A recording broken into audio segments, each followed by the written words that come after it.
91, medical, 3231 Hilldale Avenue.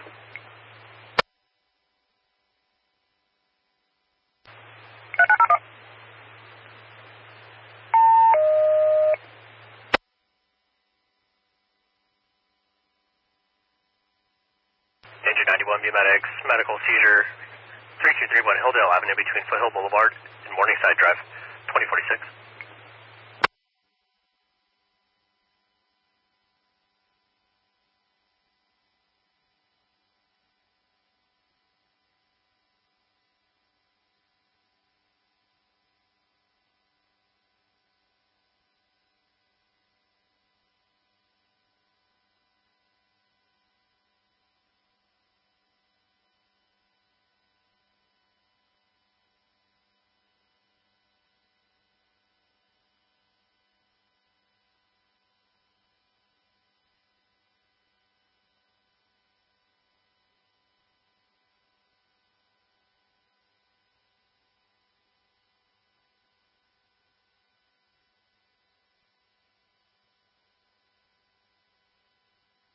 Norville, 91 responding.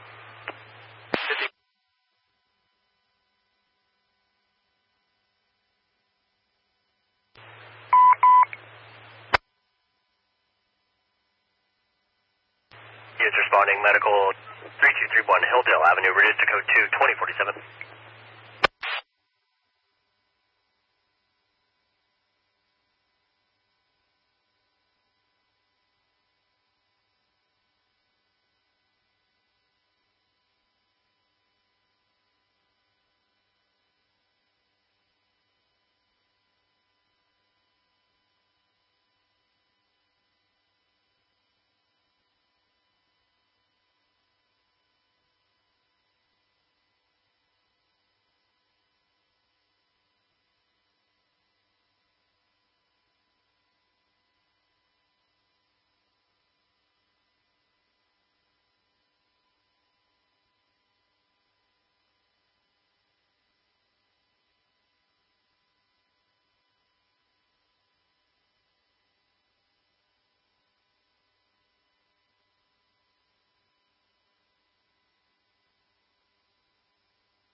Danger 45, medical 3880 Doubletree Road.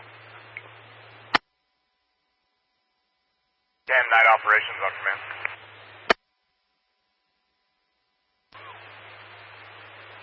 Night ops, branch 10, go ahead. Yeah, just making sure you copied that 9252 Charlie's finishing up on a few things they have in Forest Ranch, and they'll be heading your direction. 9252. Yeah, 52 Charlie.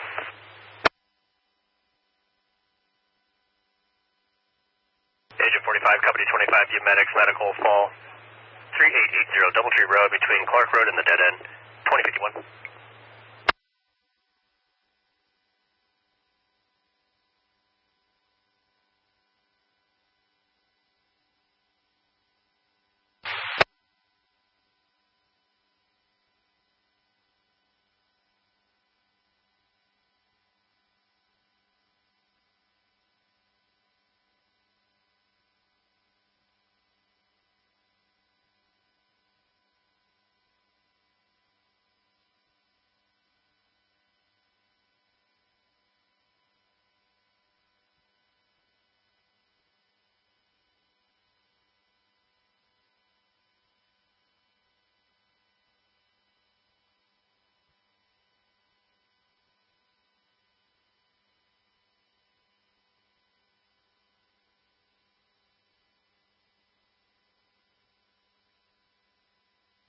Engine 45 responding. 45, 2052. Bye.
One 2054.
91, 2056.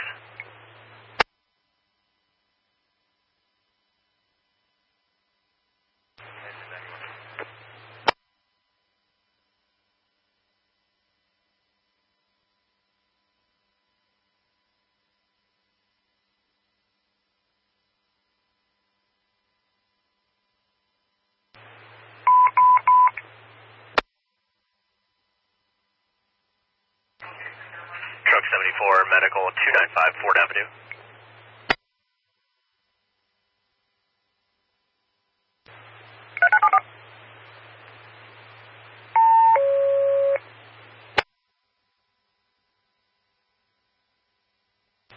Truck 74, Butte medics, medical, high blood pressure, 911 disconnect, 295 Ford Avenue between Highway 99 and State Street, 2057.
Morrow, Pike County, Minnesota. Pike County, 2058.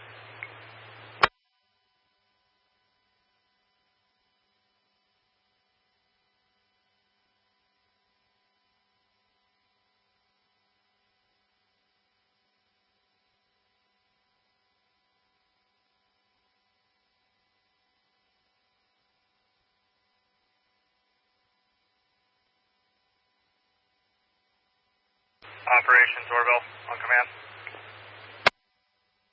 Operations. I have an RP reporting spots in the trees near Silkwood Way and Ruby River.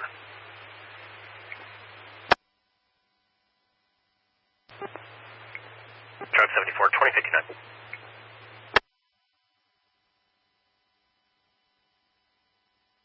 And what was across of Ruby River?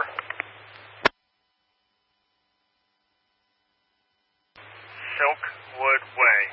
S-I-L-K Wood Way. All one word.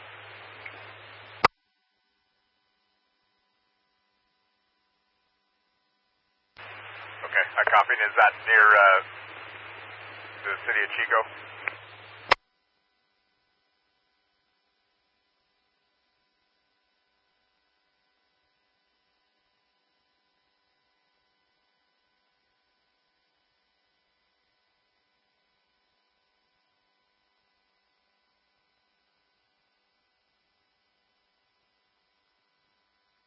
Orville operations, what community is that in?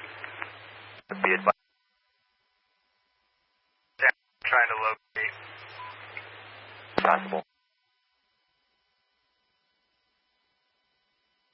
Indices, grass, IC 55, spread component 71, dispatch level medium, brush, IC 52, BI 170, dispatch level high, timber, IC 48, BI 184, dispatch level high, end of indices 2100, KBZ 21.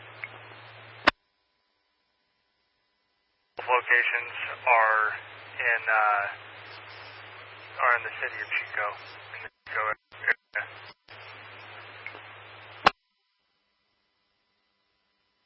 Copy.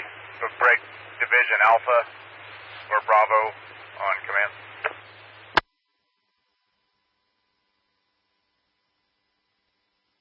Command.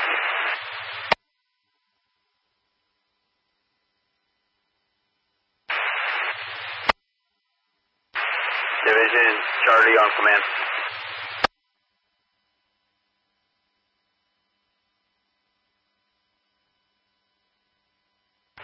Division Alpha, operations on command, tone 11.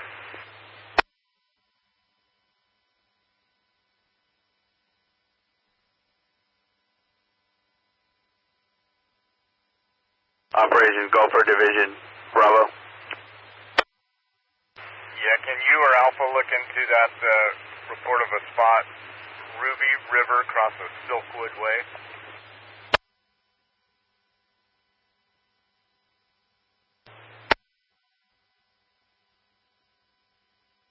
Division Bravo en route. Yeah, copy.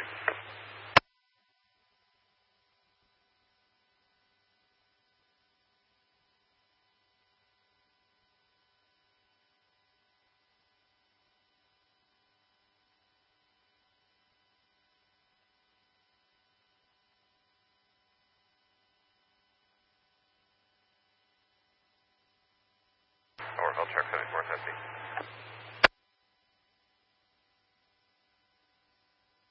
For 2102.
Structure Group 9250 Charlie.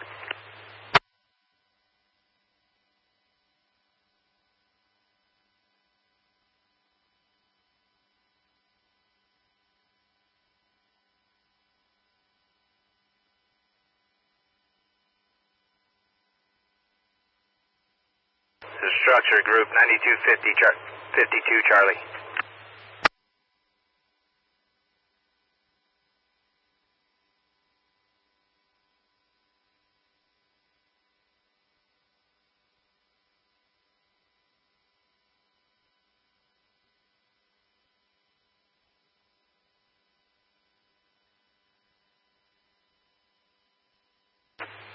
Copy.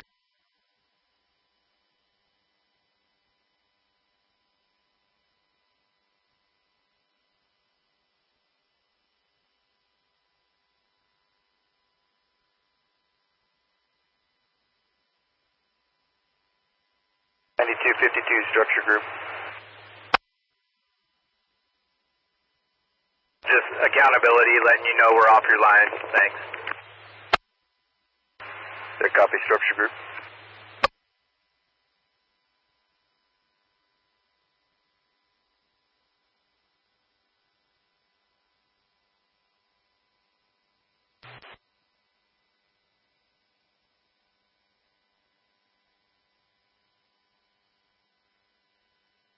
Five at scene with medic.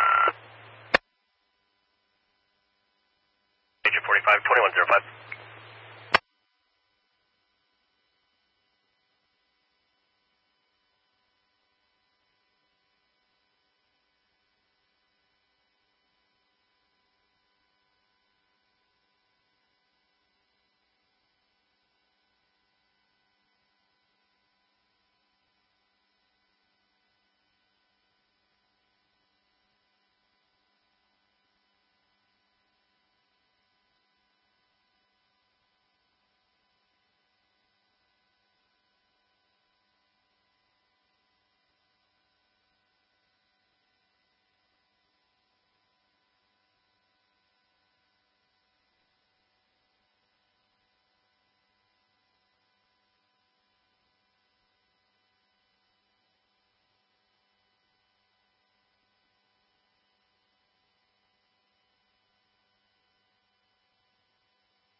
So truck 74, do you have an ETA on medic?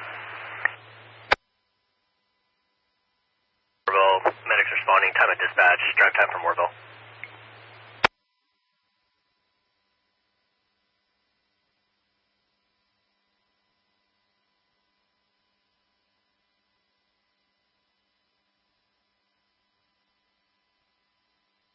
Operations Division Charlie.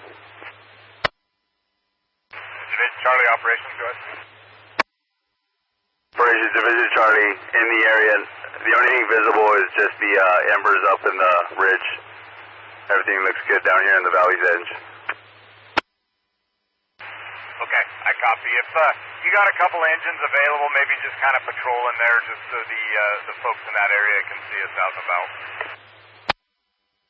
Yeah, affirmative. I'll do my due diligence as well. I appreciate it.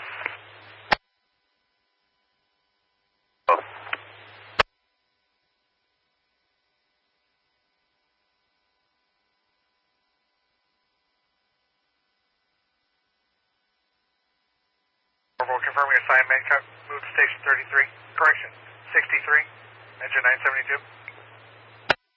Engine 972. 2110.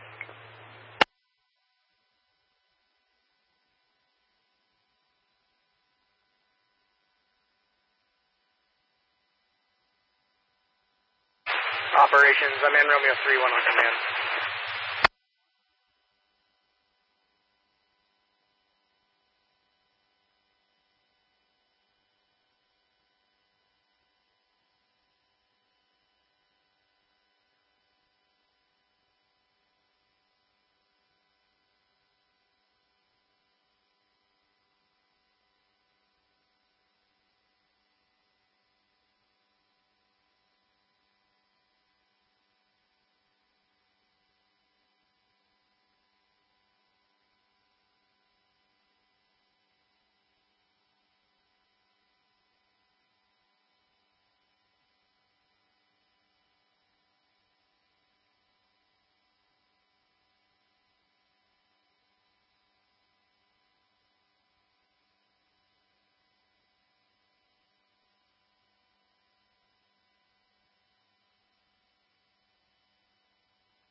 So truck 74, you cancel medic station soon, self-transport.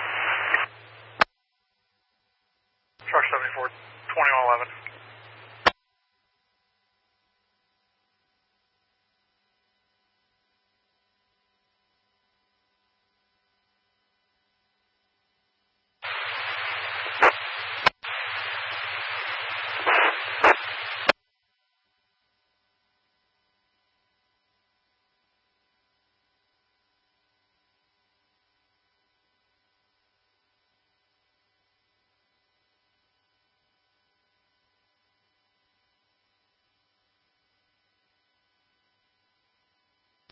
Operations, I'm in Romeo 3-1 on command.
Oracle truck 74 is available response area.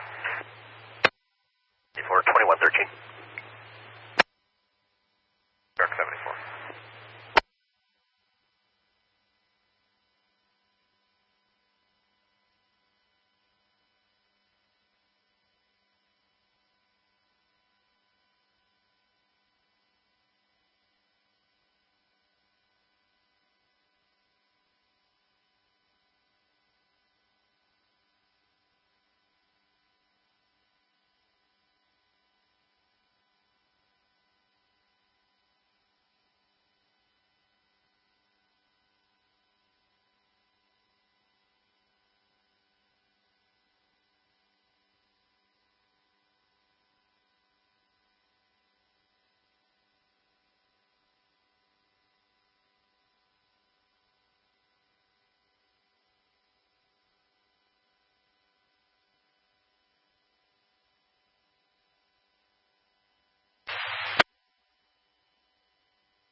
And operations, unmanned Romeo 3-1 on command 2.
Large 45 available in response there.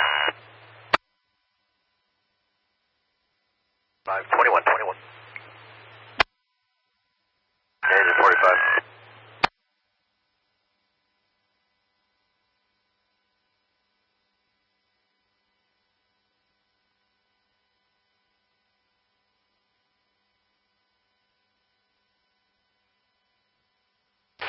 Branch 25, unmanned Romeo 3-1 on command.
public assist, 4379 Dayton West Road.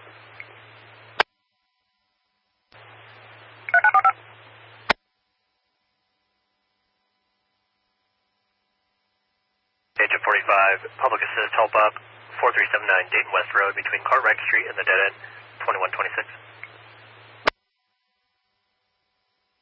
45 responding. 45, 2126.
Victor, Utility 82 on command 2.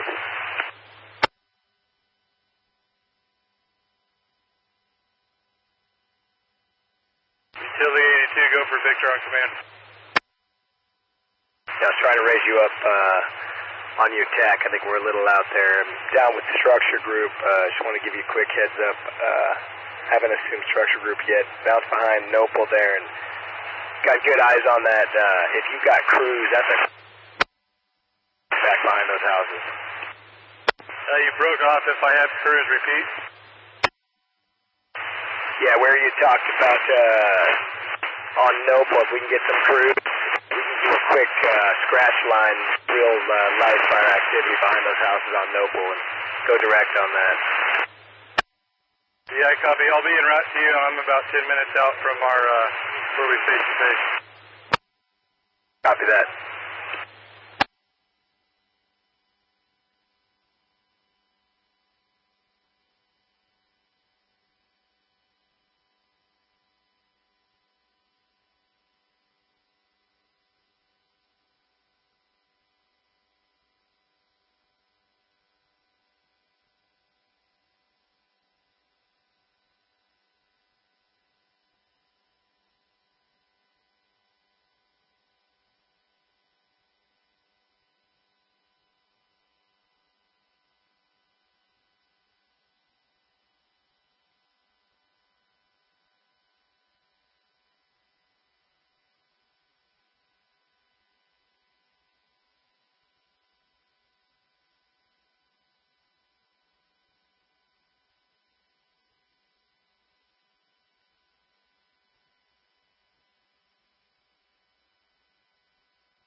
In uniform, command 2.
1 medical, Southside Mini Mart, 3110 Meyer Street.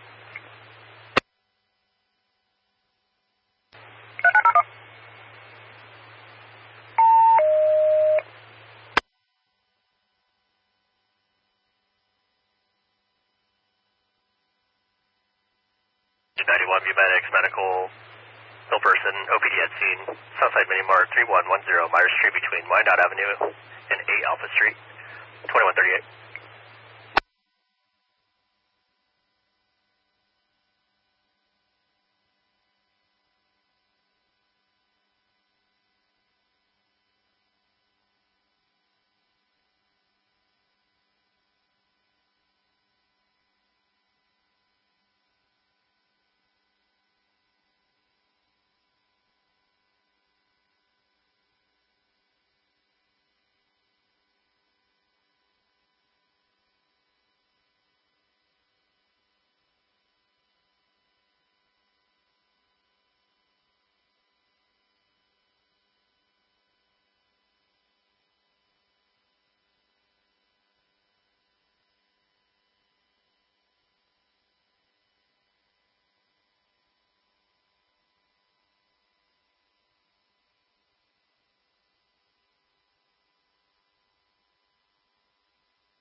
Agent 91, 2139.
Branch 10, Division Uniform, Command 2, donate.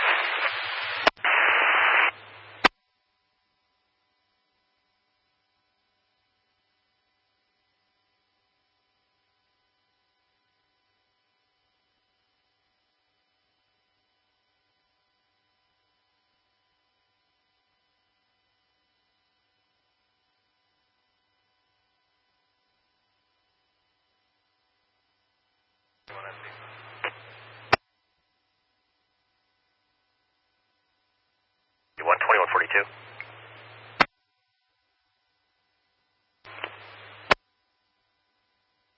Butte Dozer 1 Battalion, 2112, command.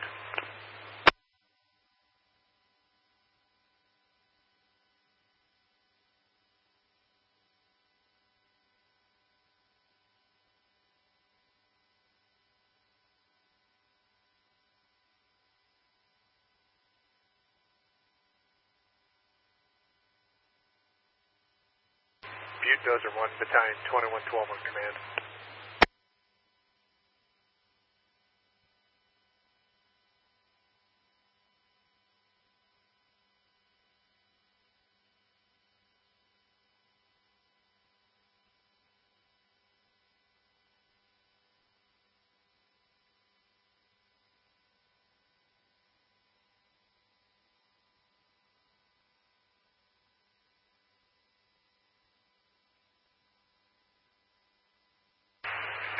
2324 Golf operations on command.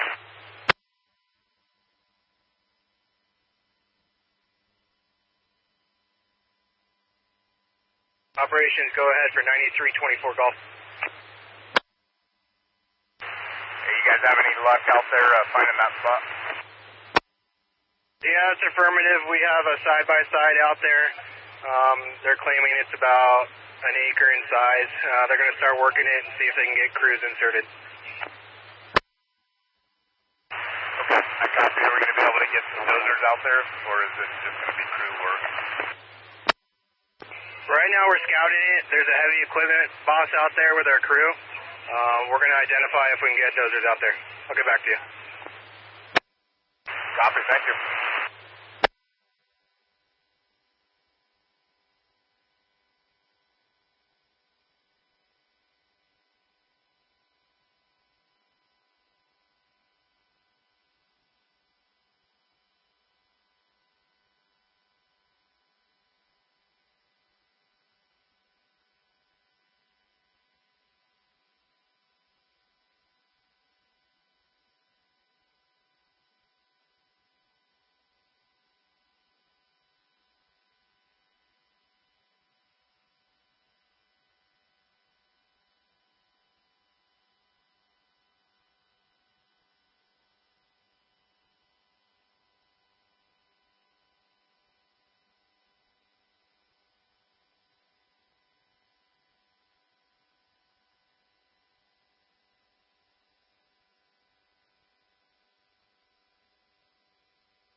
There's 45 at 52145.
Largo, water tender 27, staffed, available.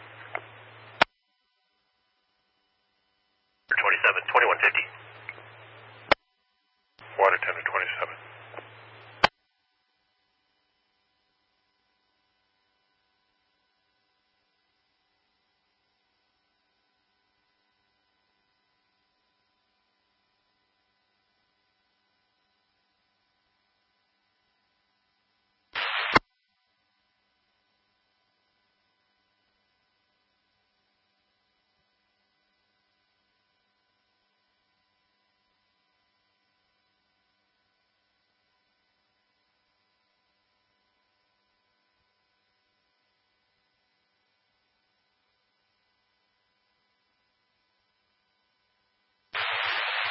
Branch 10, Chief 2500 on command. Branch 10.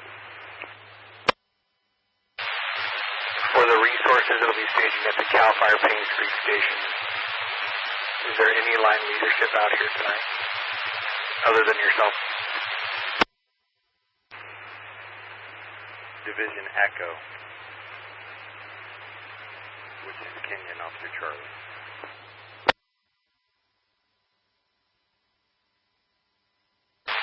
I copy Division Echo, and is Division Echo going to come over here and face-to-face with him on Highway 36? He's currently working back by Deer Creek. We don't have anything that far up.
Desert 1.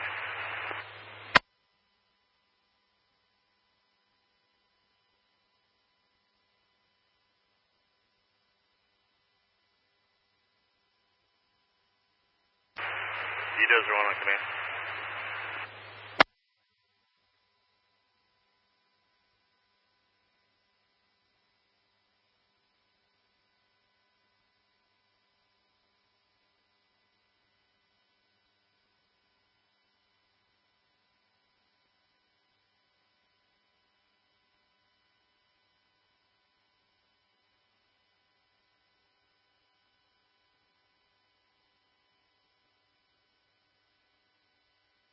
Engine 45 available in response area. 45, 2156. Engine 45.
2252, 21 Charlie, need you to go to Linda Lisa 16333.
Okay, I'm back, friends.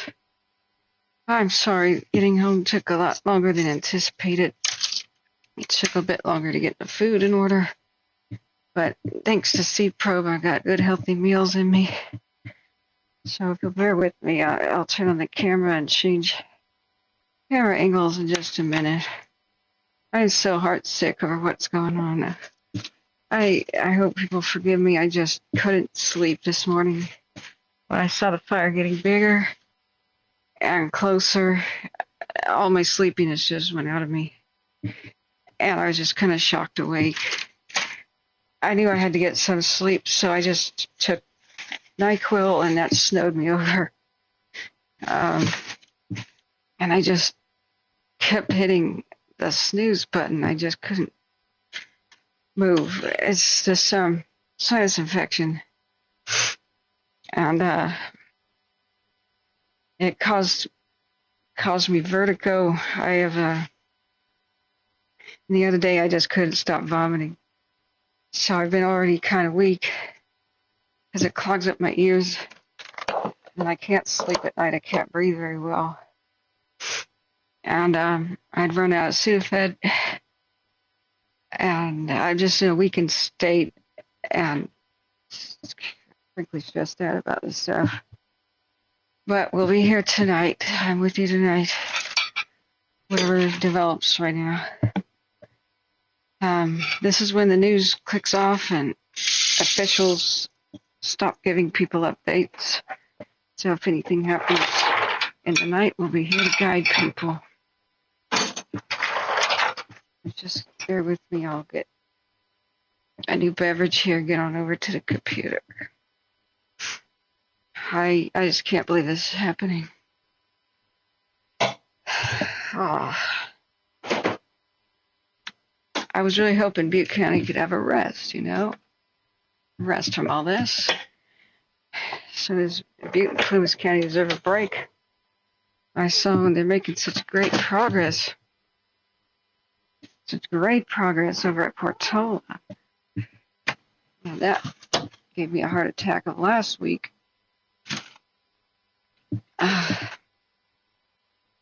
Bear with me, I've got to put away the food.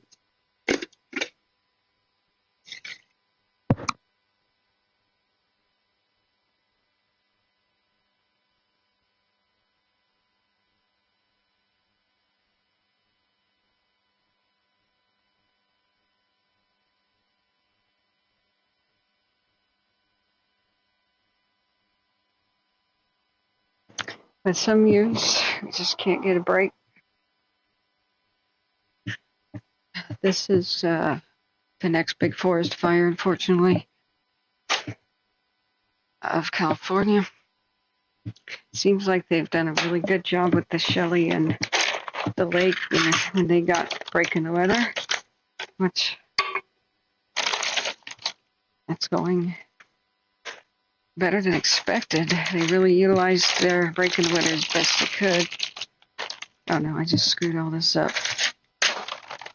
Don't want to turn this into mush. Hang on, let me.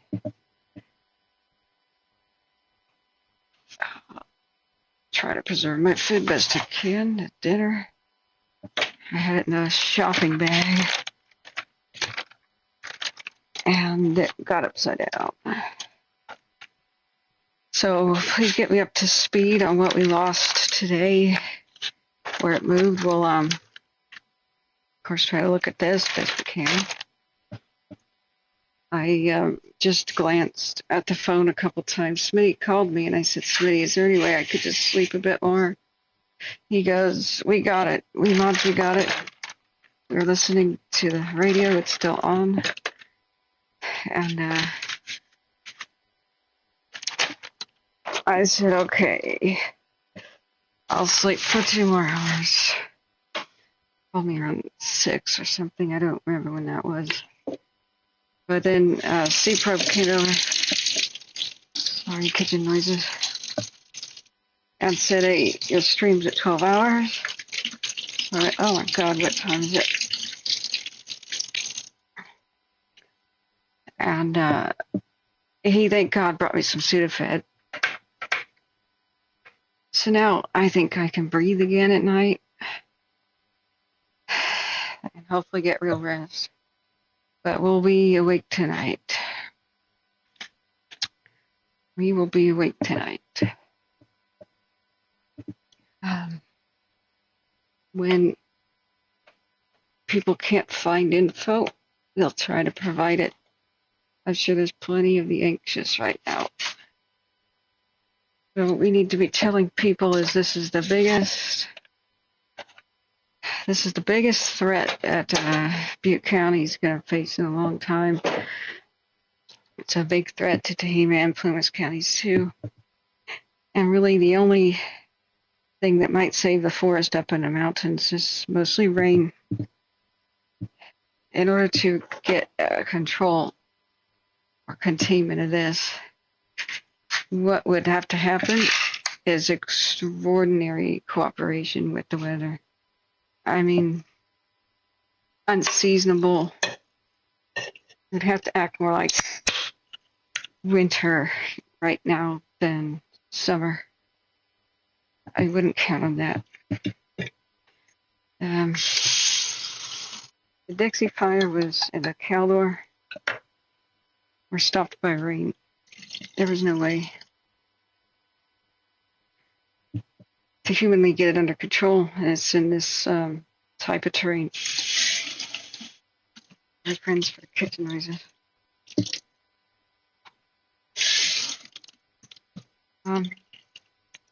At Portola, though, they did have extraordinary weather cooperation, and they pounced on it, but they had more resources, and it was a smaller affair.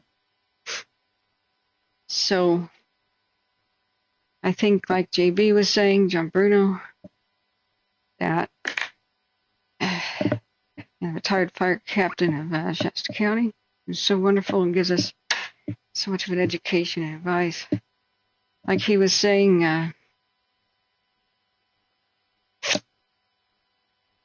the biggest problem now is the short staffing. Too many fires going on, too many places. Pardon me, friends, I'm still rearranging my desk and situation. I need to open up another thing of blank paper. I've been making furious notes so that I'm quoting the officials, best I can. Hope that's not terribly loud. I have this extraordinary smooth, silky paper I get from Amazon. I just love it. I have this habit of running my hands through notebook paper. Let's see if we can get a light here and get a webcam on. Hang on a sec, friends. Here's our current views from multicams. I'm so glad this one survived.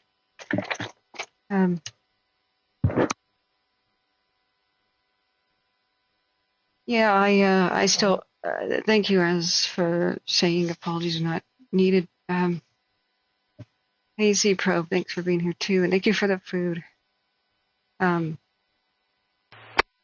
Reading is under red flag warning, and should you evacuate now? Well, hey Peggy, I'll take a look at that. I'll take a look at that.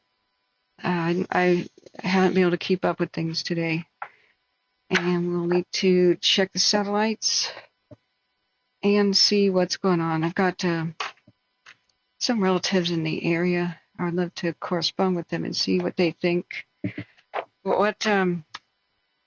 know that level 2 warnings were up to Reading's doorstep. We'll have to look at what it's like now. I'm sure it looks bad out of everybody's window in the region. People are saying they can see this far and wide.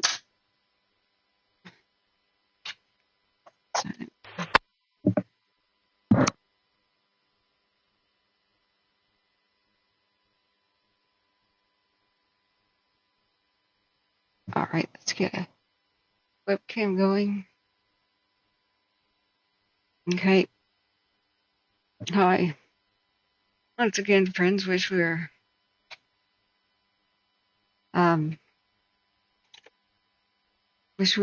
meeting and talking under better circumstances. how is the town of Cohasset? Sorry for this noise. The community, I should say. It's more of a community. Because we just seen the cam.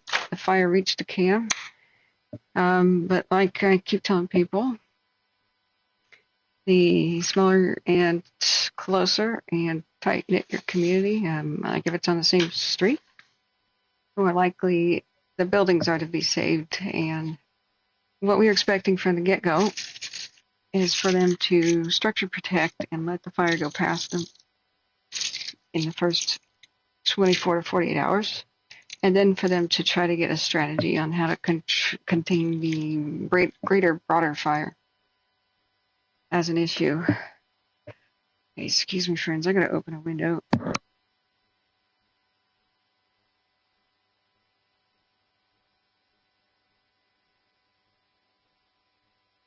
The computer's been making tremendous heat. I don't even want to know what my power bill is going to be like. It's going to be insane. It's going to be over 200 bucks streaming this much and then using the air conditioning on top of it from our heat wave. But thank you for your kind donations. Are more important than ever.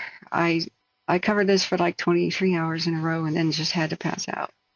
I really thought I could wake up again by 4, and I'm sorry. My sinus infection is not allowing me to breathe. Yeah, I got a CAT scan in my head, and it was way worse than my doctors knew about. The last time I'd had it done was in junior high school or something. So at that point in time, they're like, we just have to wait for your skull to stop growing to correct this. You've got a serious problem back there. And then I lost my parents' health insurance after turning 21. And being too sick to be a full-time student was a catch-22. You have to do that to get your health insurance. This will shock people from other nations where you just have health insurance due to, national programs. But I went through an absolute hell trying to get some, but having pre-existing medical conditions was a barrier. So, ironically, if I could just breathe, I could work. But unless you work, you can't have health insurance. So it was a horrible catch-22. My father had the same surgery, and he almost died. He went to a VA hospital in California, and they nicked his artery, and so it gave me pause, like, do I really want to do this? There's Cohasset Hill. I was hoping to see some of the firefighting down here to protect the radio tower. It has great defensible space, though, in general. I was hoping to see the vehicles and see all the pine needles and dead down material and whatnot. The 6-hour time lapse. Even though the smoke doesn't directly go to the Cohasset cam, it does sometimes. We knew it would go this way just because fire likes to go uphill, and we mean, up in elevation. So it was kind of like the flank, the sides of a fire. If the head is going towards Shingletown, see, there's some of the vehicles and equipment, but we don't know if the vehicles made it. If anybody was there, they could probably protect them. I don't know how many civilians had to leave their vehicles here. There's one down there. We're like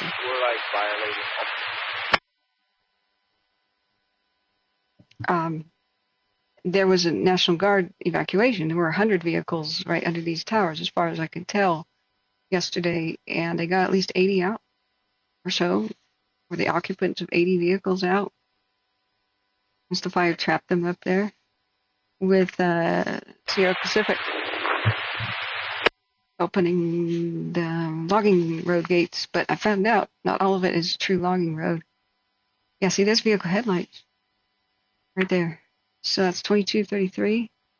What's 22? That's 10 o'clock. That's 10:33, right? So yeah, there's a vehicle with headlights. Just people were here. Did you guys hear anything on the radio about them defending the tower or sheltering in place briefly? Because that's what firefighters will do, is they'll prep buildings or go to a shelter place. Like there's big parking lots down here that won't burn. As long as a tree is not on fire, that will fall on them. Then parking lots are a great shelter option. Hey, Vicky, Lewis, and Shunani, welcome back. Yeah, we're going to look at Reading. Like up to Reading's doorstep yesterday, it was on level 2. So yes, there is a threat to pretty much everything on the west flank of this fire to 99. 99 will be, like I was sadly predicting, one of their big lines that they try to hold it. Especially if big winds come off the mountains and try to push the fire down. This is our current view. The red is heat detections within the last 2 minutes. One heat detections that are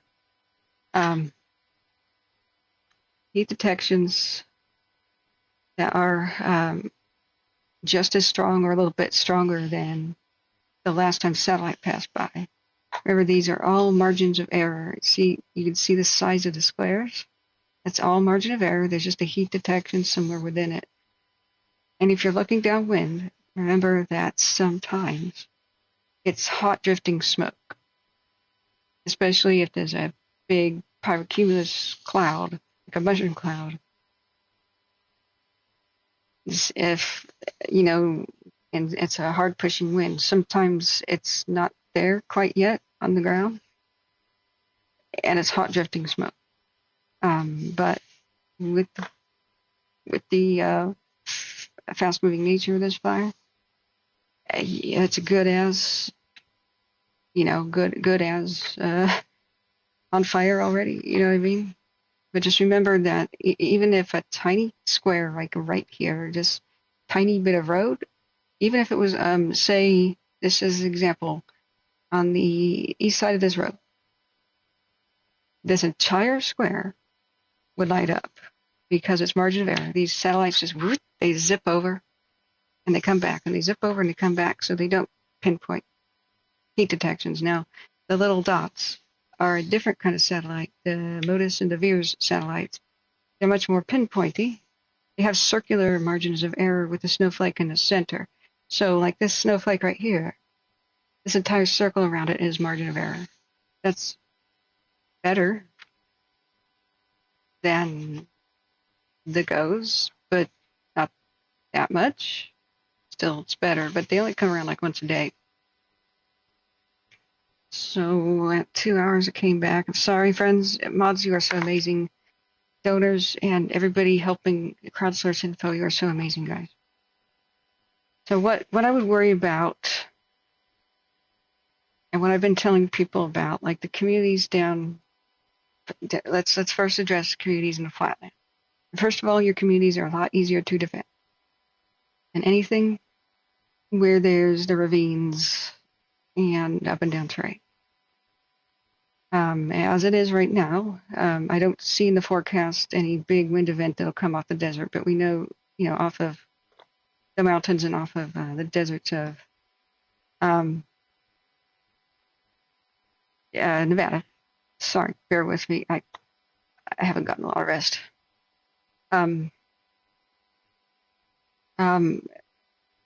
But here's the thing. The length of this flame front. So we have activity, at least from here. Let's see what is... Oh, we need to buy the pro version of CalTopo. Thank you for your kind donations, guys. That'll help us. We'll get a whole bunch of new maps.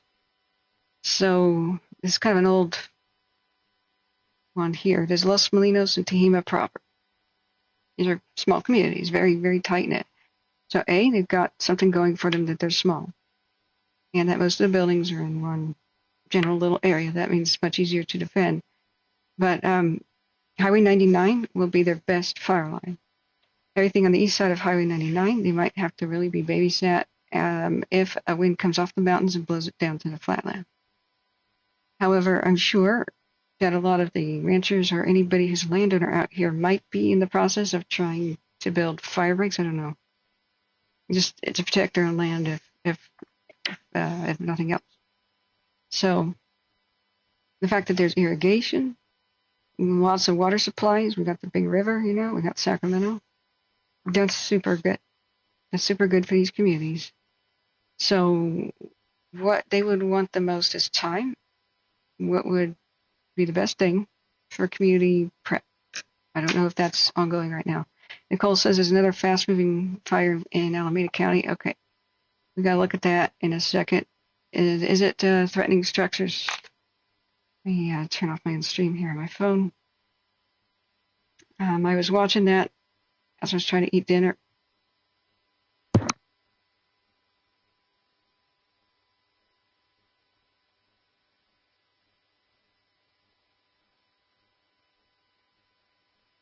Okay, sorry. I had to set a timer.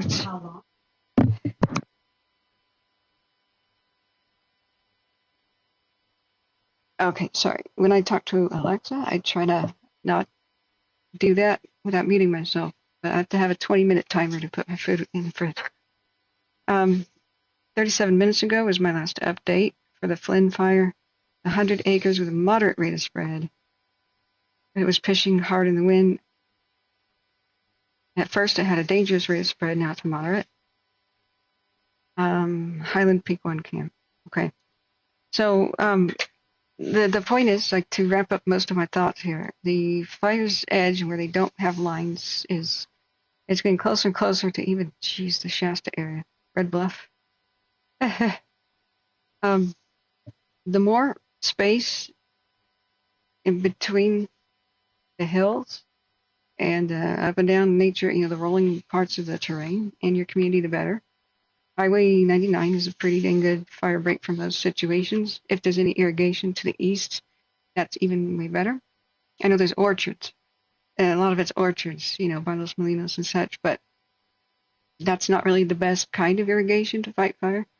But I know they were doing a lot of good work in completing lines down closer to Chico and the airport and Richardson Springs itself. I will have to take a look, but they were reporting that Meridian was their main north-south line, and they had completed stuff by early morning. Today. I remember it was today that I was live. I was live for like 23 hours. AC probe says it's official. CAL FIRE lists the cause of the park fire as arson. I don't know why people do this, but didn't he light his own car on fire and try to push it into the creek to put it out? That was like some rumor, but I don't know. Yeah, thanks for looking at that, Big Out. Yeah, thank you, mods. David, yeah, you're right to praise them. So, the western side of Paradise is under evacuation warning. Yeah, that's what we try to do. Which maps, SW? Do these include data from LiDAR? I've got the battle map. That'll be the latest. This right now is an old one. This is probably the 70s or 80s. We can change to basic set here on CalTopo. Global imagery is pretty recent.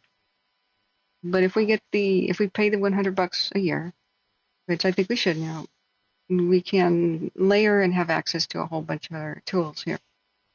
So I just want to finish a thought before we kind of look at anything and look at the cams and catch up to speed here. Everything east of 99 is at risk. I think even Shingletown's at risk because this will keep going and try to go north. And the best thing to protect Shingletown is, what is this highway again? I forget its name. This is why we need to better.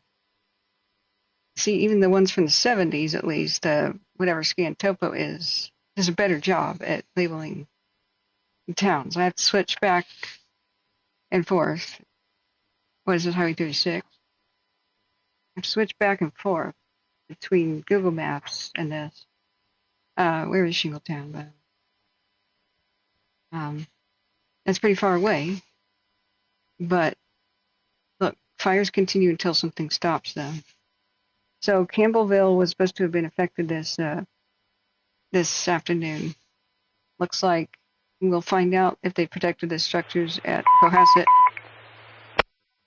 or not. 91 medical. Medical 1557 Pomona Avenue. Okay, we're still listening to Butte County.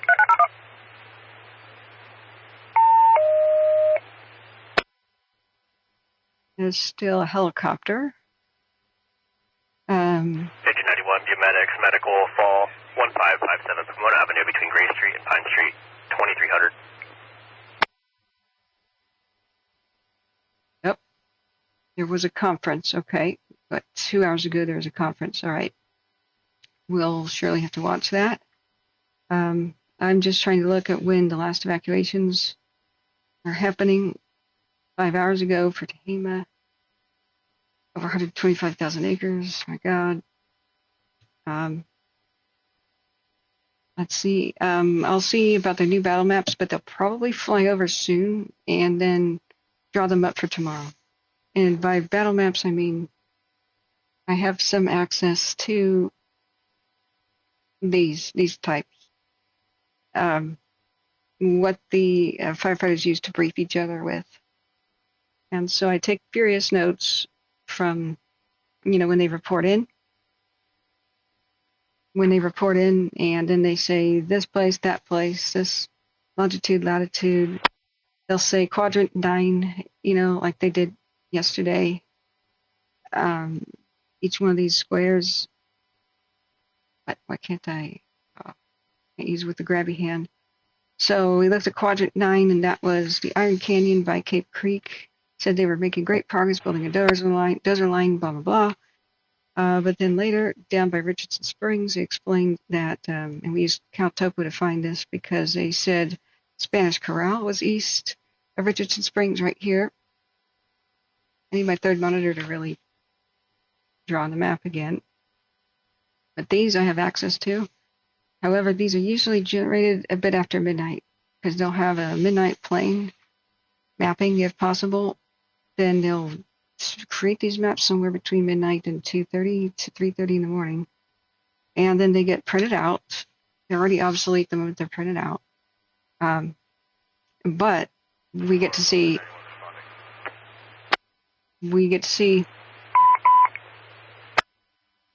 Responding Medical Pomona Avenue, reduced to code 2302. We get to see where they're putting their lines, what's complete, what isn't, and the latest confirmed fires perimeter. So, yeah, JB, can I take a call? Let me see. Yeah, I believe so. I believe we can now. People are asking about threats to Reading and stuff. So the radio is, go ahead and hit me, JB. It says we're so lucky to have the wisdom and guidance of a real retired fire captain.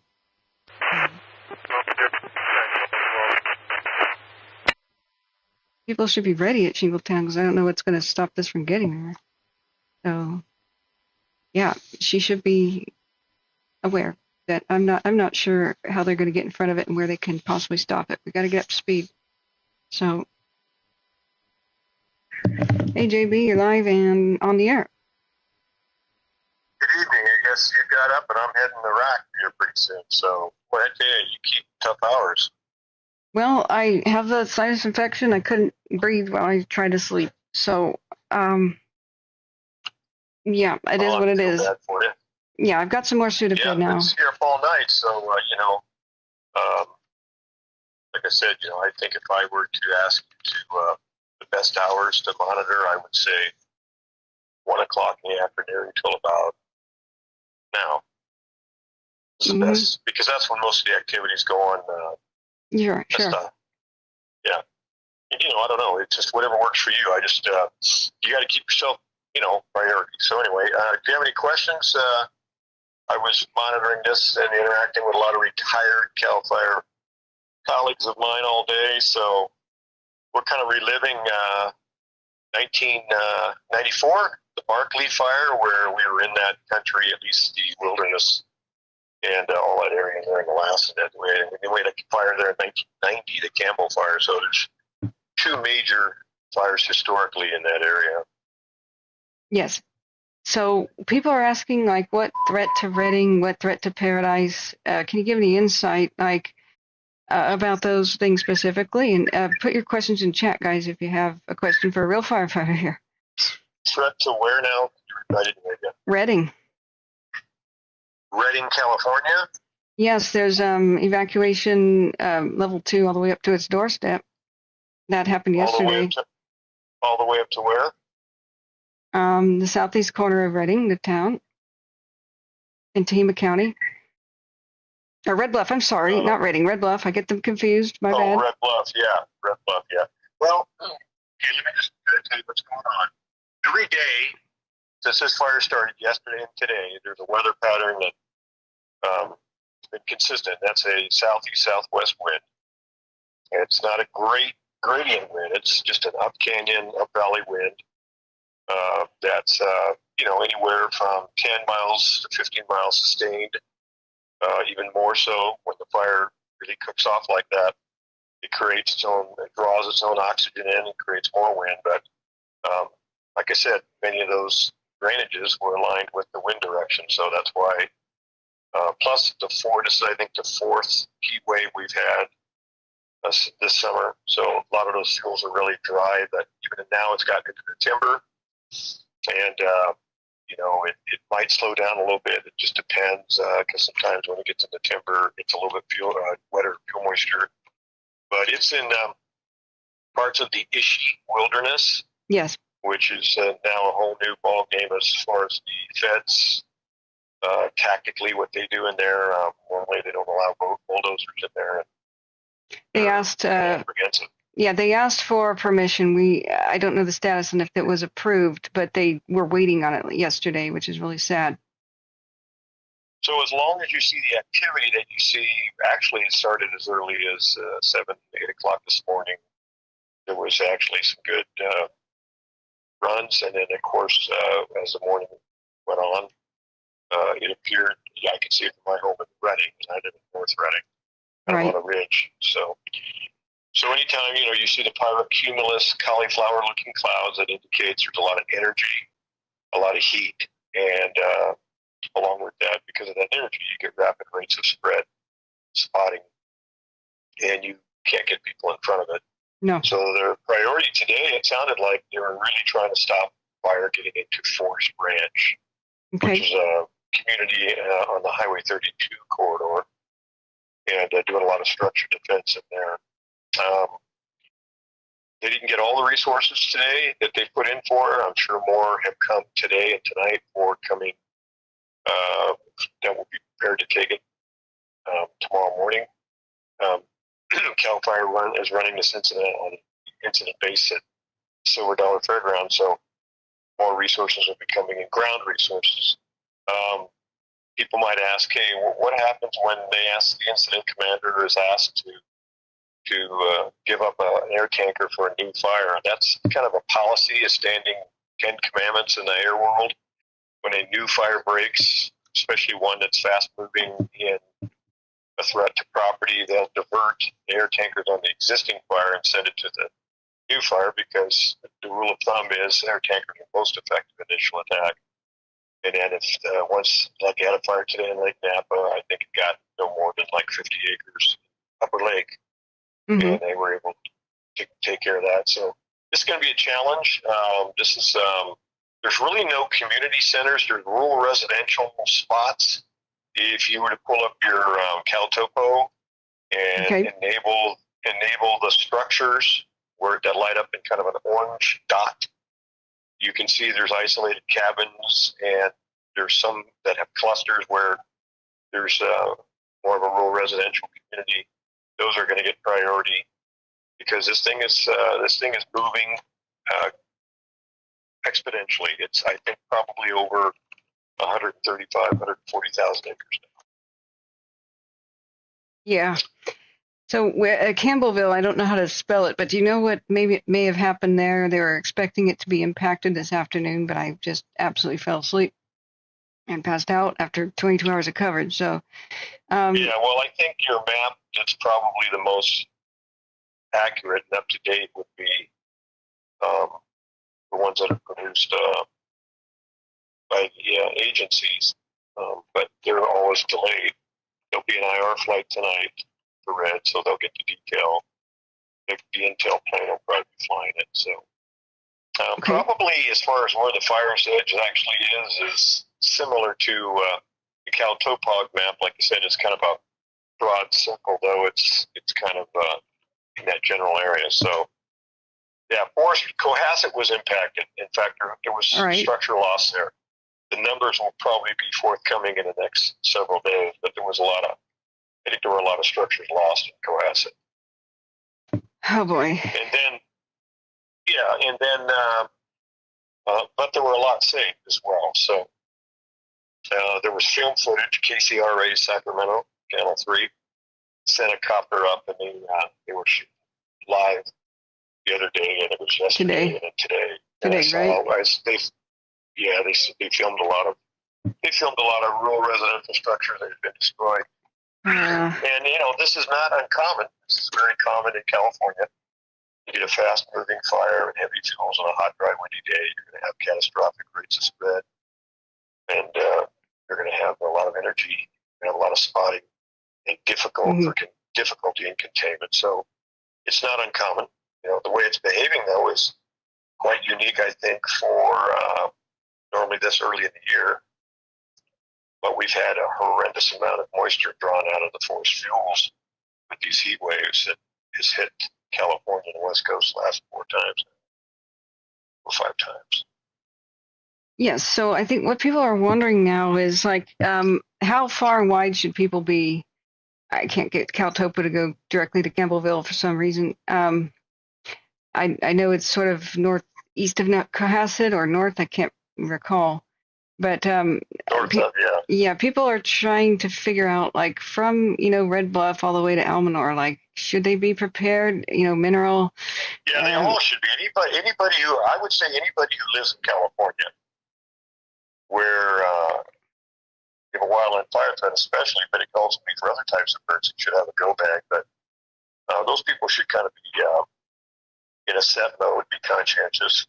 Well, where's next? Where is it going to go next? What community should? Well, I think probably the largest community going north would be Mineral on the Highway 36 corridor.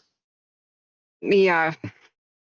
Okay, so we want to give people as much time as possible so they can get pets, livestock, and heirlooms out and make their arrangements. Yeah, if I were the folks along the Highway 36 corridor, I would be kind of a set mode. Okay. I'd be ready to go. I'd be ready to go and at the set mode, and then when you get it'll be, it just depends. We'll see what the weather does in the next 48 hours. But if you pull up the National Weather Service's website, they'll show that the weather pattern that they had today will be pretty much repeated almost to the same hours as it was today, tomorrow. So a little bit cooler, though. A little bit cooler as we get towards Saturday. I know Reading, the high in Reading Saturday is going to be 92. I think today was 102 or 104, so that's a 10 to 12 degree drop. And along with that, you get these breezy conditions as low pressure. It must be a low pressure system approaching. So you get these differentials in pressure, and you get these winds. And this is a southwest flow. It's ridges and drainages. A lot of them run kind of west, southwest to east, northeast. And it's already, gotten crossed, I think, several creek drainages, major creek. Did Big Chico Creek was the big problem where Highway 32 is. Were they able to hold that today? Because that would mean that it could get over towards Paradise. They had some challenges in there. And like I said, I know the structure branch director he put a big order in for immediate need. Strike teams, lots of them, up into the Forest Ranch area. Forest Ranch is a community of about 1,300. I saw in the census. Okay. About 1,300, and it's right there on the corridor of Highway 32. Right. We can see that there. There's heat detection from an hour ago straight over the top of it, and a brand new heat detection flare up just to the northwest of it. So, any word on the inside about whether or not they did good structure protection there? They evacuated it yesterday. I think the troops did the best they could. There was probably some cases where they had to retreat. Yeah. People to understand that firefighters will risk their lives for another, but they will not risk their lives for something to be replaced by an insurance company or something that can grow back naturally. So this risk versus gain philosophy is taught and led into every firefighter and officer. And so it's a judgment call. They basically, incident by incident, have to make that evaluation. In most cases, when there's a risk to themselves, they will not attempt to stay. They will retreat. Right. I think if they can make a stand, they'll make a stand. Yes, oftentimes that'll be, the best defensible building, like the best defensible house sometimes, and then just let it go past and then try to put out anything that is still on fire, correct? Yeah, any residual fire, right. If they can safely stay there, but if you have 15, 20 mile an hour gusts to 30 and you have long flame lanes and heavy fuels. Alexa, stop. Sorry. May not be tenable for firefighters to stay in that environment. Yes. It's a discretionary call on their part. Yeah, because it's a south wind, it will mostly try to spread to the northwest and north. Of course, anytime that changes, it might kind of roar up the canyons a bit. I think Butte Meadows would be in its line of sights, just because we've got heat detections in the drainage, and 32 is one of their best lines.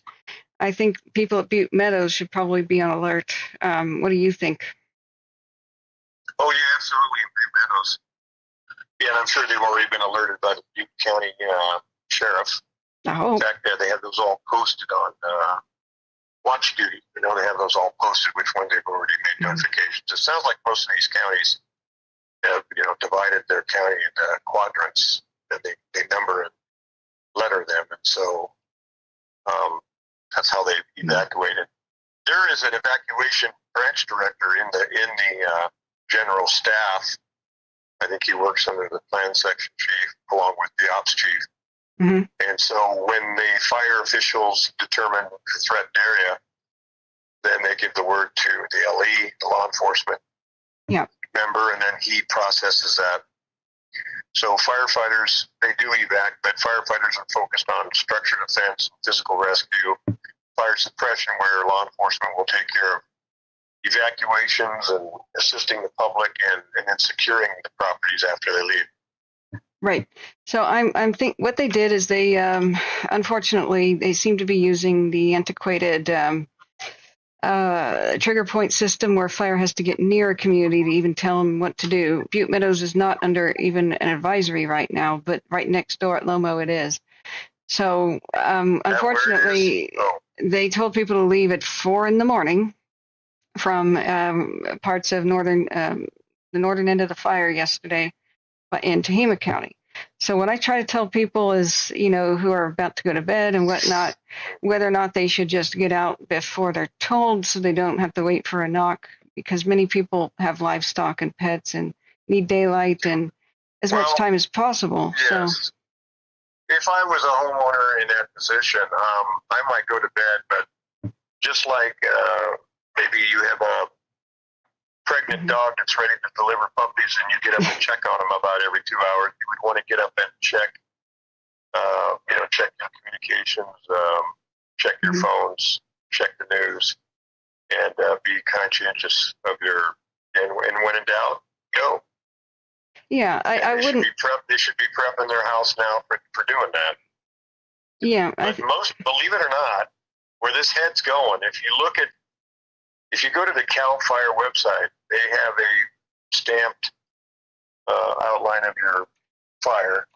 If you look at that, this thing is shaped basically, it looks very elongated. That's because of the winds. So this thing is going north. Yes, it's going out. At the base, it blew out a little bit today, and that's a challenge. And that's what they were focused on with a lot of resources. So there was not been any suppression on the head at all, or on the flanks, limited on the flanks. No. But mostly it's down in where the structures are. still. And that's with probably 80 to 90 engines, I would think, 80 to 100 engines probably. Yes. So,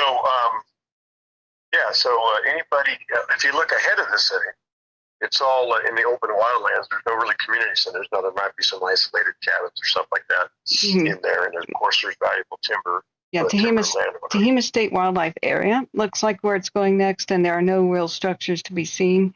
However, that means it's getting closer and closer to edging towards being kind of due east of even Red Bluff, it looks like. So it's on the scale of things, this is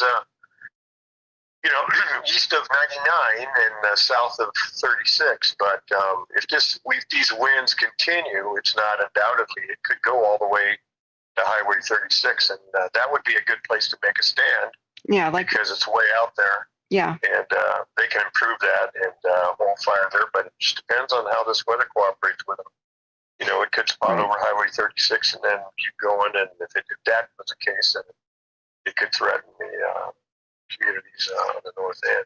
Yeah, I'm thinking ultimately even Shingletown might be affected, and that's the main highway that they'd use. But there's other questions too, like the Dixie Fire. I'm thinking it might be actually a massive disaster if it reaches its burn scar. Like if they haven't really salvage logged much, and there's new brush growth at the base, that could just be a massive danger. But on the other hand, maybe some of their fire lines are still somewhat fresh from that era. Do you know if the Forest Service kept them or tried to destroy the fire lines, or if they could possibly be good, or to try to help defend the Plumas County and Chester type area and Butte Lake? Do you have any? Yeah, there's lots of places, if you look on a map, you can see there's lots of natural places and man-made places where they can make a stop. Depends on the rehab work that was done. I specifically don't have, the specifics. Lots of times they will take brush and cover the dozer lines, use erosion, put water bars in, that kind of thing. But it wouldn't take much to open them up. But that would be if you had a real consistent southwest push. But like today, towards sunset, it was more of a southeast push. There was a southeast wind on it, pushing it then a little bit more further northwest. Right, towards Cohasset and Campbellville, right.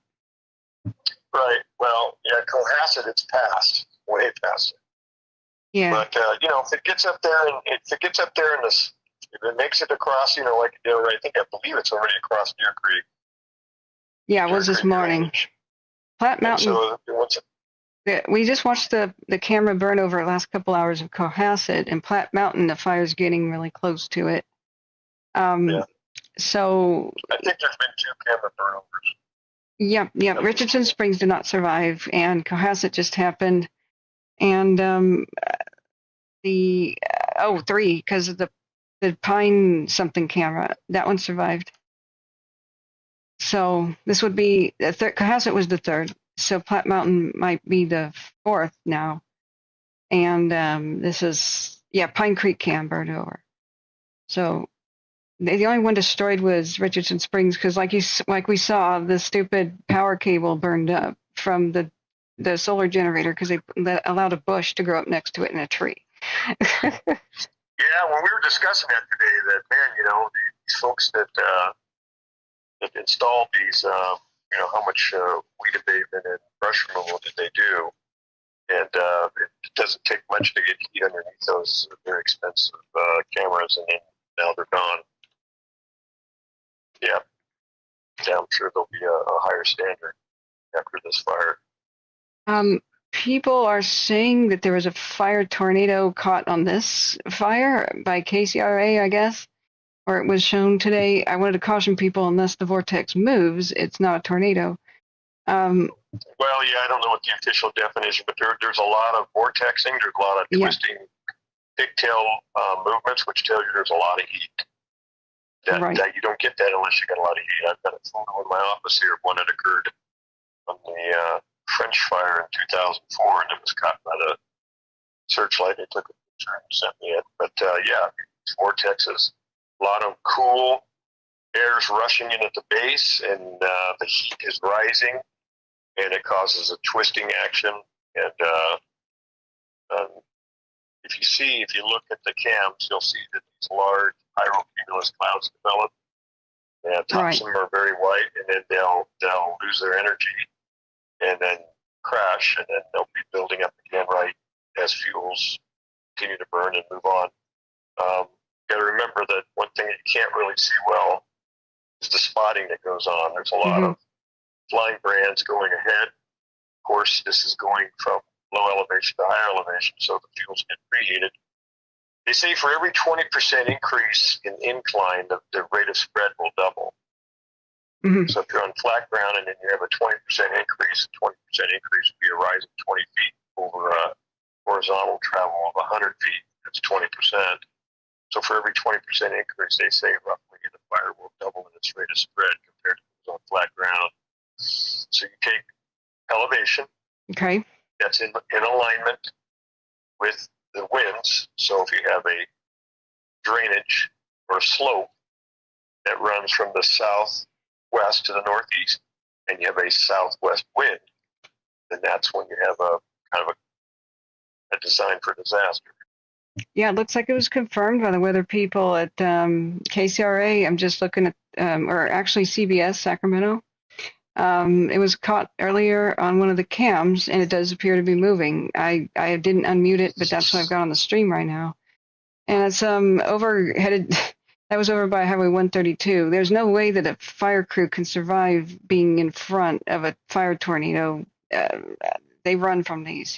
This is the best example ever of why people should not stay behind and try to do home defense. This is a type of fire you cannot survive if you do that, correct?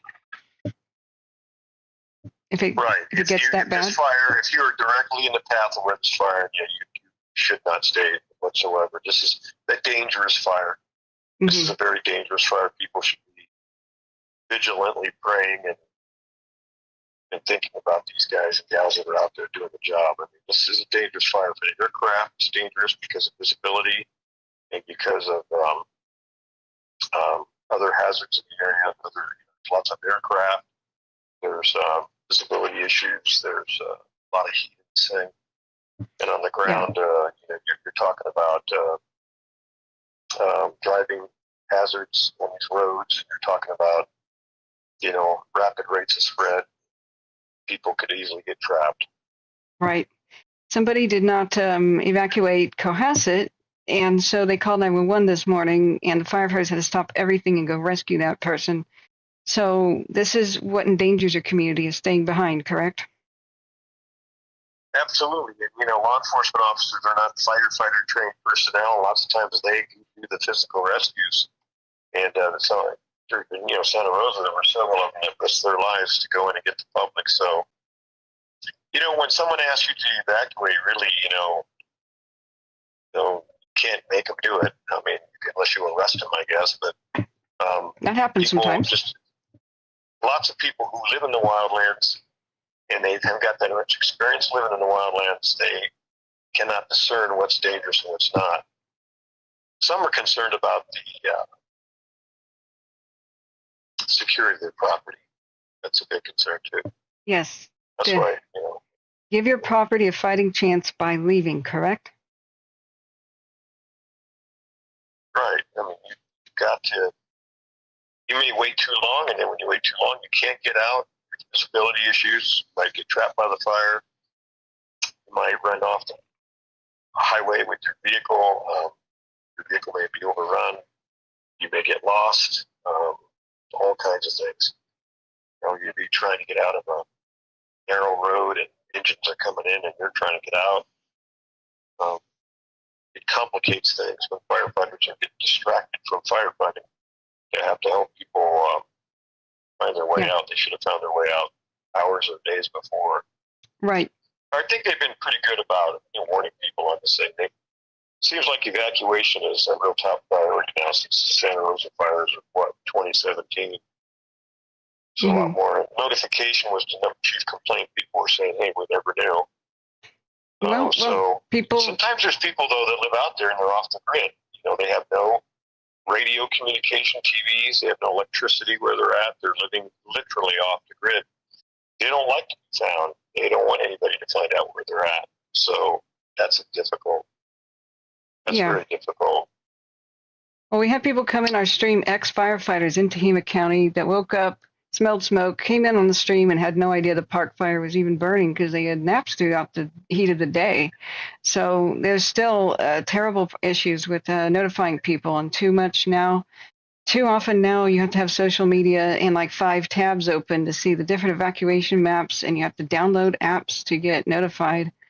Right, and if you're an 89-year-old woman that listens to the radio, that's probably the only way, because you know that generation's not IT oriented like the baby boomers and younger, and that's just a fact. That's what happened in Paradise. I mean, a lot of people, you know, unless somebody tried calling them, of course, phone lines aren't working. So that's why we talked about that whole subject of public address. You know, going back to some practical stuff of notifying people their danger. You know, even town bells. People just have to use common sense. They just have to use common sense. You know, when in doubt, get out. That's what I say. Right. Don't wait to be told to leave. That's what firefighters want you to do. Leave on your own, right? Right. The thing is, you know, if you're in a USA community, any town USA, and you know, the fire's 5 miles away and it's approaching your area, then you need to get that ready stage, get those prescriptions, important documents, maybe even some photographs. I mean, I remember about 3 years ago when the fawn came through Reading here, we thought my wife had every picture she ever stocked for the last 40 years in a boxes loaded into a car. Yeah.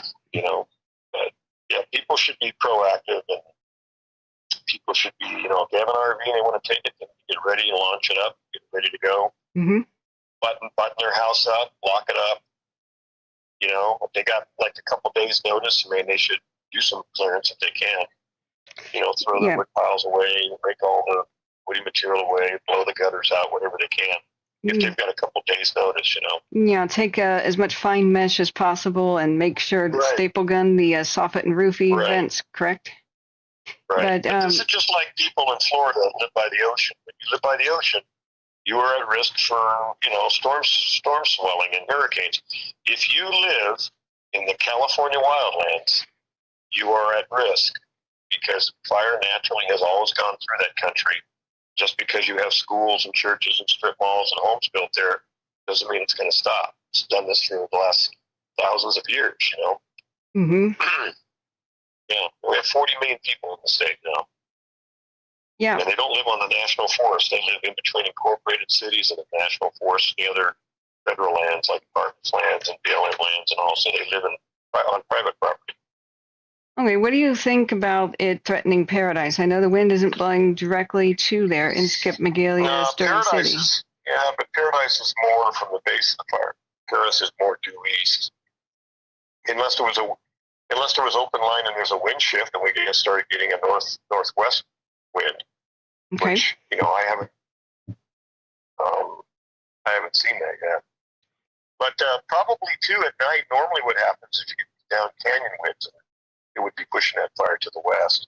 Of course, down there where, if you look on your map from Chico going all the way north to Red Bluff, the 99 corridor there, that fire could literally come down. It's going to hit orchards and go out. Those orchards are all mineral soil and pretty lush right now because of them. And maybe you might have some alfalfa fields that'll burn up, but basically that's all flat. That's the valley floor there. It gets down that far, rangeland. I think the big danger would be look out for a day when there's high winds coming out of the Nevada desert down the mountains. That's when everybody should be on alert and packed, absolutely getting ready to go, like Los Molinos and Red Bluff there. So they should be prepping and getting ready and making sure their home is defensible, especially those east of 99. Because they can't be everywhere at once. This would be like a 20 mile long wall of fire that would come out of the mountains if they didn't have good dozer lines yet. So it's the weather that would be the most threatening to those communities, right? The weather change. Okay. So what I worry about, and I think what is dangerous mostly to like places like Magalia is if it gets up higher in elevation, which it probably will, and then it could. It already has. It's gotten to the timberline. Right, but it could have threatened them from the actual north, is what my gut instinct is. What do you think about that? Ask that question again. I think Paradise, Magalia, especially the Magalia area and Sterling City, could be actually most threatened by the north, from the north, because if the fires. I think you'd have to have a wind change because right now it's all being drawn to the northeast. Right, but even with favorable winds, they barely held 132, and it seemed like it was a rollout situation. We're still listening to the radio guys. I'm just muted it because they're not saying anything. It's still active though, but they still barely held it in Big Chico Creek there, and by 132. Oh yeah, they've got some challenges because they have limited resources and they have a lot of fire.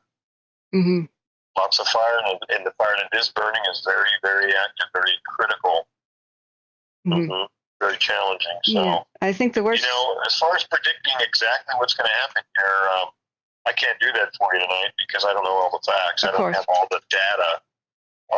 But I'll tell you right now, based on what I do know, that southwest wind's going to occur just like it did today. And so it will burn like it did today, tomorrow. It'll just keep going. So we had, probably 50,000 acres today. We could easily have another 50,000 acres. Yeah, it's over 100,000 now, they say. Oh, yeah, it's probably over 130. Yeah. 140. So I'm just telling people in general, Tehama County everywhere east of 99, Butte County everywhere east of 99, and Plymouth County in general is at ultimate threat by this fire, and this may not be put out by nothing but rain, right? Ultimately. Well, I don't know. I would say that because rains normally don't come into that country till September at the earliest. But no. There's lots of places where the weather cooperates where they can make a stand on this thing, but not after it's going to take a lot of acreage, So it's a challenging fire. And all fires do go out, as you know, but this is a challenging one. It had rapid rates of spread. I think it did 40 or 50,000 acres in one burning period. So it did a lot today. You'll probably have all the data on that by 8 o'clock tomorrow morning. And then we're off to the races again. Right. Yeah. People are wondering if they should send the military or the National Guard to help in some way. Would that help the situation? They already have been activated. The Air Guard has been activated by the Office of Emergency Services, OES. Ordered them up, and because of the life risk in Cohasset, they did some transports, but they also assist in water dropping operations. We can lead them right into our helicopter support program, where there's a program between CAL FIRE and the Forest Service and the National Guard, so we can task them with fire suppression. Each helicopter has set crew, and there's normally a CAL FIRE or a Forest Service manager on each one. What about boots on the ground? Do they have any kind of training like this, or is that really a no-go?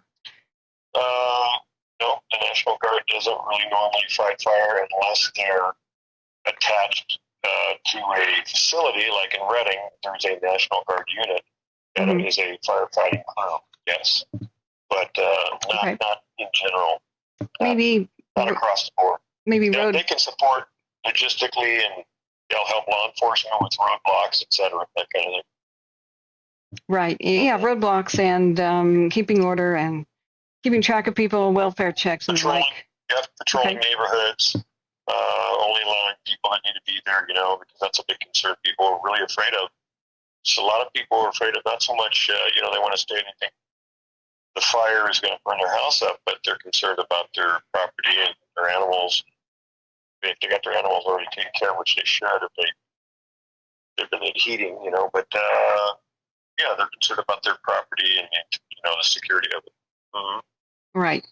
Okay. That's why there's a very large police law enforcement presence on these fires, especially as they in the residential communities. Yeah, I tell people if your house is really immediately threatened and you've just been told to evacuate level 3 because it is coming your way immediately, don't bother locking your house up, because if there's a fire that starts on your roof or in your attic, they need to just walk in and put that out. And they don't need to. That's true, but most people lock them because they're in there. For example, I'll tell you a very close personal friend of mine during the car, they locked their home. Firefighters arrived at their home as the fire front was approaching. It was so untenable. The firefighters had to take refuge in the structure. It was locked, so they kicked the door in. Right. So the only thing that a locked door does is keep the fire crews out, not a thief, correct? Right. Yeah. So if they have to break a window, that's really bad. If people are on the set mode, if they get the set mode, they will take their valuables with them. Yeah, just take them with you. Take and the contents of their safe, yeah. Yeah, just put a note on the door. Guns, precious metals, that kind of thing. Yeah, just take propane tanks, barbecue stuff, and any ammunition, and put them at the end of the driveway. Any gas cans for your lawnmower and whatnot into the driveway is the safest spot. And then put a note on the door. We evacuated, and here's the Wi-Fi password, and eat whatever you want in the fridge because we'll probably lose power, right? Thank you, firefighters. Yep, you can anticipate them losing power for sure. Yeah. You have to de-energize all the lines. Right. Especially when you're making those drops.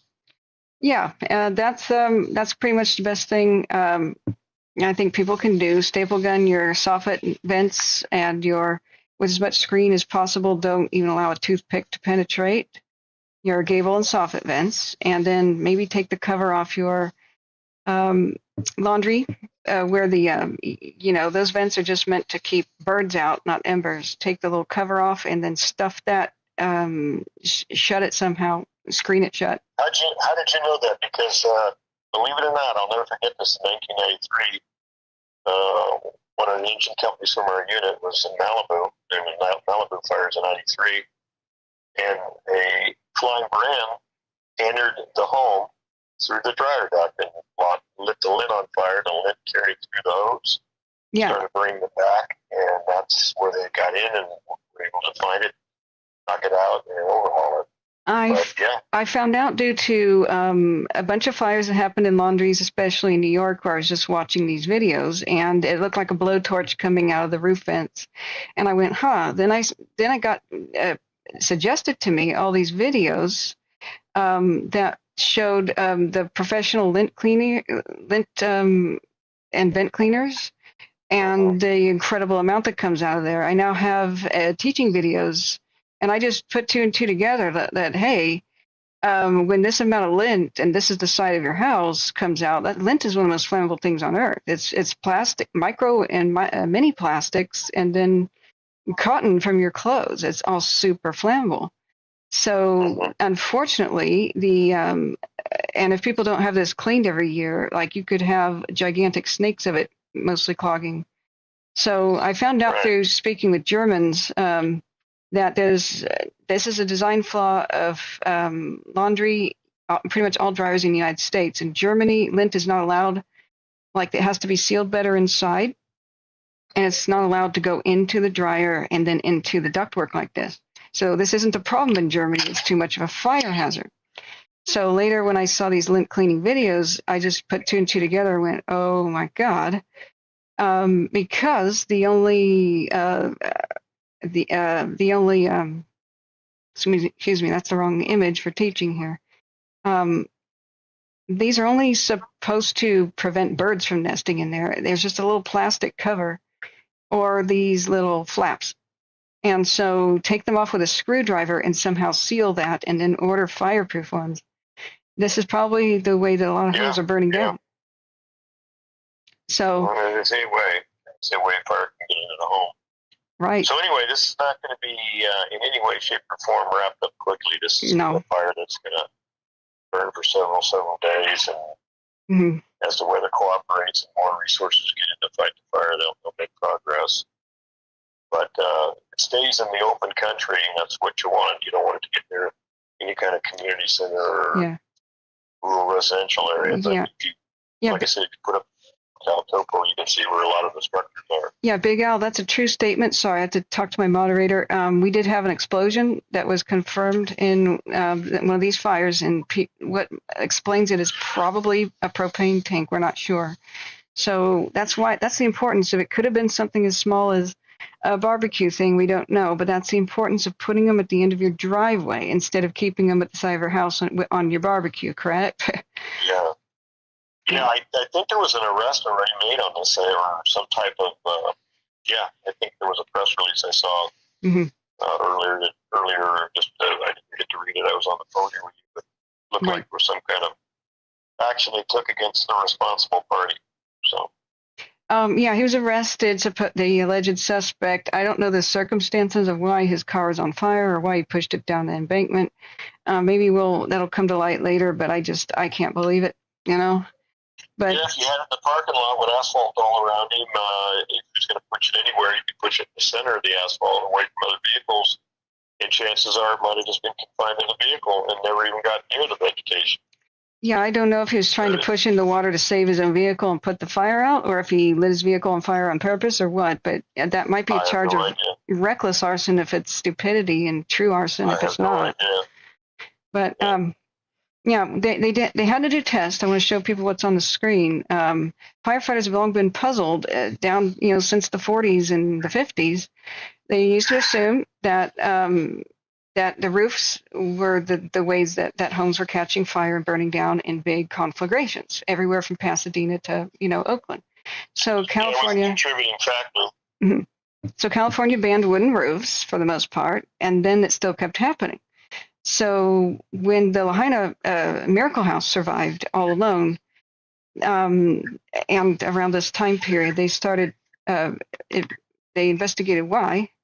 It had just been re-roofed, and so it had perfect vents. It had absolutely brand new, impenetrable soffit and gable vents. And so they confirmed this with a bunch of testing. Where's that picture of the Lahaina house? Excuse me, guys.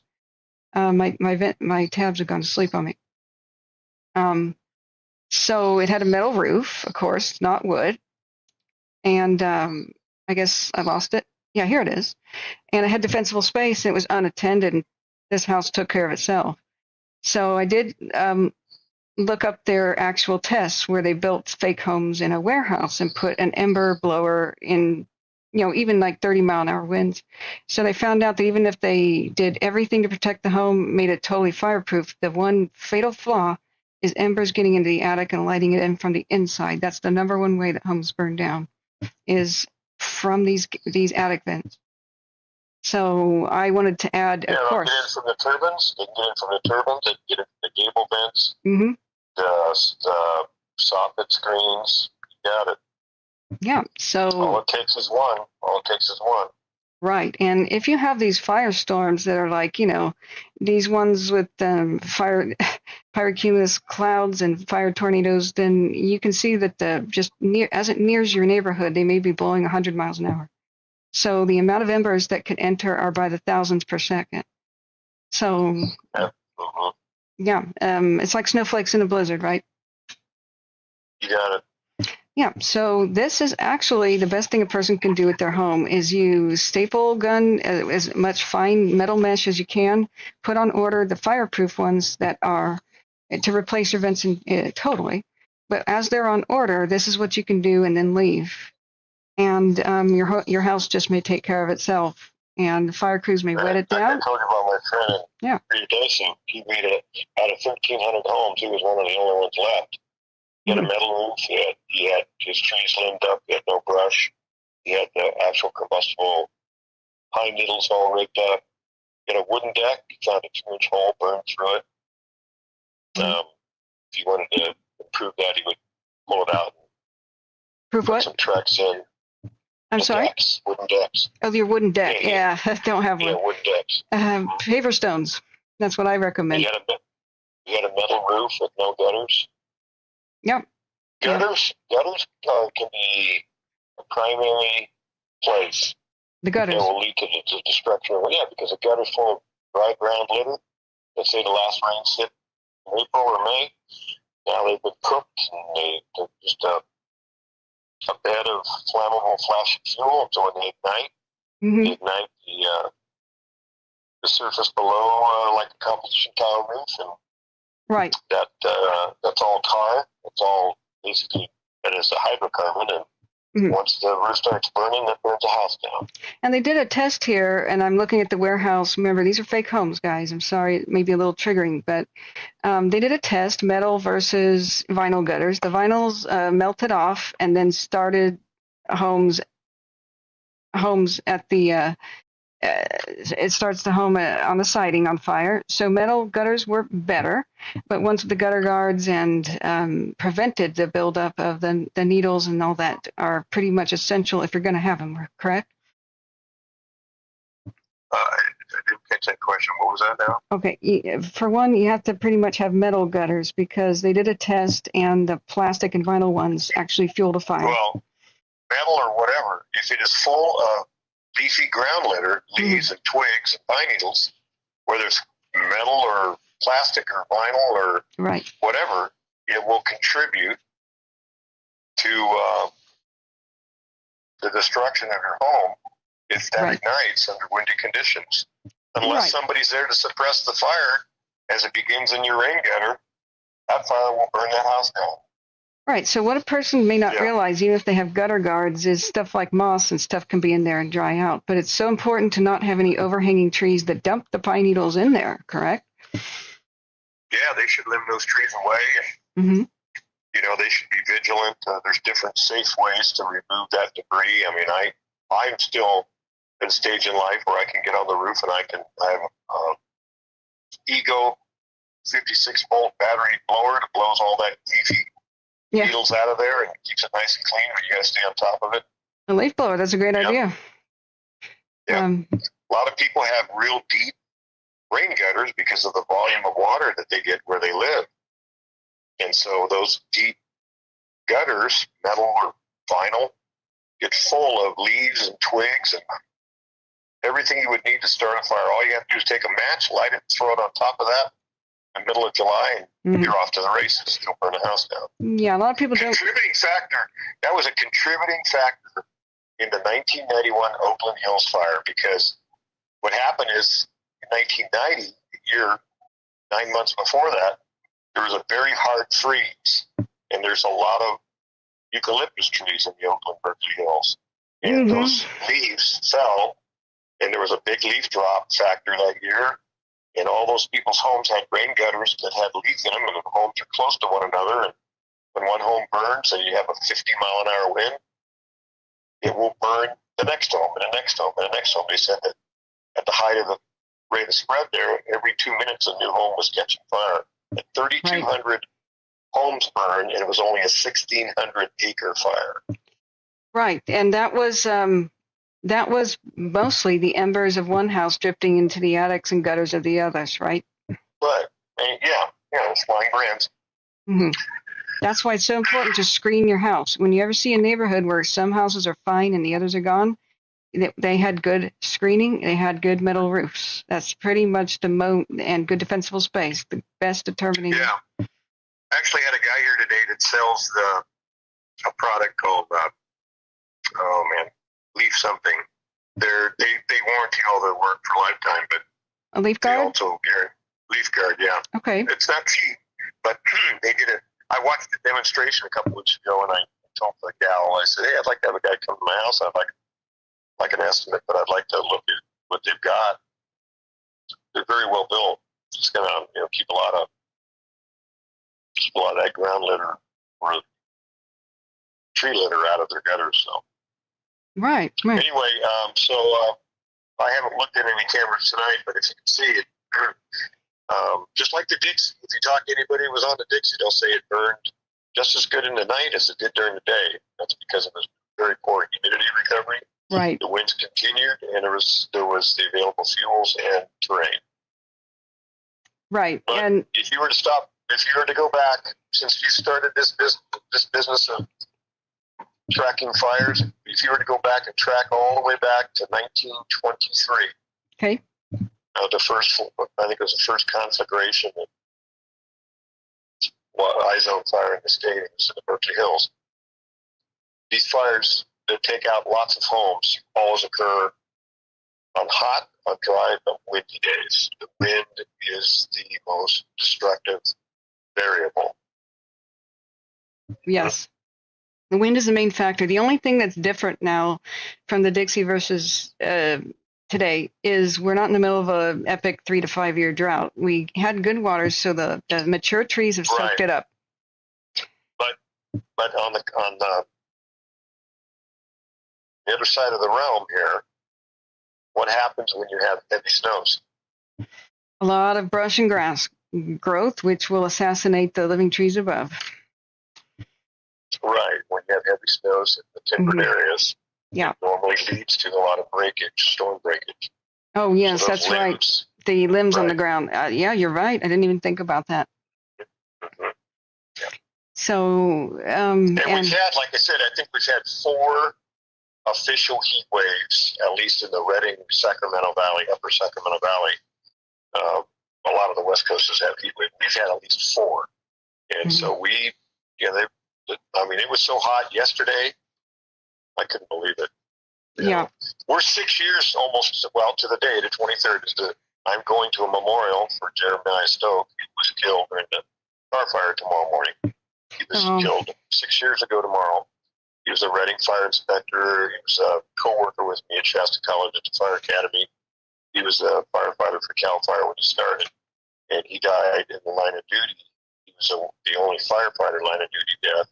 Besides, I think there were some other personnel that were killed during car, but directly on the line. What was his name? He, Jeremiah Stoke, S-T-O-K-E, fire inspector for the City of Redding Fire Department. I don't know how to spell that, but Stoke. Okay, I get that one. Jeremiah, Jeremiah, just like the Bible. Okay. Book in the Bible, the Old Testament. Jeremiah Stoke, S-T-O-K, Stoke, like stoke the fire.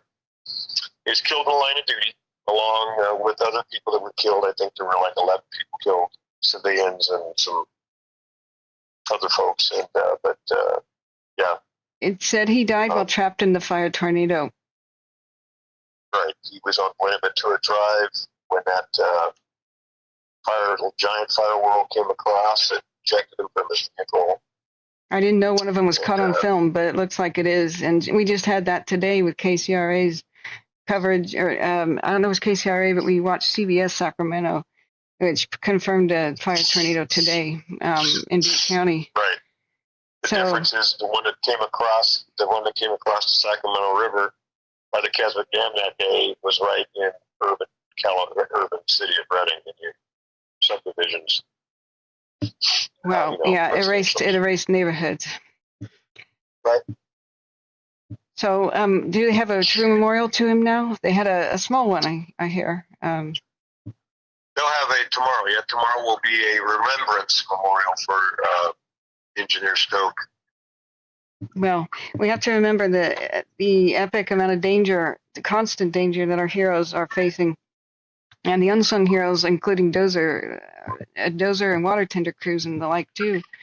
Yeah, there's a lot of civilian people that are out there on the fire line. They have probably the least amount of wildland training, but we keep an eye on them very closely. But they support the fires with heavy equipment, bulldozers, and water tenders. Yeah. And law enforcement and posse and volunteer search and rescue as well.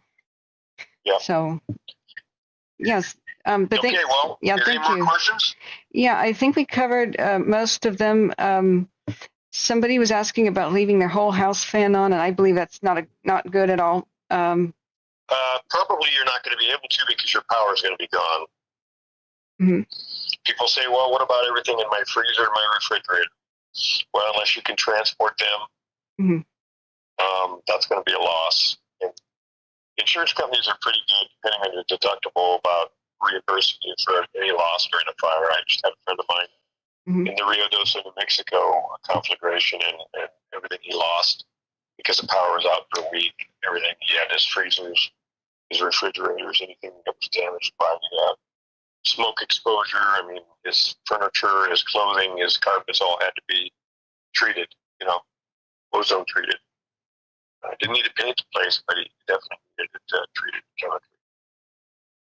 Yeah, it looks like something just hit a gas line. I'm listening to Butte County, and they're trying to get PG&E, I believe, out there, or somebody from a gas company to try to shut it down. That's still been the only radio chatter right now. Occasionally accidents will happen. But thank you so much for your wonderful insights and staying up late to talk to us. We don't know where the fire would go. Nobody can predict it, because if we could, there would never be any losses, right? But all we can do is talk about the potential. So here's the deal. Here's another thing to be heads up about. So you see this fire in the northern Sacramento Valley that took off out of Chico, California, now moving in toward the last National Forest, the Deschutes Wilderness, the Highway 32, Highway 36 corridors under these conditions. So especially in the afternoon when it's the driest and it's also the hottest, but at the same time, this is when these winds are normally more intense past noon. So what happens now if you have a second or third fire that behaves like kind?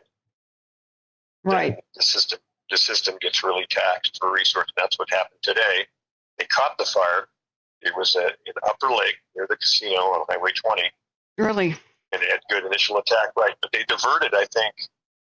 Well, earlier they diverted one air tanker to the state of Nevada, and then they diverted one or two air tankers to that new fire in Lake Napa.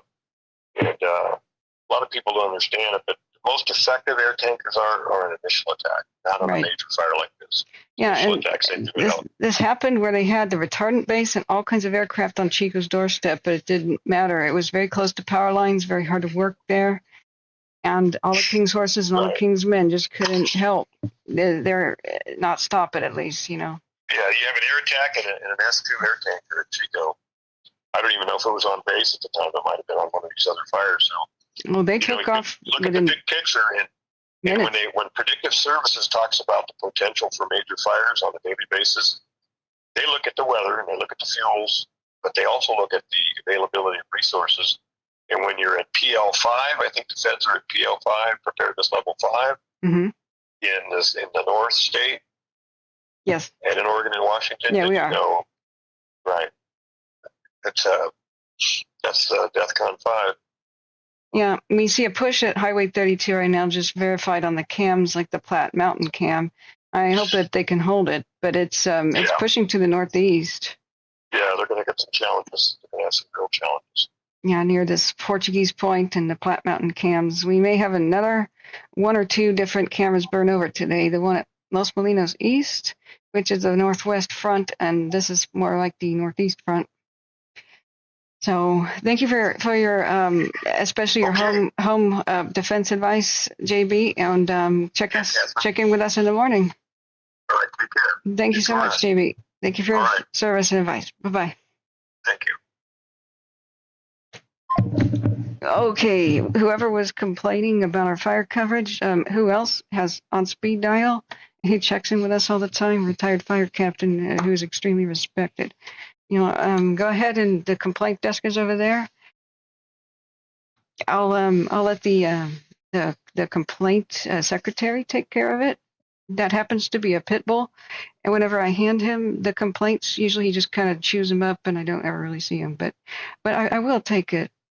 I will take your complaints under consideration and get them to the right reviewer. The pit bull named Tiny.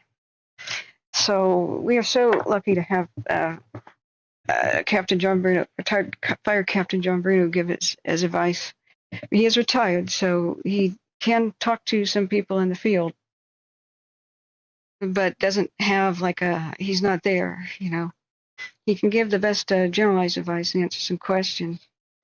So, yeah, Fred Miller says if you want to read fire history, read Timothy Egan's book, The Big Burn. I'll take a note about that. Thank you. But once again, man, thank you, JB, for being an awesome resource and teaching me so much about fire behavior. I learned from the best, So let's see and get back to the situation. I will unmute the radio if they begin speaking again. It's been kind of harsh in my ear. I had to put the Yeah, it's 'cause there's a tree torching on the Cohasset. We have the survival, though, of course, of these radios, which is so important. Bug says, I love that guy. We all love that guy. We all love him. So when he says that we're doing a good job, that's how I know. When he says we're doing a good job, that's how I know that we actually are. That's how I know that anybody else criticizing who's saying we're not is just full of crap. He teaches fire survival, friend. So when I was listening to the radio, they did have a gas leak that was confirmed. Something ruptured, something. I don't know what it was. It was hard to hear the radio plus focus on what JB was saying. Excuse me, let me sharpen this pencil. Yeah, thank you, Big Al. And I wasn't able to check chat. I just checked for some questions there where, for JB. So, yeah, Kathleen, I don't know what kind of advice, what is the best advice for if you have propane? I think you should, we looked up that one time. Orville 44 is at scene. 40006. I'll unmute that now to see if they have any new advice on the gas leak. We may have 2 cameras burn over. This gives us a great idea. That's why I put them. The crosshatch, the directional finders. We can track and we can see just, we can see now that it's not really with the wind, but it's with terrain. Fire likes to climb. It is climbing near Platte Mountain, which is looking to the northwest. I don't know what drainage this is, but it's west of Portuguese Point, and it is going to be making a push on 32 and whatever this road is. I'm not sure if the fire's past this road, but we have limited terrain map functionality here where we have the the camera beam directions, so we have to cross-reference this with CalTopo. So it's about time we spend $100 of the donations. Thank you, friends, for donating. Anybody that did while I was just passed out. After covering fires for 23 hours or whatever I did straight, I'm sorry, I'm not a superhuman. Anybody thinking I should be here all the time has an unrealistic expectation. I've tried to get a co-host, but it's almost impossible for somebody to have a supercomputer like mine to properly do this. Firefighting knowledge, or at least basics of firefighter behavior knowledge, video production knowledge. You have to have a crash course on how to use open broadcaster software. That's not the easiest thing to ever learn how to use. You have to drop a couple of grand into equipment, such as this, $300 headset, which still doesn't have the best audio quality, but best we can do at the moment with the budget. You have to have multi-monitors. One of them has to be devoted to what you see on the broadcast area. You have to constantly adjust things like volume and know how to use noise gates, compressor, limiter, gain filters, and the other one that suppresses noise in the background. That's a different audio course that you have to take. I do have part of a degree in multimedia fine arts, so I have the basics of this stuff. Plus, you have to have mapping software understanding. And a lot of free time, like you have to have no life. And super internet as well. And so far, I'm about the only person I know who can do any of that. So Broke Fish is the next best option, but he has a lot of commitments with what he does on his stream, and he's not breaking them to just do fires. He lives in Oregon and just tends to cover what's in his backyard, which are the current lightning disaster fires in Douglas County. So I've tried my best to have somebody to take over live while I'm asleep. But the next best thing are my wonderful mods. And hey, to Bash Mode, love you, and thank you, sir, for your kind donations and support. We are donation-based. This ad-free experience is brought to you by Debash Mode and others. So many others, too many to name. I had to get my smartwatch, guys. Because we never want to hit that monetization button. because if we do, I have no control how often ads play.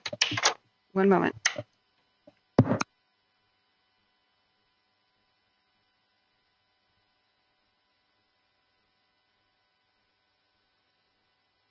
I have no control if they're going to, and they probably will, speak right over the top of emergency info of scanner radio saying evacuate this and that neighborhood over me explaining something important. And I find it distasteful. I don't want some random companies benefiting from what's going on here. I just don't want that. So, but there are extreme expenses with streaming, and every single streamer, no matter what they do, no matter what they stream, even if it's makeup or cooking shows, they either have ads or they have donations. So, or the people have expectations that I should do this for free, but be here like 16-hour days for most of the year for free. Like, okay, I don't understand those people, but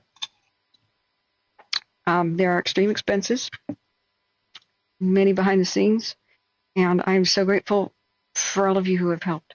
Please hit the like button. That helps us trend because we fight the stupid algorithm every day.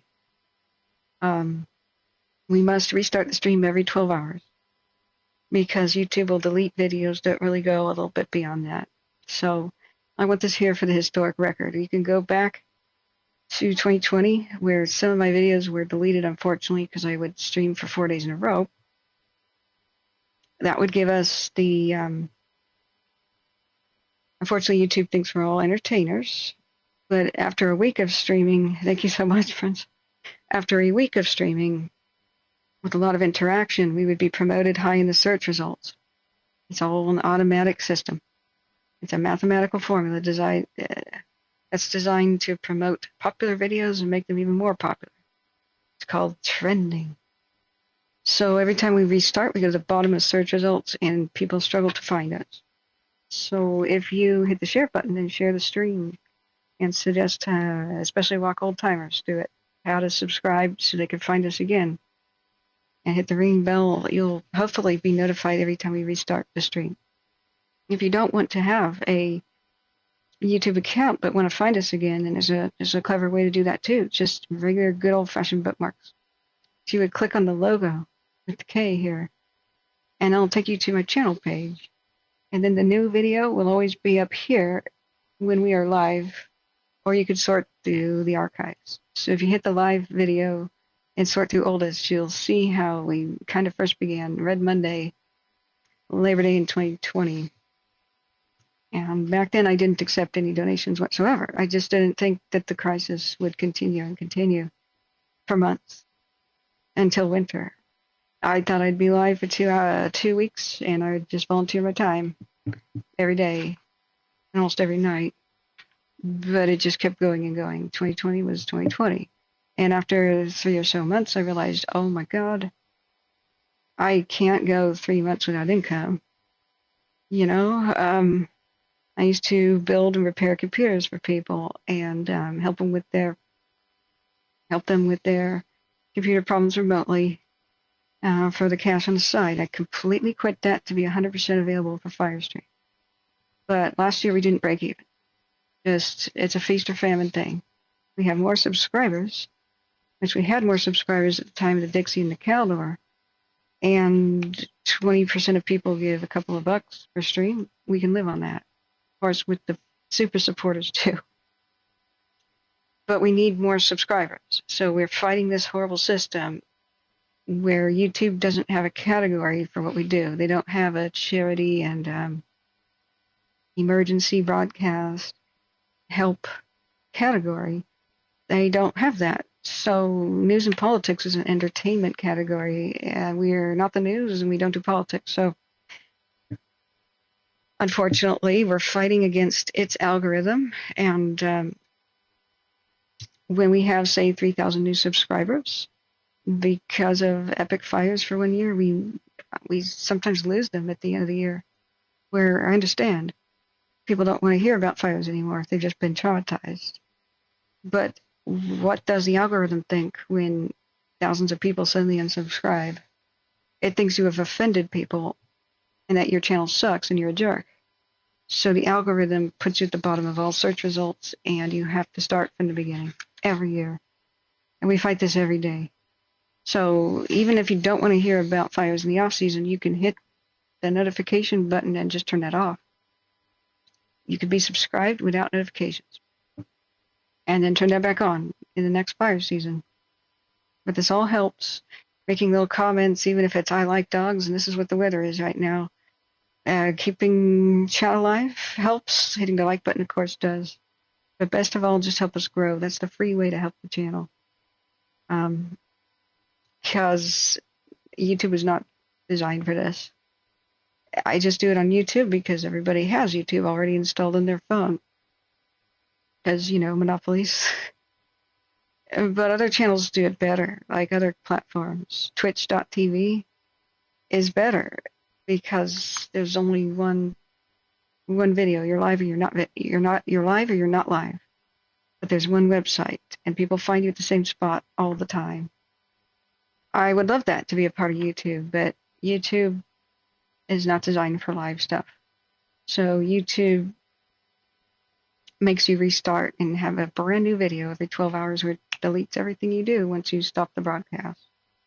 So we can't have that.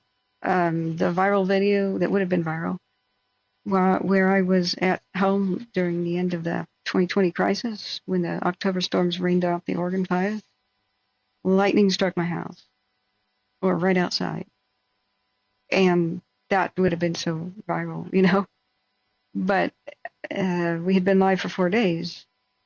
So as soon as I quit the stream, and I didn't have the budget back then to have all kinds of hard drives, I wasn't recording. As soon as I quit the stream, it says processing the video, and it never came back. And I put a bug report into YouTube and said, why did this video not show up when the live stream ended? And it was in fine print that even if you click the button, save my videos once live stream ends, fine print I never knew about. If it goes over 12 hours, delete. So thank you for helping us fight this horrible system, automatic system that YouTube has that punishes people that do good in the world like us. So let's go back up. Does anybody, if you guys are about to sleep or something, can I answer any questions?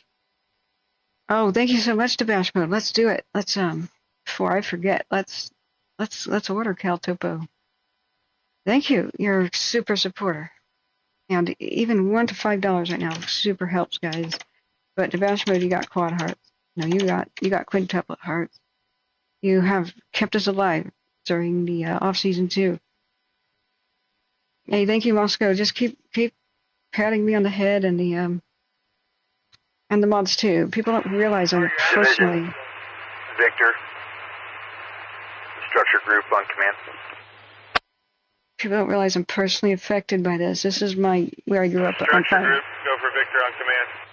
Oh, maybe we have an update. Yeah, transitioned with Utility 82. He's going to take over structure group. He's aware of all the resources and their locations. Do you have anything come up on for him? Yeah, copy. Thanks for the help today. Yeah, you're welcome. Division X-ray structure group. Did you copy that traffic?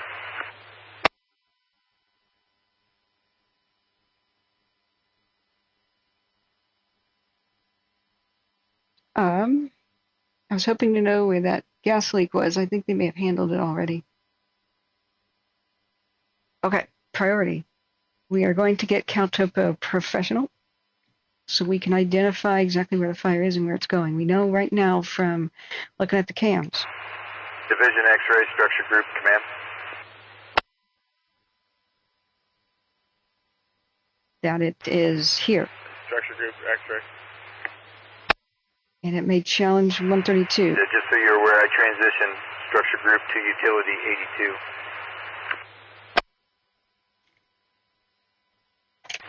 X-ray copy. Right, there's Portuguese Point. We got the heat detection. The cameras are looking that way. I want to see the other intersection of Highway 32 and what? Highway 32 and what? It's going up the Nelson Ravine. That will be challenged. And I think Butte Meadows really needs to start getting, Lomo's a tiny community or something, or buildings. I don't know what is at Lomo, honestly. That's next in the line of sight. If they're not out already, they should be. That was level 2, which I think. And go north for sure. That was level 2. I would hate it if they have blow the whistle and tell them to get out in the middle of the night, but that's what they've been doing. Butte Meadows is in danger, maybe in the next 24 hours. If the wind is kind to them, it'll be away. It'll keep drifting mostly to the north, but mostly to the west. But what does fire do? It likes to climb. But what does it also do? And why has it been getting closer and closer to paradise, even against the wind? It likes to fall. Fire can fall down hills. You're talking, the steeper it is, the more likely it is to happen. It's called rollout fire spread. I wish they called it roll down, but it's roll out. Don't ask me why. So what roll out is, and you'll see this word used again and again, is pine cones, half-dead trees, branches, whatever, falls down slopes, and fire gets to the bottom of a slope. And then if it lights the ground on fire down there, it'll race up the other side because fire will climb hills. So if nothing else, there's still this hopscotching nature where a place like in Butte Meadows can become Branch 15, Division 2105. endangered because it can skip what we don't want to see, but what could happen is it can roll down these ravines, go up, up, up, and then 2105, Branch 15. up here. If you didn't catch that traffic, I transitioned the structure group to Utility 82, Captain Clifford. I'm going to head in unless you need anything else. Right, where's Negative, thanks for closing out, and I did copy your message with Victor. Thank you. All right, that's Portuguese. Copy, I'll be back in the morning. Platte Mountain there. Platte Mountain is watching it go up the hill. It's kind of against the wind, but like I said, it just likes to climb. So what is that squiggly road? Just by Portuguese Point. That's what we're trying to figure out. But in just a second, we'll get the pro version. Hopefully that's not too complicated to buy. And see what kind of new map layers we get. We're looking at some pretty old ones right now. See, there's Platte Mountain. So, in the Forest Ranch fire station. I don't know where exactly the camera is. Oh, Platte Mountain Lookout. Okay, so here's where our camera is. And it is looking to the northwest. And so it's going up this ravine past whatever the place name of Spencer Ranch is. That probably is not a real ranch, but I don't know. May even be pretty old. But there's 32 just by Portuguese Point. And let's see with the global imagery layer. It's a squiggly road. Is it this one? Maybe it doesn't even have a name. Oh, we could put the Forest Service layer on. Forest Service maps are works of the United States government, and they are not copyrighted then, I don't think. Even though they're expensive to buy. Do we have a name for this one? See, there's Platte Mountain. And then there's an elbow bend. Let's look back at the cams. The elbow bend, go up a bit, past the elbow bend, past the elbow bend. We don't have a name for it, but it's this. And it goes up to the Tehama County line. It goes up to Campbell Creek, where it intersects with Chico Creek way up there in the middle of nowhere. They're probably old 1800s gold mining roads and or logging railroads turned into roads by hazard of gas. So it doesn't have a true name on 2016 topo maps, unless you friends know anything. Community or a place name called West Branch used to exist here. This is a 1915 to 1945 map layer. So let me look back Oh, thank you, Fred Miller, for your kind donation. You're wonderful. Shinani, yeah, it says Portuguese points in between Butte Meadows and Powellton, right? Which I was saying Powellton needs to be pretty much unaware. Everybody at Butte Meadows has got to be ready to go at a moment's notice. Yeah. Moscow Rim says maybe the Forest Service road. It could be. I'm disturbed that it's not labeled. We might have to go back in time. Forest Service 2013. But you know what? The battle map could have it. I'm going to check and see if they've made a new battle map. Where is the button to show you? But thank you for your local knowledge, guys. And I know, Shinani, this is like deja vu to you, man. Where are you currently at? I'll get back to chat in a second. Just get my attention again if I missed your question. Okay, where's the PDF viewer? Okay, so this is the battle map that they had ready for this morning, which was generated last night. It's the one with as many geographic features as they could get. And yes, to answer somebody's question, why? Okay, why did it highlight that? Stop. Okay, the map is so big, the PDF reader is trying to crash. Okay, all right. This is the LiDAR. The LiDAR will fly over to help enhance, especially to detect things like new washouts and stuff. Some of these roads are just so old that they probably don't honestly exist anymore. I remember going up by Canyon Dam and in Plymouth County around 2008 looking for historical sites. Historical sites. And I don't know if Portuguese points on this map. Yeah, there's Lomo. Okay. There's 32. Yeah, they have to enlarge their maps. So, yeah, Nelson Ravine.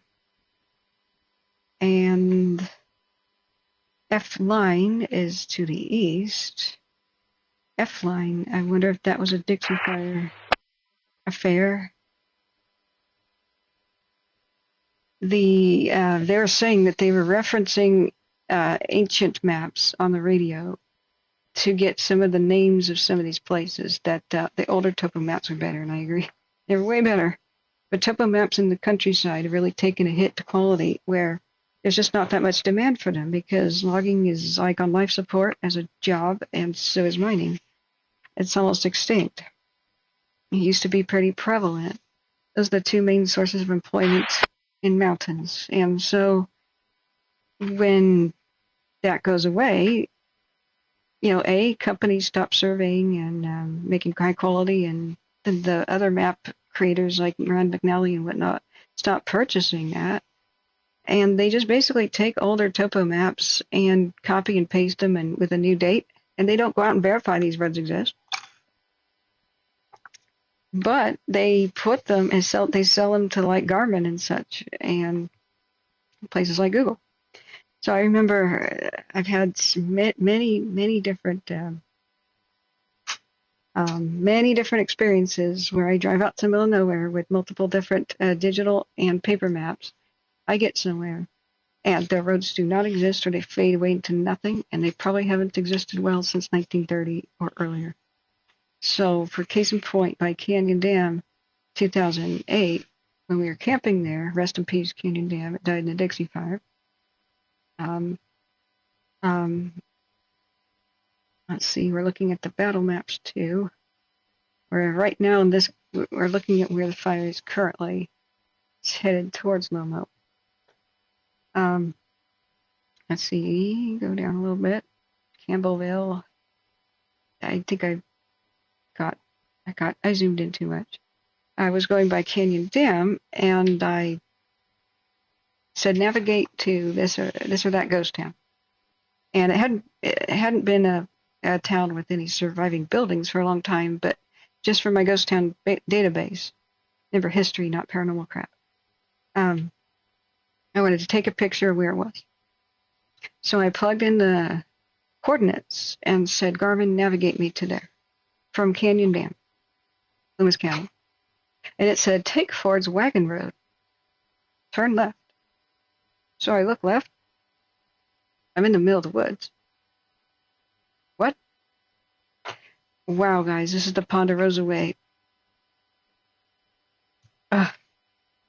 Okay, I'll have to reread the article for you guys. Did you know that FDR and the Civilian Conservation Corps made a huge fire access road that was 800 miles long?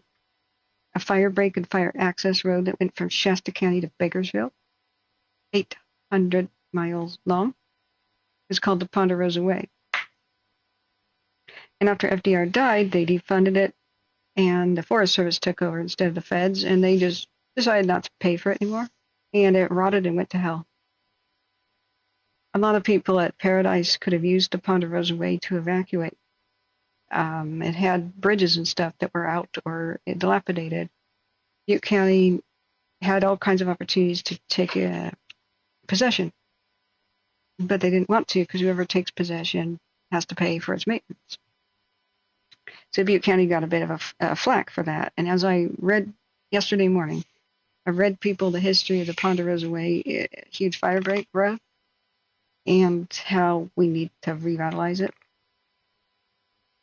I got chills because somebody who lives in Cohasset, this was a 2020 article in San Francisco Chronicle, said the Ponderosa Way would be a good escape route in the case of fire coming to Cohasset. How do you...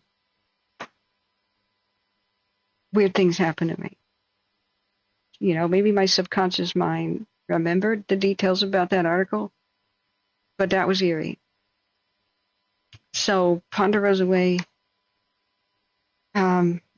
somebody who lives in Cohasset has been for decades pushing Butte County, even before the Paradise Fire, to reopen it, take possession, and keep gates out of it so that people at Cohasset and Paradise and other communities can have a way out, secondary way out. What happened yesterday? Sierra Pacific, which had put some gates on it, supposedly opened them, escorted 80 people out, 80 cars out, guiding them every step of the way over to Highway 32 on Ponderosa Way and some of their own private logging roads. And then the National Guard airlifted out those whose cars ran out of gas and stuff with 2 Chinook helicopters. Wow. But that just goes to show that common sense prevention can prevent a lot of lives from being lost. And we have to listen to the smart people. And if you know history, you know how to survive. And this is eerie. Seeing Ponderosa Way. It used to be in places 200 feet wide, 60 feet wide in most other places. And it used to be, its whole purpose was to be a fire break to protect the mountains from the valley fires and vice versa. Because even in the 30s, we knew about the danger to all of our communities, even in the 30s. FDR went and did something about it. God bless him. But all the other presidents and Forest Service very short-sighted. And Butte County's decade after decade, whoever's in charge, very short-sighted. Wow. So that's just eerie. Okay, back to tracking where the fire is. Let's see here. Now, looking at this map, I kind of lost where it was.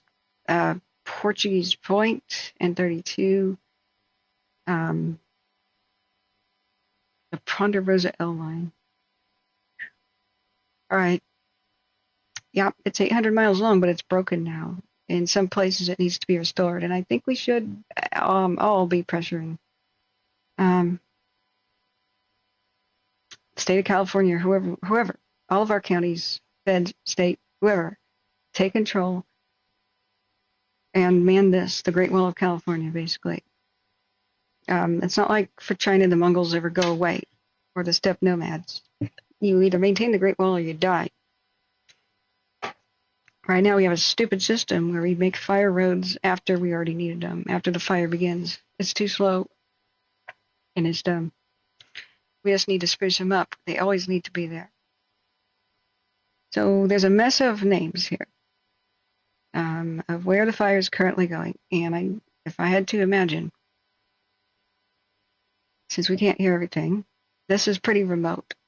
Unless somebody has long distance radio to Butte County, we may have to start listening to maybe there's a broadcast in Plumas County or something, a National Forest Service broadcast. It's possible we could hear them tuning in from there. But it's where Nelson Ravine is. And these roads look like 130 G2. So this would be that would be where this is where I think they'll try to stop fire going northeast if there's anybody there. The intersection of 32, Highway 32, at Nelson Ravine, and the road on the west side seems to be called 130G2 and 130G1. I don't know what G means. Grade, perhaps. Grade usually means it was once a railroad. Railroad logging was how they did it when the trees were huge. And most of the forest roads in the west are primarily old logging and or pioneer railroads converted to roads. Unfortunately, during World War I and II, instead of just keeping railroads around, which is the most economic way to travel and carbon neutral and blah, blah, blah for freight and safe, they needed the steel for World War I and II. So the scrap drives took people out into, unfortunately, the wilderness where they 44. destroyed the rails and pulled them up and destroyed history and destroyed mining equipment. Orbital. Our history in general. The gas line's been secured. The hazards have been mitigated. PG&E is going to remain at scene. Engine 44 is available response here. Great. Hazard mitigated. Cool. So the gas leak that may have been accidentally caused. And 44. The gas leak, which may have been accidentally caused by I'm going to try to put the clock higher here. There we go. The gas leak, which may have been accidentally caused by a desert or something, I don't know, has been mitigated. And so PG&E went and helped out, shut it off, and their ground crews are good, if not their management. So just looking up here, it's kind of a mess. But with the failure of the Forest Service, especially BLM2, and who knows, whatever, it's a bit hodgepodge of private and federal and or state-owned land. These fire crews may get out there and go, there's supposed to be a road here. So finishing the Ford's Wagon Road story, I was over by Canyon Dam and just trying to get to an old historic site that was once a gold mining ghost town or gold mining camp. And I put it in the Garmin. But I had updated maps. I had done that, I hooked it up to the computer in 2008. Okay, let me put that down. But that's the battle map they generated. I'll go check if there's new ones. If you have questions about it, let me know. Yeah, watch duty's pretty good on most things. Oh yeah, Warco, the Civilian Conservation Corps did awesome. We should just revitalize that. So I was at Ford's Wagon Road, but but the point is here, just before I tell that story, that I believe on the cameras we're seeing it approach that spot. That's Portuguese Ravine. I don't think it's progressed past here. I don't know. This could be hot drifting smoke going north, but it will be pushing on 32. It's going up this ravine here for sure. What's this one called? the one with Spencer Ranch, what's it called? Bear Lake, looks like a pond. And what is this ravine called? This is so remote. Big Chico Creek, is it? Big Chico Creek ravine. So it's currently going uphill, traveling northeast along Big Chico Creek, as evidenced by the cameras. So how does that threaten? Let's see, this is the community of what? Forest Ranch itself. I don't know. They've had some time to do structure prep. I don't know what's going on there. So let's put in the activity. Does anybody know the status? But if they were able to stop it from coming up the hill here, 32 is a good, decent paved road line. And if somebody could let us know. There's a bend here, a kink, and then right here, Nelson Ravine intersection of 32 and 130 G2 might be their best place to try to stop it from going crossing 32. Let's go back and look at our cams. As we're on the Platte Mountain cam. Here's Platte Mountain 1. So we do our, a 6-hour. This is the northeast corner head of the fire.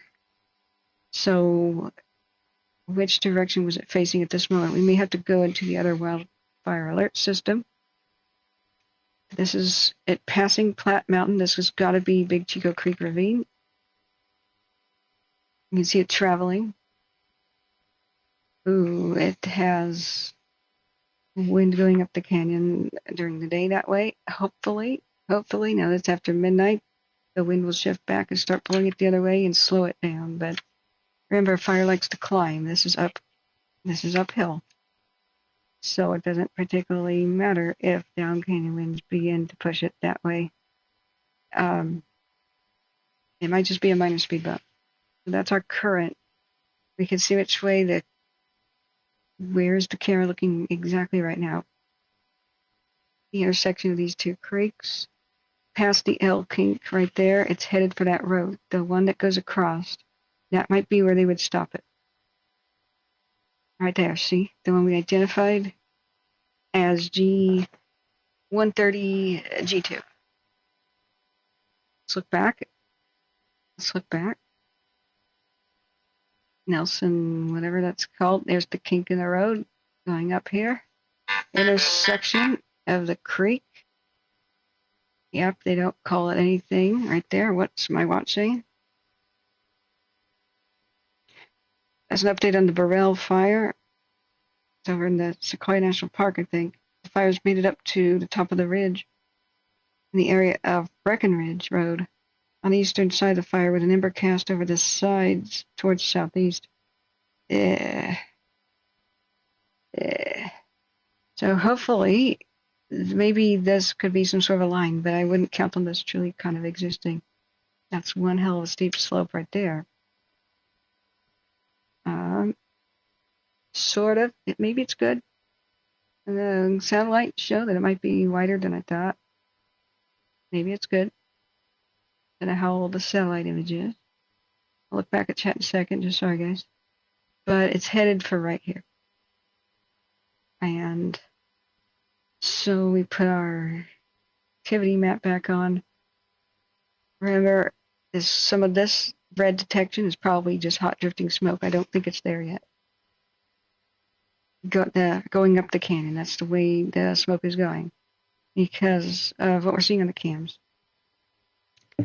But Lomo needs to already have been evacuated. Anybody lives over there? I don't know if anybody does. I don't know if those are all like dilapidated former gas stations or something. If anybody knows, please tell me. Sorry. Sorry. Is anybody fighting in chat? I need to maybe check action. Oh, Charlene. Z. Kirby says, I was just told by a forest ranch evacuee the fire went around a store in their house. Oh, it was saved after that. They don't know. Well, that's good. They had a good amount of time. You know, they had a good amount of time to do structure prep. Remember, the smaller the community, closer the buildings are together, the more likely they are to get saved. So, thank you for your local knowledge and sharing that. Charlene Z. Kirby says there's no cell service from Butte Meadows. Turned to 36. Is it called Nelson Ravine by locals, like as an intersection of something? So, yeah, Watch Duty app is as good as people monitoring these radios and such, like we are now. And they have to have somebody on shift. They usually do for California. But it, I need floss. I'm sorry. I still have swollen gums and stuff from my tooth problem. Sometimes we hear stuff and we see fires that start that Watch Duty never has. It depends. They're a volunteer organization, basically. So it depends on how many people are staffing and if they're awake at night and whatnot, just like here. Good morning, Noah. Is 70 open or is there any risk of closure? We'll take a look. Now, right now, let's check on the evacuations they currently have. Is this Butte County at this point? This is Lassen National Forest, technically, this little square. And it's the boundary where Lomo is at. Anybody know what Lomo is as a community? Because I actually don't. Restart. But one thing Watch Duty has been very, very good at with this fire is getting those maps updated and having one that shows both counties. One of the horrible things I've had to do is I have to have multiple maps open because the one for Butte County here doesn't show Tehama County. It's a totally different system. So Tehama County's over here, and it doesn't show Butte County because it's a totally different system. So I was unaware that they had level 2 evacuations all the way to Red Bluff's doorstep for hours because I didn't learn my own lesson from prior years that these maps don't show us the counties next door. So what did Watch Duty, though? They made their own. Good. Okay, here's our mapping plane, maybe. Yeah, 17,000 feet. Yeah, it's doing the characteristic mapping curves. So it'll zigzag. So it's probably doing LiDAR and infrared at the same time to make a true, more 3D map. So hopefully we get a new map in by 2:30 in the morning. I'll be here all night. Thank you, Big Al, for being here too. Who is saying stop blaming? If you can do it better, you should take a higher position that could make a difference. I don't know what that comment is to who or about what. So what are the odds of 36 from Chester to Red Bluff closing? It probably is. Let's go to Caltrans. That would be a death drive right now to go south from Butte Meadows right now. It's approaching that Nelson Ravine and Lomo pretty quickly.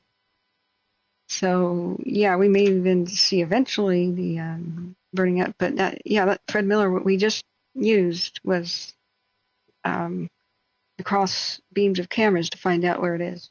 So it's approaching the Nelson Ravine up that canyon. So Caltrans, yeah, is that still Butte County? Butte County closures. So Mineral Lomo, Butte Meadows. It's all in grave danger, and maybe even somewhat soon.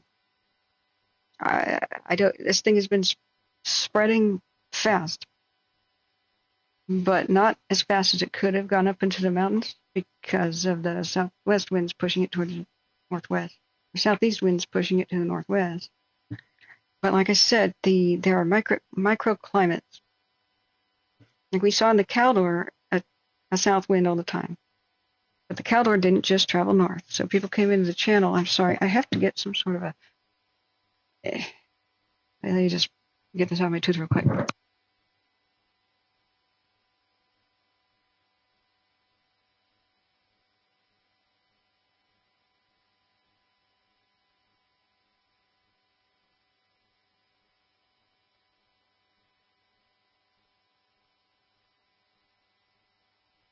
There. Sorry, friends. After having that kind of emergency cracked tooth downward, they didn't do it perfect. It drives me nuts. I'll have to have a follow-up appointment with that. So, upcoming 55-hour closures, 32 in Butte County. We'll check on 70, of course, too. I thought there was a map. Ow. So from 9 p.m. Friday, July 26th till 5 a.m., Monday the 29th, closure times and locations. That's the full closure of Meridian Road to Hamilton Nord Canna Highway. Did you know that Hamilton's a ghost town? It was on the Feather River, and at one time it was like the county seat for a moment. It's mind-blowing. One of the places I visited. So, this is about a project. What project? Oh, I don't think their project's going to happen now. These time periods, the delay time is going to be 20 minutes. Oh, this isn't about the fire. This $24.8 million project, scheduled to be completed in December, is designed to improve public safety. Yeah, that's not going to happen now. Okay. Wow. So, doesn't Caltrans have a map? Public Works road conditions. Fail, Butte County. California highway conditions, road information. I used to have this on speed dial. SR 70 is closed. Here's our answer for that one. To northbound traffic from 3rd. Oh, wait, that's because of the Marysville Hotel fire. From 3rd to 6th. They've reopened that, by the way. The hotel is not in danger of falling down. It was a hoax. Good try, city, to try to knock it down real quick and bill the owner. Good job. Good job trying to erase history when it's fine. So just now that it's been gutted by fire, rebuild it and reopen it. Can't believe that. Anyway, all right, where is there? Caltrans road closure map. Caltrans quick map. Yeah, that's right. There we go. There we go.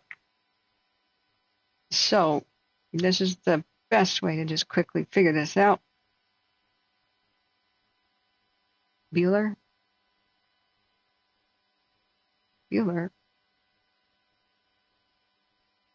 Hello?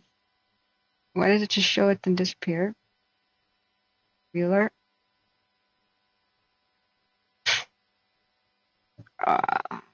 Okay, turn off the ad blocker. What just happened? Ad blocker is not at fault. Hello? Quick map options. Full closures.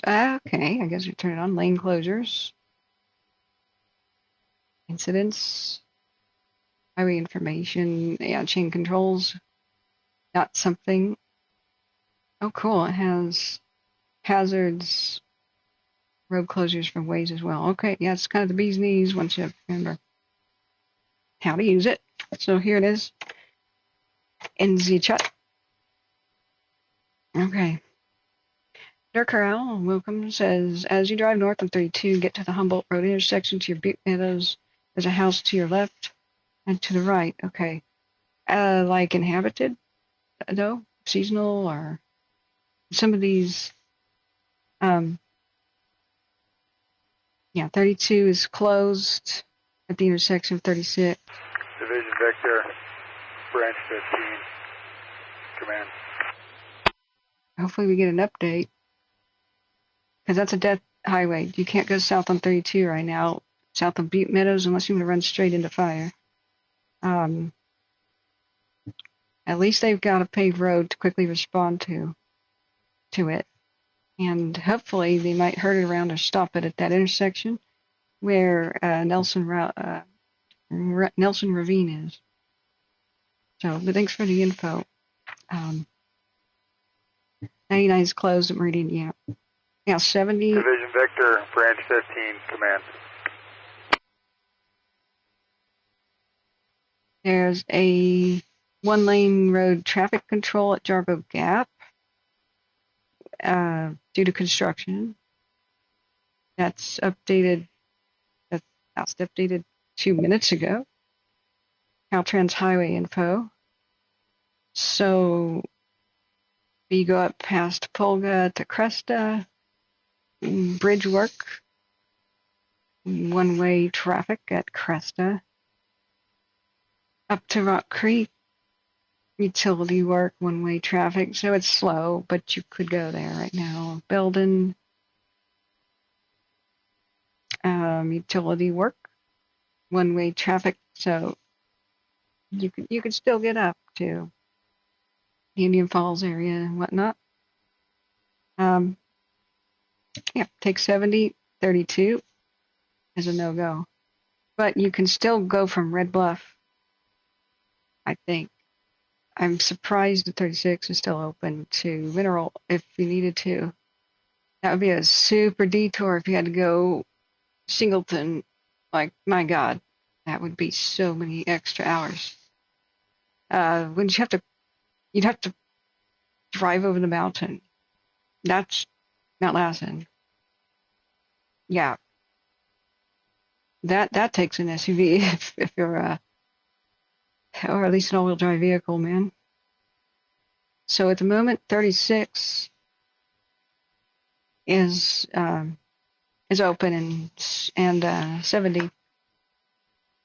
I don't think they'll close 70 unless the fire crosses 32 and gets over towards Inskip or something. I don't know what the battle is like and whether or not they're holding 32. We have to get as much info as we can. Do you guys know? Thank you for the local knowledge. We almost always took 70 to our cabin, west shore of Almanor, and when we went to Greenville and stuff. So 32, our pickup just couldn't handle the climb. It was pretty brutal for it.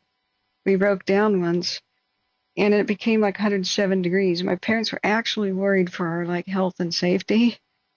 I was just addicted to my Game Boy at the time, and it was almost like with autistic focus playing it because I was beating Tetris. And now I found out that I did, basically. It just kind of endlessly loops. Somebody just broke a world record and supposedly just did it for the first time. I swear I did it when our pickup broke down on Highway 32. Back in the day, we had all kinds of vintage gaming gear and stuff in the cabin. No internet, of course, and phone or anything. The memories. So we just did Caltrans 32 closed, where it intersects with 36. 70, of course, open on one lane for construction most of the way. I think the biggest, unless it jumps 32 tonight, like down here. Division Vector, Branch 15, command. And I think the biggest threat to Paradise is from the north and the northeast and Magalia.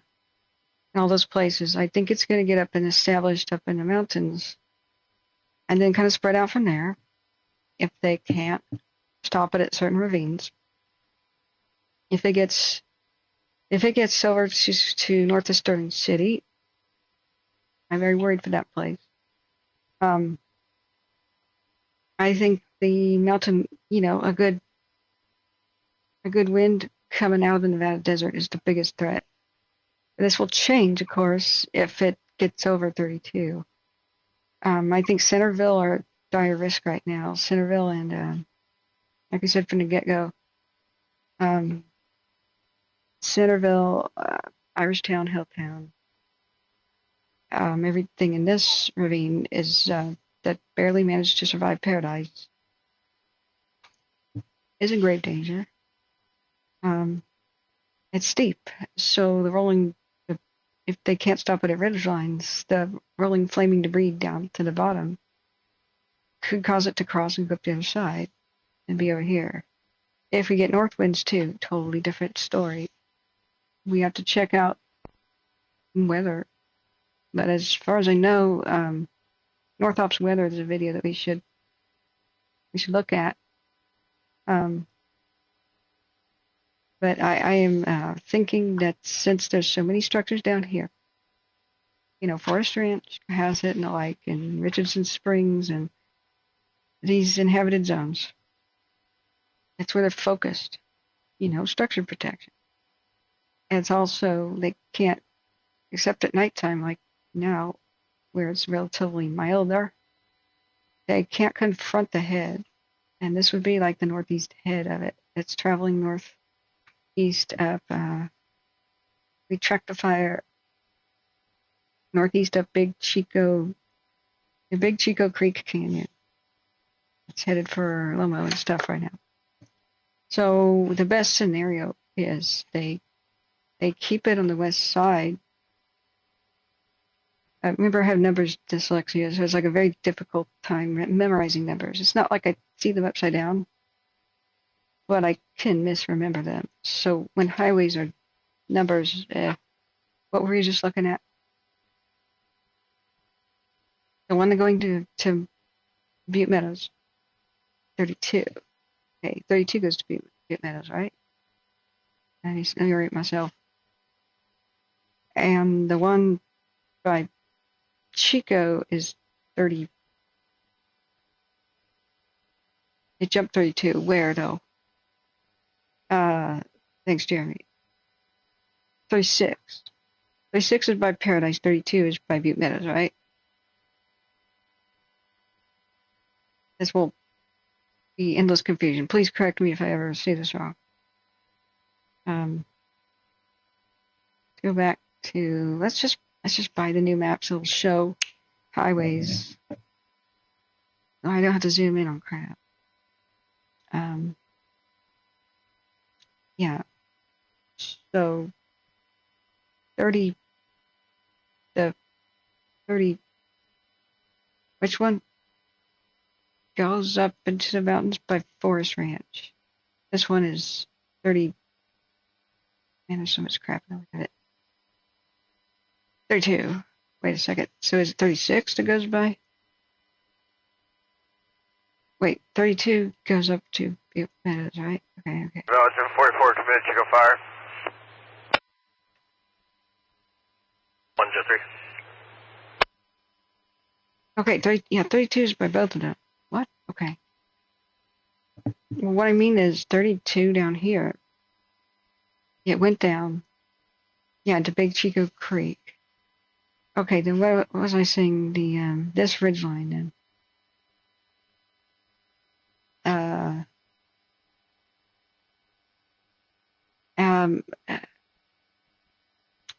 Yeah, the Hilltown area. If they can hold this ridge, I guess that's not a true highway. Okay. Sorry, friends. It's been a long time since I've studied any maps in this area, and I don't memorize numbers very well. Okay, yeah. Okay, so it goes 32 goes past Forest Ranch to Lomo to Butte Meadows to Mineral, right? Mineral. Remember, 70 is what I'm really familiar with, not this. get the wind off there. Yeah, then it goes to, oh, I'm in the wrong spot. Butte Meadows. Let me just put Butte Meadows. Butte Meadows, California. I think that's Plymouth County, isn't it? Yeah. Right, okay. So is it in the canyon then on each side of 32 currently where it's at, where we see it on the Platte Mountain camera? That's my question. Is there a super long highway where the northeast head is traveling? Can they keep it west of 32? Say it one more time. If they can, then they could cross it at a couple of key points to stop the northern progress up that canyon. And that'll be their best fire line. That'll be the best protection of Butte Meadows. That's what I'm saying. In this section, is it just west of 32? The 32 fire line is dug and still holding. Yeah. Yeah, Warco, thank you guys. Yeah, 36 is by Red Bluff. That's right. That's Shingletown. I think it'll probably go all the way to 36 if we continue to have the southeast wind. Where probably west of Shingletown, but there's like no roads out there. It's pretty wild, rangeland, tumbleweed, rocky stuff. That probably, unless there's historical places, almost no structures, not that much to lose, but we just don't want it to get so close. You know, like a huge long wall of fire. If we get winds down the mountains, we just don't want it to be pushed in such a huge, multi-mile long wall of flame. They can't be everywhere at once, could protect all communities at once, especially the outlying homes and structures and ranches to the east of places like Redding, Red Bluff, and Los Molinos.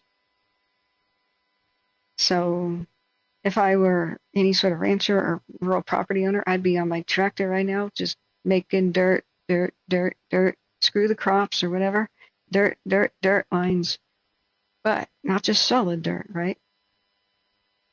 You can zigzag, you can stripe your fields that are east and northeast, even southeast, like in a half moon, you know, a C shape or a half moon by my property.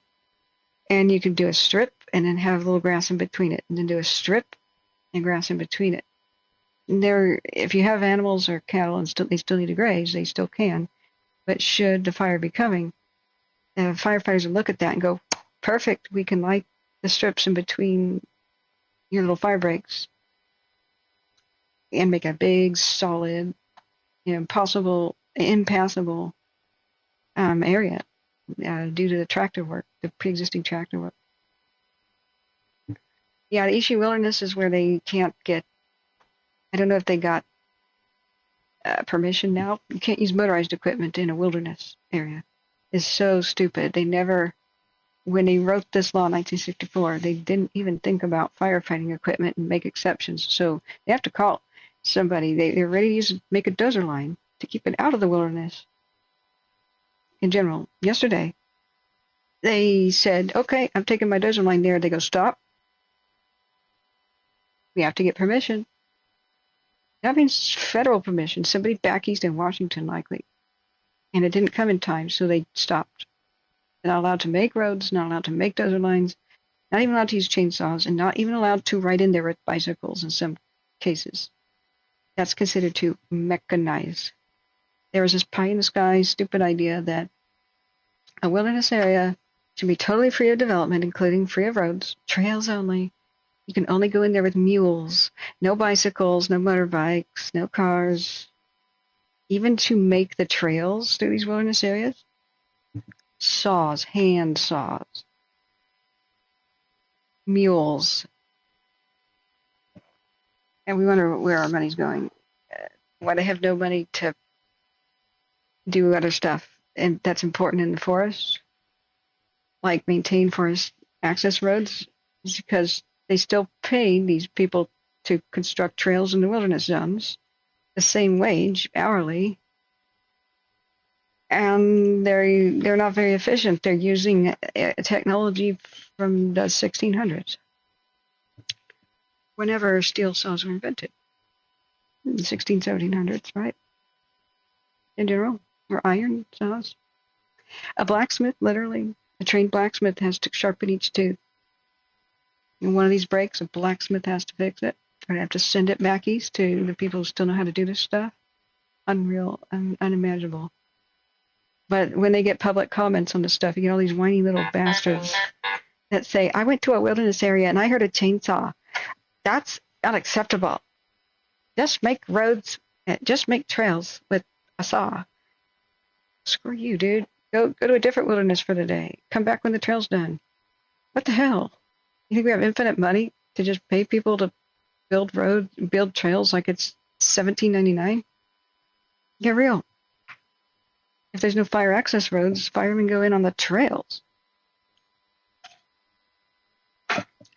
Unbelievable, but it is what it is. They may not get approval to make any dozer lines at all. At all. In the Eastern Wilderness, which means it'll burn up. Smoky Creek fire. How's that one going on in Alameda County, guys?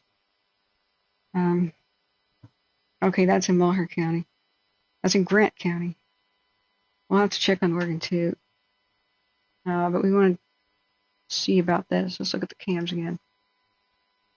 So, let's see if the smoke, let's watch the smoke on the Platte Mountain cam. And see if what we're hoping for goes down canyon. Here's the problem though. Maybe there's down canyon winds on the other canyons, like normal, but maybe the heat here, generating hot air, is still creating this draft that's up canyon, and it's artificial. So, hey, thank you, Chris, so much for being here. You are super mod. All you mods are super. I totally appreciate you for holding down the fort while I was fitfully trying to sleep. Yeah. Yeah, Ishi is the last, quote, wild Indian. And they meant wild and free. It was never an insult to his race. It was back when wild meant untamed and free. You know, like, that's a compliment. The last free Indian of the United States, long after the 1906 quake had occurred and rebuilt San Francisco. It was like 1916 or 18, right before World War I is about to begin. Like, it's pretty modern. A free Native American walked into Oroville towards a butcher's shop and asked for food. Pretty much naked. And he didn't speak English. Didn't even recognize English. And just used primitive sign language like, I'm starving and I need food. I was taken to the true place that my uncle knows, the true place. It's in Smitty, where the butcher place shop used to stand. There's a plaque there in Oroville that is in the wrong spot, but it's easier to drive to and visit. So, you're allowed to fight wildfire in a wilderness area, but you're not allowed to use mechanized things like a chainsaw. You're not allowed to use, unless you get special approval. You can't transport anybody by any mechanized transportation vehicle, such as a car or a bus.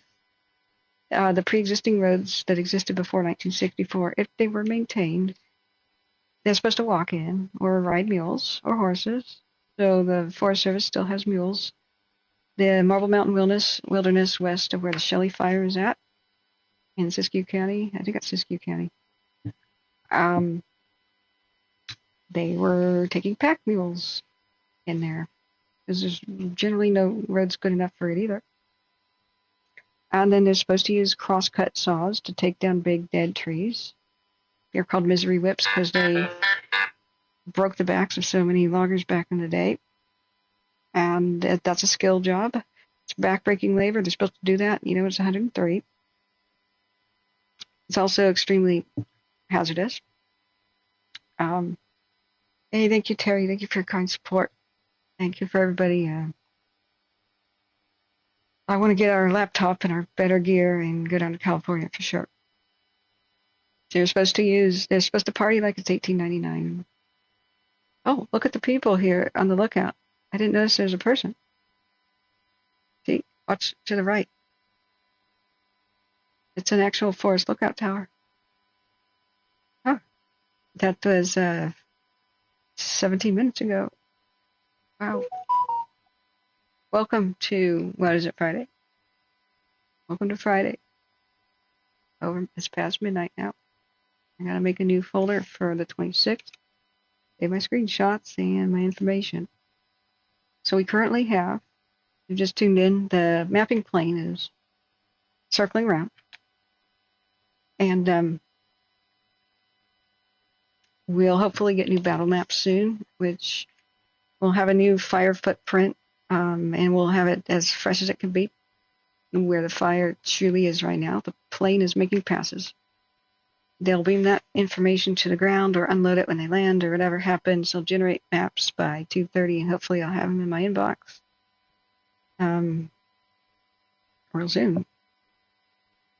So thank you for keeping us on the air and ad-free. So what advertisements here. So where we identified the fire, and this is the bad thing. 972, medical 1720, 16th Street. Medical stuff. Hang on. Try to mute that if possible. Just got a watch duty update. Hang on. 2 Company 64 Butte Medics, medical, ill female, 1720. 0116. Okay, just somebody ill, not a firefighter or anything. Yeah, you're keeping an eye on the Flynn. How's it going over there? So here's the problem, Owl. The 1964 Wilderness Thing Act was to kind of basically keep some spots that were mostly kind of untouched or regrown since then. Untouched, okay? That was a racist idea. Okay, the Native Americans have been taking care of the forests and the landscape for about 25,000 years or so. They've been here that long. Forget the land bridge theory. It's dead in the water because there's too much evidence of them being here before it existed. So that land bridge theory was always very stupid. And Native Americans are the most critical of it ever. They're like, what the hell are you talking about? We've got no ancestral stories about arriving here on a stupid land bridge or an epic journey. Like, what the hell are you talking about? So it was pretty racist.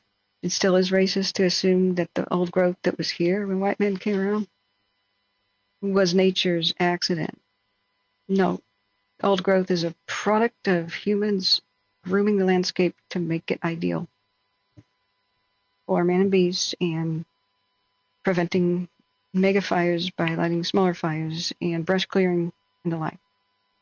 They worship the old trees. They have spirits in them. That's their cathedrals. That's not an accident that trees older than Jesus and from the Bronze Age growing that long ago exist and growing in perfect circles and stuff in places like Sequoia and Redwood areas. None of that's accidental. They depended on the land. They took care of it. And none of this forest management is really not rocket science. You just see how disaster happens after a huge fire load and think, oh, that doesn't happen where frequent lightning strikes and there's small, low-intensity fires year after year. Gee, if lightning doesn't do the job, let's do it let's do it and cause low-intensity fires during the wet seasons. So a fire load never builds up. It's really not rocket science. If they let these mega fires happen, they'd starve to death. They're hunter-gatherers. Oroville engine 972 responding. Those that fished? Look, this is going to destroy so much salmon habitat. It's unreal. Morning medical, 16th Street, reduced 119. So the whole untouched wilderness, untouched by man thing, just because white man didn't develop it yet, is a totally racist idea. Nevertheless, that's the thinking of 1964. So they write the Wilderness Act. Unfortunately, there's one sentence that has screwed everything up. So they defined wilderness for a second, for one paragraph, and it said a place without roads, too. Not just buildings and clear cuts and dams and stuff. Roads. Oh, God. Oh, God. So what they meant was freeways and highways. They didn't mean little roads. Morrow, engine 44 available, response area. They didn't mean little forest access and fire roads. They didn't mean that, but Engine 44. the way the politics work, if you don't specify, like seriously, then those who are extremists on the right side of the argument, I shouldn't say right or left, but on one side of the argument, the ones that want to strip mine everything, the earth rapers, they want to use any excuse to delist a wilderness so they can strip mine it or clear cut it or whatever, right? So the environmental groups on the other side will sue anytime they try to make even a forest access road, even for disability, access. People in a wheelchair can't just drive through the forest. They won't allow it. They'll chain themselves to trees and sue whatever federal agency or whatever is overseeing it. And they don't allow bulldozers in there to make even emergency fire lines, as a fire line can be defined as a road, loosely. And any time that they try to do that, they get their asses sued off. Because the environment groups, the ones who are extremists, they have a real legitimate concern that if a road shows up, then the politicians on the other side who want to strip mine everything will get their pockets lined by big mining corporations and then try in Congress to delist the wilderness so it can be developed. That's a valid fear. That's the way politics works. So unfortunately, no, they're wrong-headed and stupid. Everybody from Sierra Club to whatever. If you're a member of these groups, you have to write them and say we'll no longer give you any money if you are for road-free bullshit policy. Excuse my language. BS policy. Because when these wildernesses burn up, like the Biscuit Fire of 2003, and like the Morrow Mountain Wilderness right now on fire with the Shelley, these forests don't grow back. They just get obliterated. Forests, they can't fight them. They are helpless. What the fire crews do is they go to the nearest road and wait for the fire to come down. And sometimes it's like 25 square miles down the way. And everything will burn up for no reason, just because they don't have access. I mean, we no longer put fire crews in death trap. We kept losing, like the Storm King disaster, 25 firefighters at a time that all died together. That happens when we parachute them in and they don't have a quick way out, like a road. So we no longer do that to them. So we're losing more wilderness than ever, just at an epic pace, but there's a stupid movement where these environmental groups are trying to create a new act that would forbid any kind of road, period, ever from being in a wilderness, and it would destroy existing ones. They think they're protecting the wilderness, and they're just dooming it to burn up and die. The Biscuit Fire just became a desert. None of the trees ever grew back. It was a mega fire. They don't grow back because the pine cones are ash. Pretty much every living thing, every rare plant or whatever, just is incinerated to nothing. So there's a solution, though. And that is amend the bill. Remove the word road. That's it. From defining a wilderness from just one sentence. Remove the word road as roadless, as defining a wilderness. And add a little paragraph that says fire access roads are good and public access roads are good for the disabled and such, and people, everything from scientists to the disabled to foreign tourists actually experience the wilderness who don't have greatest mobility. So we could study it, experience it, protect it. We'll need roads if we ever want to remove all the invasive species and weeds that are killing all the plants. So until then, nope. Oh, and remove the crappy, stupid, allow them to build roads and trails with mechanized equipment. That's all. And firefight that way. Just amend the bill. That's the solution. Say, please, environmental group X, Y, or Z. I'll never give you a dime if you keep the madness though.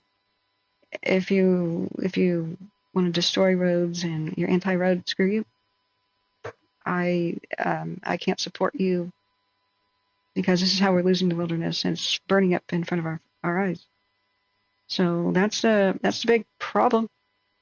But the mainstream media is not going to get into the details. They're just going to say global warming is why we lost this wilderness or something stupid like that.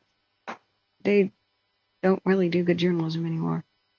They don't investigate stuff. They don't get into the nuance. But there's something we can do immediately to protect our wilderness. Write your congressmen, write your environmental groups. And let them know you mean business. And tell your friends about it because this is ridiculous. Just look at the Biscuit fire and its damage. It was Oregon's largest fire because couldn't get to it to put it out. They need actual water. Wouldn't you know it? They need actual water, like water trucks, engines. If they're supposed to go in there with mules, they can only make a fire line with rakes and shovels, like they did in the 1800s. That's not going to stop any kind of modern wildfire. It's called a hand line, and it's because they make it by hand with shovels. That's why Smokey Bear holds a freaking shovel. So the Ishi Wilderness, as soon as this fire got into it, everybody went, oh, God. Oroville engine 972 at scene. 720126. We'll probably just lose it. It'll probably just burn up. Because they didn't even approve. They should have blanket stamped approved. Emergencies, they shouldn't have to wait on some Washington approval. Where they have other things on their mind in Washington, conflicts of interest. Oh no, the Forest Service might get sued. Maybe we should let that wilderness just burn down. That's a huge conflict of interest. They're not there. Washington shouldn't be making the decision for Butte County, but that's the way it is. Politics, red tape, Byzantine policies, a nightmare. They can't even tell you about this in public or they get fired. I can tell you because I don't have any dog in this fight other than I'm an environmentalist, a real one, not a nut, not an extremist. A real one with my head screwed on straight. I can't stand seeing more of our environment. It's not the environment, it's our environment getting burned up for no freaking reason. So that's my motivation. And that's it. So, yeah, I'm sorry. Was there any misunderstanding? I just got a new update on Watch Duty. Let's see, Malheur National Forest, Grant County Grasshopper Fire. I can see a full update on my phone. Yeah, that's more information about Oregon. So, okay, what we were able to do is even though, sometimes it's not like I should say it, maybe I can just say it, the satellite sometimes lies. Not on purpose, but remember it's big margin of error, paints with a broad brush. It looks like the smoke drifting up the canyon is some of these heat detections. Now, why is smoke drifting up the canyon when at night the wind usually goes down the canyon? Well, obviously, we can see right here why. What causes the up canyon winds during the day? Why does the wind go from the valley up into the mountain during the day? If you guessed, the heat rises. Ding, ding, ding, ding, ding. You got it. heat of the July day heats up the air. The sun heats up the air. So this causes the air to want to rise, and higher is up higher elevation. So there's a mild, just a daily wind that goes up the canyons. The canyons are wind tunnels. So at night, as soon as the sun starts to set, and by midnight usually, the air cools. There's no more heat from the sun. Usually cold air sinks, and so that causes a draft the opposite direction, and airflow goes towards the valley. So why is this smoke going uphill? It should be going the wrong way. It should be going the other way, right? With the down canyon. In adjacent canyons, I bet you the wind is going the other direction.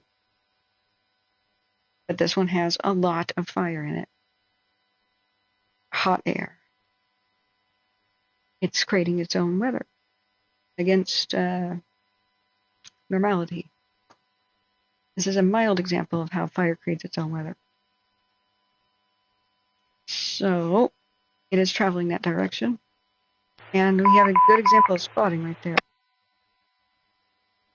And we have people making notes. West Chico train in the area of Rodeo Avenue and Muir Avenue.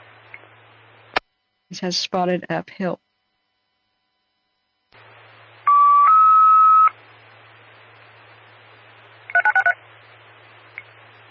Burning stuff is being carried by the hot smoke.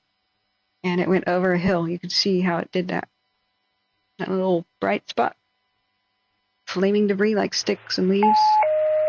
It's carried up and dropped down.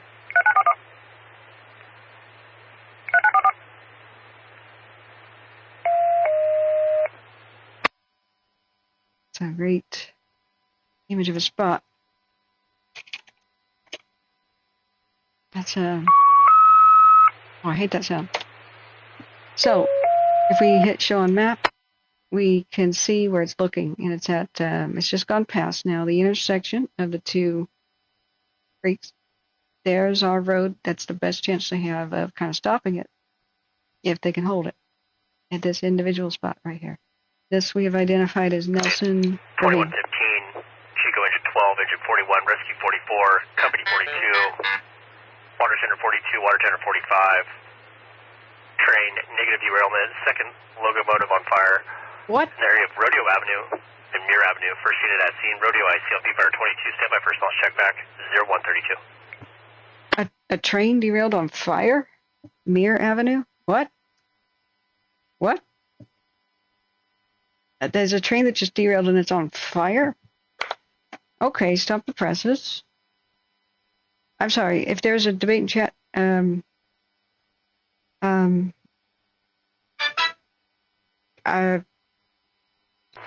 Division 2103, show me responding to the train incident.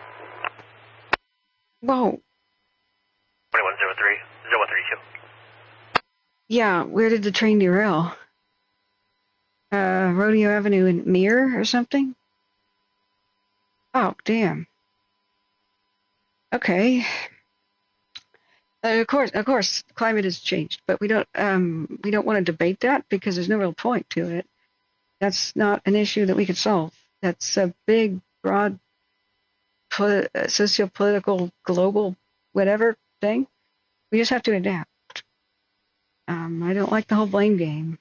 It's a very complicated issue that they oversimplified to CO2 emissions, which is dumb. But anyway, these wildfires are causing it. There's no doubt about it. Wildfires cause climate change, and so does desertification. The amount of aerosol pollution, when you see the weird colors in the smoke, enormous pollution. The nitrous oxide emissions, enormous pollution, let alone its carbon. So these wildfires cause more of it than they are caused by it. But I don't care about the debate. People want to tear each other apart and blame each other and argue. Please do that elsewhere. We need to come together to adapt to this condition. We may not be able to. Lost check back. Train in the area of Rodeo Avenue and Muir Avenue. Division 2103 responding, engine 41. Let's try to find that on a map. Near or Muir? I don't know what he's saying. Engine 41. We need to unite. 44. We don't have to agree on what causes. 44. We do, I repeat, we do not have to agree on the cause. We have to agree to work and help each other. Chico Engine 12. There it is. 115. Alright, 115. Is it the train? 21st unit at scene. Rodeo IC on V-Fire 22, 0134. Okay, do we have a new camera for this train fire? Rodeo and MUIR, Mir, like the guy. Okay, like the environmentalist. Okay. 72, 0135. All right, breaking news. A train is derailed and is on fire at Mir and Rodeo Avenue in general. Like, that may not be exactly where the tracks are, but that's the nearest intersection to get to it. There's neighborhoods there. Holy crap. You know, anybody in this area, call them right now. Don't assume that they know that a train is on fire. Right next to Highway 32 and Muir Avenue and Rodeo Avenue. Anybody in this part of Chico, far west, northwest Chico, you give them a call right now. It doesn't matter what time it is. They may need to go get door to door and get people out immediately, depending on what is on fire. Holy crap. All right, let's try to get any sort of camera on that. I wonder if the thermal cam at the airport will turn around and look. Let's do Alert West at first. This is not on watch duty yet either, I don't think. Holy crap. All right. Hopefully one of these cams will turn around. Hamilton City especially would be near it. Do we have any highway cams? Yeah, Highway 32 type cam. Holy crap, guys. So we have a train derailment with at least one car or tank or something on fire. Wow. I don't know how bad that is, but have you ever heard the word levy? Train derailment. Just what Chico needs. So I hope, let's see, the Hamilton City cam or something will look at it. One of the Deer Creek Highway cams. Is that going to show? That's 15 minutes. Okay. All right. Butte County is full of surprises. Train just derailed in Chico on fire. That's the new word of the day. Real 2103. Thank you for your kind donation, Maria. Very much appreciate it. Division 2103, Orville. Yeah. Okay, looking for the best access. I'm at the railroad crossing, and they're approximately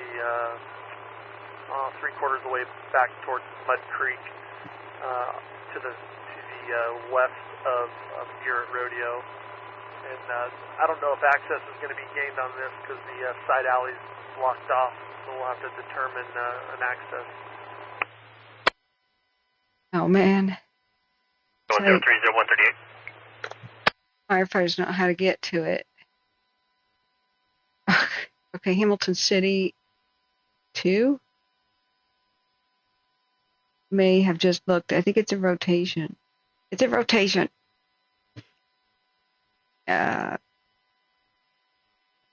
Last 1 minute, and there's a stupid spotlight. Yeah, it's in rotation. I don't think Watch Duty knows about this yet, but I don't even know that they'll put it on there. And in the middle of city fires, sometimes they just don't even put it on. When the blimp hangar was burning down, even though it was polluting neighborhoods down in by Orange County, they never even put it on Watch Duty, even though it was an 8-alarm structure fire, burning pieces down in neighborhoods that never made Watch Duty. Just ridiculous. So The only thing looking in that general direction is one of the Deer Creek highway cams. What about number 2?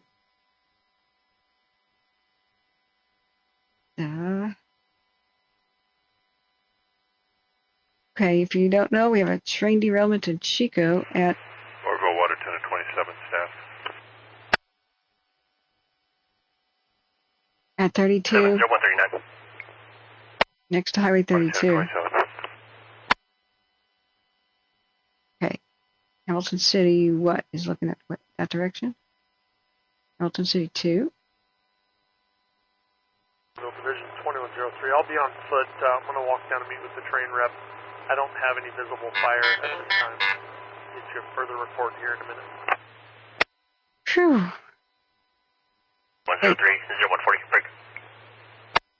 They just said it was on fire, though.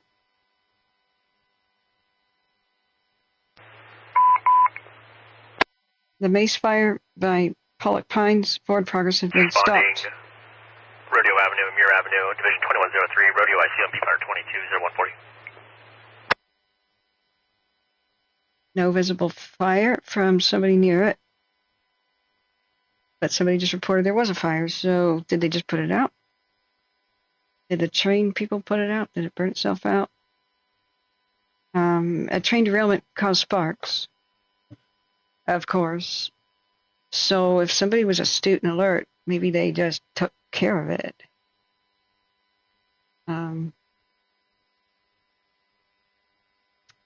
But we've got a blinding light. 2115 in the area. Yeah, it's commercially zoned. Okay, 15-0141. yeah, Zap says his Red Bluff about to be hit, not immediately, but I'll show you where it is in a second. Lomo and Butte Meadows are in danger if they can't stop it at an intersection tonight, like right now.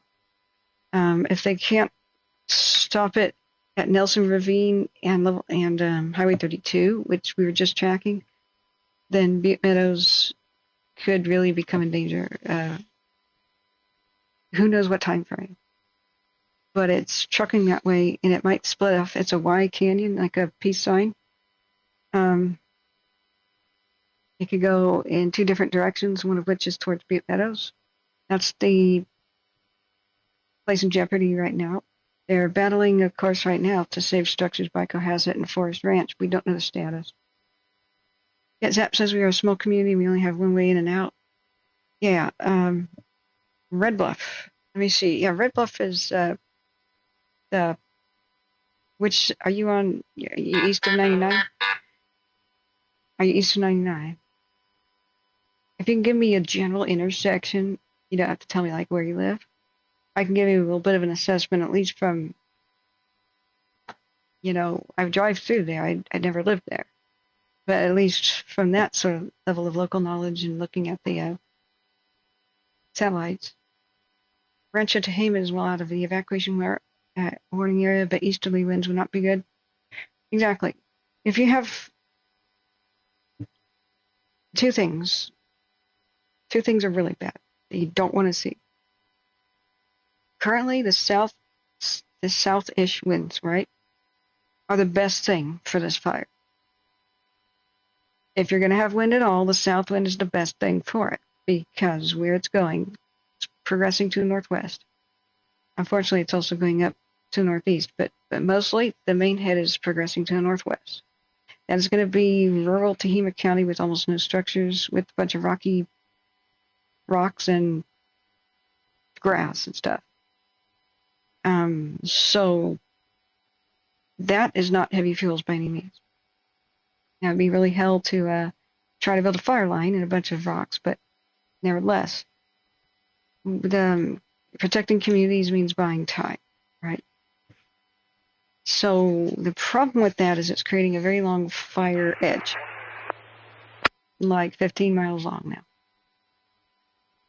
I would be very worried for anything east of 99 especially, all the way to maybe even Reading, because it'll probably get to the east side of Reading. It'll probably go up to the highway that goes to Shingleton eventually. unless aircraft can do miracles with retardant and they can catch it. I mean, unless that happens, okay? Remember, fires continue to move and grow until... Morrow engine 972 available response area. Until something stops them. 972, 0144. So what are the two... Engine 972. What are the two really bad? Orville water tender 45 responding. What are the two really... Larch under 45, contact rodeo IC on G-Fire 22, 0144. Engine 41. Hang on. There's two types of winds that would suck. North winds 41, Orville jam traffic. and east winds. Hold on to your butts if you get those. So we just don't know when that's going to change. What we want to see is south winds but milder. I'm trying to figure out if the train fire is a real thing or not. Somebody reported fire, but these train companies have good fire prevention. They have like firefighting stuff on their trains. If they derail or cast sparks, they can oftentimes take care of it themselves. They just derailed at Rancho Road and near Highway 32. Rodeo Road. And Mir, M-U-R-I. So the fire crews have not even been able to make access. Somebody was on the radio talking with the train company. Could not see visible flames, but we're waiting for them to get back to us. So, Aston Day, welcome.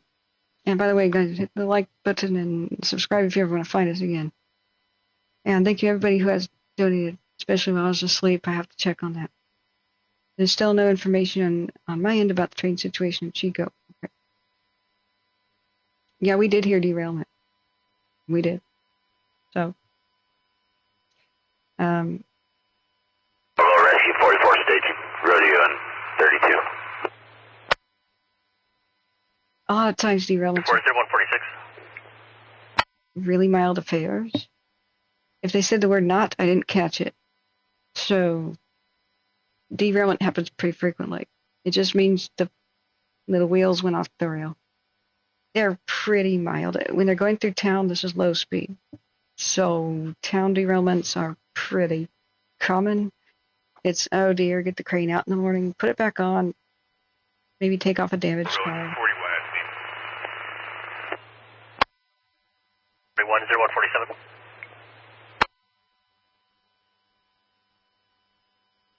We can rewind my stream if we need to. I took a note. That was at, the timestamp is, you can rewind, 4 hours and 47 minutes. It came across the radio.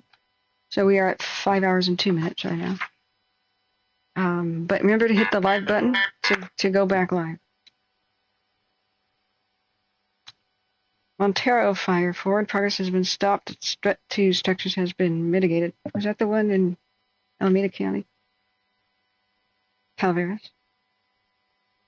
Cool. Some response now being canceled. It was just a 2-acre veggie fire. Excellent. Let me make sure I am clearing my watch duty notifications so I can get new ones. Let's see.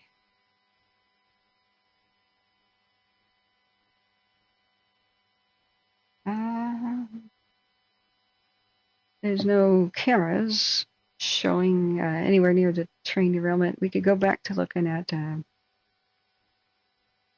these are all the views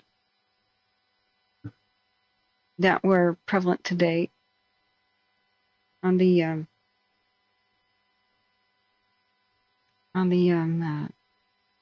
park fire. They should call it Bidwell Park Fire, but whatever. That means if somebody else has a park fire in any other state, they look for it. This one will dominate their search results and they'll get no information. So we're waiting on the train info. Chris Jones says north winds max out at 14 miles an hour on Friday at 8 p.m. It is Friday. Wait, are we supposed to have north winds? I didn't catch that. Do you mean next Friday? Okay, do you mean like state north winds, like north winds spilling over Shasta? Because that would be really bad for communities like Paradise and East Chico, and Skip McGillian and the like. So, yeah, Zap says we're west of the fire, but it would have to jump I-5? Oh, I don't think it would do that. I'm worried for anybody east of I-99 for the most part. Should east winds come up and over the mountains, I-99 will be their best place to stop it. Of course, they will go to any structures to the east of 99 to try to help out. But the big problem with is, as day after day, if it continues to progress north, the length of the miles is stretching out, right? So if very soon we got east winds out of the mountains, they were strong, before they can make dozer lines to the west, or before private ranchers and private individuals can even drag a tractor to kind of protect their own property, right? If that happens really soon, like in the next couple of days, that would really suck. And places that are normally very easy to defend, small communities like Los Molinos, might not may not be that defensible because so many fire crews are up in the mountains and on the other fires. They can't even get as many crews and as many planes as they want on this fire. That's short staff is part of how this got all bad in the first place. But if you want any kind of wind, the south wind right now is the best kind because it's pushing the fire towards mostly uninhabited spots. UIC, Orville. A north wind. Rodeo, I see. So it's an overheated traction motor on the one of the locomotives, and at this time negative fire. And working with engine 41 to make access here, and then also the representative from the railroad on the plan for the mechanical issue on the locomotive. Cool. I see. 0152. Oh, I hate using windy. Also, you can have battalions 101 can be available. Windy doesn't just speak plain English to you. 0152. Windy won't just speak plain English to you, and you have to have a degree in weatherology to understand all of its modes. So Ventus Sky has a much simpler interface where I can just show you wind. But it would be Holt Hanley that I'd go to first for fire weather forecast. He's the pope of that, you know. He's Hanley the Kid. He did have a video he published today or yesterday about the forecast and how it would affect the fire Chico. So Holt Hanley, I have a link to the description of this video. And he does stuff on Twitter too. You should definitely... Contact Rodeo IC on B-Fire 22, 0153. And he surfs too. I mean, dude, how cool can a person be? So, it is what it is. Asks any word on Orville Rodeo, I see. You can cancel the water tender. Okay, so we do not have a train on fire. They just about did. 0153, break. All right, I'll remove that. That's what they said on the radio. They nearly had a fire. Water tender 45, cancel, return to quarters. Water tender 45. Water tender 45, available in response area. Water tender 55. Water tender 55, available in response area. 6 hours ago. 0153.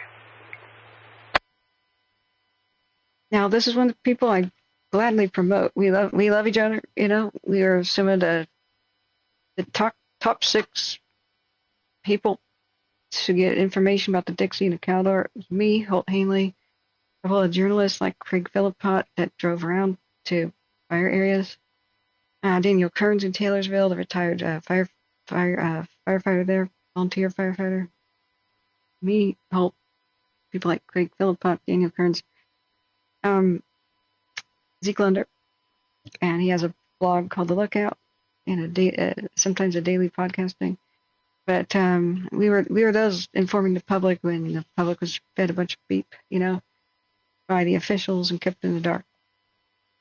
We were the ones telling it like it was. So we have a great working relationship. Not that I've ever met the guy, but he's absolutely chipper and fun. It's gives you positive, intelligent, and he's not trying to push any agenda or any crap. Just tell you what the weather will do to fires. And he's very knowledgeable about that. Just got a doctorate or something. I don't know, but he just finished up that education and joined a news crew. So he's now a real weatherman. So he's on a cutting edge of science, and it was very informative about how the record dryness of fuels affected things, and kind of informed us especially about how strange thing about the Dixie McCaldor in 2021 is that living trees could burn like dead ones due to the fuel moisture, blah, blah, blah, blah, blah, ERC, blah, blah, blah, blah, blah. So what are the chances that 36 gets closed by tomorrow afternoon? Let's see where the heat detectors are right now. Wait, 36 is the one that goes to Shingleton, right? I keep getting 36 and 32 confused. I'm sorry. I have a learning disability that's basically numbers dyslexia. It's not the best way to describe it, but it's the simplest, quickest way to. So I can't memorize numbers. Like, you give it a name to something highway, I will know that. I will memorize that forever. You give something a number, I can't remember. Streets I take every day in town if they're numbered. So I'll tell you how to get around Portland. You can take Cooch to this or that exit, but something is a number, I have no idea. All right, the Park Fire has an update. It's been mapped. Mapping plane is done. 164,282 acres. The latest perimeter has now been uploaded to Watch Duty, and you can put it there. You can look at it there. All right, so that means on CalTopo we'll get a updated perimeter too, real quick, if we go to all satellite mode. So which one? Morrow, 112, released rodeo IC. Richard 12, return to quarters 0157. What do I want to bet it's closed tomorrow? This one? The one that goes to Shingletown? Right? See, I also get Redding and Red Bluff messed up. I just always have. That's just a quirk of mine. So Red Bluff is the northern one, right? Yeah, Red Bluff. I have family in Red Bluff. So the south or southeast winds keep pushing it, and it will be something that probably eventually goes across here. And they may have this highway as their big fire line. That, who knows when it'll reach. Might be something that happens tomorrow. We'll have to look at the weather. But, okay, don't say winds from the north and north winds, because they're not the same. That would be total news to me if north winds are in the forecast. Those are hot, dry, very fierce winds that come out of the Oregon desert. That would mean that places like Paradise would be in immediate danger. Because right now it's semi-protected by the fact that winds are mostly out of the south. It's still a struggle to keep it out of the same canyon with Centerville in it, Helltown and Irishtown, because fire just likes to climb and fall down hills. So it's been spreading that way against the wind. It's been a struggle down there on that section of 32. I should just make myself a cheat sheet. Okay, which highway? Okay, Red Bluff. I'm just making a stupid diagram. Red Bluff, cheat sheet. It's in the north. Red Ding in the south. Okay, Chico here. Central south. let's just use this as a crutch, otherwise I'm going to be epically confused. Especially when I'm tired. Map 32. It's down there by Chico. Chico 32 goes to Forest Ranch to Rescue 44 is available. Momo and Butte Meadows. All right. Or return to quarters, Momo, 0159. Butte Meadows. Rescue 44. Butte Meadows should already be evacuated, but I don't know why it's not even on the list. They'll probably tell people at 5 in the morning, get out. It's headed out. So they have a good chance of trying to stop it right here-ish. Wherever the Nelson... It's right here. Where Campbell Creek intersects with Big Chico Creek, it's heading that way immediately. So there is a road here. If there's anybody there to defend, they need, for the love of God, to keep it out of the Big Chico Creek. It may have to go over to the Campbell Creek. That would suck too, but it could fork and go in two different directions. If they could stop it from climbing this ridge, everything will be much safer. But if it continues up Big Chico Creek, then it can get up and past here, split off again with another right intersection, and get up on this ridge, and then travel this way, and it's on Butte Meadows' back door. That's why it'll be very important right now to try to stop it there, and I hope they're trying. You can't hear. So, is Manton under evacuation? Where is that now? Guys, remember, okay, I'm very familiar with the Highway 70 corridor. I can tell you all about Belden and stuff, and Indian Falls and whatnot.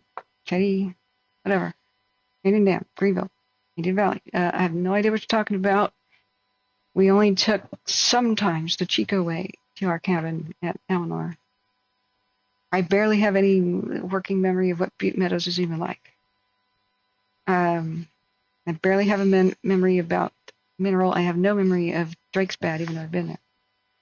So that area is starting to become a blank. I have vague memories of going and climbing again, Mount Lassen and stuff. But, you know, that section I'm not that familiar with. So I used to drive from Chico to Red Bluff, past Los Molinos. So I'm very up to date on there. I don't know the status of Campbellville. They said it was going to be impacted. Now it's yesterday because it's past midnight, around noon yesterday. I don't know what the status is unless Watch Studio or somewhere else tells us. All right, so my new cheat sheet says 36 goes from Red Bluff to Shingletown and Mineral, right? Right? Baines Creek, Shingletown. Wait, where's Shingletown? Or Shingletown, one north. Shingletown's 44. Okay. So let me just make a cheat sheet. Get myself refamiliarized. Shingletown.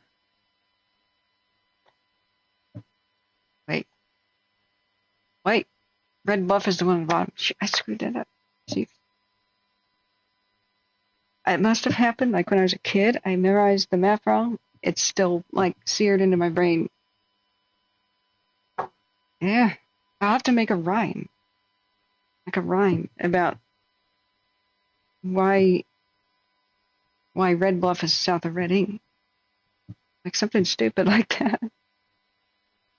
Hey. Where's my eraser? There it is. Alright. Yes, I've been to these towns a million times. I can tell you where to buy the cheapest gas. I live streamed part of my journey home from these places 2022. But my God, I still get confused by Redding versus Red Bluff. Okay. I took a recreated photo, you know, the mushroom cloud from Red Bluff that showed Mount Lassen erupting.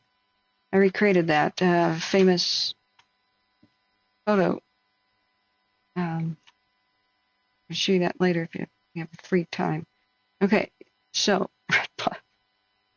Red Bluff, and there's Cottonwood. I love Cottonwood. It's an awesome ghost town, reinventing itself as a tourist town. Ding, way up there. So, of course, we got Anderson in between, and Cottonwood. Cottonwood just below it. If you actually write down what you're trying to memorize, you have a much better chance of doing it. So, redrawing an actual map is relearning. Okay.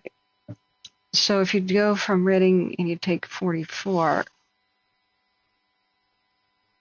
Shingletown.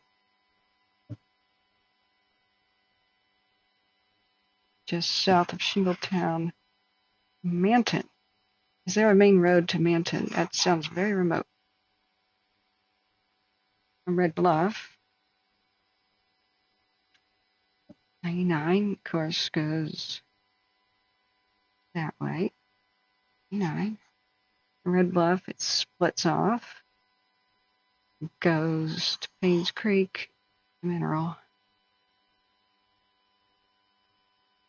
Mineral 36. I know several family members with cabins at Mineral. So, and one on the Shore Lake, Illinois. So, you have to get to Mineral, then you can get that intersection of 36, 32. Okay. All right. Oriented. Now, the question is, what about Manton? Let's go and check about how close the heat detection is getting to Manton.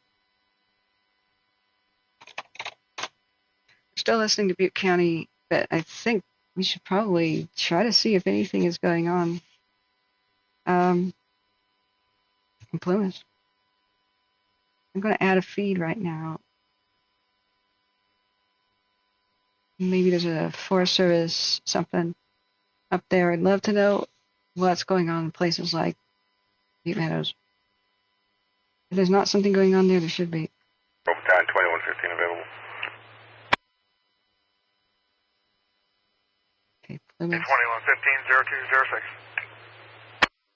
2115. There are only two feeds, LMU air frequencies with 0 listeners, LMU disaster event with 0 listeners. Okay. What about Tehama? At least to put on the dashboard. Wildfire SHU and TGU dispatch, 4 listeners. Tehama County Law Enforcement has 21. Shasta Trinity National Forest is not it.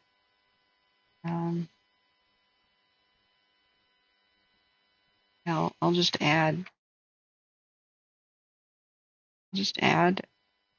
CAL FIRE SH, SGH, SHU, excuse me, TGU, dispatch. 9 listeners is probably not going to do anything, but hey, why not? Hey, Express Band Exorcist, yeah, they just beamed the map to Watch Duty. So Watch Duty has updated their perimeter. So it says, the latest perimeter can be viewed on the Watch Duty map. Yeah, you'd have to unclick the evacuations and stuff. So, but any moment the true battle maps that firefighters use will hit, and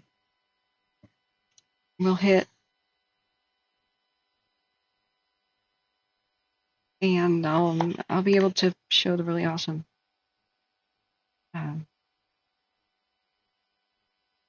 super maps. Okay, so right now, if we take the hotspots out, we should just have it. I don't think I could take. It's hard to see.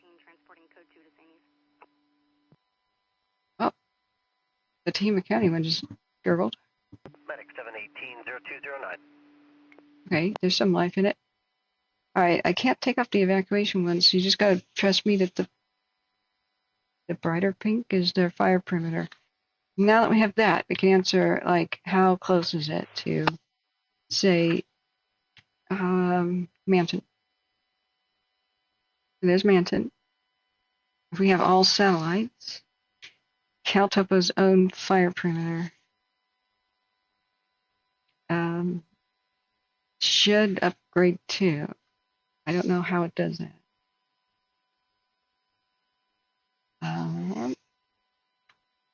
We do it when you put modus severes and stuff on.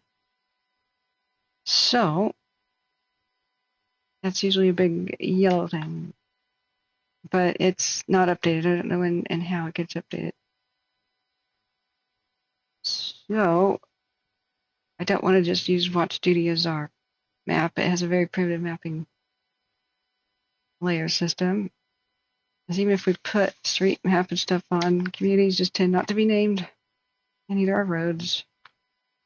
So it's annoying. We have things like Finley Butte. You know, Paynes Creek is there. So where is Manton is below Shingletown. So yeah, the MAN must be Manton. There's Manton Road. Look, I think they've got a good chance of stopping it at 35. I wouldn't be too, or 36, right? Yeah, 36. It's buried under that. I think I would, it's always good to be prepared. There's always fires around Shingletown. There just always is. And here, let me just write down that we were looking at that. There's a new perimeter. I'll check the official better maps in a second. It could one day try to get to 44, but I think the 36 will be a good battle plan. Since there's constant fires in this area, there's a good chance that they've got a lot of kind of fresh roads. I don't know how recently we've had fires here. Let me go back to chat. Yeah, it's between 44 and 36 and 44. Let's look at the weather. I mean, Holt Hanley did an update, but that was a live stream. I wonder if we could quickly look at his, because he's the straight from the horse's mouth guy, you know. 15 minutes. All right, let's just take a look at what he says. Hour and 45-minute live stream following the park fire, basically just trying to figure out what's going on the ground as best as we can based on the limited information that we have. But I know nobody has the time to watch an hour and 45-minute video, so I thought I would just condense and try to be more concise and basically say all the most important information that we learned, and hopefully 10 to 15-minute videos. Yeah, that's a big challenge. Rescue 44 down, staffed engine 44 staffed, available response area. This was 7 hours ago. It's now 2:15 in the morning. So right off the bat, this shows what the last 3 hours have looked like on the park fire, and you can see it's clearly the most active wildfire that we've had this entire year, and I would actually go as far to say as it's the most extreme wildfire that I think I've forecasted for in my 5 years of doing this. In the past, I would maybe put that at the Dixie fire or the Caldor fire, but this one, as you can see, in about 24 hours grew more than 100,000 acres. It's now up to 125,000 acres. Please visit his channel and hit the like on this one and subscribe to him, because it sucks if I take away his viewers by showing his stuff. So help grow his channel. Please click on that link real quick. At least hit the like button, and you will want to sub. He is excellent. Just no nonsense, just the facts. Good info. And you can go to his live streams and ask the questions that I can't answer because I'm not a weatherologist, you know. But please support him. If we actually measure the fire itself, just based on the it's stretching out that you see right there, that actually matches up with the video that I showed at the beginning of this live stream. One other thing you could clearly see on this is all of the different aircraft that are out there at the moment. And CAL FIRE did pull together a lot of resources in just 24 hours. We already have 1,000 personnel on this fire, and I would say the most aircraft that I've ever seen on a fire. Now, before I get more into the details, first thing that I should have said is there are a large number of evacuation orders and main structures, and the number color is see on pretty much this whole southeastern section. Right? Part of the fire is this southeast growth seems to be directly between these two clusters of structures, although the most active part of the fire is this southeastern, pretty much this whole southeastern section right here. And that is something that we can see on the satellite heat imagery. That darker color is basically where the fire has burned previously, and it looks like it just updated, so we're going to have the most recent information to come off of. So that dark is where the fire burned. It actually started towards the south around 3 p.m. yesterday afternoon. It was maybe 1,500 acres yesterday evening. And then overnight, we had strong southerly winds around 25 miles per hour that just rapidly pushed this up towards the north. When I woke up this morning, I believe the fire was already at 45,000 acres. So it grew more than 40,000 acres overnight, which is something you don't often see on wildfires. Usually overnight is when things cool down, you got more moisture in. This afternoon, if we look at some of the conditions we had out there, we'll just click this random station, shows max temp around 94, which is, and then I'd say the number one factor on this fire has been the wind. And what's interesting is it actually looks like it's shifted direction a bit. So last night, the wind was mostly coming from the south-southeast, and that's why a lot of our growth was towards the north-northwest. But if you look at the direction the smoke is moving now, it actually looks like most of that smoke is moving towards the northeast at the moment.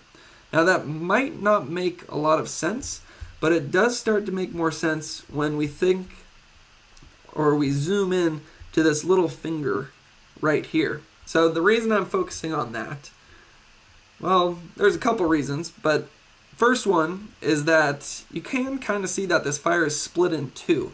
You have this northern edge of the fire that is moving off towards the north. And the reason I don't have as much concern about that area of the fire is because up towards the north, you don't see nearly as many structures up there. So that's going to just start burning into the wilderness at this point.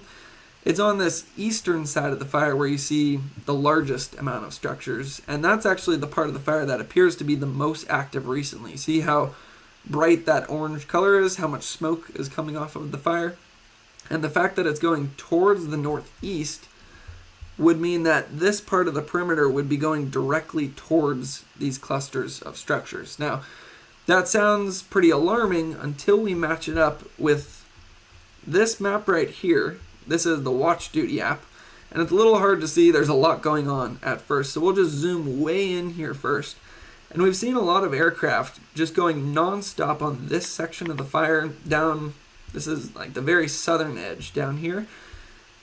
I did see one report that it actually got over 32 at one point, but then they dropped 2 retardant drops on it. All right, the weather. So, showing it on the map, here's the camera up here, Platte Mountain. Here's Forest Ranch. And one of the Watch Duty updates said that the fire was basically ripping up Big Chico Creek. Still so is. You see this creek pushing up directly.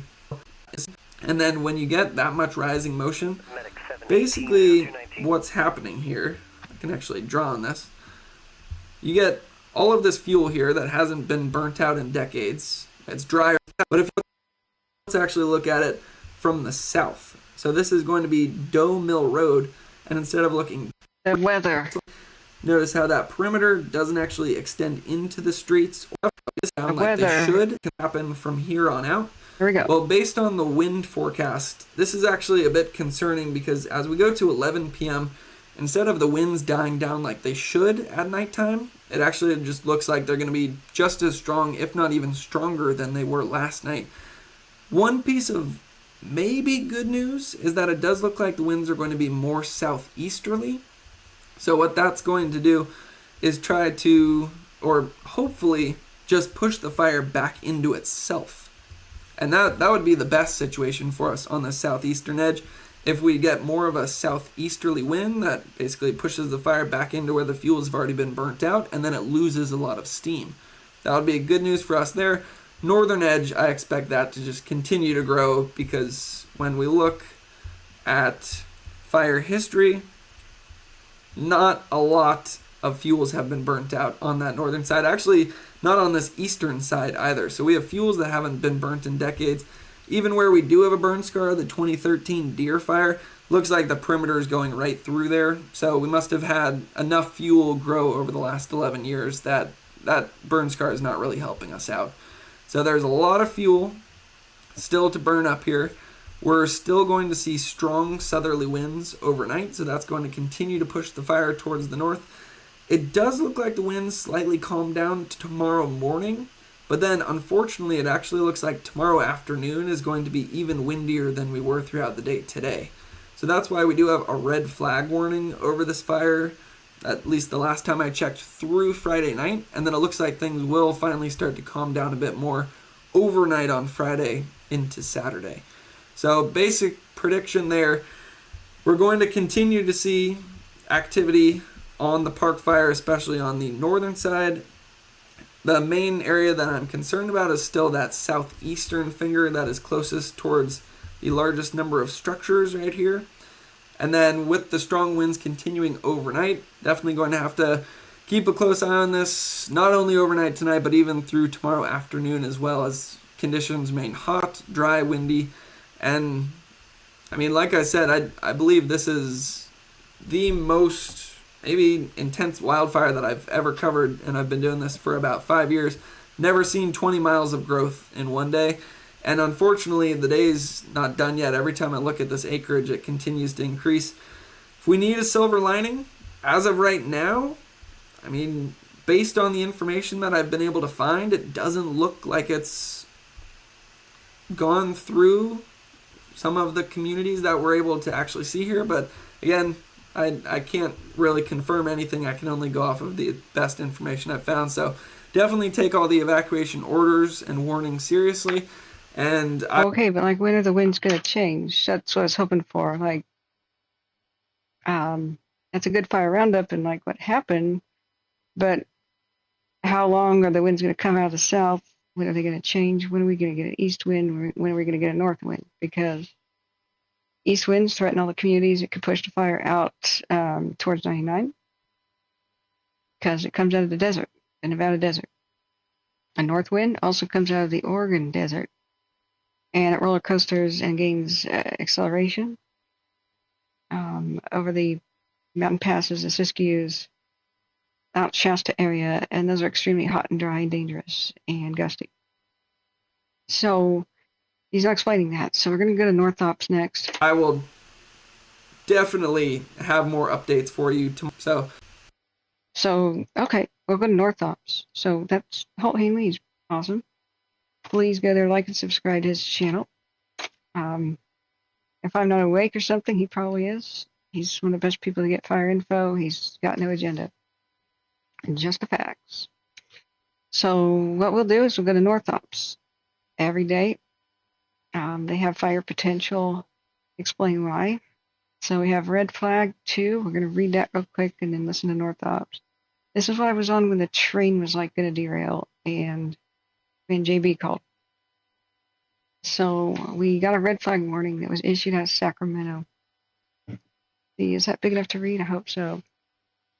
So it's in effect on the 25th, which is yesterday, from 1 in the afternoon to 11 Friday. So all throughout today, which is now Friday until night. Low humidity and gusty winds. Southerly winds 15 to 20 miles an hour with gusts up to 30. Hold on to your butts, day.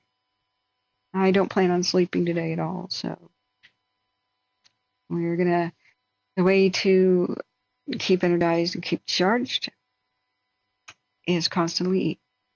Constantly eat.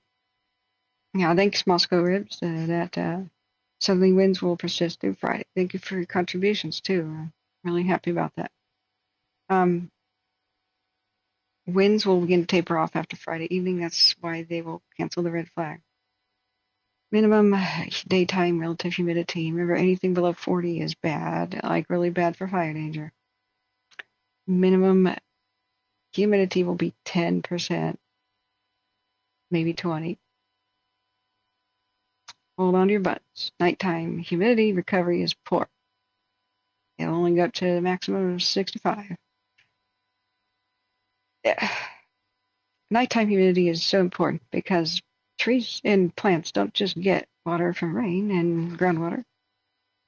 They absorb it at night from the air.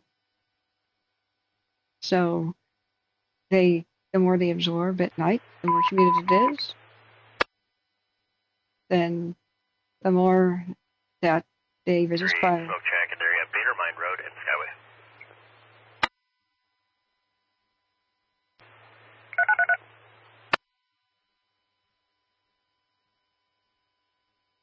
Smoke check. Well, we'll see. So this is the red flag. I just explained. 933, smoke check in the area, Bader Mine Road and Skyway. 1325. Bigger mine road. Okay. Humidity, 10 to 20%. Nighttime, just 35, maybe 65. The highest threat for wildfire is the central Sacramento Valley and northeast foothills, generally off east of Interstate 5. Impacts, the combination of gusty winds and low humidity can cause new fire starts and ongoing wildfires to rapidly grow in dangerous size and intensity. They keep saying outdoor burning not recommended. I need to write them a letter. Why don't you say forbidden, or epically retarded, or S tier moronity or something? You know, they should go ahead, National Weather Service, get a little bit more intense and strong with your wording there. Not recommended. Red flag means it's forbidden by law. No, I don't know of any county in the United States that would allow outdoor burning during red flag conditions. Just should say unlawful and stupid. So, as always, the end of the red flag warnings say extreme fire behavior. Extreme fire behavior is the worst imaginable, like the fire tornadoes of yesterday. There is nothing worse than extreme. So now we're going to listen to North Ops. If you haven't heard of North Ops, they are the Pope for fire weather forecasting that are official. Walt Hanley is an individual. And this is the official straight in the horse's mouth. These links should bookmark them, but they're very difficult to navigate. You kind of need these on the hot button. But it's all extremely important information, fire information. Where's the one with the video every day? So you get your 0227. You get your charts here, which part of the state, especially the northern part, because it's North Ops. There's a South Ops too, but focusing on the monster, Butte and Harney County now. He'll say W, and the chart over there, high risk triggers for these zones is wind. Wind is W, and H is hot and dry, but it's the same color. So when you have both, hold on to your butts. So L is lightning, and that's red. So there's not a lightning risk, but in the Sacramento Valley and foothills, northeast California, northern Sierras, and the far east side of California, well into Nevada and up to the Oregon border, high fire danger. Now the yellow squares are low risk. That's what Oregon needs, thank God. But a part of Oregon is low risk. The rest is moderate. That peach color, I guess, is moderate. But W. Red Bluff Medic 718, we're clear of this call. We're going to be on a short delay to restock. We're listening to Harney County as well as Butte at the same time. Medic 718, 0230. Oh, thank you, Big Al, for the update. Thank you for being here. It's an awesome mod. Bader Mine, Scott says. Well, he said it was a road, Skyline, and I thought they said bigger mine, but are you saying it's Bader? Bader Mine? We'll see where the intersection is. Moscow says southerly winds should persist through Friday evening, but then what do they become? The weather pattern transitioning from warm ridging to cooler troughing and jet stream impacts that'll occur in the next 2 days. Great. I don't want jet stream. Jet stream impacts usually means north winds or east winds. That's bad. Those are the two bad things we really don't want. South winds continuing would be great, especially if they just became milder.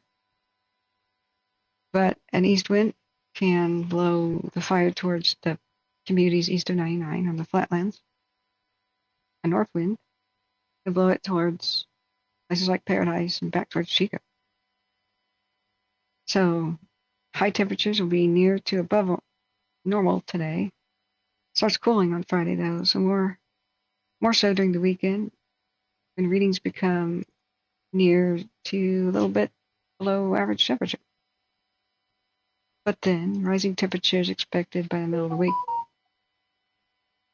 There will be continued breezy to local windy northwest, west, southwest, and south winds today. What? Make up your mind, wind. Northwest, west, southwest, and south winds today. Please be specific about where. Because I bet there's northwest and west winds on the west side of the state, but not on the east side of the state. That's because sometimes the Pacific Ocean pushes wind on the west side. But please be specific. Okay, it says across Sacramento Valley foothills Modoc Plateau and the North Sierra. Okay, so the winds will be erratic today. Northwest, west, and southwest winds. Okay. Continued breezy to locally windy Thursday, favoring central and eastern areas with low to marginally low relative humidity.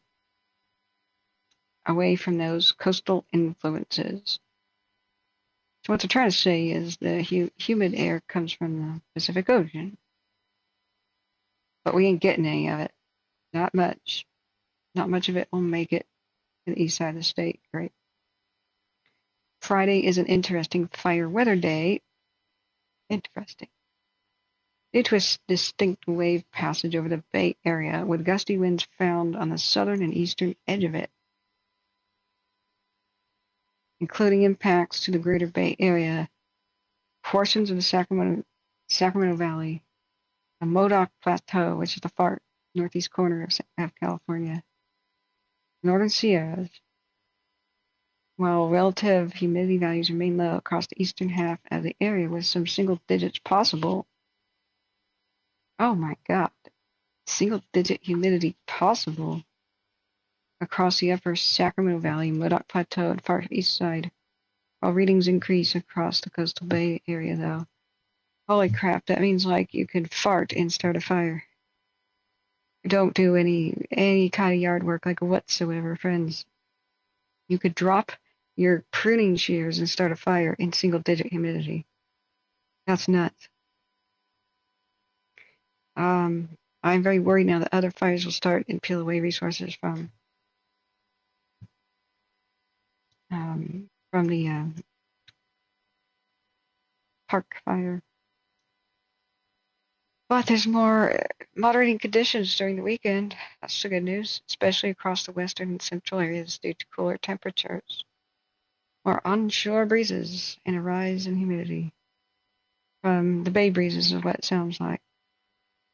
But then, next week, it'll warm again, which just sucks.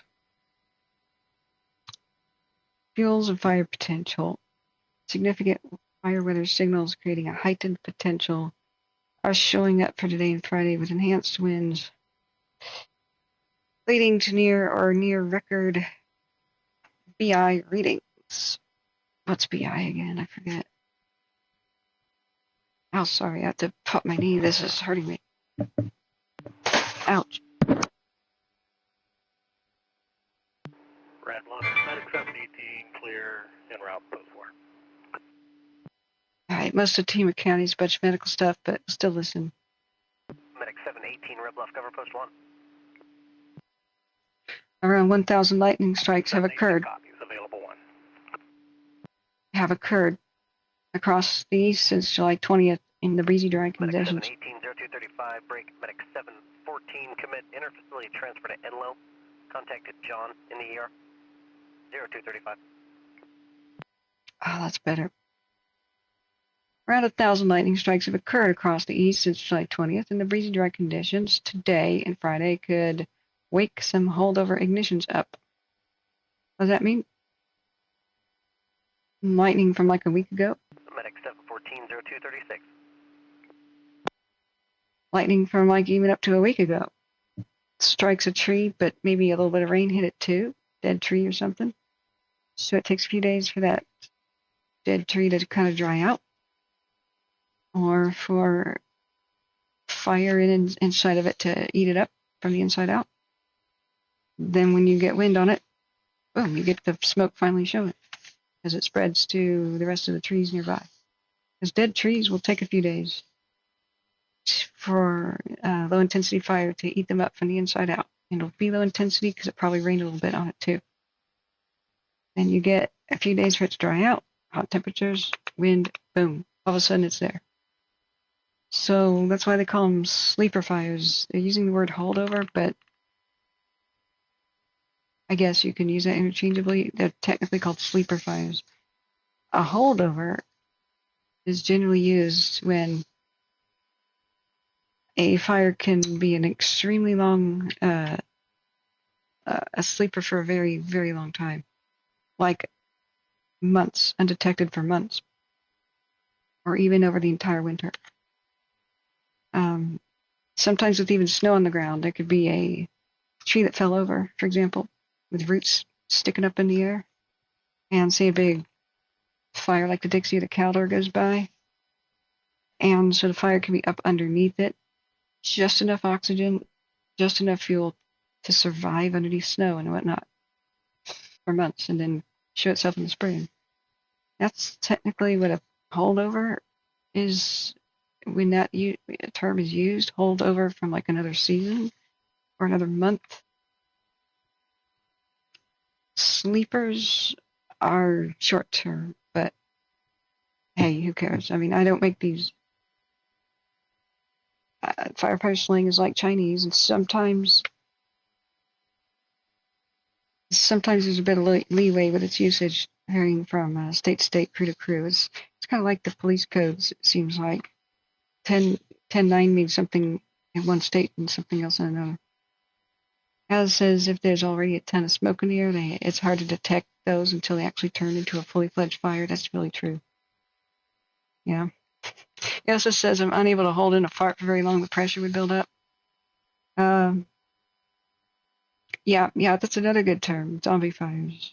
We should ask Broke Fishing to define sleeper versus holdover versus zombie. Bravo, engine 933 in the area investigating. Engine 933, 0238.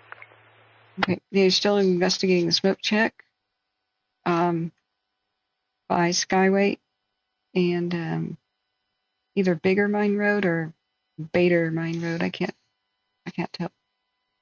So, yeah, I believe that's what zombies are, like holdovers. But I'm not a firefighter. We'd have to ask. But a lot of these terms are loose. They're not like in a dictionary. The funny thing about, and one of the most difficult things to learn about doing this, trying to cover fires is what the heck do these slang terms mean? A lot of them they're just straight up slang.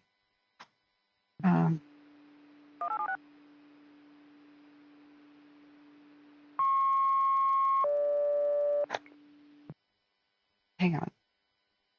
I may turn off this Tehama County thing. Engine 3, medic 714, divert, chest pain, Motel 6. Yeah, we don't need to know about that, so I'm turning that off. That's CAL FIRE SHU and TGU dispatch, and I was hoping we could hear about some of the firefight up in the hills. Nothing. We're still listening to Butte County CAL FIRE Chico. CAL FIRE BTU in Chico is offline. But there's 340 listeners, but they haven't said anything for quite some time, except about that smoke check. So we'll just continue listening the best we can. When we lost that one radio tower at Richardson Springs and the camera, we probably lost the ability to hear a lot of what they're doing up there, because that was probably relayed stuff from the mountain down towards Chico, and that's probably where this ham radio operator is with these channels. So that was a great loss to them as well. So anyway, there's been 1,000 lightning strikes. Some moderation of fire behavior will occur this weekend due to cooler temperatures, but the summertime breezes and continued flammability of fuels will keep the potential for fire heightened in the general Northern California region. Dead fuels will remain flammable to critically flammable in most areas away from the coastal area for the next 7 days, which is east of I-5. Great. Most areas will experience ERCs above the 90th percentile, although moderation will occur this weekend, of course, because it's a little cooler, and into early next week due to a deeper marine layer with more noticeable lowering impacts across the northern coastal areas and southern portions of Sacramento Valley. So, Sacramento and south, that's going to get most of that moisture. Not really the Chico area. Herbaceous grasses and forbs. What is a forb? A forb is an herbaceous flowering plant that is not gramenal, grass, sedge, or rush. The term is used in botany and in vegetation ecology. Riveting. All right, just what is it? They are typically dicots without woody stems. There's a reason I didn't become a botanist. It's not exactly riveting. Informal classification. Forb may be used for subdividing popular guides of wildflowers, distinguishing them from other categories like grass, sedge, and shrubs and trees. Some examples of forbs are clover, sunflower, daylily, and milkweed. The more you know. Okay, clover, sunflower, daylilies, and milkweed. Okay.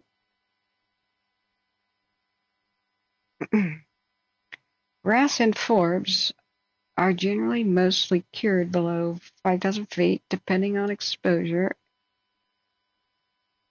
I guess they mean sun exposure. Like if it's not in a canyon that's dark. And cheatgrass is mostly cured across all elevations. Curing means drying out. Like you cure ham by drying it out. Hanging it up, drying it up. So notable green up in the forested and shaded areas generally found around 6,500 and above. There will be notable green up in the forested and shady areas, but only 65,000 feet and above. Great. So the only plants that are going to get greener around this time of year or this week have to be like above the height of Echo Summit at Tahoe, or like we're talking Kit Carson Pass around 8,000 feet. So we're not that lucky. Fuel loading is generally well above normal right now, with all kinds of continuous and dense dead grasses. Live woody brush shrubs and tree canopies are flammable. Right. Orbital engine 933. That was probably the smoke check. Can you have the RP try to flag us down? We're having a difficult time locating the address. Okay.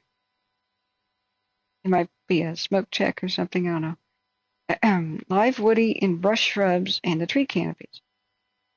Okay, the forest is flammable across the low and mid elevations right now.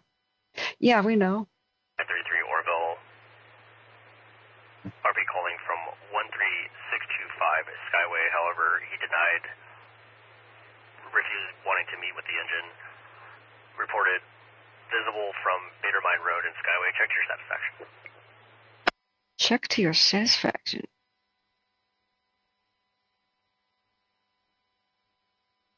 All right. That's pretty funny. Check to your satisfaction. Let's clip that. That's going to become that's going to become a soundbite. Okay. So I'm still reading North Ops fire weather forecast. So, for the latest California Fuels and Fire Behavior Advisory, go to Fuels Advisory web link here. All right. So, I was hoping we'd get an idea about this is good info. I was hoping we'd get an idea about when the south winds kind of stop and what's next in store. East winds, north winds, no winds. That is what we need to know about which places are next in the sites of the stupid fire and which places are in danger, and we'd have much better answers about how soon. But tomorrow's going to be a tough day. That's very interesting that the winds will be erratic. It'll be northwest. Sorry, it'll be northwest.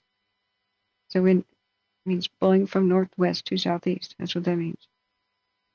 It'll be northwest winds and west winds and south winds today. With strongest winds and lowest relative humidity across Sacramento Valley foothills. Great. Like where the fire is. Hey, Helen, welcome. Invasive cheatgrass, known as the invader that won the West, came in the late 1800s. Rounds out the native grasses and tends to increase both the amount of forest fires and their size. Hey, Helen, do you think that was really a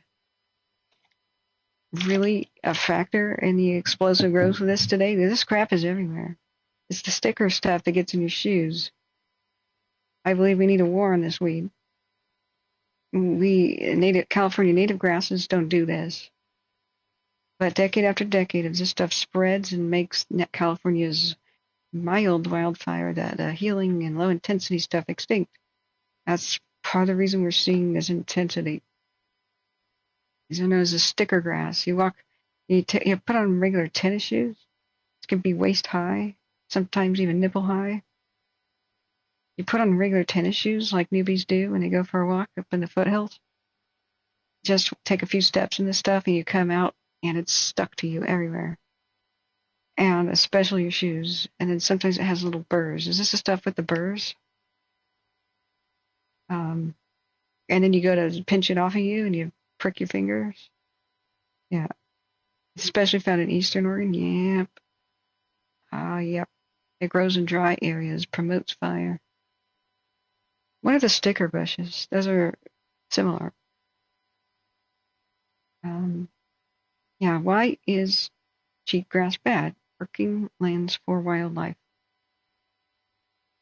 Ask a rangeland ecologist. It's an annual invasive grass. It's native to Europe, Eastern Asia, but not here, not anywhere in the New World. It's brought over by European settlers in the mid to late 1800s. Cheatgrass. Talking about that 6 hours into the stream at 2:50 in the morning. But yeah, what is the sticker bush stuff? it probably would not have outcompeted native vegetation if the early settlers hadn't also introduced large numbers of livestock like cattle and sheep too into the sagebrush country. Our palatable native grass, the stuff you can eat, that livestock can eat, are native grasses and forbs. Now I know what a forb is. Like clover. Weren't adapted to high levels of uncontrolled overgrazing by domestic livestock, which created a void which cheatgrass quickly filled. They shouldn't just say domestic livestock, they should include the wild horses, the mustangs, which are technically feral horses. They used to roam by the billions, basically, and just strip mine the West with their teeth.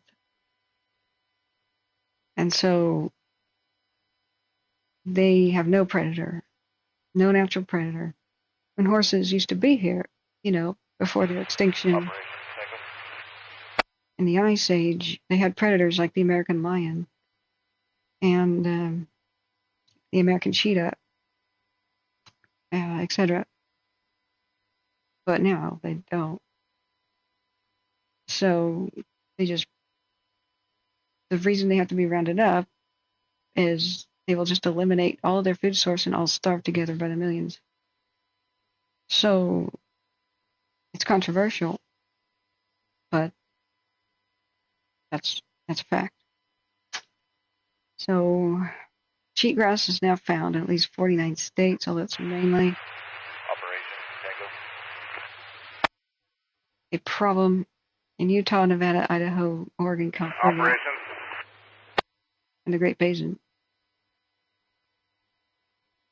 I was going to see if we could relay to SO. We could travel up Classic Road, meet with one of our closer operators, one of the privates. We have a stray dog, potentially aggressive, but something that decided to take up. He's unable to get competitive. Something's potentially aggressive? Okay, confirming a stray dog that's aggressive. What dog? Affirm, I believe the owner is comfortable with trying to get him to pick up. It doesn't belong to him and potentially could be aggressive, yeah.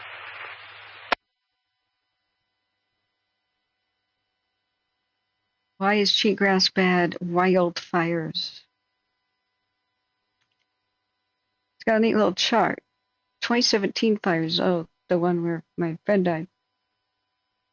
Like the North Bay fires that PG&E started all over the place. There is a lot of this cheatgrass stuff. Do you have an address or location?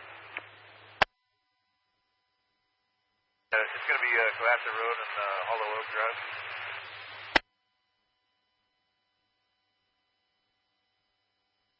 Wow. Copy. Glasson Road and Hollow Oak Drive.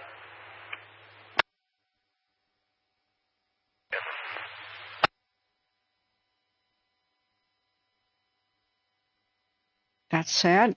Firefighters are being menaced by an aggressive dog on Cohasset and Hollow Oak Drive. But they're always to reassure people who may have left pets or whatever behind. There's always the search and rescue type and posse types that do pet rescue and animal rescue in these wildfires. One of my stepsisters does that. And she really helped out in the campfire in Butte County. She's probably all over this right now. I'll have to ask her later about what she's been doing. But she'll saddle up her horses. The posse will assemble, and they go out there and they even rope, loose horses and stuff. Take them to the fairgrounds and reunite them with owners. All kinds of animals. There are some very smart donkeys that went to the road during the campfire. The northeast section of it, north of the easternmost bridge over the Lake Orville. And this donkey went to the highway, which I think would be the Morrow Quincy Highway, if I remember right. And they went to round it up, and it would kind of push its head away to avoid the lasso and keep walking and then look back. So they went to lasso it again, and it avoided the lasso. They would keep walking back where it came from and look behind itself again, like follow me. So they just followed it, and this donkey led the posse to stranded, out of contact people at their farm, desperately trying to fend off wildfire with garden hose stuff because they had been trapped in the first place. Tried to evacuate and they couldn't. So the donkey got loose when it heard people on the highway, which was a search and rescue posse. It's just cowboys on horses that volunteer. So the donkey got loose and gathered help and brought help to the family. It was remarkable. It was live on my stream, and I hope I still have some sort of a record of that. So if people do leave their animals behind, you can call the sheriff's office and say, I think such and such place has animals or had to leave some behind. Please go get them. And they'll try to do that whenever it's safe. So let's write down what we're doing. 61000. Poor animal is probably aggressive because it's scared out of its wits. Animals get pretty frightened by wildfire. And this is interesting. It's explaining that cheatgrass really makes wildfires much worse. So this is a neat little chart. If people wonder, like Holt Hamley, for example, he's a weatherologist, not a botanist, right? So he may be unaware of things like the invasive weeds that we have in California that are dominating the West, that are really making these wildfires worse and worse all the time. And these that promote fire, they have an evil, sinister agenda.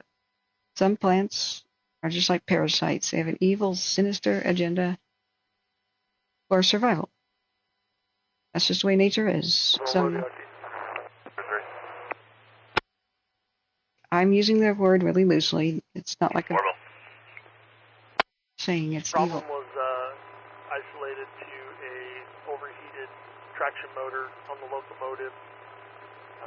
Believe the problem has self-mitigated, but I did advise if they needed us to call us back, the train tracks will be shut down with the locomotive on it for a little extended period. They're working on a game plan for repair.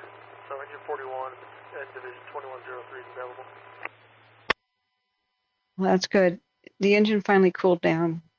2103 Orville, do you have an updated location of the railroad crossing that's closed?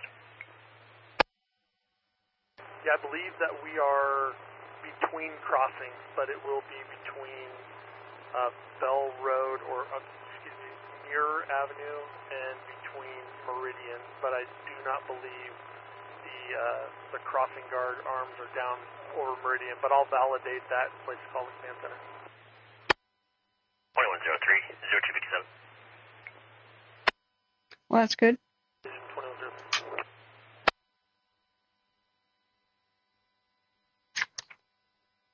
Okay.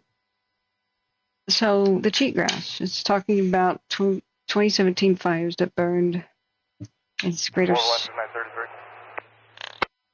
933, Orville.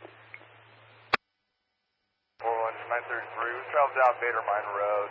The only glow that we were seeing are coming from the park fire. We're ETL, 933 still in response area. 330258. What did he just say? Engine 933. Was the smoke check nothing? I just spaced out. I was just trying to say goodnight to Big Al. Thank you so much for your super help mods today. It's a good rest. Tomorrow's going to be help. Unfortunately. So thank you, Helen, for explaining how cheatgrass, because Northops didn't explain it, of course, just mentioned cheatgrass, but this stuff is everywhere in California. And it helps explain the immense intensity and of the fire behavior today. If we got rid of this crappy freaking weed, declare war on weeds, okay? Stuff like what happened today won't really happen. California's native grasses do not do this. They promote a pretty mild, much less fast-moving fire. The kind of thing that roasts the the acorns on the ground underneath the oak trees. They just fertilize the land, and that's what our ancestors are used to in California. But as these weeds take over and take over and take over, we get more intense fire behavior. And in this kind of climate, we just can't have this. We just can't tolerate weeds like this. We've seen the result, time to get rid of them. So no matter how big the task is, grid the landscape and eliminate it, do it or die. Because we just saw what happened today. A fire got as big as Lake Tahoe in just a few hours yesterday. Technically the day before yesterday. Because of this crappy cheatgrass and some other invasive weeds. It's also killing our local ecosystem. If we want to save California, we can't let the ecosystem be destroyed. So, yeah, Mountain Mike, the aggressive dog is probably aggressive because of it's afraid. But the search and rescue people and the posse people, they know what to do. You know, they've got all kinds of gentle catch methods and tricks. You know, they'll dangle out treats in front of it, and you know what I mean. If they're out there, I think they are in the Cohasset area because they mentioned on the radio that there were search and rescue types during the actual rescue of the people who were trapped there on Cohasset Radio Hill. So I just wanted to, sorry, I didn't mean to dominate this screen with all this cheatgrass info. I wanted to read it real quick that we just listened to the radio about the train and whatnot. So these grasses contributed to the deadliness of the 2017 Cascade Fire in which my friend lost his life and his girlfriend. That was, I believe, Yuba County. It was just south of Paradise a bit, where PG&E's power lines went down in these grasses, and it raced and swept over the towns, and they had no warning ever. Because it chewed through the power lines and the phone lines, so people just woke up with their roofs on fire and a red glow out the window. During the Santa Ana/Diablo winds of October 2017, and so this caught my eye. This 2017 fires burn chart, California, 88,551 acres. That should be sage grouse habitat. So it may even be excluding Yuba County. I don't think there's any sage grouse there. Probably talking more like Morrow and Tehama County and the like.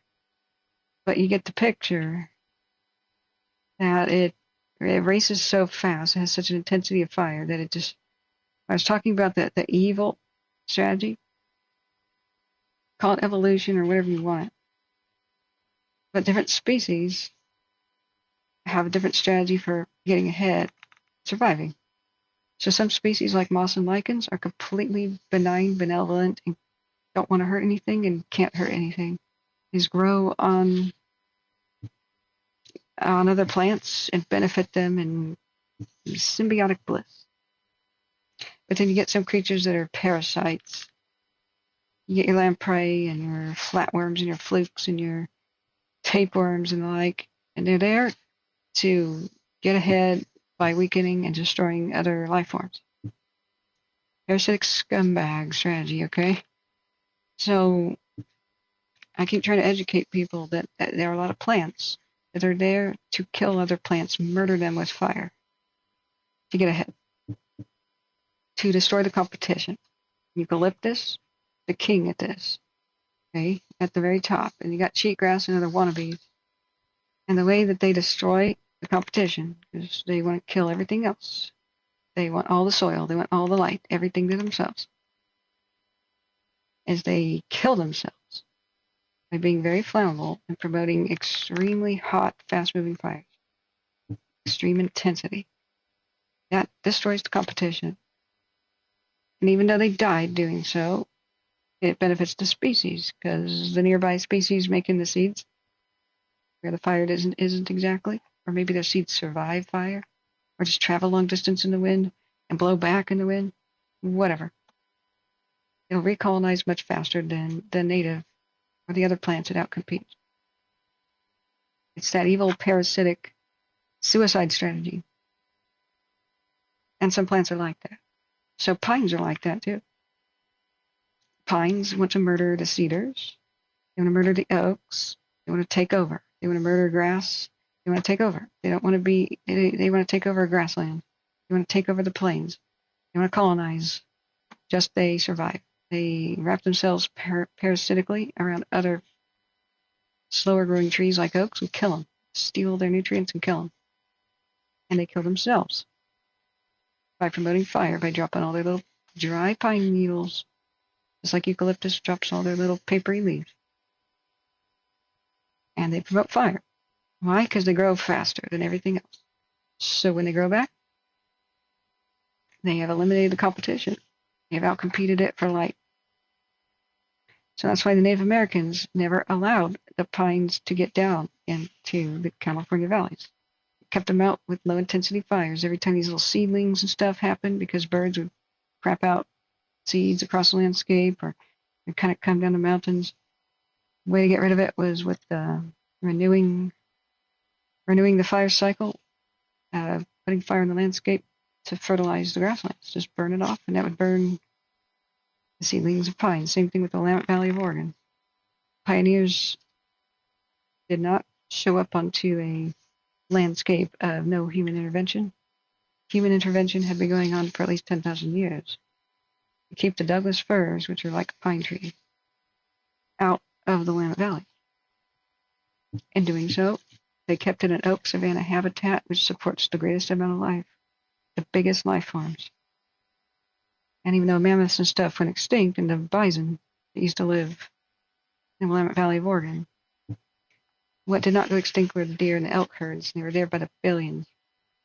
These huge roaming animals eating the grass and the fattening up on the acorns wherever the oak trees were. That's Morrow Village, 40 button available in response area. That is thousands of years of maintenance. 410306. Engine 41. And caretaking of the earth. White man comes along, we develop it, and 41 Orville, place call. 0306. Introduce these weeds. We don't know anything about it. Okay, we made a mistake. We have to fix it. Otherwise, we have to live with disaster. So let me write down the sheet speech, and then thinking that it was just normal that way, that the weeds are kept at bay, that the forest is kept at bay just by magic. No, that Indians were too stupid to manage their land, that they were just hapless victims of circumstance. Now it's a racist idea we gotta let go of. This thing caused a lot of what happened yesterday, where we don't see these fires behaving like this because this is taken over. After every fire, it grows faster than the rest, and so each fire spreads the weed. This is just one piece of the puzzle we could solve. Can't solve the climate right now, but we could do a heck of a lot, and if we don't, we just lose the ecosystem. This takes over, it destroys our endangered plants. It causes billion-dollar mega fires, obliterates the forest uphill. We have to do something or die. Let's go back to our cams. I'll have to take a bathroom break in just a second here. But what I want to know is what is in the wind weather forecast. When are we going to get? Do they even know? Are they not saying because they don't know?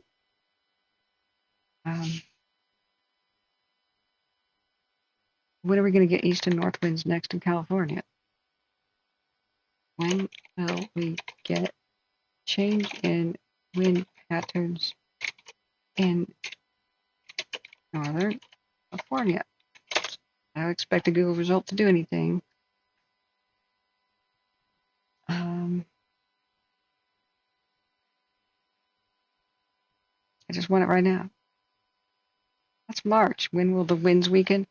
Google, I don't give a crap about March. Just go to K-Series weather, I guess.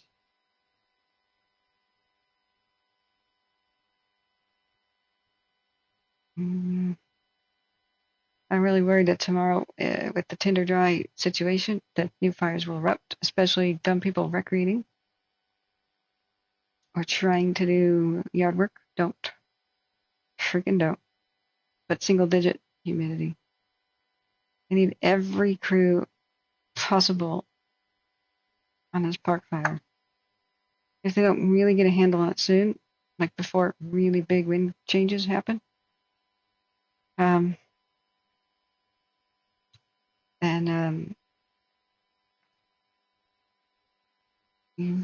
this is with somewhat mild winds, you know. This is what the park fire did with somewhat mild winds. What happens when we get strong winds? Thursday is probably the last triple digit day, Northern California. This is KTRA's forecast. However, risk of wildfires remains high. Well, yep. So, what's next, though? Friday will dip below 100. Oh, boy. But then where will the winds come from eventually? Did I just not know?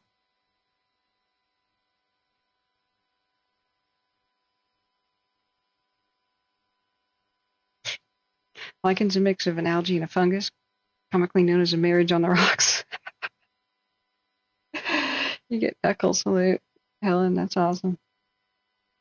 That's awesome. Watch videos you may have missed this week. That looks a lot like the boiling mud flats called Bumpus Hell at Lassen.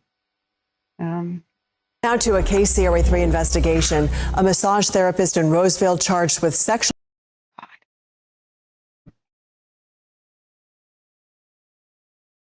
What the?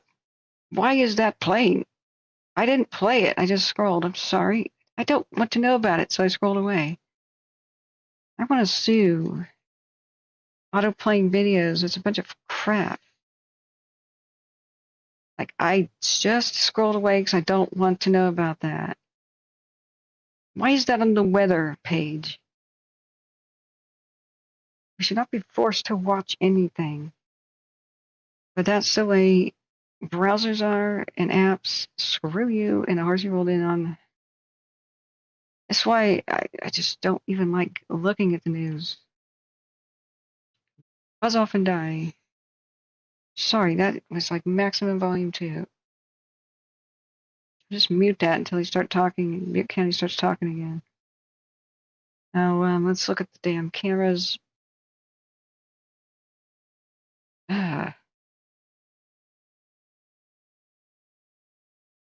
That destroyed my peace. Should be sued for disturbing the peace. Also, if you have a metered internet connection, it just sucks down and charges you. So all these browsers that say, oh, autoplay, you can turn that off. Bull crap. There's never been a browser that does that.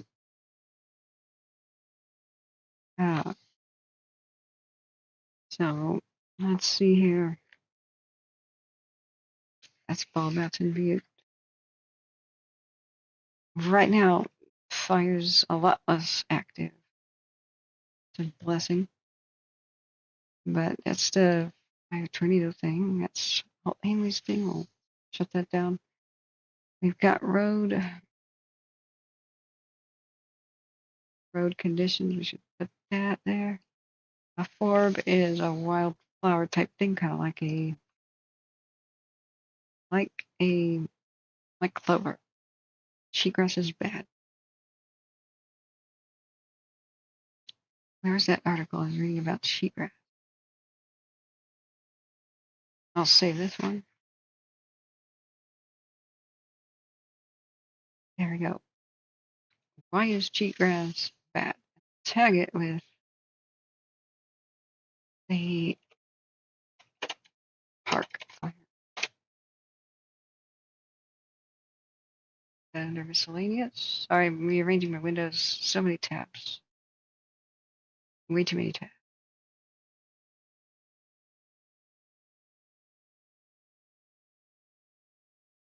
Over there under miscellaneous. Okay, go back to our heat detections. Now I'm going to check and see if we have a brand new battle map with perimeters better better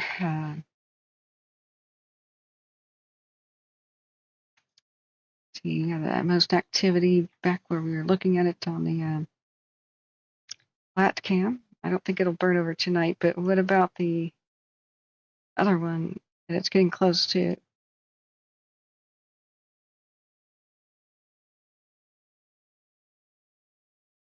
Well, that's terrible. Sad anniversary of the fire tornado that killed a firefighter. That's today. And there was also an 81-year-old bulldozer operator, Don Ray Smith, victims of the F3 fire tornado, doing welfare checks, Salt Creek Heights in a subdivision in western Reading, when the car fire crossed the Sacramento River. Yeah, that's super sad. So let me put that in news. Trying to juggle my tabs. Hang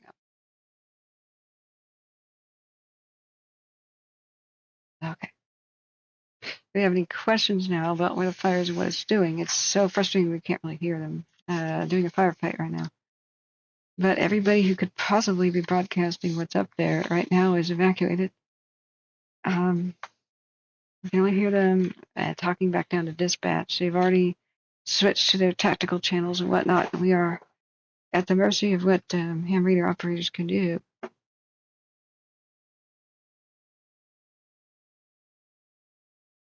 There's the Crescent Hill 2 cam. This is how we were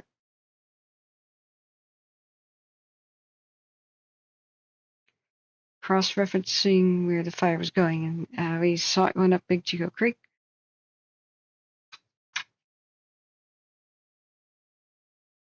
Okay.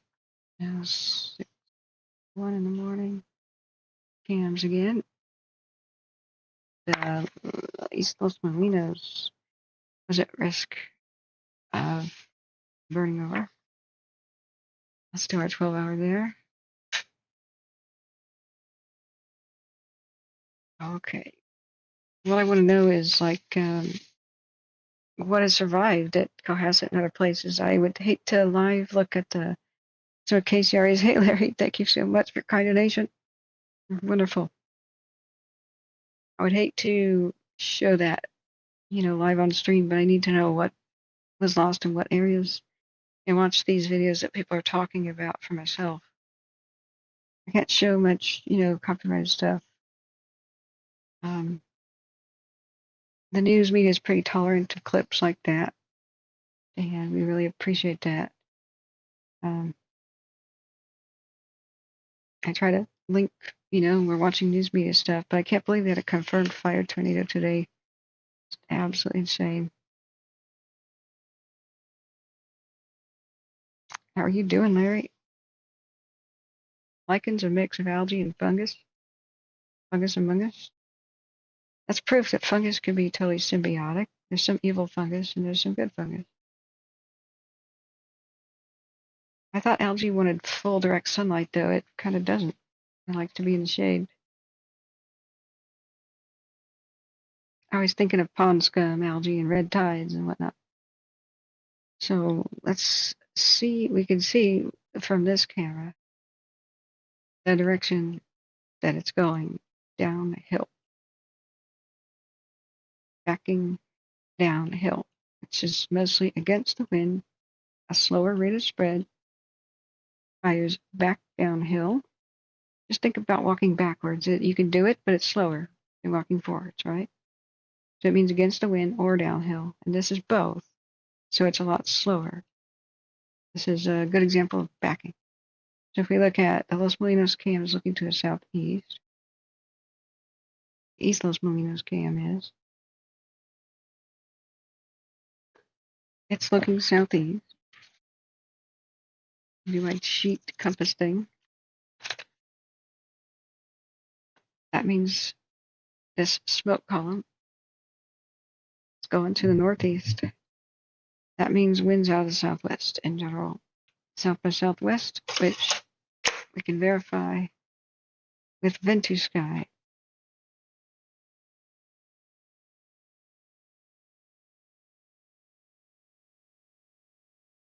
Oops. Sorry, I gotta keep constantly resizing this card. I like this better than Windy. I just like its simplicity. So wind gusts by Campbell Mound are currently around 20 miles an hour. 21 miles an hour-ish. Wind out of the southeast. But then you have wind that joins it out of the west. Branch 15 on command. All right, let's listen.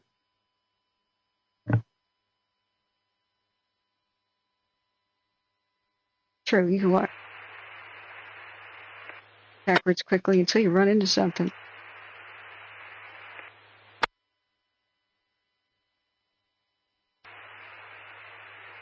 Traffic for Victor. We have to mess with the volume again.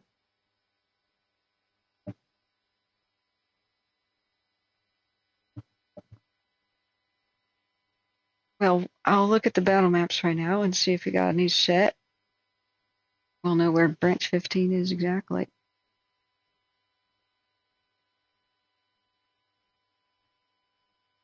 Let's go to my special thing. Yep, Division Victor, branch 15 on command. we got it. Branch 15. Are you able to place a call? Yeah, give me 3 minutes. They'll have a 25 mile an hour wind gust, but the wind speed is around 15 around Campbell Mound, Sugarloaf Mountain. 12-ish, 11-ish. So it should be pretty vigorous. Let's look at our cams again. So fire's growth is coming westward in front of Los Molinos cam pretty slowly. I don't think we'll have a burnover tonight. This is helping us keep track of the different fire fronts. Flat Mountain 1 and 2 are super important right now. And there's somebody there taking notes. At least in the last hour there was, walking on the catwalk.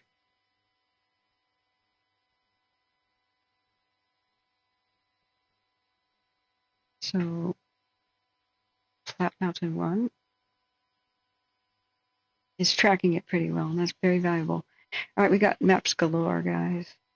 They have just hit the airwaves 2 minutes ago.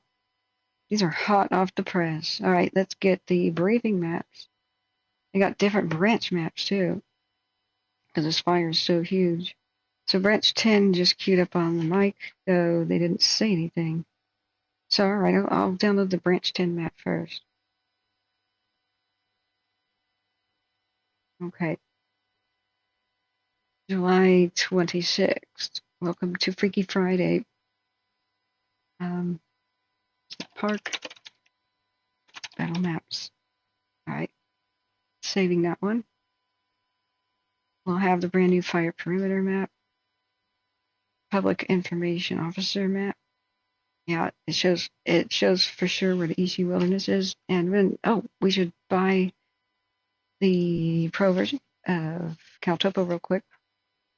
Don't let me forget. There's a different public information officer map. Wow, that's a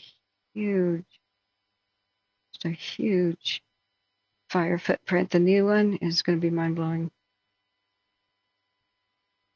Okay, it goes right up to the streets affected and what is and what is not, like in a forest area, forest park, right? Now, remember, it's the midnight flyby. It's already a bit stale. It's 33 hours old. Hang on, JB is calling. 1 second, friend.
Okay, JB can't sleep, and so we got him on the phone.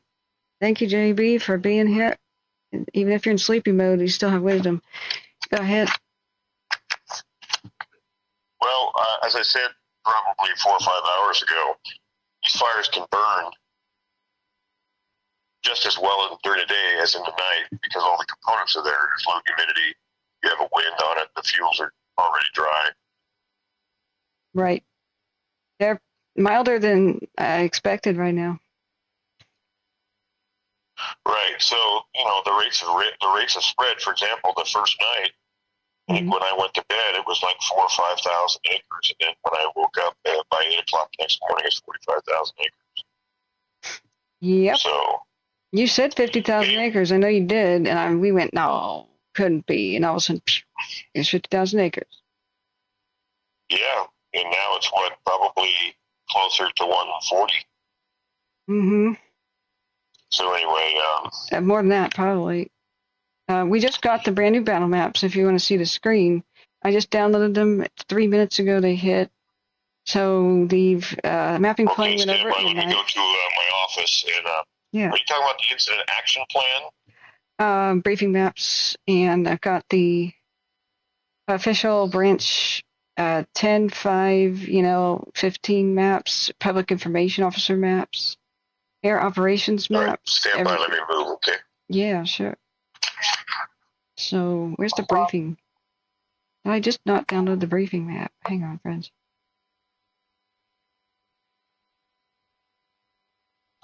So, what we like to do is go in between one day to the next, like so BAM Arch 2 from yesterday. Let's compare that.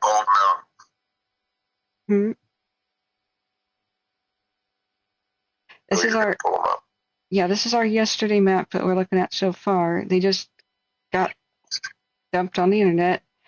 So okay, that's what I haven't seen yet. Yeah, I'm downloading more right now.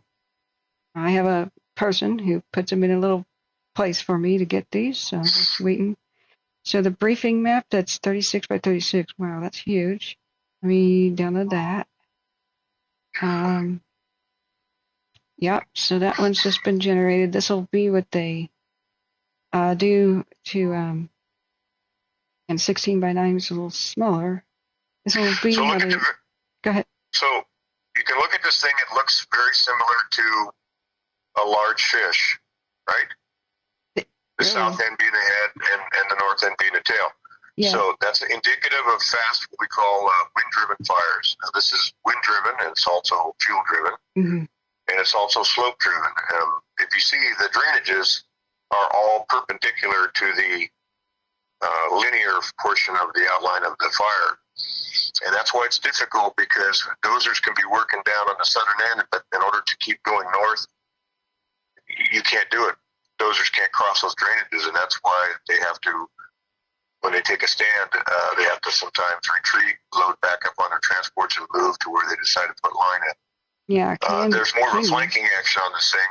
Now, down here in the west end, divisions Bravo, Charlie, Delta, and Echo, that's a little flatter country. That's good dozer country, but when you get up here in branch, 15? Now, the reason why they are already up there in branch numbers that high is because they expect this thing to expand. As they do, they'll add branch 14 and branch 13 and branch 12 and all that. But I can't see the name of the creek on the very north end that's crossed. I think that's Deer or Mill. Yeah, I can tell you now. This is the new one of today. It's much larger. So it's just gone up against, as of midnight tonight, Mill Creek. It's come a long ways, boy. Yeah, that's nuts. So it crossed Deer Creek a long time ago, then Little Dry Creek, Big Dry Creek, and now it's in the drainage of Mill Creek. Right, so here's the challenge with that. During the day, that's going to burn up slope, up canyon with the southwest wind. And at night, as we cool, I told you Redding is going to drop 10 degrees from Wednesday to Saturday, 10 or 12 degrees. Okay. So the whole North State's going to get a cooler atmosphere. So the diurnal winds will take over and potentially probably move it downhill, or you get down slope and down valley winds at night.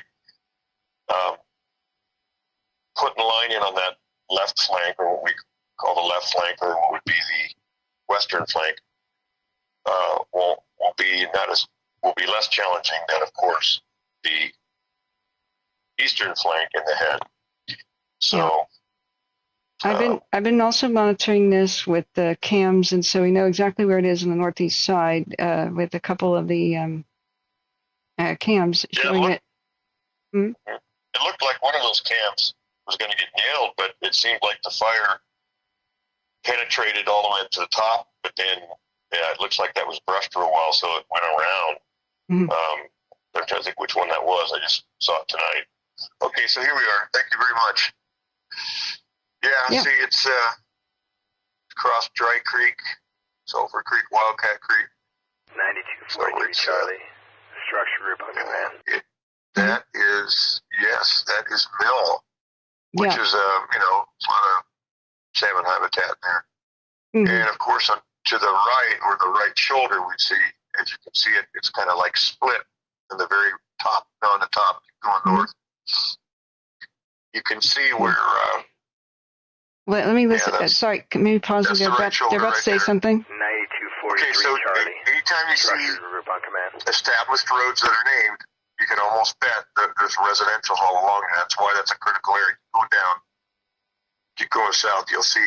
I think that's you're going north. We're analyzing the threat to Butte Meadows, and I know there's a 30-second delay at least. They just queued up the radio a second ago.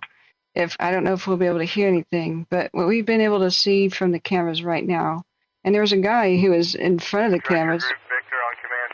Hang on, the structure group's trying to talk. I don't know if we'll be able to hear what they're saying. It's going up Big Chico Creek, but they have a spot where they could try to stop it. Okay, and so, hold it right there. Okay, see this Ponderosa Way? Yeah. Right? Exactly. See where Ponderosa Way is? Ponderosa Way was built in the 30s by the Civilian Conservation Corps. Right. And it goes from the Pitt River in Shasta County all the way down, I believe, to the Tehachapi's. And it's called different names in different counties. Now, in Shasta County, we have a Ponderosa Way that runs through the community of Whitmore, north-south. That's the original one. It's actually a road. Yeah, it's 60 feet to 200 feet wide originally, but they abandoned it for the most part. The fire break. It was to keep fire from the front country getting into the timberline. Hang on, they're about to say something. They're sending crews to X-ray. Never mind. Yeah, affirmative. Sorry, proceed. Sorry, JB, go ahead. Yeah, I really can't monitor the radio traffic without getting feedback here, I think, on the phone, so I'll just let you share with me. But yeah, Forest Ranch is directly threatened. There was a big push yesterday to protect that. Yeah. And they made a big stand in there, so that's on the 32 corridor, but then you bump up to the Cohasset Ridge, and that's the community of Cohasset. Yes. Now, there's 2 state fire stations in both those communities, and they dumped a lot of resources in there, and that's where they're focusing on that particular flank there. Yeah. And that's been a priority. Right now, what we've been able to see from the cameras, because we're watching that live, this was this fire perimeter was generated at midnight, so it's already old. So we've been watching it go up this Big Chico Creek, I guess, which is just the left side of 32. And what they have is a golden opportunity up here to stop it where Chico intersects with Campbell Creek. There is a road here. We've been trying to identify, what the road is called. And it's just some forest road called G130 or something.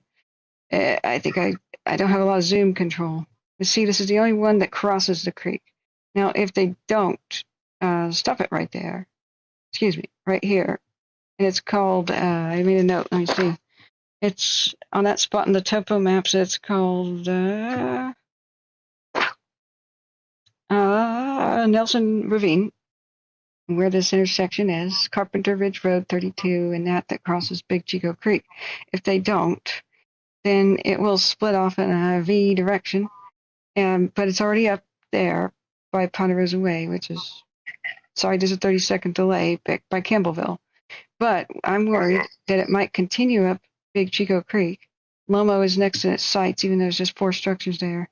But then Butte Meadows, it would split off again in like 3 different creek directions. Little Smoky Creek, Butte Meadows would be in danger. So tomorrow with the winds, right now it's going up the canyon anyway. It made its own up canyon winds due to its own heat.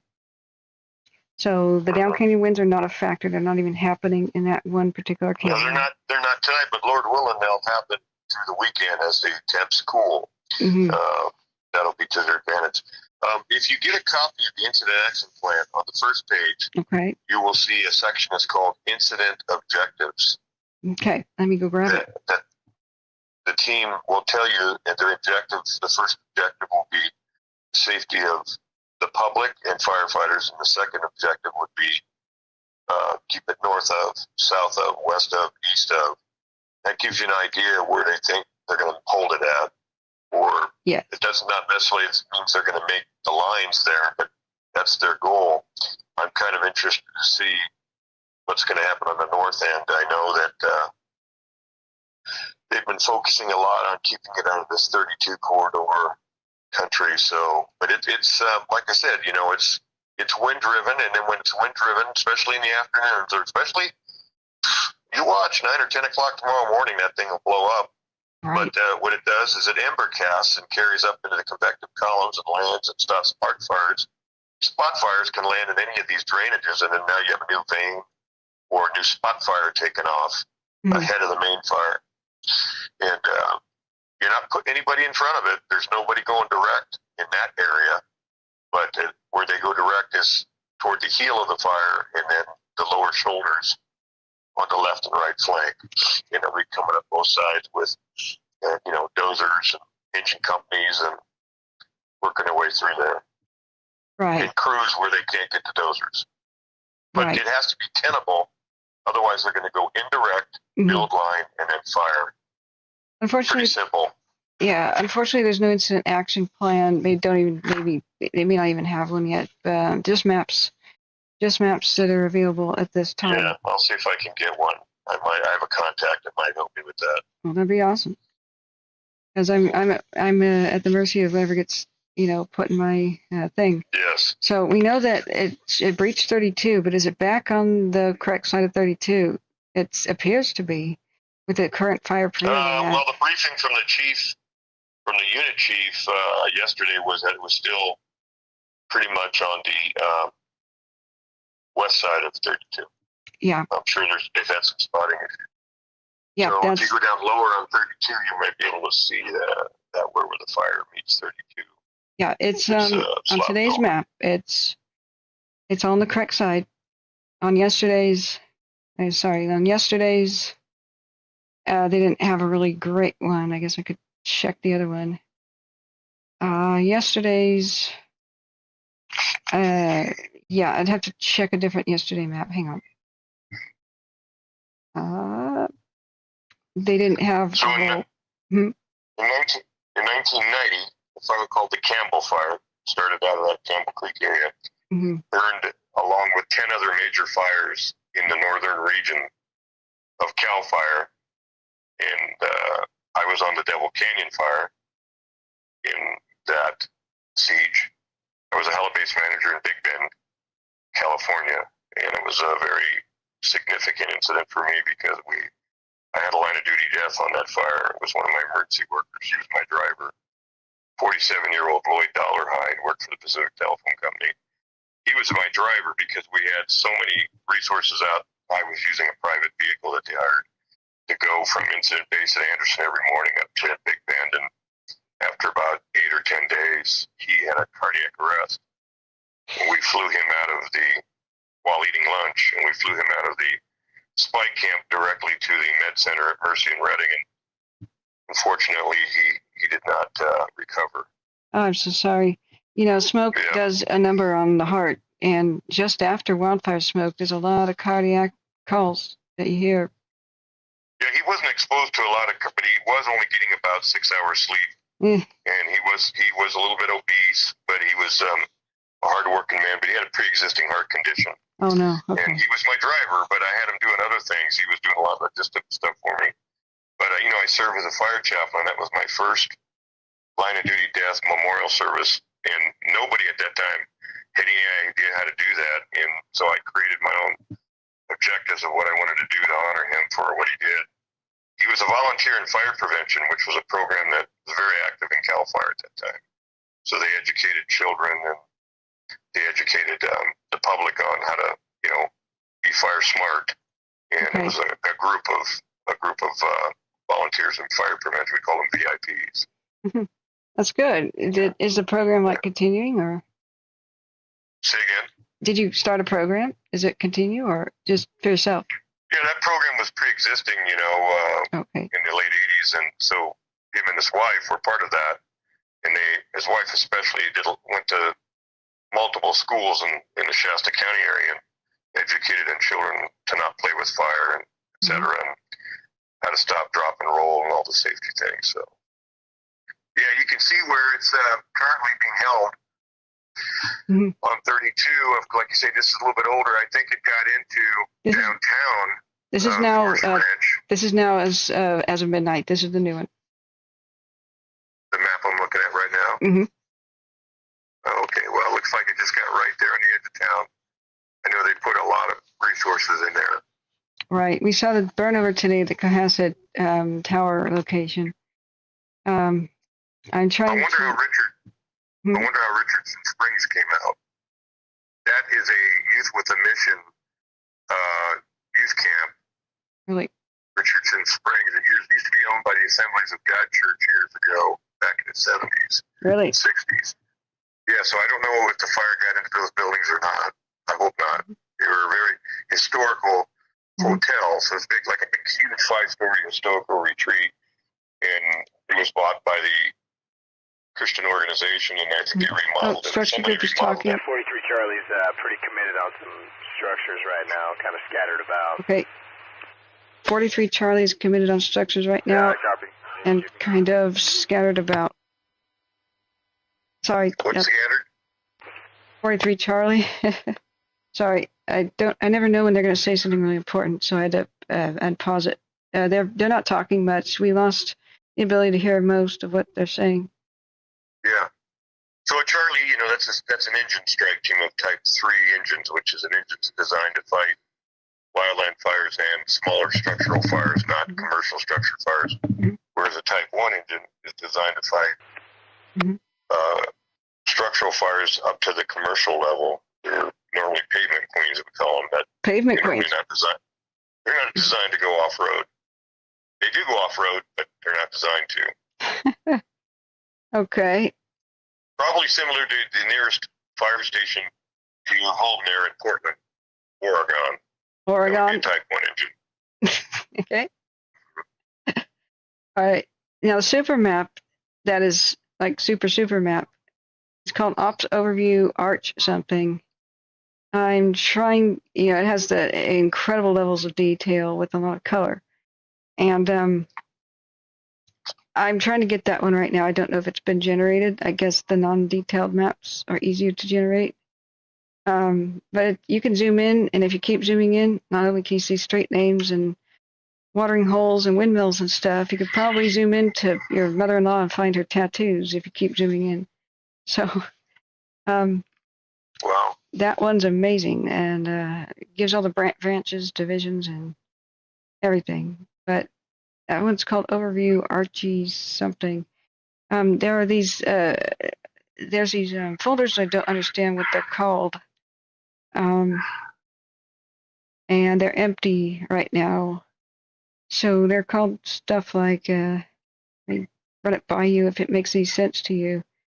There's incident data and such, but then it says like IR, which I thought would be infrared, IAA, and NIR ROPS.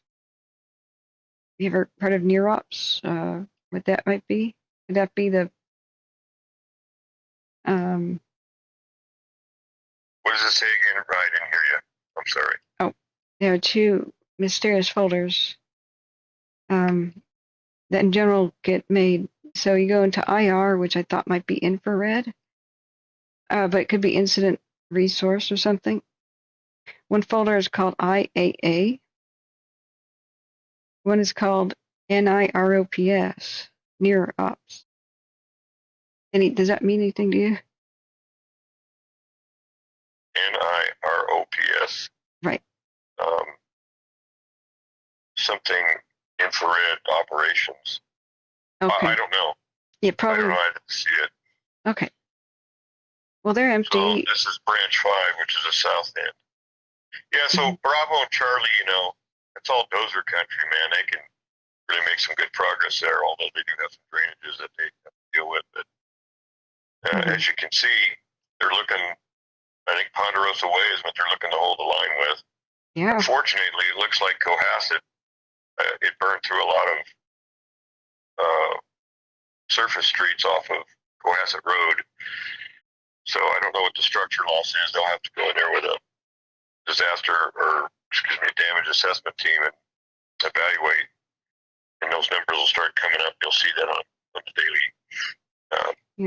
daily briefings. Yeah, we watched the camera burn over tonight. There were some vehicles there. They were at the camera, tower's location. So they keep cautioning, like, hey, even if the fire map is over your neighborhood, it doesn't mean that the structures are lost. So that's true. I just had that to happen to a friend of mine on the Rio Doso fires in New Mexico. And I said, listen, you had your home really maintained well. There's a possibility it could still be there. A day later, somebody was filming and uploaded on Facebook, and his son saw his father's house, so he was overjoyed. Where did they lose structures today? Somebody said KCRA was filming that. It was some wood something drive, I guess. Who was filming? KCRA from the air. It was supposedly quite exciting footage. Yeah, you can go to KCRA.com and probably pull that up. Yeah. I don't show structures burning down if I absolutely can avoid it. Because that's... Yeah, I noticed when you got on the air today, you were quite emotional about this, and I just wanted to share. I understand, loss and damage is not good. It affects everybody, but as responders, and we used to have a philosophy we used to teach our officers, and that is when you're going to these things, it's not your emergency. Somebody else's. You're there to help mitigate it. And once you start buying into the responsibility for the emergency and take it personal, it impacts the way you perform. So fires will always be with us, especially in California. These kinds of fires are only going to increase as the weather changes and as more people are here. Most of these fires are man-caused. As you know, this was some kind of derelict arson. The guy had a vehicle fire that he pushed into a drainage, which ignited the brush, and he's a previous offender, and they indicted him today. So a lot of these fires are man-caused or equipment-caused, and then you have lightning. Those are the top 3. Well, I do teach people, don't despair. If we actually take action, a lot of this can be mitigated. I just read to people, and I think you just missed it, that the cheatgrass, which has taken over California, is probably the reason why it got this crazy today. It promotes fire in order to destroy all the other plants and reduce competition, and so it promotes intense and destructive fire, and it's not native. So as the decades go by and more and more... It's an annual grass. As the decades... And when you have a large volume of rain, especially when that rain, not only large volume, but if the rain is on again, off again, so if you get 3 days of rain and 3 days of sunshine and 3 days of rain and 3 days of sunshine, and it's already embedded in the soil, it grows. And then it rains and it grows and rains. And if you remember, we had rains in Redding, California, very good rains up till the first week in May. So it got a really good springtime growth push. If you talk to folks in Southern California, they'll tell you there were beautiful flowers in the desert this year in the Mojave. Why? Because of the volume of rain they got. But that also produces a very, very good Yep. And there's various species of annual grasses, but not only are there plenteous, but they're also very long. And so then you put a wind factor on that, you cure them out, you put a wind factor on that, put them on a slope, light them from the bottom up, and they're going to burn, burn, and burn. Mm-hmm. That will lead into the mid-range fuels. All your woody material laying on the ground, your manzanitas, manzanitas, oak brush, that the mid-range fuels, which if it's in timber, then will be a ladder fuel to the timber. Right. And then, of course, in the wilderness, which has never been logged, and there's unmeasurable amounts of fuel, dead fuel on the ground. I was telling people the problems with the wilderness, how they even had a dozer going into it just as it was tickling the edge of the wilderness, and they got told to stop. We have to wait for Washington, D.C. or somebody to approve this. Oh, my God. So, the public doesn't know these complications, but you're right. Somebody should make a documentary on it. But I keep telling the Forest Service forest supervisor, he has to get approval, and normally it goes to the region office and all the way to the Washington office. But I don't know how quickly they can do that or exactly what they're asking for. But I think what they're doing is they're showing and proving how they have to take direct action or immediate action in order to preserve, the Lassen National Park, Lassen National Forest, et cetera, private industry timber, et cetera, structural threat, et cetera. Well, we either get roads in the wilderness areas or we lose them. So I keep telling people all we need to do is write our congressman, make a one-paragraph amendment to the 1964 Wilderness Act, where remove roads as a definition of road-free as a definition of a wilderness. Boom. Therefore, then the environmentalists would stop trying to challenge roads in there because their big fear is that if roads go in, then the earth raper types and corporatist types will try to get delisted as a wilderness so they can strip mine it. So all they need to do is change the challenge is when you get a fire, you can't access it with apparatus. Yeah, so just change that 1964 paragraph, and that's it. Now we can put in roads. Well, we have to have a running campaign, but the pen is mightier than a sword, and video is nuclear. So all we have to do is get that to go viral, eh? Anyway, that's what we youth do. We do that.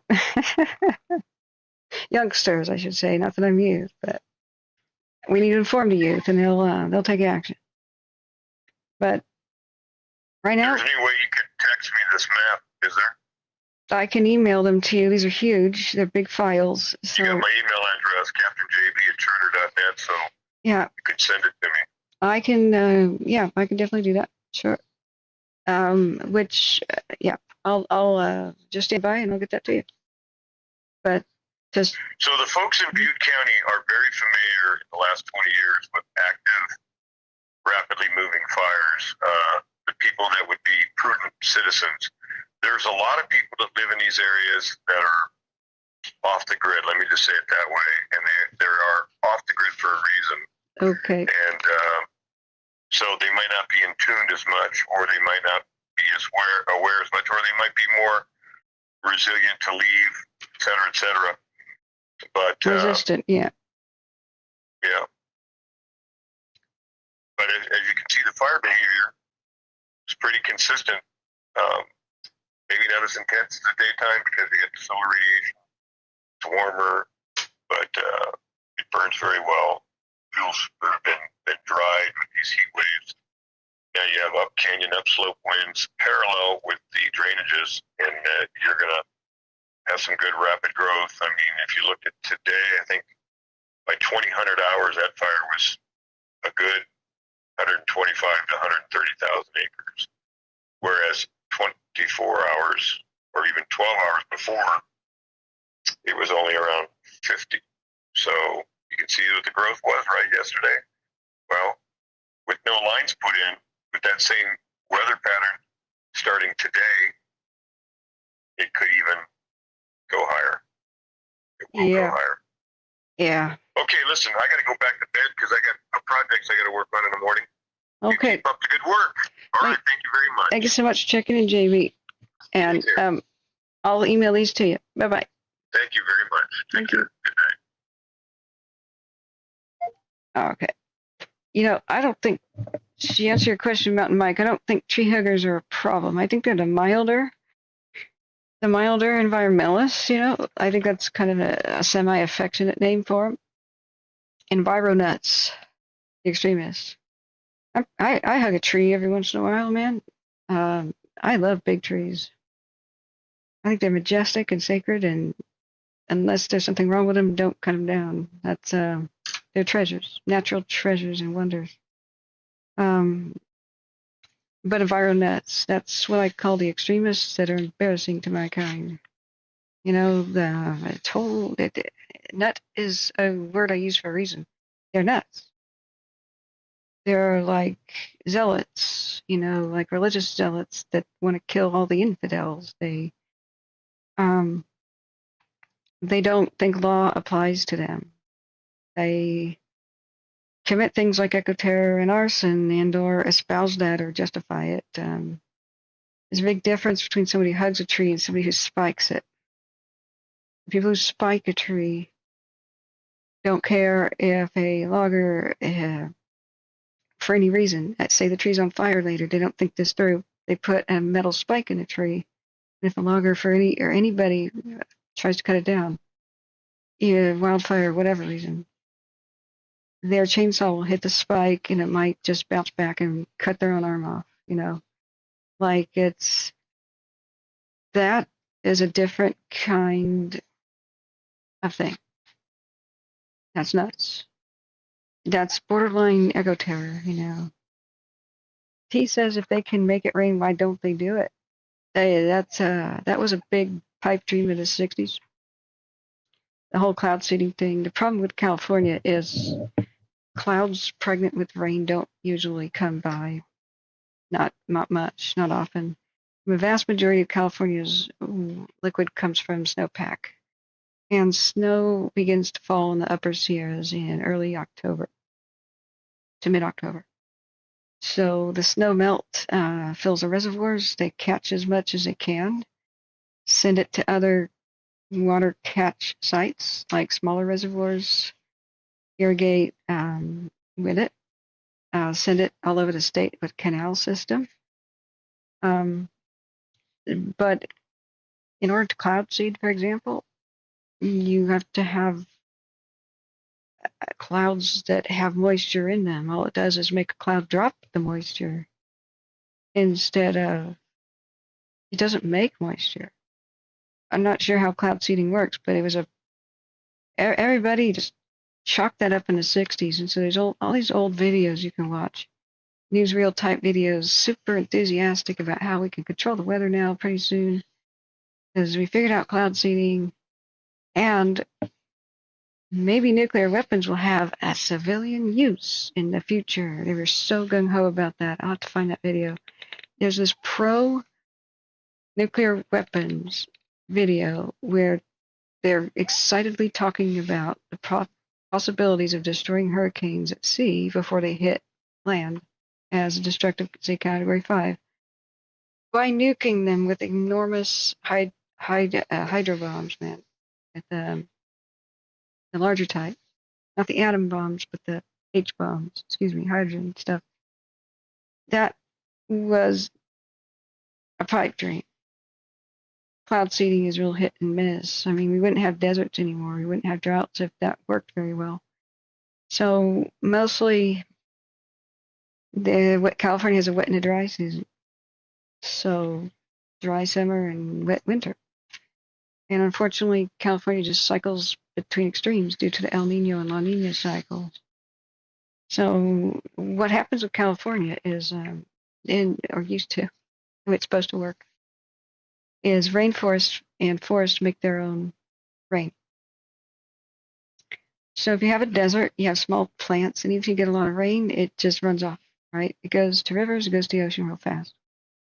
Now, when you have a nice, big, mature forest, the trees suck up hundreds or thousands of gallons of water, and that's what they need to live, you know, their lifeblood.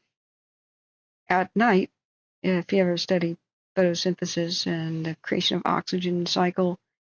Trees don't really make a lot of oxygen during the day. Plants generally don't. They flip into oxygen creation mode at night. I don't remember what that. Maybe Helen's listening. Can you explain that? I learned that from a TV show because a guy tried to lock himself into a glass room with enough plants in there to keep him alive as an oxygen generator, as a proof of concept that maybe we just need a lot of plants on us to explore space to create our oxygen. And he almost died in there because he forgot or didn't know that plants mostly don't create oxygen except for nighttime. So all day they do this creating sugar. Plants make sugar out of sunlight. That's photosynthesis, and that's their food. At nighttime they switch, and during the day and all the time really they're sucking up moisture from the soil with their roots. Nighttime comes around, they start making oxygen, and as a byproduct they release vapor, some of the moisture that they have inside of them. So that's part of the reason why in the forest up there, and especially rainforest, it gets really moist, especially at night. I mean, part of it is the sun isn't there to evaporate much, right? But part of it is the trees, the trees in the Sierras create moisture at night, and that will go up into the atmosphere. That'll create rain for the East Coast of the United States and the Midwest, partially. So when deforestation happens, when these wildfires eliminate chunks of California's forests, a lot of bad things begin to happen, a train wreck of environmental catastrophe. You don't get the release of that moisture at night. You don't get the formation of clouds. Rainforests are always super humid, not just because it's raining on them, but because they're releasing the plants, the sheer amount of plants are releasing a lot of the rain that hits them, by day at night as a steamy kind of a thing. So the problem is, and part of what a forest does is that, say, when rain hits a forest, it gets to soak into the ground and stay moist on the forest floor because the shade. Trees are creating shade. So it sticks around longer. Like in a desert, not only is there runoff real quick, but the rainstorm passes and just dries up real fast. Like Death Valley, it just dries up real quick. So a desert stays a desert, and a forest stays moist and wet. So the problem with California is the more that we lose the forest, the less and less we even have moisture-laden clouds above it anywhere to even see if we wanted to. So, but you'll see that like the last couple of weeks, I can't explain the weather very much. I just know real basic stuff. The monsoonal crap, we had a lot of winds from the south in places like Baja California and hotter, wetter stuff from the Pacific Ocean area kind of drifts up over California, and these thunderstorms form a lot of the time over the forest, over the Sierras, and then they go elsewhere, like torrential rain in Oregon and thunderstorms and lightning in the Nevada desert. Part of it is forest releasing some moisture. It'd be a little bit different over pure desert. We don't know what these mega fires are doing, but as soon as they erase a forest like the El Dorado National Forest with Caldor, you start to lose the topsoil the next couple of rains, even the ones just after the fire ends. Like the October rains right after the ones that sort of ended the Caldor, the rains and the snows, washed away a lot of the topsoil, which means that when we replant, it's going to be much harder to get a forest back there. Most of the seeds just burn to nothing. Absolutely nothing, just ash. We will have to replant pretty much all of the El Dorado National Forest and the Plymouth National Forest because we lost 52% of it in the Dixie Fire. So,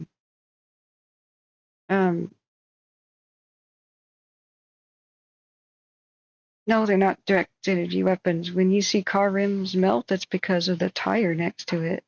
Look, you're trying to say that wildfire temperatures, you know, are X degrees, right? What car tires are not made out of wood. So I see a lot of conspiracy folk trying to say that a wildfire temperature can't melt aluminum car wheels.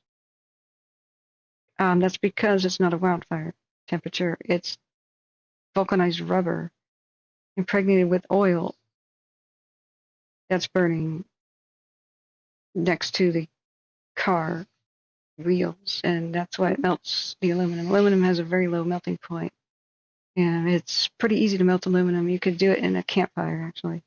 Take a beer can, put it on a stick, hold it over the fire, and use some bellows. You'll melt the aluminum beer can, man. You ever seen a tire fire? It's an oil product. It's extremely hot.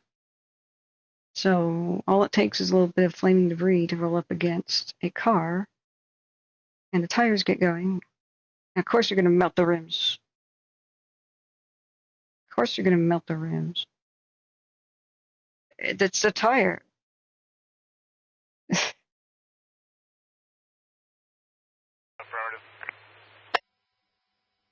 Okay, the same thing happens if a car is left to burn on like a freeway. From an accident or anything else. Yeah, And then, up where the cops were just kind of watching it.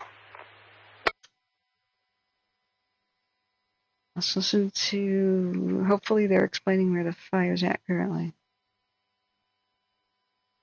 No, grass fires don't melt metals on cars. The grass lights the tires on fire. And then the tires, with their extreme intensity, start to ignite the gas inside of the gasoline tank.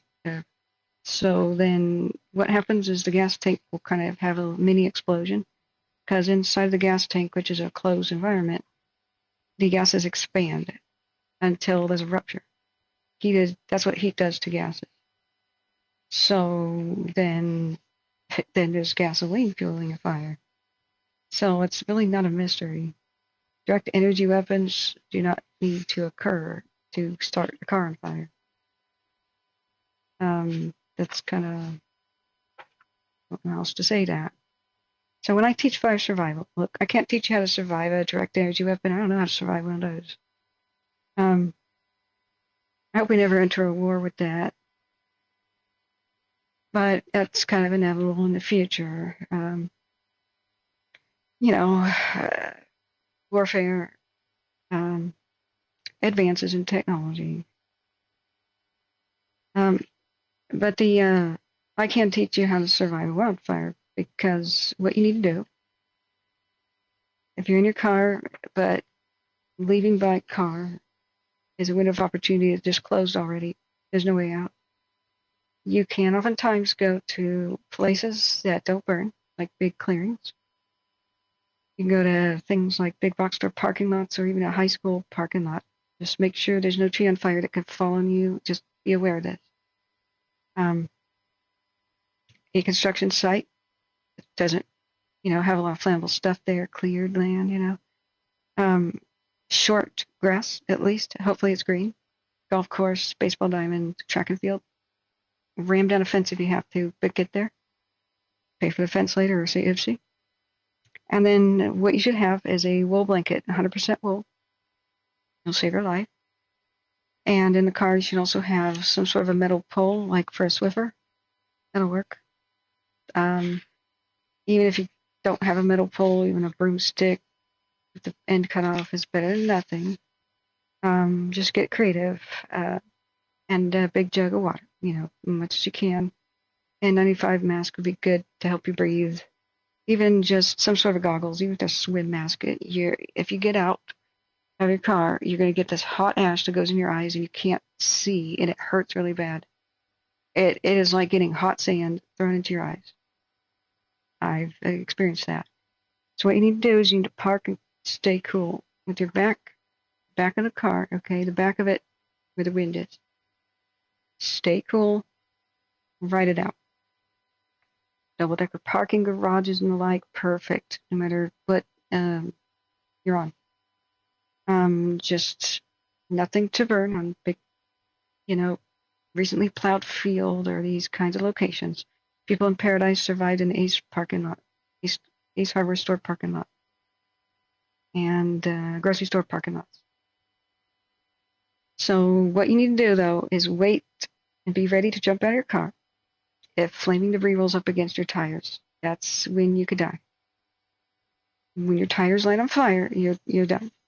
You can't really put that out unless you get it to it right away with a fire extinguisher in your car, but most people don't have that. So why have a wool blanket with you? It's fire resistant.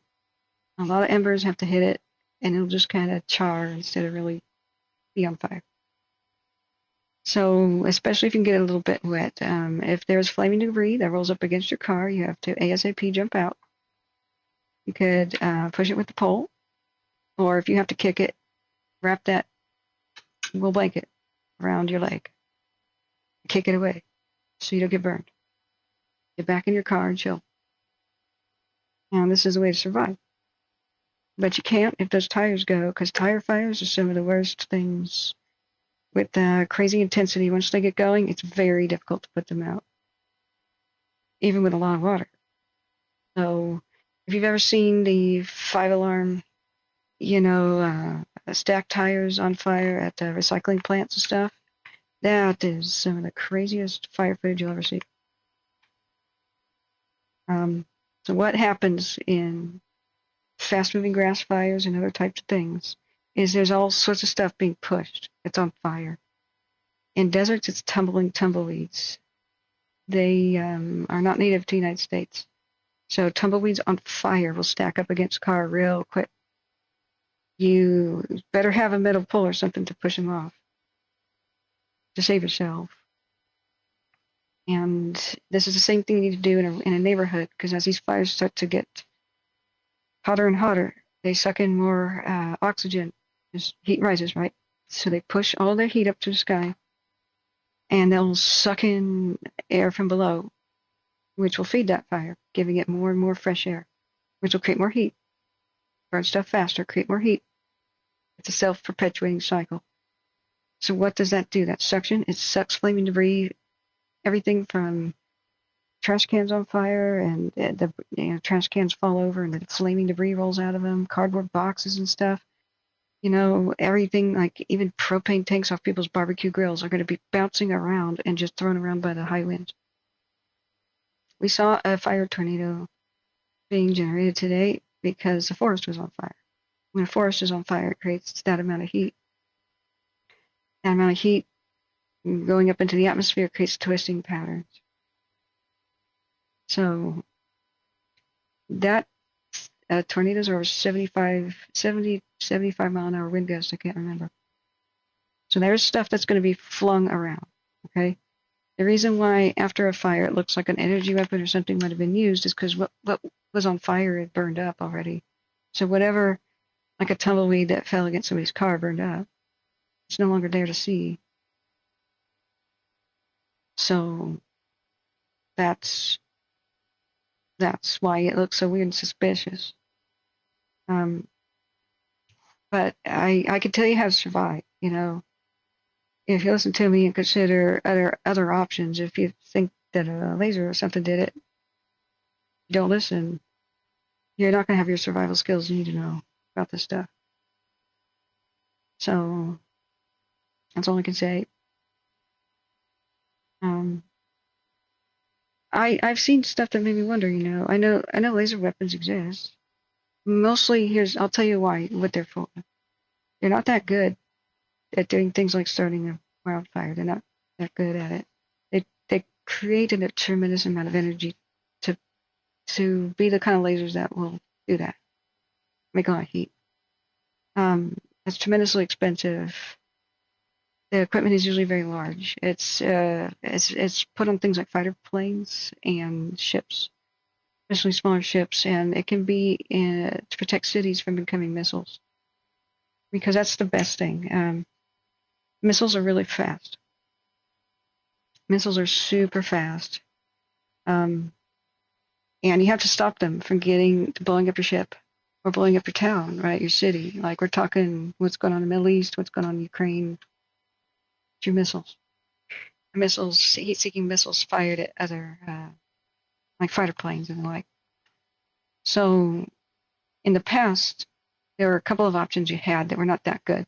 If you were in a fighter plane, you watched Top Gun, they would jettison flares, just regular flares. They create heat, so the heat-seeking missile hits the flare, but there's a delay in that. They come out of a plane and there's a delay, right? So maybe that's too late. They're getting faster and faster, missiles. So what's better is a laser, speed of light. But it's defense. That's the best use of a laser. It's a tremendous amount of weight, and to create that energy too, I don't know how they do it on something like a plane, but there's only so much. You add weight to a plane and you decrease its range so it can fly. You add more weight to a ship and there's just something else that you can't put on the ship, right? So it's defensive because you have to react that fast to incoming missiles. But they're very large, very expensive. And here's why I don't think that energy weapons are being used against towns. Whenever these towns burn up, they're in extreme high wind conditions and it's very dry.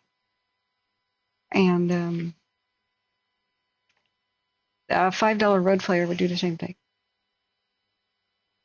So no, when Lockheed and other places that have, lasers and stuff, demonstrations, look, all militaries, all wars run on money and they have a budget.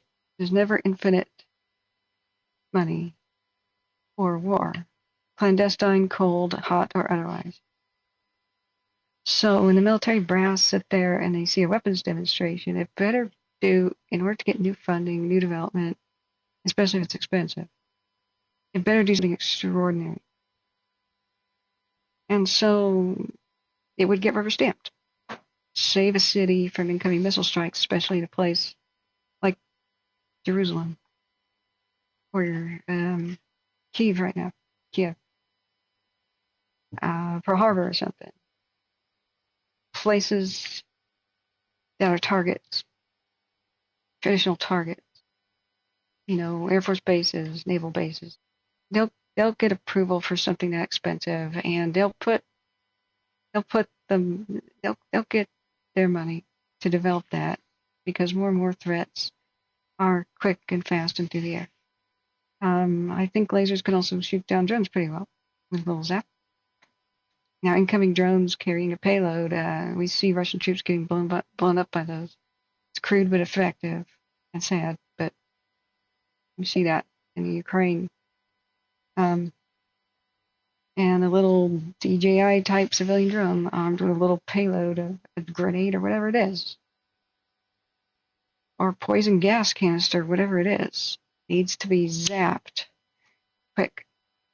So weapons at speed of light for defense, they'll get approved.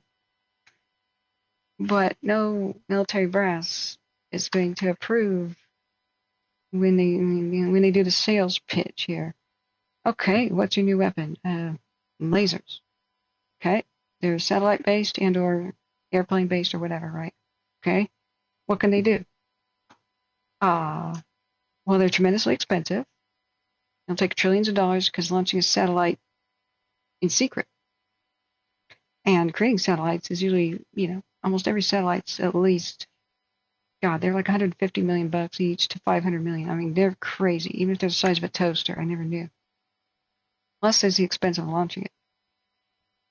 You have to somehow keep it a secret or something. So there's all that expense. Okay, what can it do? Something extraordinary? Not really. If the wind's blowing towards a sleepy tourist town or like a retirement community like Paradise, it can burn down the town. Okay. How does that benefit our military? I don't know.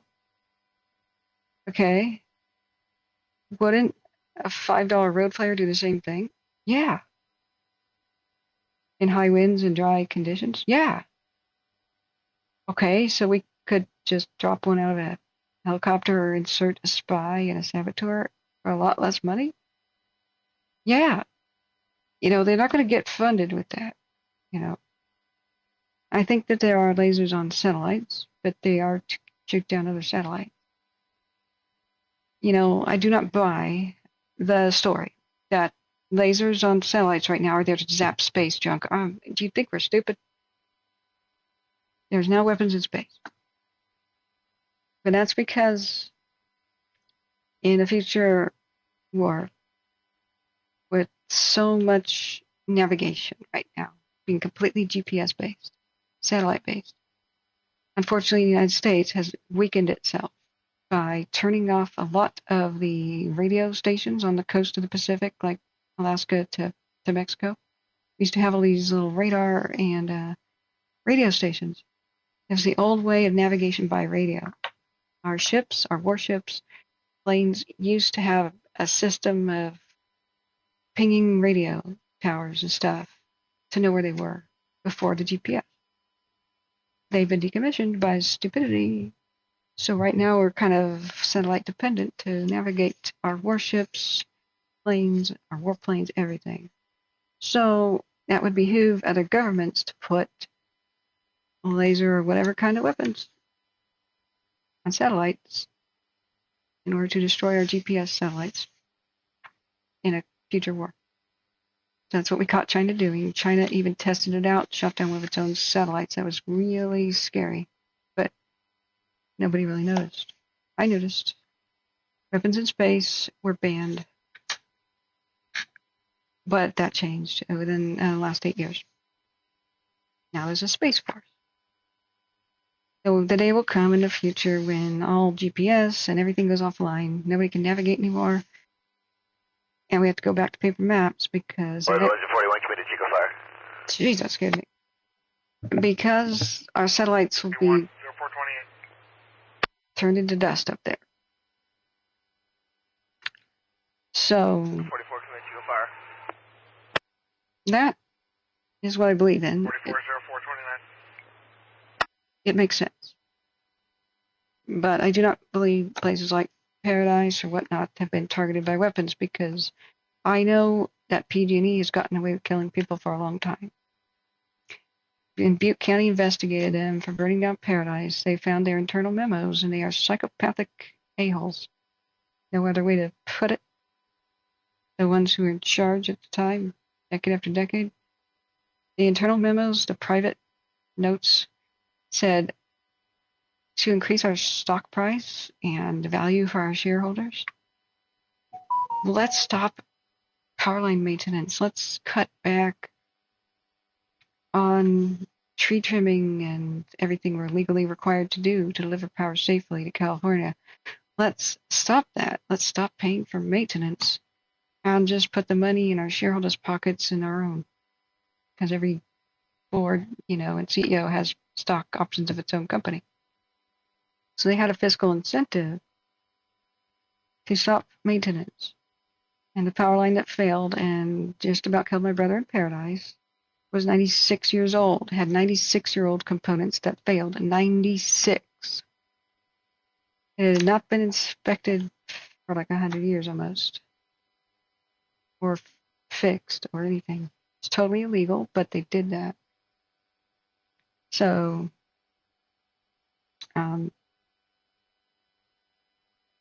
that is a conspiracy. They wrote down and Butte County investigators discovered it was a conspiracy to make the public less safe, to increase profits. That's an old one. It's true.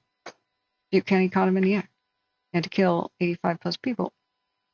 And in the year before, they killed my friend in the Cascade Fire. They started 9 fires in a single night because for decades they just let their power lines crumble into rickety pieces of crap.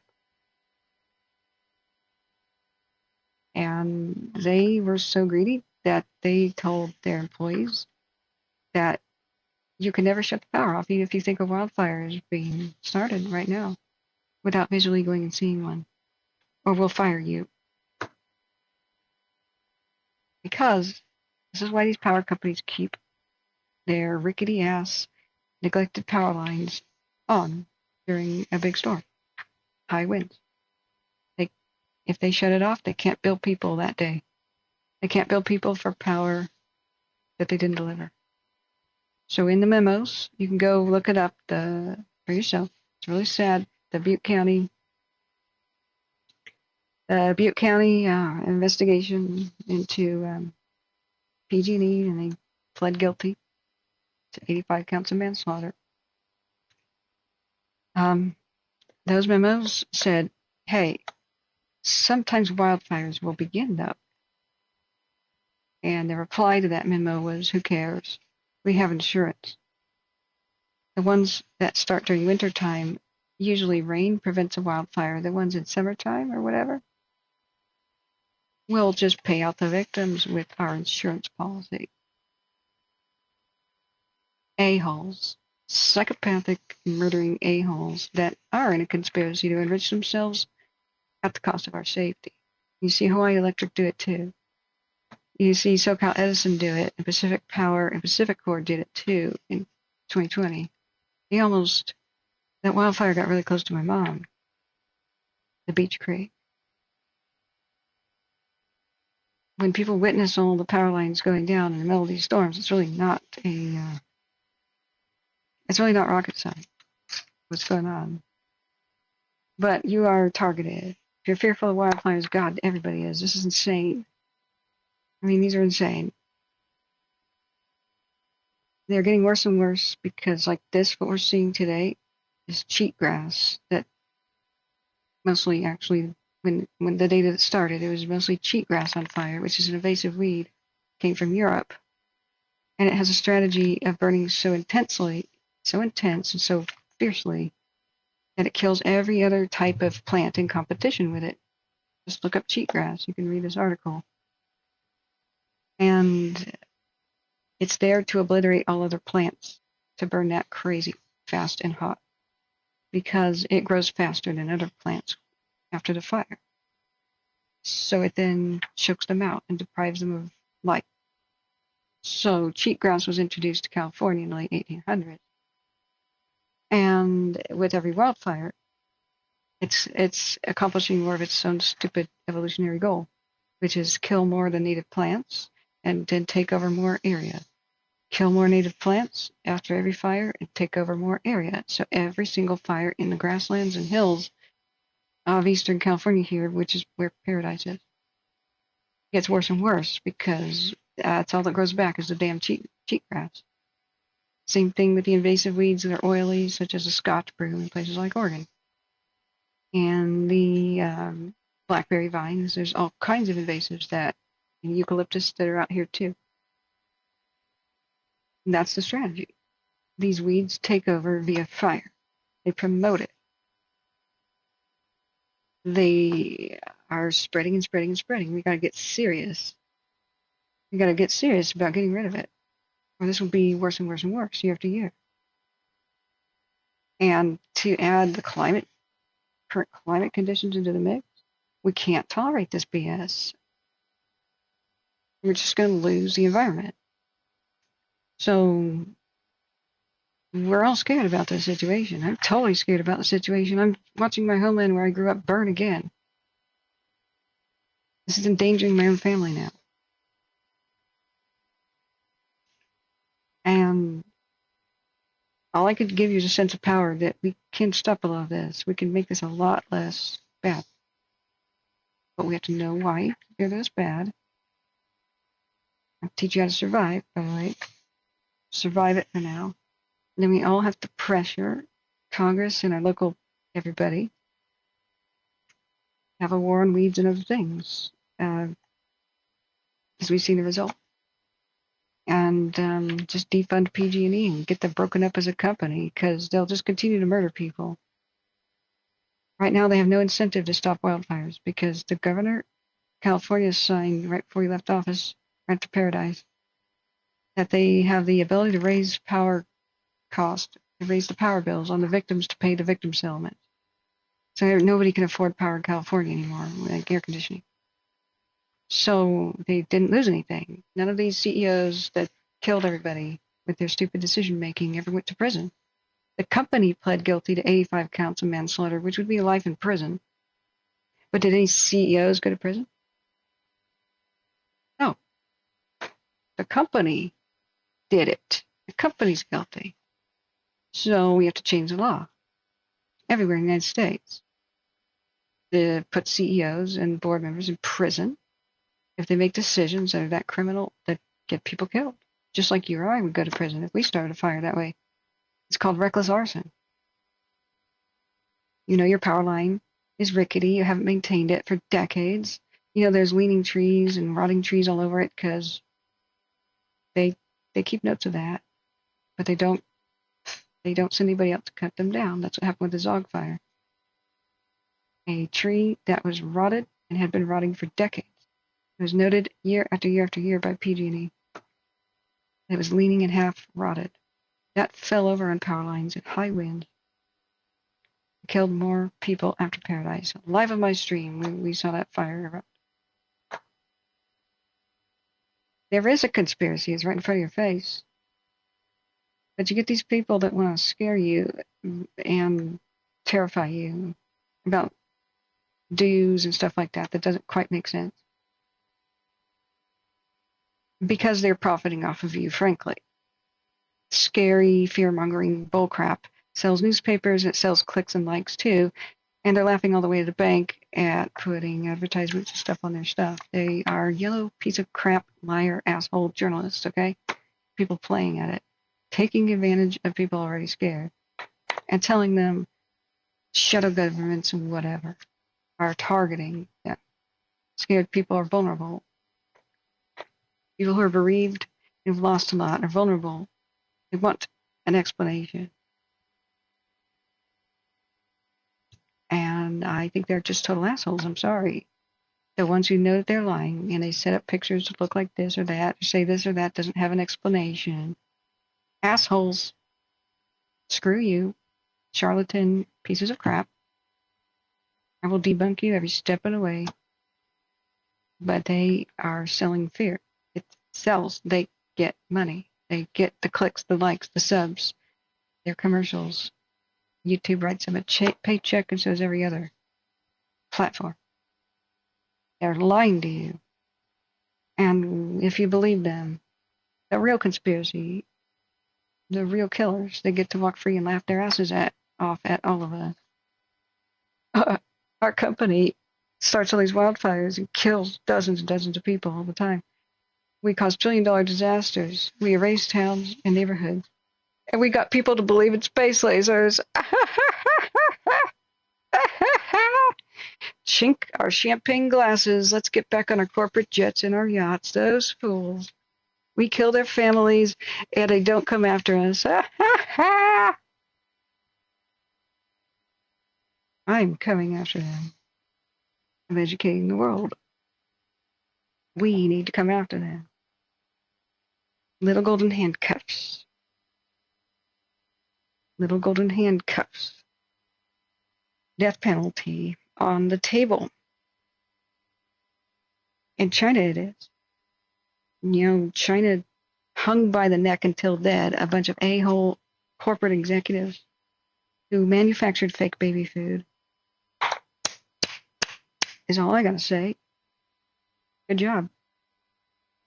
Babies starved to death in China because they were eating like paste mixed in with cow milk and stuff that was rotten. And that was their baby formula. Especially the infants that needed extra fortified milk to survive. The vulnerable infants. You may or may not agree with the death penalty. Doesn't matter. There needs to be a consequence. If they can go to prison, if they get their corporate jets, confiscated. They get to be in prison, tossing Bubba's salad the rest of their life. They'll think twice about this. If they have a consequence. Civil asset forfeiture. If you grow a bunch of drugs in your house, then the state takes it all away. and confiscates it. If you transport drugs in your Ferrari, the state takes it and auctions it. Why haven't we done that with all the CEOs and their corporate jets and their $1 million mansion type things and all the things they enjoy? These big power companies that don't give a shit if you or I die. Why are they still driving around the yacht? Yeah. Because people believe in stuff like, oh, it's just global warming. No. That's the condition, not the ignition. Oh, it's just direct energy weapons from insert X, Y, or Z enemy. No, it's not them. It's them, all right. Don't be played for fools. That's all I got to say about that. That's why we don't allow that kind of talk here. I've looked into everything. People show me pictures. I've never seen anything I can't explain with natural, if not terrifying, fire behavior. This is what happens when cheatgrass is on fire. Portugal had a whole bunch of paradise-like events because Scotch broom, in fact, it's called Portuguese broom, was on fire. People let that spread out as a weed all over the landscape. And a Scotch broom or a Portuguese broom plant is so full of so much oil, it's like a little oil drum. So the fire intensity, incinerated towns and people in their cars as they try to flee not too long ago in Portugal, it had more in common with an oil field fire. Some of these things on fire, lower elevation, mostly eucalyptus, which are called gasoline trees for a reason. We gotta de-weed California. There's many ways that we can make this much better immediately. But first things first, climate's the condition, so we can't tolerate this crap. And mostly power companies are the ignition. That and arsonists. Some of the biggest fires of Oregon that just happened were arson. They just arrested somebody for arson. Some a-hole with his car fire, excuse my language, but in the middle of the night, it's after hours, sometimes breaking the cursing. Corruption goes to both sides. No blaming groups or left or the right. No blaming political parties. Don't be... If you think that just one party is corrupt or should be blamed, I would say re-examine. Really, you gotta re-examine. I'm here to unite the left and the right. I don't allow talk that goes against that goal. We don't have to like each other. But you know what? Two things make a smart person stupid. You know what they are? Two emotions. They're very extreme and very powerful. Fear. You know, smart people panic and do stupid things. Or just have bad decision-making processes due to fear. And hate. So if you see entire groups as a problem, but your group is not at all a problem, that's getting into hate territory. There are each side and each party, they've got a lot of flaws and problems, and the people who want to be corrupt, criminals wearing a suit, dressed up like politicians, it doesn't matter if they put RD or anything else in front of their name tag. They're just there to be corrupt and make money and just tell the base what they want to hear, all the while taking the kickbacks and the money on the side. There's a lot of that stuff going on. So remember, they don't believe in what they say. A true corrupt politician, leader, somebody, or police officer, or whoever. They don't believe in what they say. They don't truly represent who they are, who they're claiming to be. They're fake. Don't be deceived by a label. We have to unite in order to hold them accountable and to get any sort of laws changed, passed. Legislative change is the number one thing to stopping this. Nothing will stop unless we really demand change. We gotta do it really freaking fast. How much more forest does California have? Yeah, we're running out. the ultimate desertification of the forest of California as a state is occurring before our eyes. A variety of factors. A variety of factors. One we can't change, which is climate right now. Okay, so what else can we change? Pretty much a lot. Everything. A lot. And everything, actually. Everything else. There's more than 35 reasons for all this from these, we're watching what happens when a lot of crazy weeds and stuff promote fire. We're also watching what happens when you monoculture. There's pretty much just one or two species of tree that are on fire in front of you right now, because these were logged a long time ago and they only replanted ponderosa pine and a couple other fast-growing species. They logged down the fire-resistant trees like the cedars and yews and other things like that, redwoods, Hoya types, but they only replanted the fire-promoting trees like the pine type, especially places like Paradise, where it used to be fire-resistant trees like oaks. Those are great in your yard.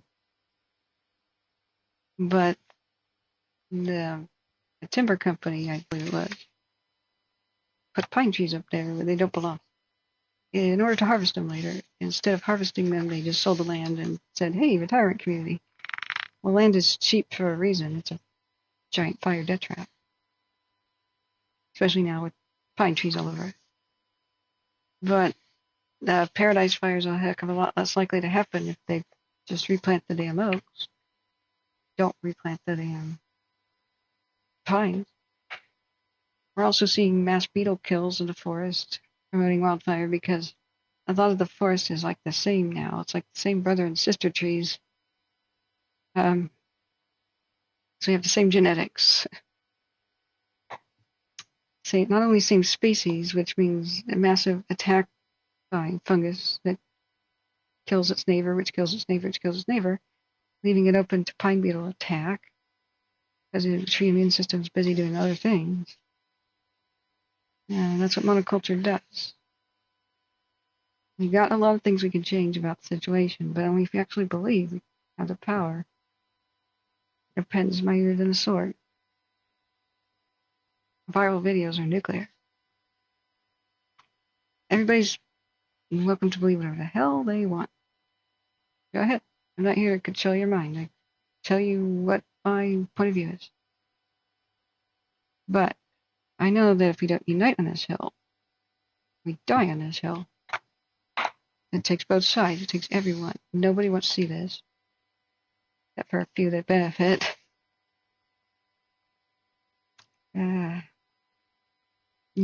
Like CEOs of power companies. They don't care about this. They're just ambivalent and find this amusing. But as normal people, nobody wants to see this. It will take our combined efforts to put aside our differences and do something about it with legislative change, or this will repeat and continue until there's nothing left.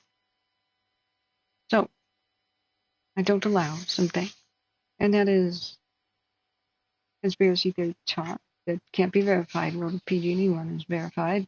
There's the Pacific Power one, where they tried to hide the evidence that they started things like the Beachy Creek fire, but they got caught.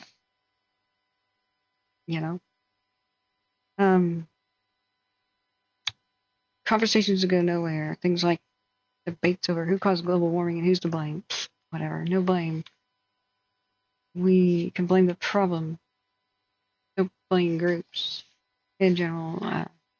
If they take responsibility for eco-terror or something, sure, the small eco-terror group, but we need to be united here. Come together.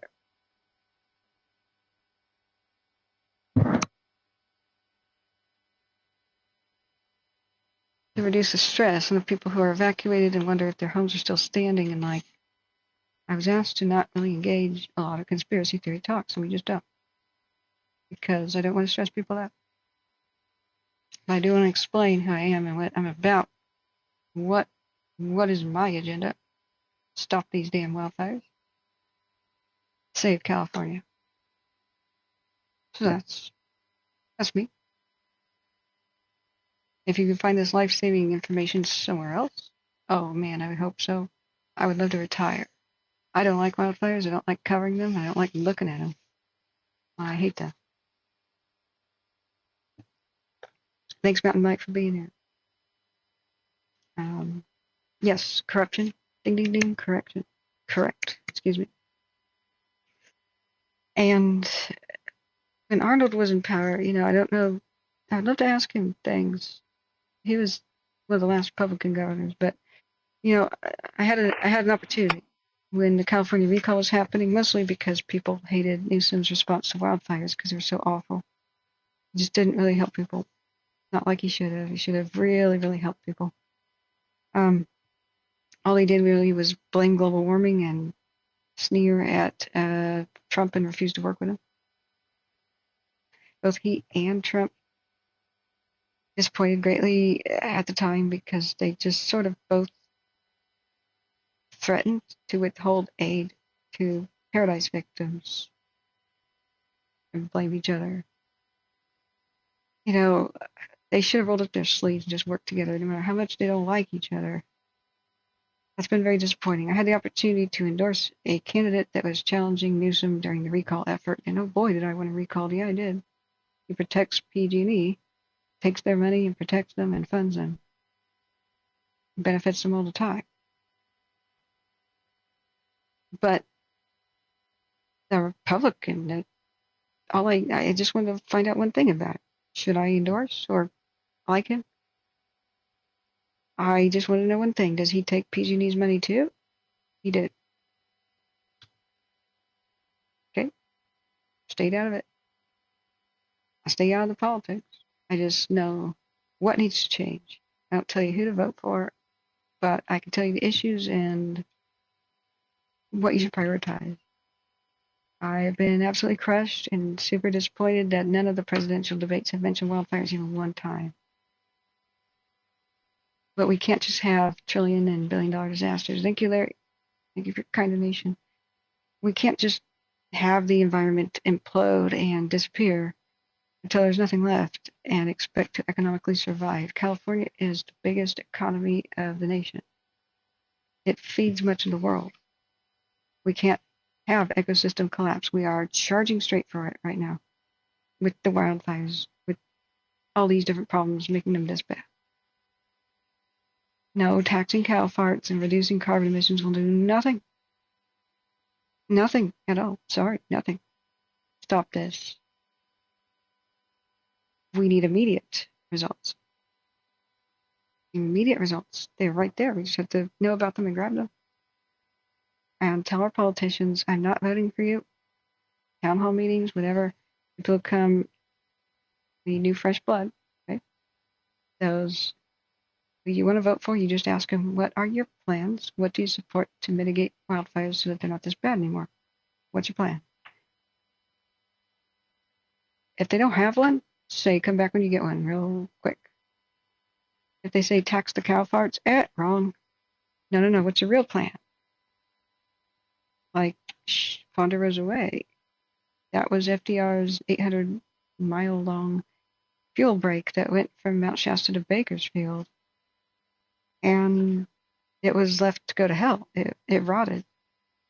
But if it was still there, you see some of the fire lines right now on this fire. It says Ponderosa Way. We interviewed Captain John Bruno, Fire Captain John Bruno, about it. It says Ponderosa Way. Right there. You know what Ponderosa Way is? Excuse me. It's the public's work project of the 30s because they identified that all these communities were really vulnerable in the 30s. 800-mile-long fire access road that would be a barrier between the mountain fires and the fires in the mountains coming down to the cities and the foothill fires going up to the mountains. It still exists, but it's broken down. We need to spruce it back up. this existed and this protected California for a long time until it was finally kind of abandoned. It's part of the reason why California didn't have this crap happening in like the 50s and 60s, 40s, 50s, and 60s. There were huge fire breaks like this.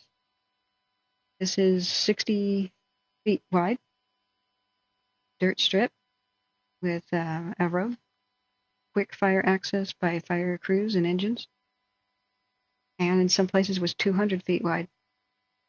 This is like a super fast response highway.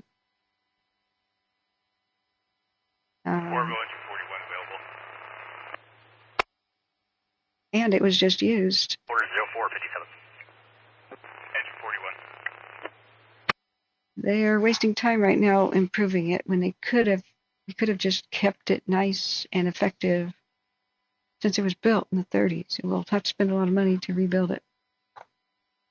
But it was used to evacuate the people of Cohasset. This thing is 800 miles long. In some places it's kind of destroyed. In some places it's been turned into logging roads and there are actual gates on it. Unfortunately, that shouldn't be allowed. But the feds should take control of it again, or whoever will actually do something with it. The Ponderosa Way keeps going down. They are using it right now as a fire line. It's just in pieces, though. It breaks apart, it becomes different roads. But then, yeah, it becomes Ponderosa Way again. It's epic. It's like the Great Wall of California, 800 miles long. Ponderosa Way, here is Cohasset. Or Forest Ranch, excuse me. Cohasset's over there. Boom. And then they used it along with some other fire roads to evacuate 80 cars. And it's now technically the day before yesterday. And get them down to Highway 32. From Cohasset, they used it right here. But the timber company bought some of the land or something, or owns part of it now or something. And they had gated it, so I was reading an article about it. Ponderosa Way also goes to Paradise. It used to, technically. It's broken in some spots. But it would have been another escape route out of the town. But Butte County never took control of it. It didn't want to because it would then have to pay for the maintenance of it. If the feds just have to take control again, then they should. Maybe that's the simplest solution. And rebuild it. Build back better, whatever the hell. This is critical infrastructure we used to have that we need back again. Let's build a few more. Let's build a few more. Why were forest fires not that bad in the past? This is one of the reasons we had this in place. Forest fires can stay pretty small if you respond really quickly. You just find them real quick, get to them real quick. That's it. We need to put the fire lookout towers back up with these cameras, these awesome cameras. Find the fires really quick. Put them out. We need to use new technology too. Drones. 972 medical in the area of Grand Avenue and Wildfire Terrace.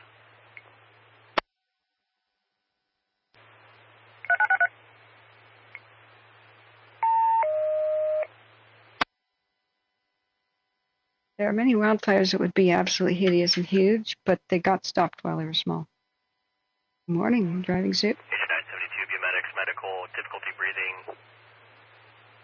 Patient will be wearing black clothing in the area of Grand Avenue and Wildflower Terrace, 0500. Prayer sent for that individual. But I hope what I've given you is a sense of 44 is available, Secretary. is a sense of empowerment. There are ways we could take power. Given at scene time. We can't fix it all in a day. We gotta get started. Approximately 15 minutes ago. 040501. But we gotta get started real quick. Now, if you want to know more about Ponderosa Way, which was chilling when I read this yesterday, it's kind of the middle of the night though. Everybody should read this. I started reading about it because I was mentioning it. I didn't think they ever completed it. I thought it was incomplete and FDR died. Well, they completed it. This amazing civilian conservation corps public works project created jobs and enriched California's economy and made California safer. Awesome. And saved the forest. Awesome. There's nothing to dislike there. So let me find the article.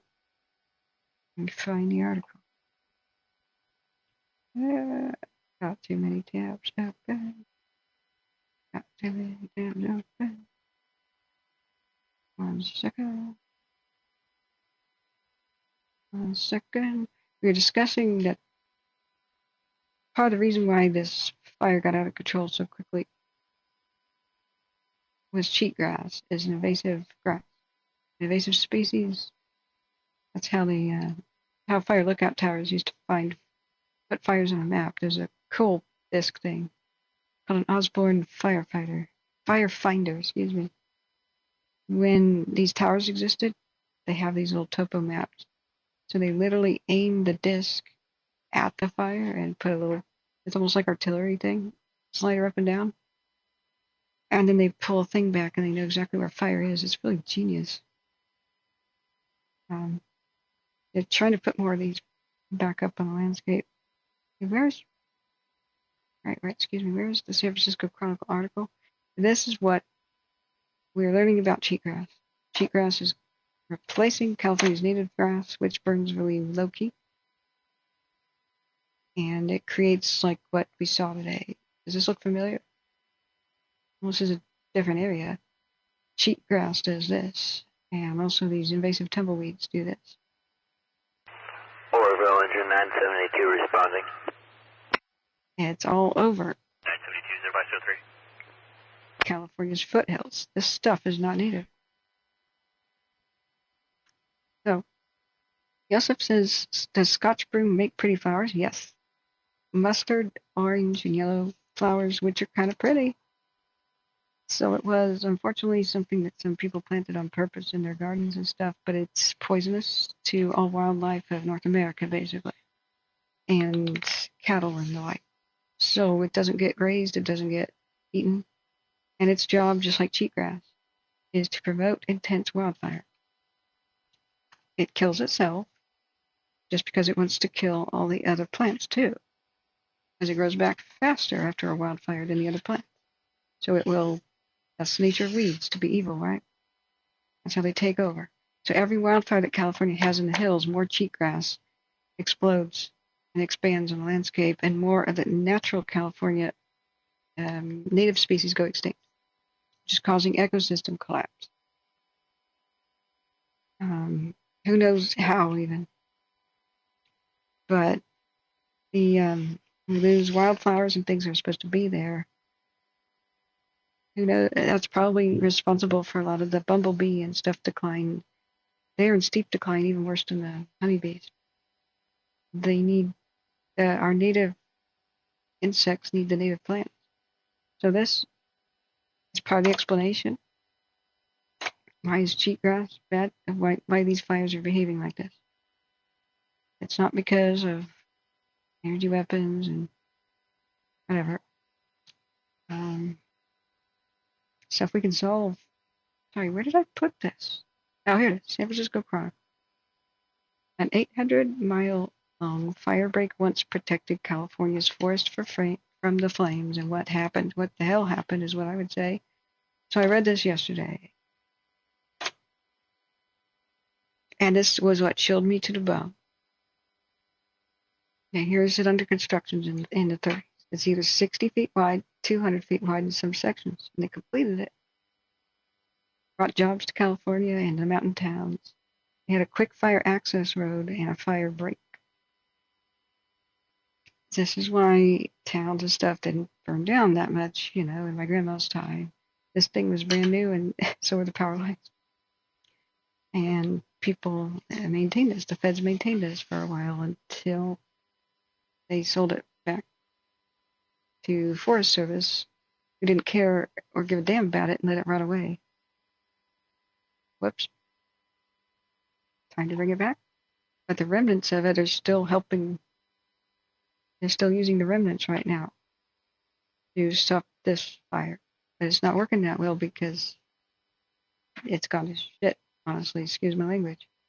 It's been neglected, so it's not as wide as it should be. Here's a part of it. But here's what chilled me to the bone. This is Cohasset. This person giving the interview to San Francisco Chronicle. I should find them. They live in Chico. Doug Lurie. He tried to get Butte County to purchase, Ponderosa Way for a long time. Look what it says. I didn't even realize this. Morrow, engine 972 at scene.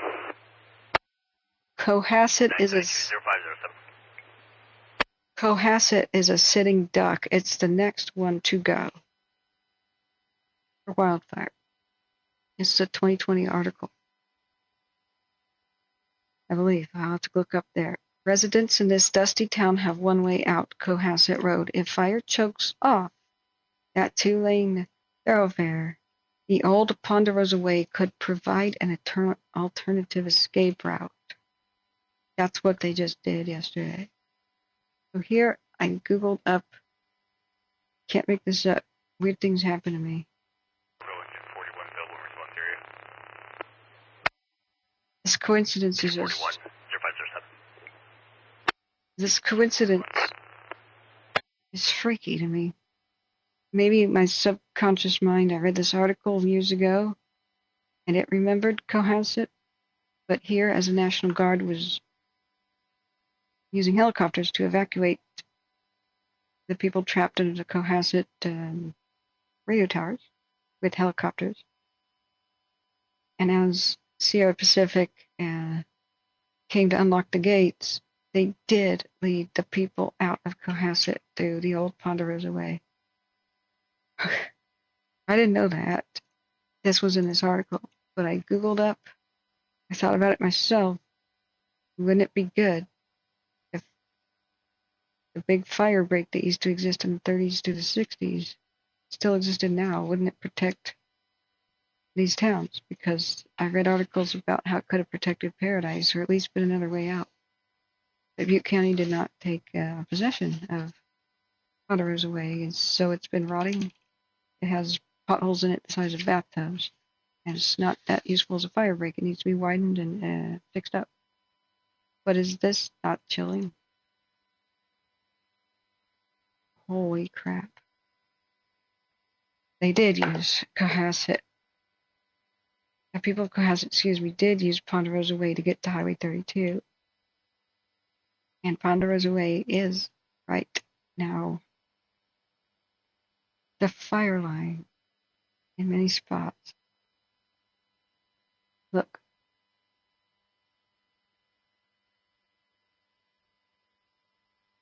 Wow. What are the odds of that? I look up Ponderosa Way, and a resident of Chico foresaw this and said, hey, Cohasset is kind of a death trap, basically. It's a community with one way out. It was Paradise then. This place hasn't burned yet. This place is not. I didn't Google Cohasset. I Googled the Civilian Conservation Corps 800-mile long fire break that used to exist from Shasta to Bakersfield. This is part of my grandmother's time.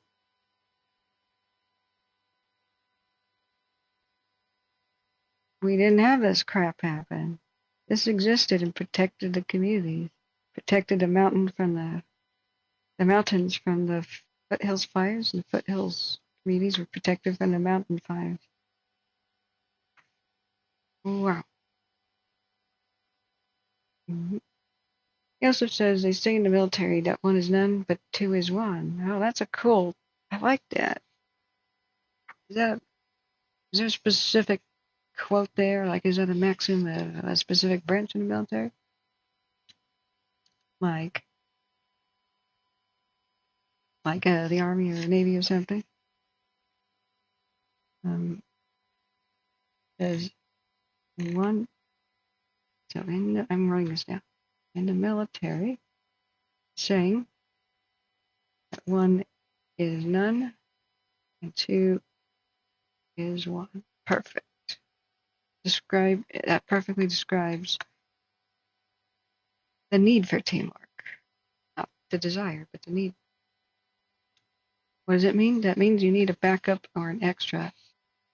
I don't understand having only one way out. There should always be 2 exits. Absolutely 3, because, geez, 2 can be overwhelmed real quick. I tell people always, when you get an evacuation warning, look, they're painting with a broad brush. And here's how you stay safe. If you should have 3 ways out. I'm always interrupted by crap. Engine 91, medical 2255 C Street. Have 3.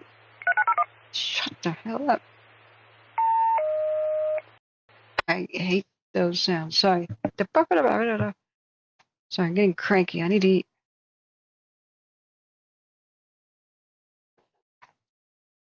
I wish we could turn off the medical parts. I need to eat something. Let's see.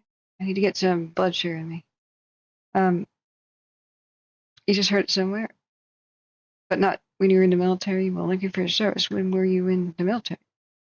I'm an Air Force brat. My dad worked on the SR-71 project at Beale, programming the flight simulator. I got a copy of this. I want it. I can't find it. Somewhere on one of my hard drives. But this exists.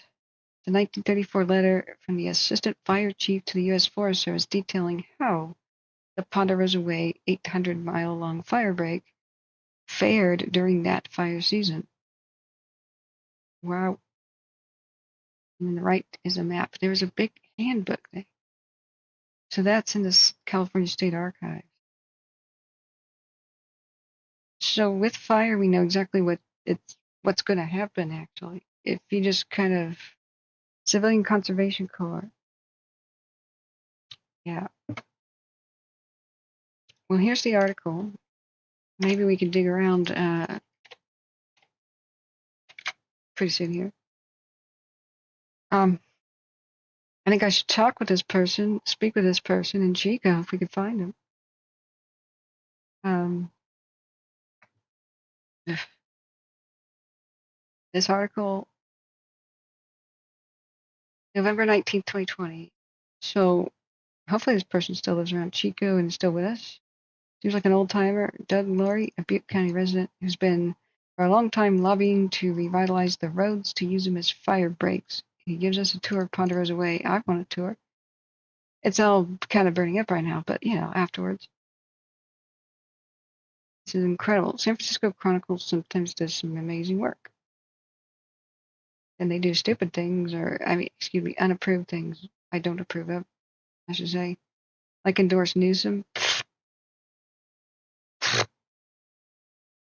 Okay. But give praise when praise is due. So the situation here, we've had many discussion about just now why I don't believe in the do weapon conspiracy stuff and why we don't really allow a lot of discussion about that here. I don't see anything unnatural that's prior here. But what was the Civilian Conservation Corps? I'll be happy to explain.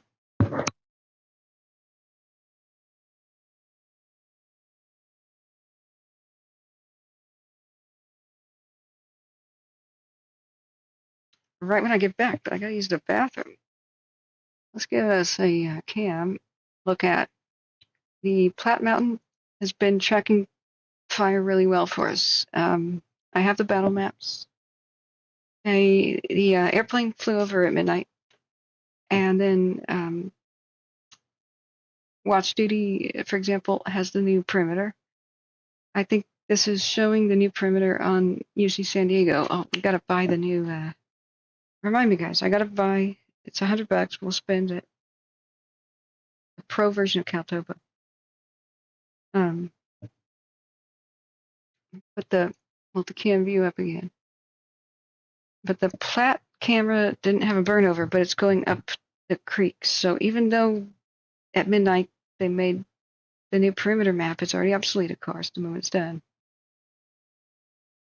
Oh no, we don't like Newsom here. Of course not.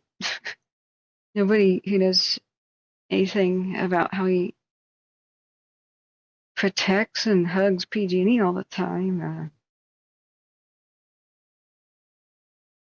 is particularly happy with this present governor or the last one. Or the last one. Okay, so the radio just made a set. Engine at 72. But they're just checking in with each other. The night shift is going to come off, and they'll start leaving. And the day shift is starting to come into play. So I don't want to mention politics at all, but we have to. Just the issues about wildfire. He has not done anything good for California wildfire stuff. Nothing, not gone far enough. Not done enough to actually rein in PG&E. He just takes their money and slaps them on the wrist, and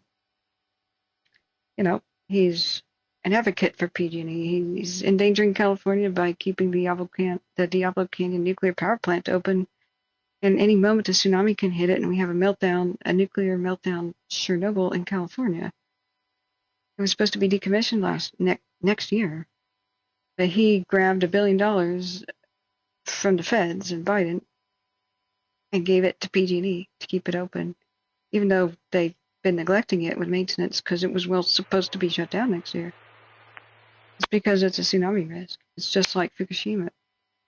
Oh, and it's sitting on fault lines. So he said nonsense like, the nuclear meltdown risk to California is not as bad as the risk of global warming, and at least it doesn't make carbon. What?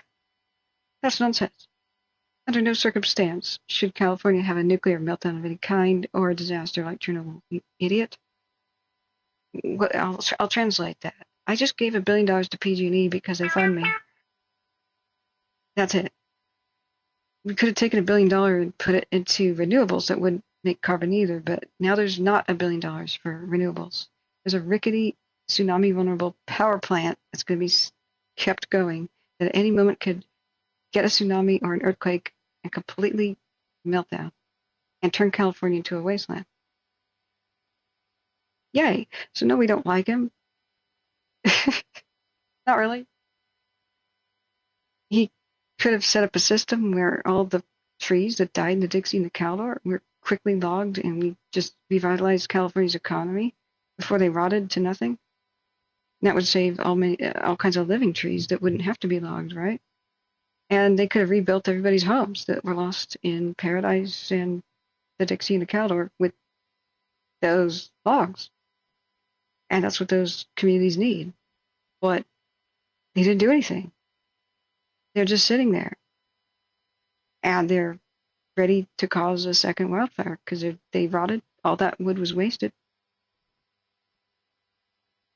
And it's taken a few years, and now they're ready to dry out. They're totally dried out and ready to start new forest fires, and now it's ready to burn. So no, we don't like him. He just kind of doesn't have a good track record on wildfire. But I didn't endorse the candidate during the recall either, because he also took money from PG&E, so what do we do? I just explain the issues and the facts like that. We will have to have a radical change in legislation, California, and leadership where wildfire mitigation is a priority for them, not a tap dance, but a crusade, a priority. They have to really give a damn. Really give a damn. We don't need the 5 nighttime helicopters or whatever that California has right now. We need 50. Make it happen, push the button, put the budget towards it.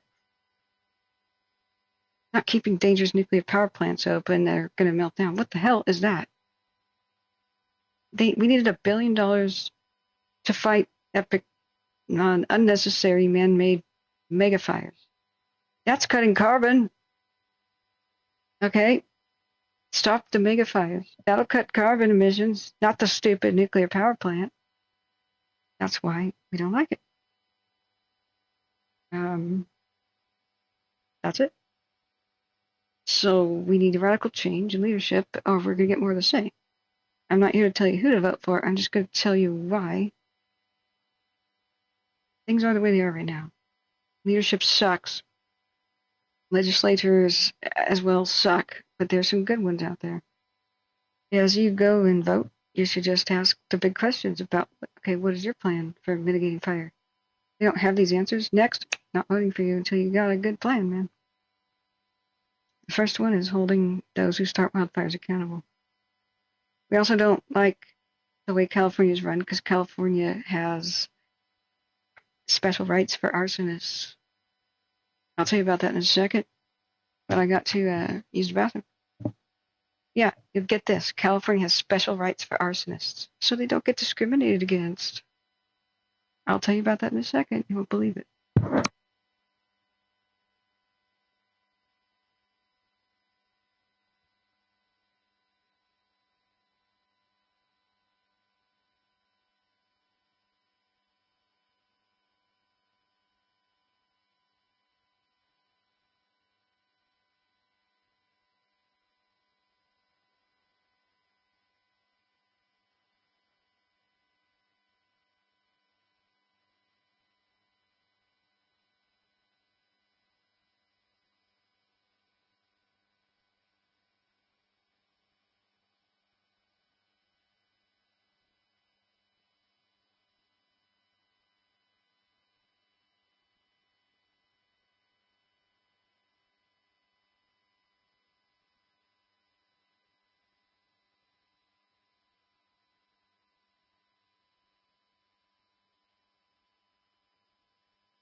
headset makes my head itch. And inside of my ears, too. It's kind of warm. Oh, no. I never put the pizza away. Oh, no. Rip. Alright, let's get some blood sugar and some food. Aha, smoked salmon. That works. That works. Constantly eat. That's how you stay awake for a long time. Gotta constantly feed your body. You're asking a lot of it. Quite a lot of it.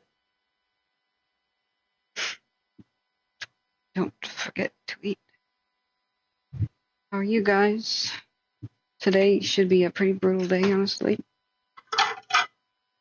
with the weather. But then we get a little bit of coolness on the weekend. I've tried pretty valiantly to figure out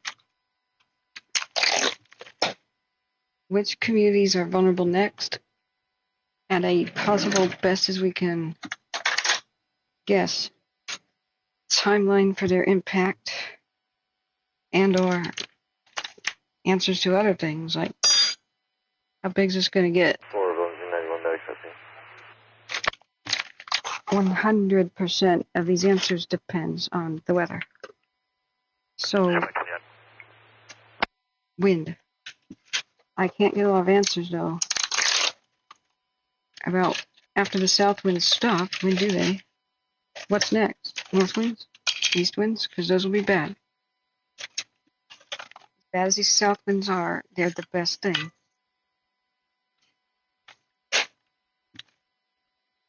Because the east wind blows the fire down towards the communities east of 99 in a huge long wall of flames, miles long. It'd be hard to defend everywhere at once. Hopefully they'll make a lot of dozer lines between then and now. We just want it to stay south. The south wind blows it north. Mostly there's some wasteland to the north. Just for the, wilderness. Wildland or whatever. Rocky wasteland, honestly, is what it is. Rocky stuff. Not that much in the way of fuels, but it could travel fast, unfortunately, in the grass. This invasive cheatgrass stuff. But we just, some people might want an east wind, not yet. That might try to blow it away from the mountains. But look, it'll climb into the mountains no matter what, no matter what the wind is doing. So we don't really want an east wind. It'll just be very, very bad for the towns and communities already hit really hard in the foothills. Everything east of 99, honestly. That doesn't happen, okay? You want mild, less intense southwind. No big wind events from the north. Oh, no. That's hot and dry, scary. On the eastern Oregon desert, that's no good. No. We don't want east winds either. They're from Nevada. That's hot, dry, and scary. No. South, but milder would be nice.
Alright, I had to mute that. You didn't want to hear the garbage disposal. Alright. Do I have a Pepsi somewhere? What was my beverage? Yeah, okay. Let's reuse that straw. How are you guys? Hey, AKR, how you doing? I'll be right back at the keyboard. Today's gonna be tough. Really dry, windy. Hold on to your butts. I've been awake for a long time. We're gonna stay awake. And if anything gets calm by evening, that's when we're gonna try to go to sleep. If we'll do whatever we have to do. We'll do whatever we have to do to keep people informed. Feeding the bodies first. Okay. It's my food tray. Sorry about the kitchen noises. I kind of forget. I'm walking around with a microphone on my head. Where's the food tray? How do you lose a food tray? If it's not the desk, it's not in the kitchen. Where the heck is the food tray? Oh, it was put away. Okay.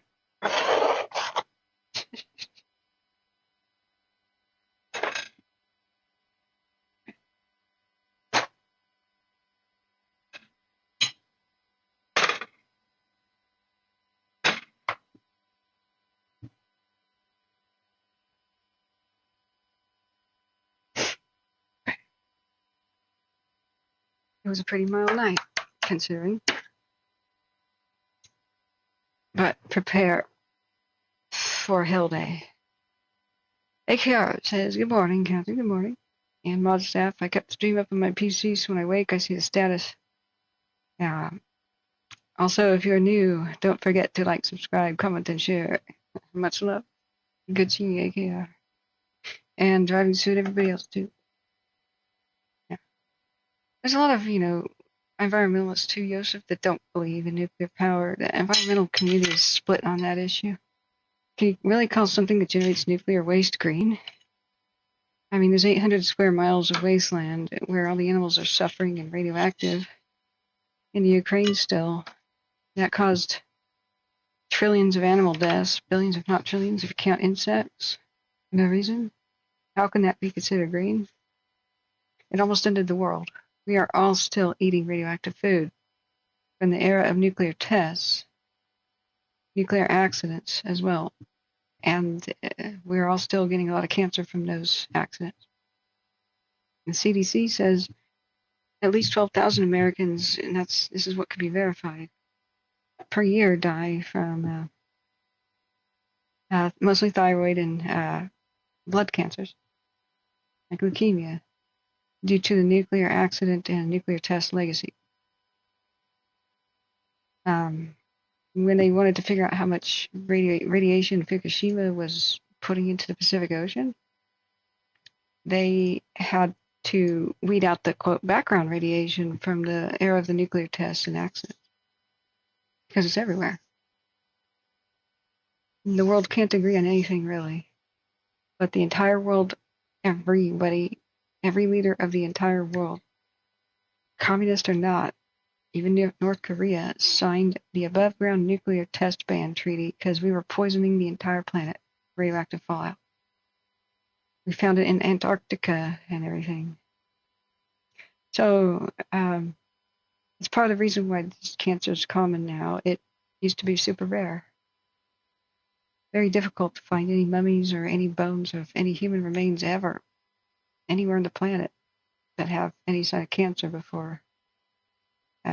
The Industrial Revolution, or basically mostly turned the century, like the 1900s. And then it skyrockets, especially after 1940s with nuclear tests.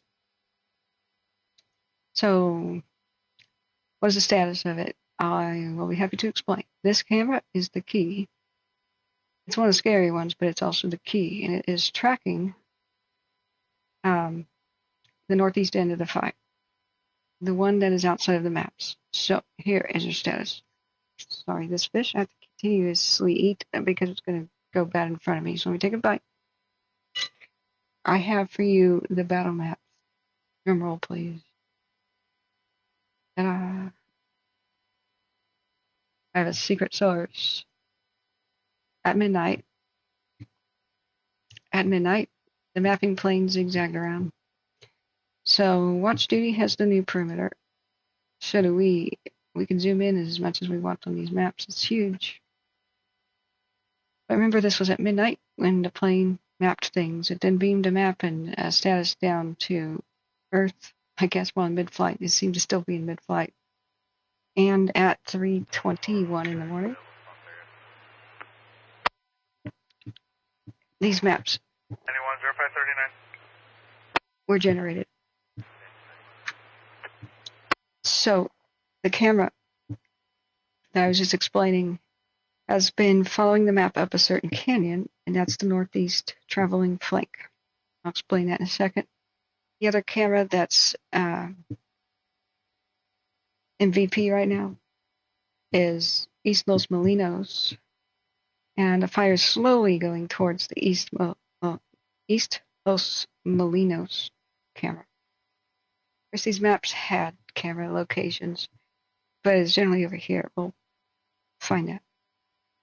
So the fire did an interesting thing, and it created an up canyon wind at night. So that is what is shown on the cams. So mind you that these perimeters are obsolete the moment they get generated. I mean, it was midnight, and this is what they do. They print these maps out in the middle of the night and put them in a place where the fire crews can get at them, and the planners. They get up really early, like 4 something in the morning, and then they plan the day based on the map and the reports of the ground crews. Where should the fire lines be created? They have to figure out how fast the fire is traveling. Then they have to figure out how long would it take a dozer line or any kind of line to be created in front of it. If they can't finish it by the time the fire gets there, then it's a no-go. So this helps them decide all these different kinds of maps.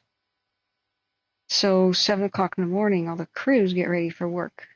They meet up, and there's a big meeting. These maps are in front of them on the operational morning briefing thing. And the planners, who just made the decisions real quick, tell them to either stop what they're doing where they are, continue it, or do something else. Like, depending on how fast the fire is moving. So since this map was generated, the camera that has been tracking it the best has been tracking it beyond this area up to right here. It still seems to be a good boy on the west side of 32. Right down that I'm doing a good update. As people will come in and say, what's the update? Like constantly, I'll have to refer them back to the timestamp, the correct timestamp. And then I'll have to say, hey, after you watch this, hit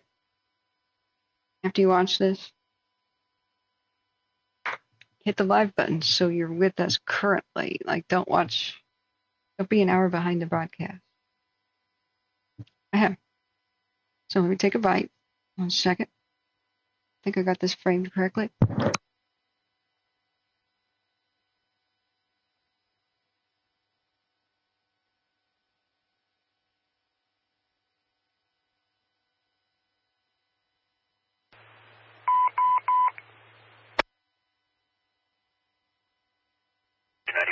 Medical 2360 Los Plumas Avenue.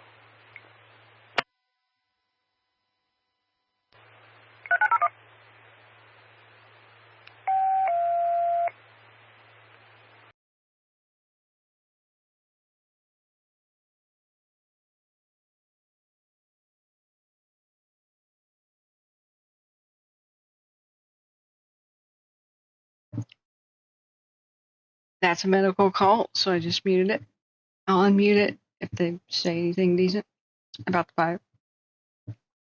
Oh, we had what we thought was a train derailment in the middle of the night. They used that term.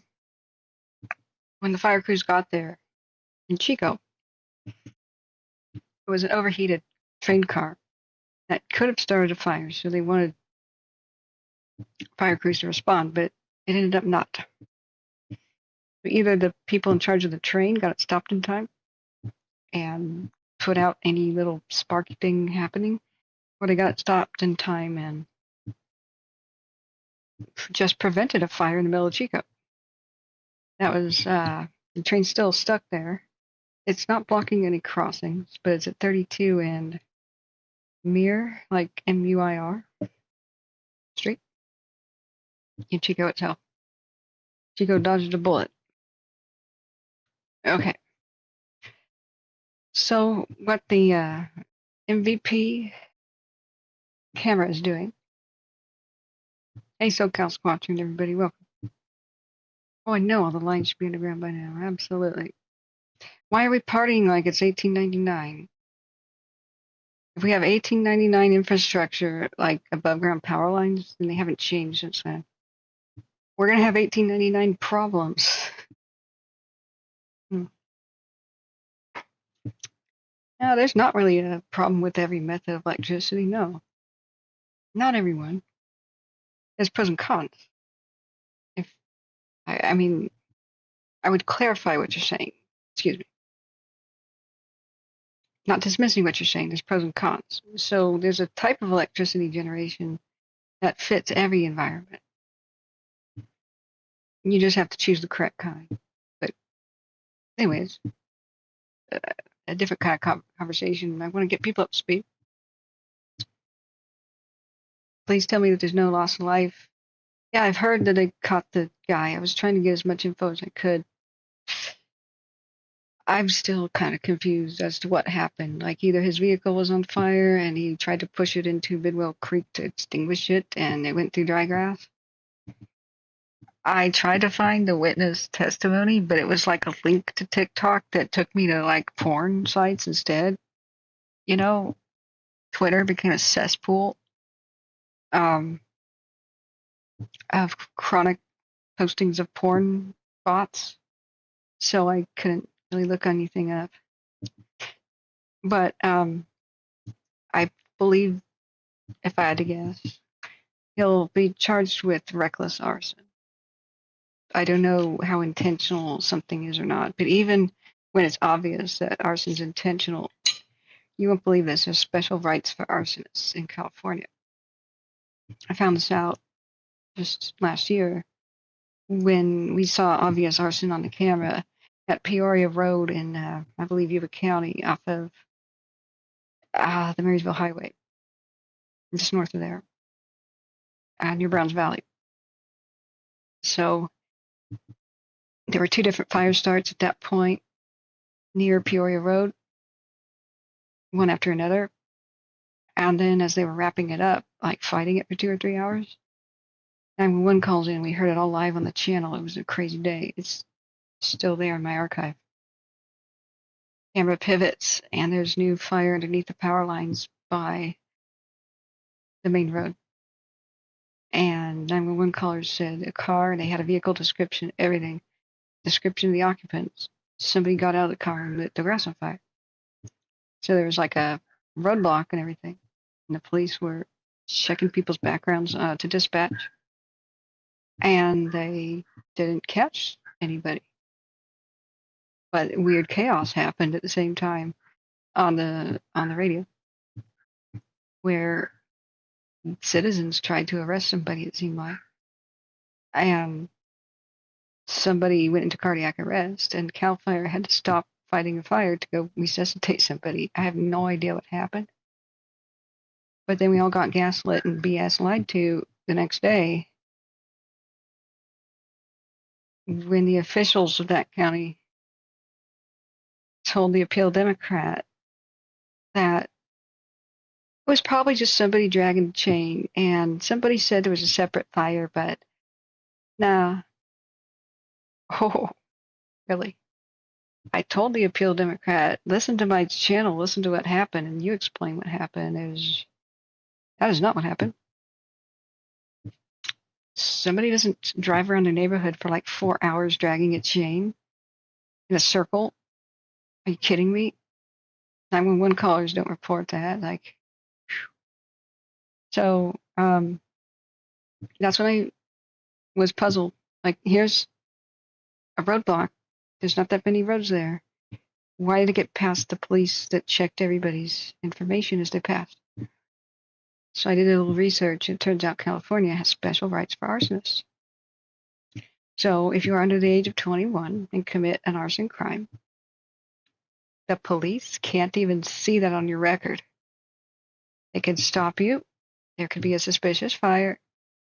I would say stop a suspect. There's a suspicious fire. They run the suspect's background check real quick. They could have started about 1 million fires as kids, killed people, whatever. Police can't see that. They'll go. They can't see that. It's hidden from them on purpose, because California decided to give special rights to arsonists so they wouldn't be discriminated against for like employment or where they get to live. Oh my God. So this happens if somebody does good parole or if they commit their arson crimes under the age of 21. Not 16, 21. You can go and sign up for the military and die for your country at age 18, but you're still considered a kid. Oh, I was just a kid. I didn't know right from wrong committing arson. As long as you're under the age of 21, you get away with it. And no employer, no landlord, nobody can see that, not even the cops on your record. The second circumstance is if an arsonist does their time or whatever, and they go through other parole and everything, eventually police can't see it on the record anymore either. Yeah. Yeah. So that's infuriating. But this explains why so much arson occurs in California without people getting caught right away. We must understand one thing, that there are few people willing to commit arson. Okay? Few. They repeat their behavior. If there is arson, it's by somebody who probably did it before and will do it again. That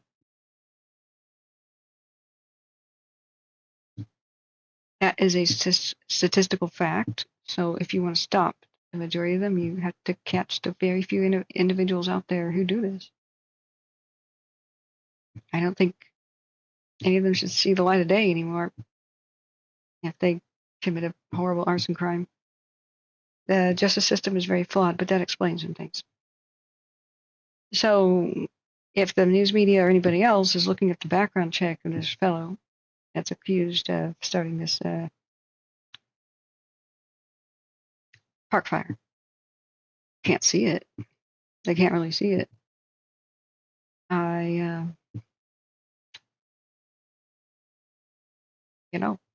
So, yeah, let me take another bite here. I'll explain fire update.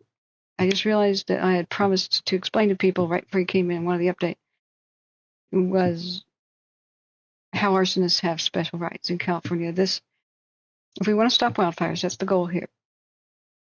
My personal goal in life now. The ones that don't have to happen, the big, destructive, bad ones. Okay. Legislation changes. Like that.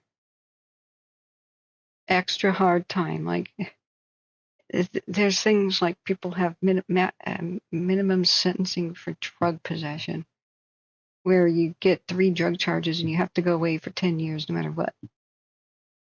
But not things like arson. A professor who was convicted of during the Dixie Fire going behind the fire lines trying to trap and kill firefighters by setting new fires behind where they were working with the Dixie Fire.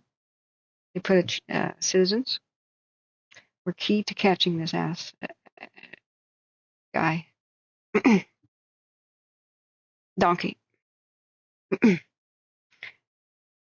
They called it in. Law enforcement put a tracking device in his car, and then they followed him, caught him in the act, setting more and more fires. And they pounced and arrested him.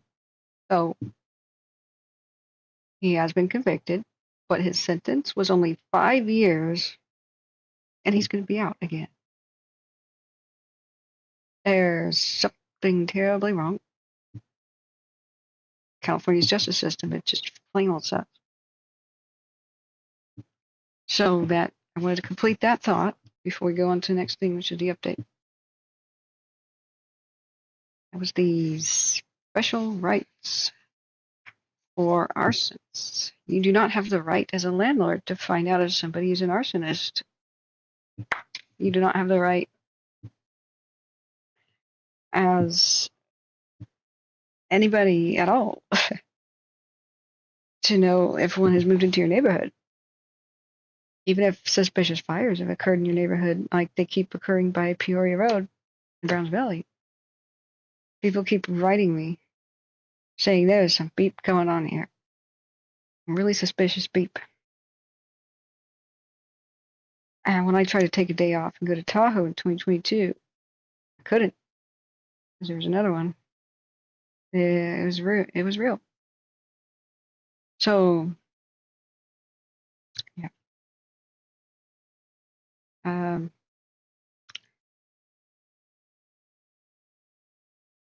The world could have a lot more of a human population. It's not an issue. Not nearly like people think. It's just wasteful consumption. That's the issue. All right. True. Are you ready for your fire update?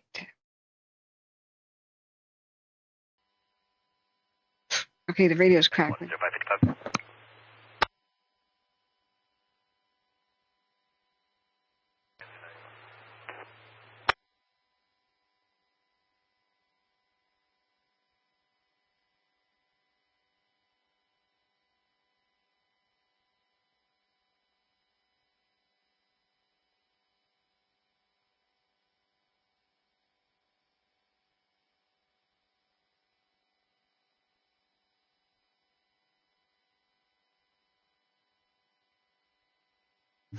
I don't know if anybody's died.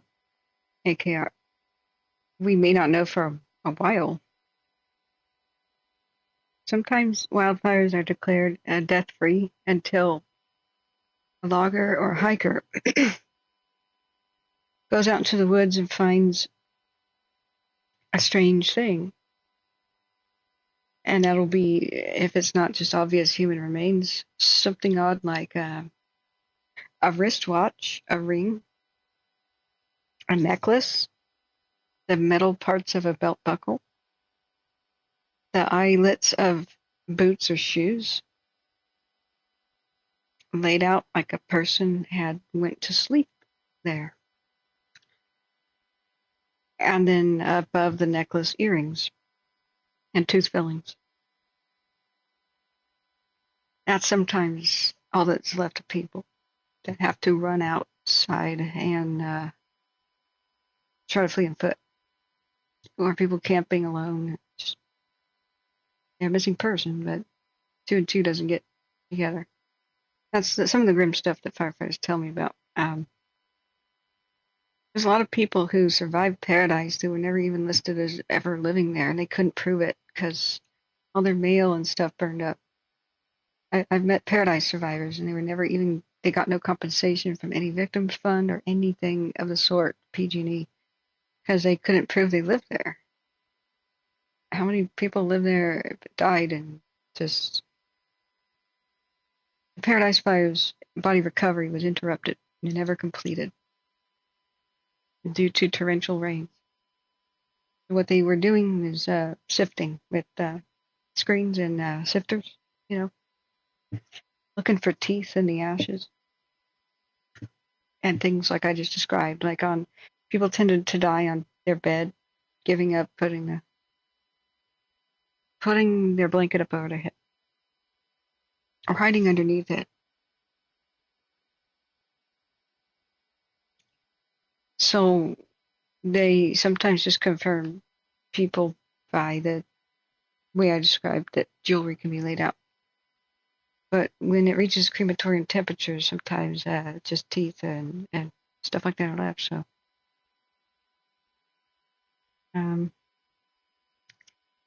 but exactly, driving suit. People who are not documented Americans, and like nobody knows they're here, working on illegal drug grows and stuff, could be caught by wildfires and never found. Like you never really know. I don't think the Dixie was death free. That moved so fast. There were people that barely survived the Mount St. Helens eruption that straggled out of there. They were camping and stuff, and they were down the Toutle River fishing, and they didn't tell anybody they went. They just on a spur of a moment went fishing, and if they didn't survive, they would just been missing people. Who knows? Hey, Govinda Linden, when I began broadcasting, it was the 25th. Been live for 9 hours and 14 minutes. So every 12 hours we restart the stream, and I will give it its proper date. But I can't rename the stream in the middle of the stream. YouTube doesn't like that. It thinks that you're trying to cheat the system. Okay. I had better... Wow. Grasshopper fire in Umatilla, Oregon. Acreage went from 150 to 1,500. Haven't even checked on Oregon today. Alright, are you guys ready for your update? Or should I just go about eating and stuff? I know you're having a good conversation in the chat, but do you want to know what the fire did? Anyway. AKR says, do you think if someone's found dead and the homes are damaged and destroyed that they'd be charged with murder? Depends on what they want to plea out. They say that it's hard to prove intention during an arson case. I don't see how. I would, if I was on a jury, I would not be very kind or lenient to that kind of crime. That's the worst way to die, period. It's the worst thing that you could do. That's the most that's maximum irresponsibility as a human being to light a fire that could potentially become big or kill people or burn them to death. Like, it's indiscriminate. Entire towns, nurseries, animals, the environment, everything. Most people that die in a wildfire are the disabled and the elderly. I have a soft spot for the elderly and disabled, and I will not want these people to see the light of day or ever be able to harm society again for such a thing. But intent matters. So oftentimes, though, like there was this pretty slow in the head kid that started the Eagle Creek fire in Oregon in the Columbia River Gorge by throwing smoke bombs off of a bridge as hikers and people on the path just walked underneath it, just trying to scare him. And the smoke bombs started a wildfire. So, according to him, he didn't even know that it could. It wasn't like a firework with sparks. And that burned up most of the Columbia River Gorge. It's still a wasteland there, and it's on fire again. And we took out many towns like Troutdale and anyway, burned up a lot of history and homes and stuff. So something like that, you probably should not go to prison forever. But intent matters. So I've heard that. Like, I don't know what went wrong with the Dixie Fire arsonist guy who was trying to kill firefighters by trapping them in between flames, like setting fires behind them. They were going to sweep over them from behind. Like, why does he get 5 years? Supposedly because he just pled guilty? Okay, why would he still get 5 years for that? There's some people who deal marijuana are doing time like 20 years. Anyway, it's what I would do is this: not let personal anger get in the way. I'd go into analytical mode and decide how much of a danger is such a person to the public. Smoke bomb kid, not much of a danger. Killer arsonist Dixie guy, great danger. Sounds like he's a lunatic, honestly. He's a college professor turned killer arsonist. Life in prison. No. If I need a break and a laugh, we should watch the movie Downsizing later. Yeah. It's about protecting the public. It's not punishment. We don't have a criminal punishment system. It's supposed to be about protecting the public.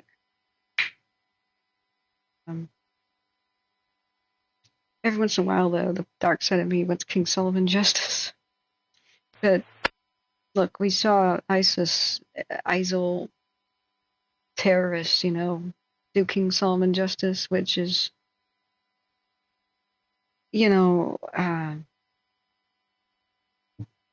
that was so brutal. I snapped out of it. It's a stupid fantasy. They caught pilots that had to eject, fighting the terror, in the Middle East. And since the pilots had burned up neighborhoods with bombings, they sentenced the pilots to be burned alive. I think they were Russian or something. I don't know. But that's what terrorists did. They held up the Quran and put them in a cage and lit a match. And so I don't really want King Solomon style justice or Middle East ancient Bronze Age justice. That's just, we need to be civilized people. And civilization means we're better than them. So just put them away. If they're mentally ill, they're mentally ill. Hospitals forever. If they're evil, don't let them out to do evil again. Like, you can't cure psychopathy, you can't cure somebody being a psychopath. It's just about protecting the public, that's it, and then forget about them. Forget about it. So, all right, let's update. So, guys, remember there's no politics. There's very limited type of chat. We can just kind of, speculate on for fun. Like, in the future, do you think we'll be able to live without money? But if it gets too, political, it gets divisive, and it makes people uncomfortable, especially not if it goes to the way I don't want wildfires to be mentioned, which is like group blaming and trying to say, like, somebody came in and really got disruptive and try to say that Greenville was burned down so it could be strip mined, and no, let's not go there, So let's get back to focus. All right, restarting. This is your update, and I have these amazing maps. They're off the press. So right now, I have to put the timestamp down because people will come in and say what happened last night. I'll say go back to 6:08, 6:07 or 6:08 on the clock. Remember, guys, I'm going to say it right now because you'll forget. Anybody who's rewinding right now in the future, I'm talking to you in the future, to see what happened last night. Touch the screen again and hit the live button when you're done watching this update. Should be live. If you rewind an hour in the stream and just continue watching, you are an hour behind what we're actually doing and what actually is happening. Okay? So, putting it out there. One day I told people to rewind to watch something awesome. And I said I misidentified an aircraft. I thought it was a Mars. It was a Hercules. The rest of the entire broadcast, nonstop, somebody said, that's not a Mars, it's a Hercules. It was like 7 hours later. That's not a Mars, it's a Hercules. People in the chat are correcting me for something I did 7 hours ago. I was like, guys, So remember, if you rewind the stream, when you're done with the clip, touch the screen again. There's a little live button. Make sure that's red. There's a red dot next to it. Do that. Okay. That's what we're doing right now, Reese. This is your update. So anyway, we have 2 cameras that are MVPs. This one, Flat Mountain 1. Now, thank you guys for your support. Remember, like button and subscribe is a free way to support the channel. Remember to do that. Had 7,000 views and 300 likes. Man, if 20% of the viewers, though, give $1, I'd have my laptop by now. You can spare one, and it's totally awesome. Don't worry about it if you can't. But the link's in the chat. PayPal, Venmo, or Cash App. Remember, you don't have to have a PayPal account.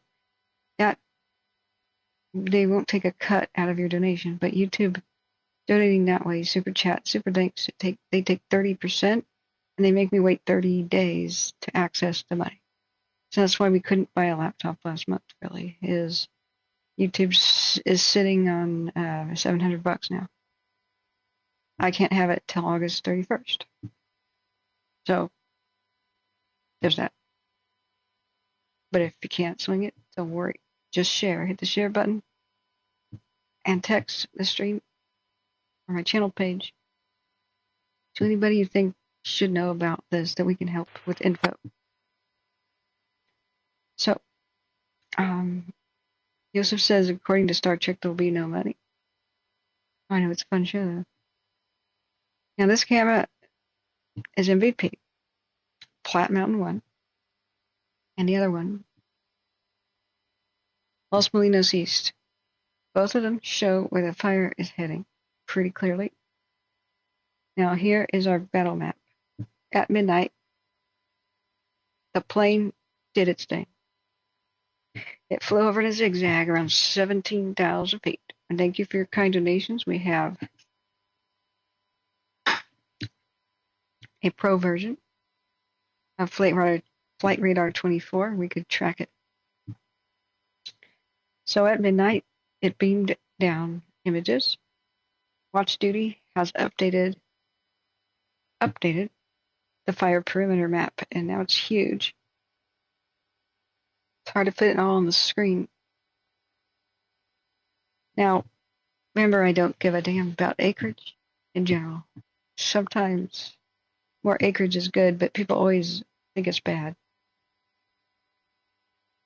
If they have to light fires in front of the fire to stop it, that's really good. Sometimes that can be a lot of acres. But hey, all I care about is what got destroyed, if it can be stopped, and what can't be replaced. The amount of smoke generated, how sick is everybody getting, blah, blah, blah. In some places, it's actually unimportant if it burns or not. Like, totally rural Harney County, that's mostly a bunch of rocks and some short grass. Like, it just doesn't matter. Fire's a natural part of the landscape there. I care that this happened and got huge and a natural, took out towns and history, and is destroying lives. That's what I care about. Acreage is a number. That's it. So I don't care what that number is right now. I care where it is and where it's going. Now, we don't have a way to put on the map where the cameras are unless these are PDFs. I wish the camera points were on these PDFs, but the fire crews don't make these maps. These are the maps the fire crews are using. This is the way it works. I have a variety of them. Some of them are extra super detailed and colorful. Some are kind of an overview. I think it takes them longer to do these extra detailed ones. Much longer. So this one's yesterday. And you can see the Forest Ranch, to the right here. the fire didn't reach it yesterday. And so you tell it's all. We watched a camera burn over last night of the Cohasset. Around 9 p.m.-ish. So I'm waiting for them to create this version for today. This one's the one of yesterday. So what will happen is the plane flies over at midnight if everything goes right. If the weather's good enough. We saw that last night. It zigzags up and down, up and down, up and down. It maps. While it was still in the air, it beamed down, I guess, a new fire perimeter, and they began to generate these maps. That's what happens at midnight. There's a big variety of them, different things. One's for pilots, one's for overview, those that explain where divisions are and branches, and where the brakes are, and blah, blah, blah. There's a whole bunch of them, where the drop points are. Pilots' maps have hazards like power lines, blah, blah, blah, etc. This is one of the best overview maps. We're just figuring out where it is, or where it was at midnight. Remember, it's obsolete the moment it's printed out, because we did have some traveling last night, even though the fire was pretty mild. So the two cameras that are best right now to show where the fire's going up by Forest Ranch, it's going up the canyon and has been steadily marching there all night. That one is Platte Mountain, right? And where the fire is spreading on the northeast and northwest, and west side. That camera, most valuable player, is Los Molinos East. I'm going to explain Los Molinos East first. It's easiest. So let's do it. Are you ready? Are you ready? East Los Molinos. We thought we would have a camera burn over, because it kind of seemed like it was getting close. So first of all, I want to orient you actually to where the hell this is. It's not actually in the town of Los Molinos. It's east of it. It would be more descriptive if they called it east of Los Molinos. This is some pretty, this is the end of the irrigatable land in a random creek drainage, Unfortunately, California's native grasses have been replaced by the cheatgrass, and that explains why it was so explosive and moved so quickly. Cheatgrass is there to create massive wildfires. It's an invasive species. California's native grasses, with every single fire like this, are being destroyed because it's like a parasite, the way these weeds work. Cheatgrass wants to promote a huge, intense fire that'll burn all the seeds away of the native competition. It sees other plants as competition to be killed. So it kills itself to do it, because it grows up faster after a wildfire goes, faster than other plants do. So every wildfire that we have in these hills gets worse and worse and worse. And that's one of the reasons why these are this bad. So you see the cheatgrass and all this. And regular California grass is pretty on the brink of extinction in most places. Every wildfire, the more this spreads, you get less and less of our real ecosystem. I hope that explains a lot of this. It means we can fight back. We can get rid of this crap. Replant the good stuff, but it's a long-term project. So here at Los Molinos, you can see that other than the native grass being replaced, it's a pretty good example of how the natural habitat is. Oak savanna, kind of in the hills. So unfortunately over here, it could spread really fast. But we saw, it's the damn cheatgrass.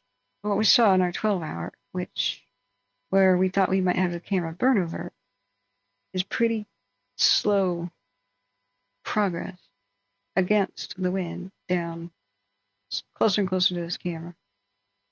So, hey RJ, good morning. Last night, 125,000 acres. This morning, 164,000. We had a pretty mild night. Not a mild day, but a mild night. I'm still trying to orient myself as to what happened yesterday. I wanted to just look at all the footage I could, but I can't stream that live. And so I've been answering questions all night and tracking where it's been going all night. So time flies. I don't know how it's 6 a.m. already. Let me take a bite.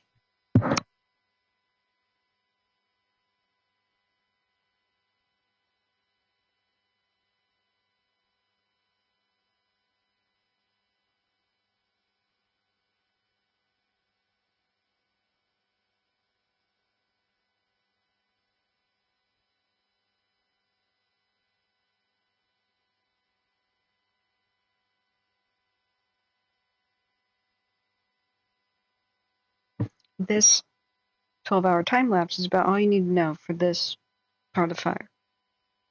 Northwestern/western flank of it.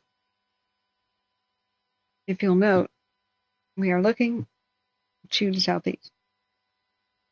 And we thought we might have a camera burnover, but my little cheap fake compass sticky note. If we're looking to the southeast, smoke going to the left side of the screen. Smoke is going to the northeast. Northeast means uphill, up the canyon. So what we will see also on the other camera is what was a bit unexpected. The down canyon winds didn't happen because I believe the fire made its own weather and changed what usually happens at night. So down canyon, okay, means at night, everybody knows hot air rises, right? So during the heat of the day, especially big heat waves, hot air heated up by the sun in the valley is rising. So it pushes air out of the canyons and goes up in elevation, up into the mountains. That's a somewhat gentle, called the up canyon wind. It's just a daily thing in the summer. Well, most of the year, actually. Even if we have kind of a prevailing south wind, prevailing means kind of an overall, like you look at, you look at these weather apps and stuff, it's generally coming out of the south. This is a live view, I think, unless I have to refresh. Like prevailing, like in general, remember every single canyon can have wind going a totally different direction. Canyons are wind tunnels. Now, some people who didn't understand fire behavior, and I'm still learning it. I'm still learning it all the time. We got the basics down. Told me like during the Caldor, which was fed at first by a south wind, and it went straight north in the beginning. Well, then all of a sudden it started expanding east and west, fast. And somebody said, "Explain that. It's got to be magic, space laser magic or something." I said, "Well, I don't know how to explain that." So I asked Holt Hanley, the weather guy, the weather genius. Orville Engine 44, cancel by Chico Fire, available response area. Now, some 0622. Some wind will always Engine 44. ride up and down the slopes like a roller coaster. Some of it just goes straight across, just stays in the sky. Some of it rides up and down. And it may not have the power to kind of get up over the next hill. So in these canyons, it hits a brick wall. And it'll go left or right. So the stronger the south wind, and you have like east-west canyons, here they're kind of northeast, but you get the point. The wind will split off and choose a direction. That is a thing. So these canyons are wind tunnels. No matter what the sky is doing above the slopes, the wind can be going in different directions in every single different canyon. Firefighters will call it drainage. So you have to look at the cameras because what we see is fake.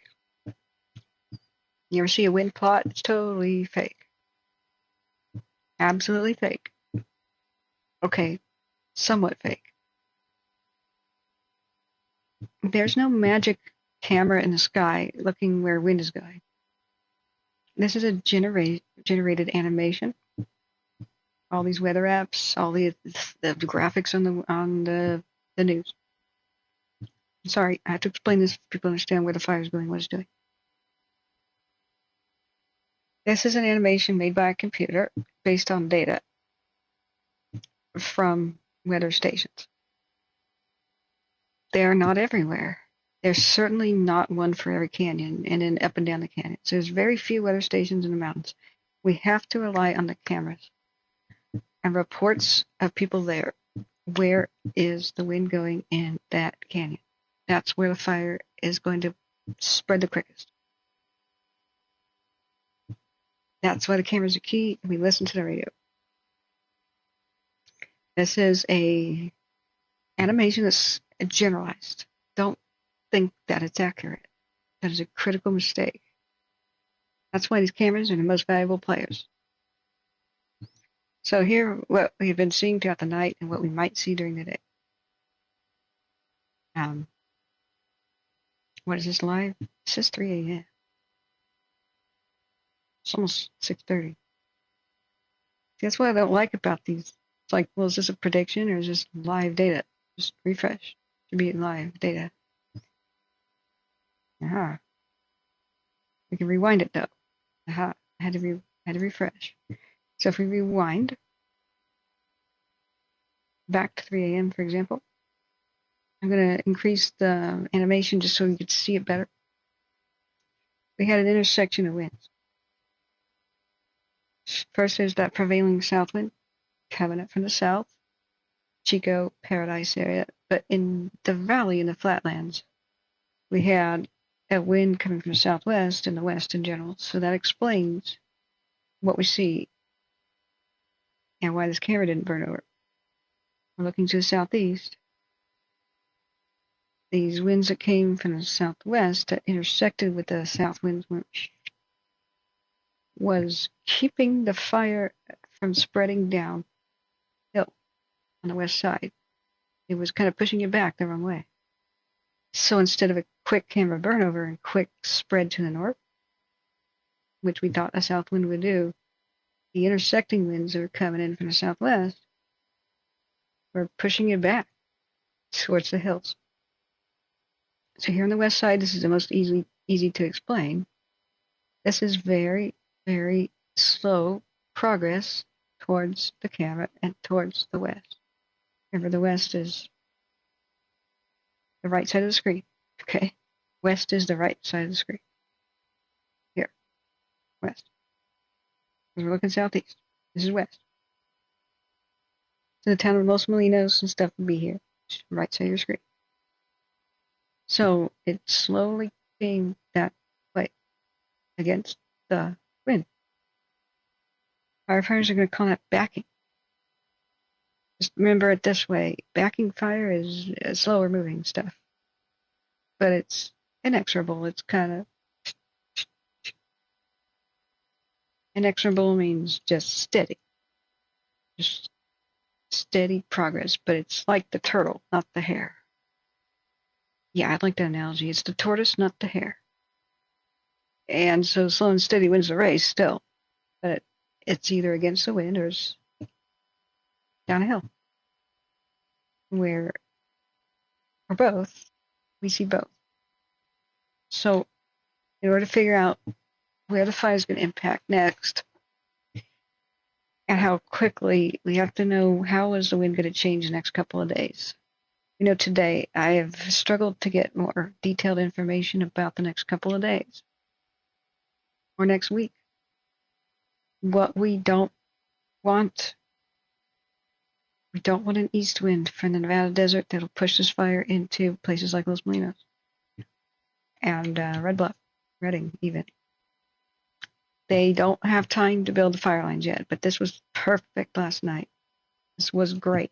Division Tango 9150 Charlie. Do you like this information? Do you feel like it is valuable? Please remember to hit that like button and share this. Hit the share button. On social media is great, but text it to somebody who might need this info too. So this was perfect, and this is the easiest to explain, and it helps explain where the fire is moving. And the opposite side. This is the western front. So we have seen the fire backing slowly against the wind and downhill. Not too big of a slope here to the west and the northwest. Because what was awesome, not only did we just have a south wind, we had a southwest wind kind of pushing it away from Los Molinos, which is right there. Remember, the Los Molinos east cam is somewhere around here, looking to the southeast. So that buys them all kinds of time to be building fire lanes down here in Harney County to protect places like Copeland, Los Molinos, and everything in between. And maybe up to, protecting Red Bluff, right? All our firefighters need is time. Time to get the lines complete and their work done before the next big wind event. That's when they get tested. So last night was very good. Our second place, we did have, though, some pretty significant wind gusts. We saw them clocking around 18 miles an hour and whatnot. But that was prevailing up at the ridge tops. But the fire was mostly moving around in canyons that we could see on the cameras. Pretty somewhat slowly, but inexorably. It was the tortoise and not the hare. And I'll show you the next star of the show camera. Hey, some of the vehicles survived at Cohasset. That's a blessing. We saw some driving around as the camera did a burnover. But let's take a look at what's going on right now. Last 30 minutes. It's rare that the Cohasset cam looks down. Now, JB, John Bruno, was the guest star. He called 2 or 3 times last night. I have timestamps if you want to look. And, yeah, people had to leave their cars behind as they sheltered in place and got evacuated by the helicopters. That one made it. We saw another one driving around. I don't know if firefighters are repositioning them to get cooked or what. But we saw this. I woke around 8 something. I'm sorry, friends, with this sinus infection, I didn't really have the strength to rise after a nap like I thought. Is that a classic car? Oh my god. I'm hoping the red classic pickup survives, though. So we saw the burnover occur. This is a timestamp of, just before 10 and in the 10 o'clock hour. But it had great defensible space. We knew that from satellite. There's a reason why the firefighters sheltered the 100 vehicles of people who got trapped here. Yeah. Hey, small knife, thanks. How is the Flynn fire? I totally forgot to check on it from time to time. Let me take another bite of my food here. This is supposed to be my breakfast. I accidentally left the pizza out all night, so I ate some of it, but whoops.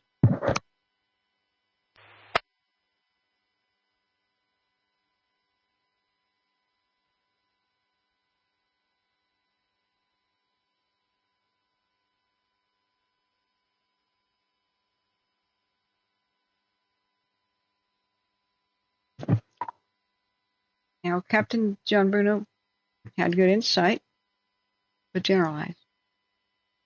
He can still pick up the phone and call people who are on fire lines, but he's not in it, He's not there on the line. I just want this to be a good example. This car survived the night just fine.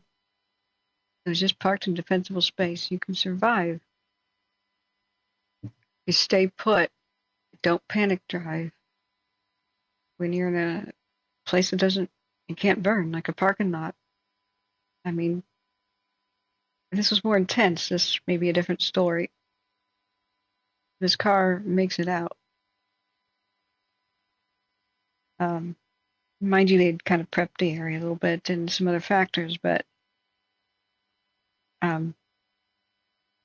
shoot, I have to go back. But I don't believe it moved. I think it was parked here the whole time. It's hard to say. But I hope these classic cars and stuff made it. They're parked in the center of a clearing. I don't know their status. It's a golf cart.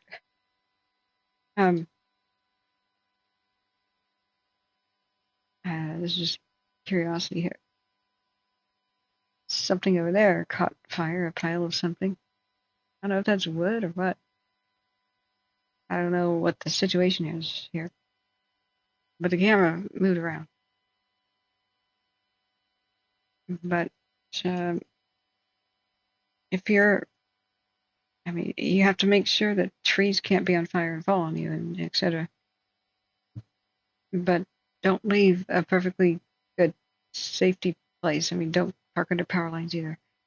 Don't leave a place of safety for a sketchy, mad, crazy drive on the road. It just goes to show.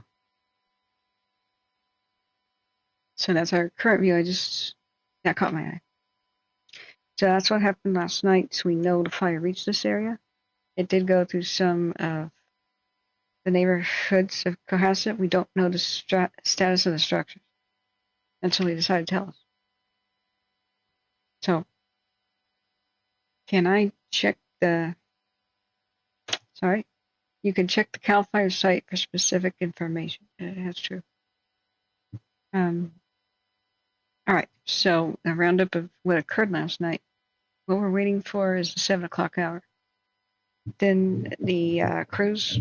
I was hoping we could see briefings, but they're not really going to be filmed and televised. This is too early. Sometimes we get morning operational updates from CAL FIRE on YouTube and stuff, but this is too early for that. They'll just print out these battle maps, the ones I can show you, and they brief their crews at 7 in the morning. The nighttime crews making their way, back down to the fairgrounds and stuff where they bed down. They'll give their reports.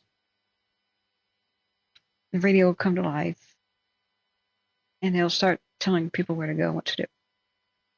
So, the way it works, sorry, I keep getting interrupted when I'm explaining this, is midnight, the planes map the fire perimeter.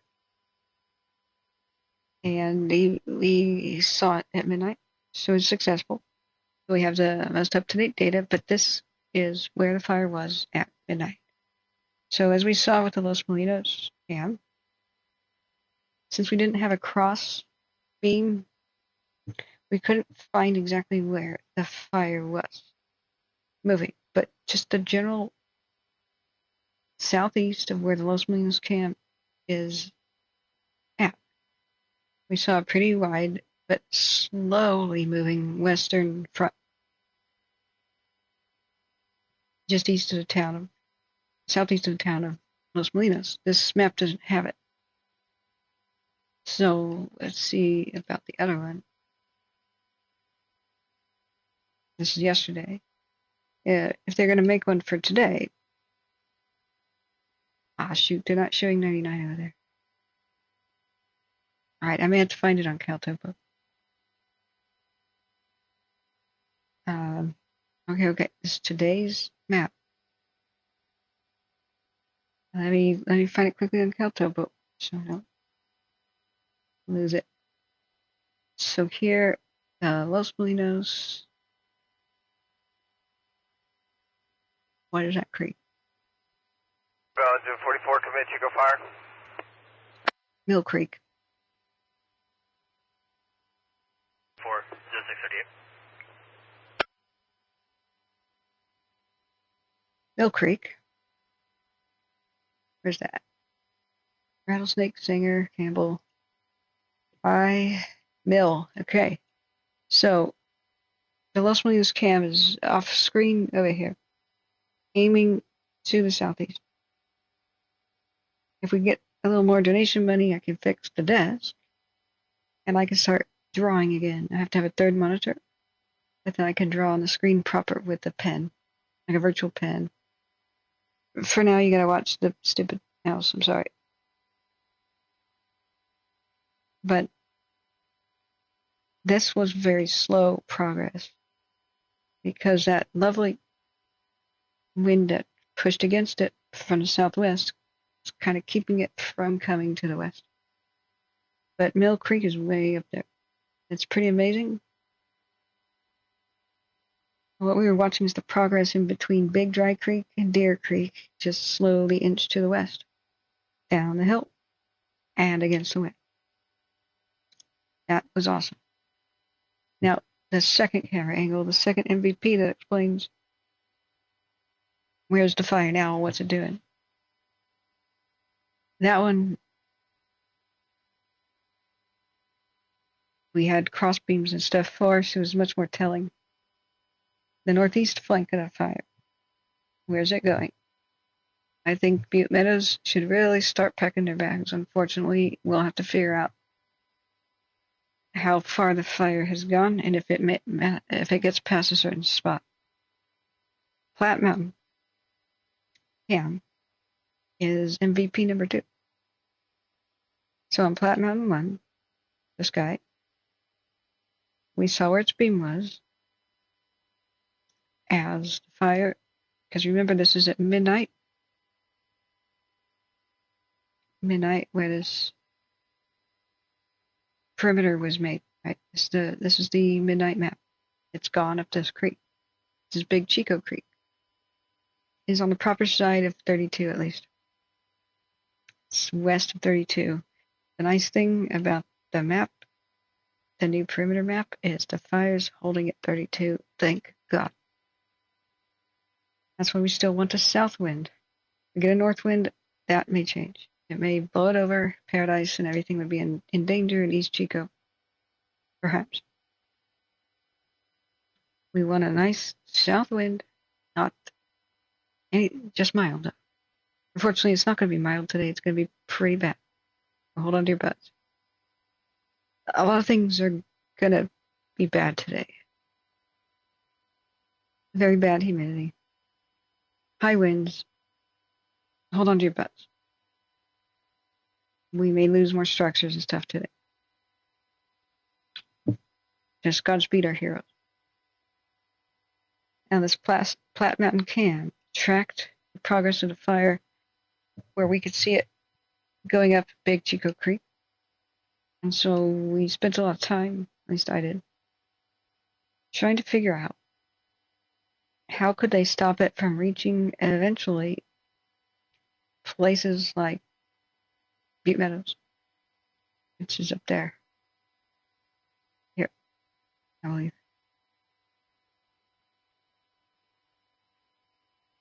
I think. Do I have to keep going? Butte Meadows is small, but it should be on the map. Come on. Seriously.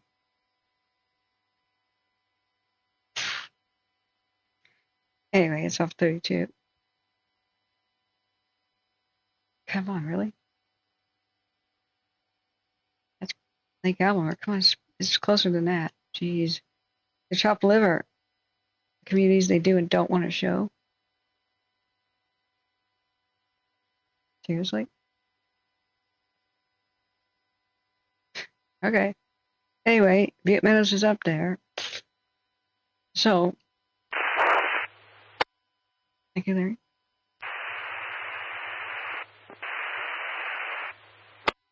Yeah, they've got all kinds of divisions and branches. Yeah, they do. Me too, driving through what did happen with Campbellville. We have to find out when they tell us. Unfortunately, the radio was mostly silent.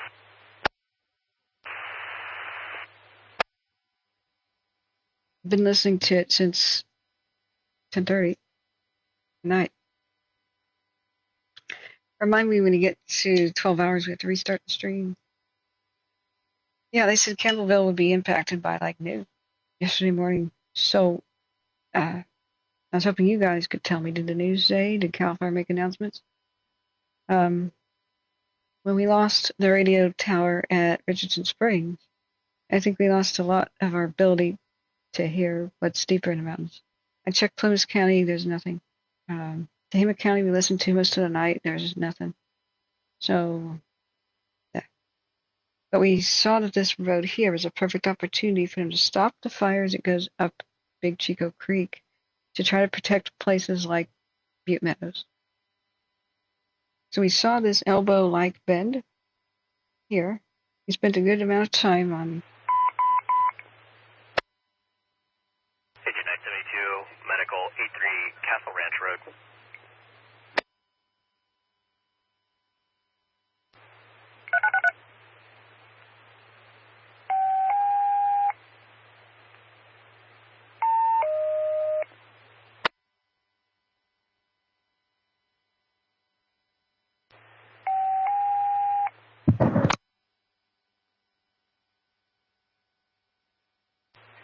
Agent 972, Company 67, Butte Medics, Medical, Diabetic Complications, 83, Castle Ranch Road between Oregon Gulch Road, correction.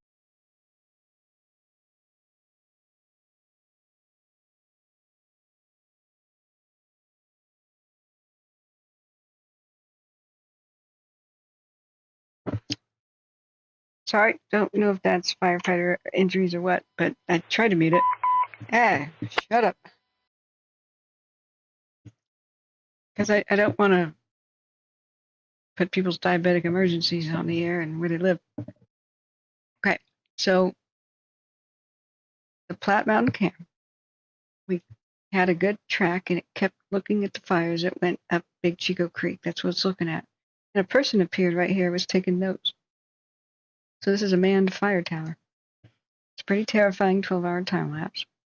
It starts out at, what, 7 o'clock at night. And dusk starts to fall. 9 o'clock, 9:30, 10 o'clock. We were preoccupied with watching the other cam at the time that was burning over. I went and I ate over at C-Probe's place. He prepared food for me from when I first restarted the stream at like, I don't know, 9 p.m. And I came back a little bit late. I thought I'd be back at 10, but I came back around 10:30. And meanwhile, I just left it on the camera that was burning over. So I figured that's what most people wanted to see. You know, whether or not the cars and stuff survived down there or the camera. And we could see some people driving around down there. I think they were first responders, but damn. We were a bit worried for them. So what we're seeing is the camera track slowly more to the northeast as the fire makes its way up Big Chico Creek, inexorably towards Butte Meadows area. Lomo is the place name that's on the map that I don't know what it is. It's got like 3 structures, but I don't know if that's like homes or like an old store or like a shed or something, or who knows, you know what I mean? I don't know if the Google car's driven there in a long time. So what we thought would happen, and this is where the winds come in again, when people ask the questions, where's the fire right now? Where's it going? What's next to be impacted and when? 100%. And how big will the fire get? 100% of those answers depend on the wind and the weather. So we know some things about today. South winds today, but we also checked with Northops. Erratic wind directions. There's going to be northwest winds, west winds, southwest winds, and south winds that apply to this fire. And it's a red flag day because even though the winds that are coming from the west are from the Pacific Ocean, and some are coming in through the Delta breeze, and those tend to be wet, moist, humid, they don't really reach out here to northeast California, or the Sierras, And it's going to be hot as hell, over 100. Almost no humidity recovery last night. Damn. Super dry fuel. Damn. Now, we can only really kind of figure out what's going to do today. And ultimately, I can tell you some scenarios. I ran him by JB, and he was mostly in agreement, although he was a bit sleepy. He called at midnight and 3 in the morning, too, because he woke up and couldn't sleep. Captain John Bruno, the retired fire captain of Shasta County, he was super awesome. So I picked his brain, and he had questions. And from time to time, a person was on this balcony taking notes.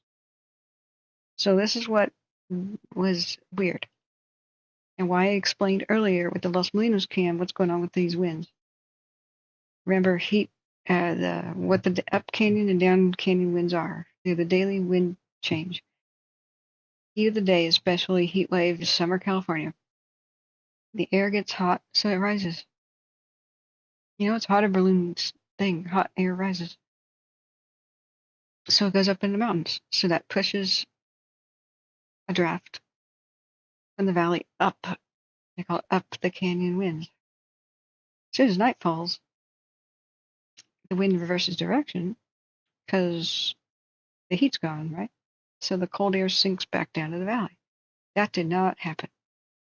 Why did I go out of my way for a while to explain that every single canyon has a different wind direction? You can't just rely on the damn apps and stuff or the news. We have to rely on the cameras, that's it, and the people explaining where the smoke is going. There are very few, in the middle of nowhere, wind gauges. So the animation for wind on all of your apps and what's on the channel news, whatever, it's an animation. Remember, animations are fake. They're not real. They're helpful visual guides. That's it. Nobody's filming the wind. It's invisible. So that's data from here, over here, weather station. But they fill in the gaps. That pencils in the gaps and pretends like it knows what's going on in between the gaps. In reality, if they were going to show wind, there would be question marks and huge question marks all over a map and very little in the way of pencils and wind. Speaking of the devil, it's John Bruno. I have to do this part. I'll have to call him back. JB, I have to call him back. Sorry, I have to give him his maps too. All right, because I told people to rewind the stream to get this night update and then come back to live. So I know it takes a bit, but this is really critical to understand. The change at night, we should have seen if the down canyon wind thing was going to happen. It didn't. Why not? Even though night fell and there was a cool night, the smoke kept going to the northeast. On this cam, Los Molinos too. And it wasn't just the southwest winds. They kind of hit and bounced off the south winds. They didn't cause this. What caused this? The heat of the fire heated up the air, so it never cooled, so it never sank back down the valley. It made its own weather last night. The smoke kept going up the hills to the northeast, and the fire kept traveling up the hills to the northeast, just like it did during the day. That's what we are going to see unless they did something. And unless they do something. This fire will go up Big Chico Creek and keep going that way. Because fire likes to climb, so it likes to go up the hill anyway, no matter what the wind's doing. And it's created its own little wind tunnel.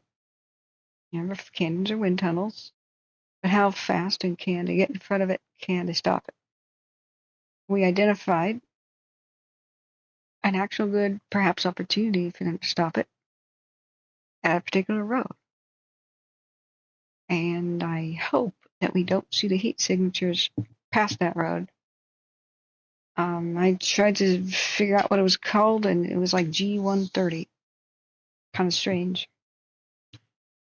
Now, if we, what's great about this cam is it keeps looking at it, it keeps tracking it. I love the operator of this cam. They are on point. They didn't leave it looking at the freaking wall like some people do when they go to bed. That's why I couldn't track anything in Eastern Oregon. The cameras didn't even look at it. So here, where it ends up at 6:45 in the morning, good morning, friends. We know where the beam is aimed. This is why this camera is our best friend. We know where it's looking. It is looking at the Y. At the peace sign here where the canyon splits. And now it's very convenient. Now that the wildfire map, the one with the cameras on it, has, remember this is the midnight perimeter, okay? We know that if the fire goes up to the left canyon here, it's not that big of a deal. Because it already went over Pinnacle Peak, so it's already there. And it's already up Iron Mountain. It's already there. So that's not a big deal. What is a big deal? We don't want it to continue up Big Chico Creek to the right. We don't want it paralleling 32. That's where the communities are. If it gets way up here, it could be on the other side. That's, there's Lomo, and then, or wherever wherever Butte Meadows is. Butte Meadows should be on evacuation notice. Everybody there should be ready to go. And you can't go south on 32. That's all closed. But I would think they're going to be evacuated out of caution because today's high winds could push this past. If the wind ever comes from the southwest, it could push this very, very fast up in the mountains and any of the canyons, especially here where the main bulk of it is spreading to the northeast. So right now, the main head of this fire in the northeast point is at this intersection of the creek. Now look at that road though. Look at this road. Look at that squiggle. We identified where it is. Thanks to your kind donations, we're about to have the pro version too of Caltopo. So this point is called Nelson something on the map. Right here is where the fire is. Can I get the right spot? We see where the lookout tower is.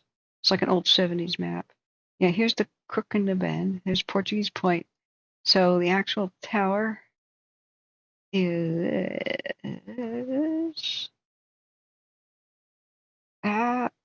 go. I guess the ranger station actually.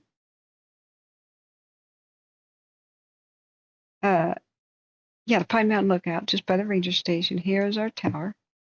It's looking up this direction. That's Big Chico Creek. Fire's right here.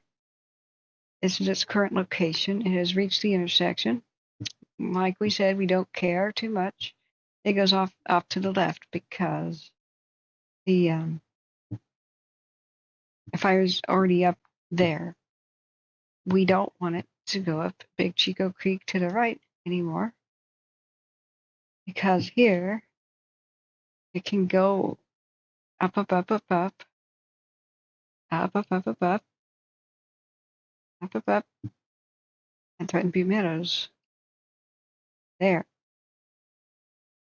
Is Butte Meadows going to be evacuated today? I don't know. It's possible. It depends on if the wind hits and it starts roaring up this canyon. Now, they have a great opportunity if this road is decent. I don't know. But when we put on the global imagery, it looked like it was intact. I don't know if they can get across the creek or if there's a bridge or what. Looks like it's intact. Looks like that may have been logged somewhat recently. That might be decent to try to make a big line right here. Maybe they can cross this T and stop it as best they can today. Stop it right here.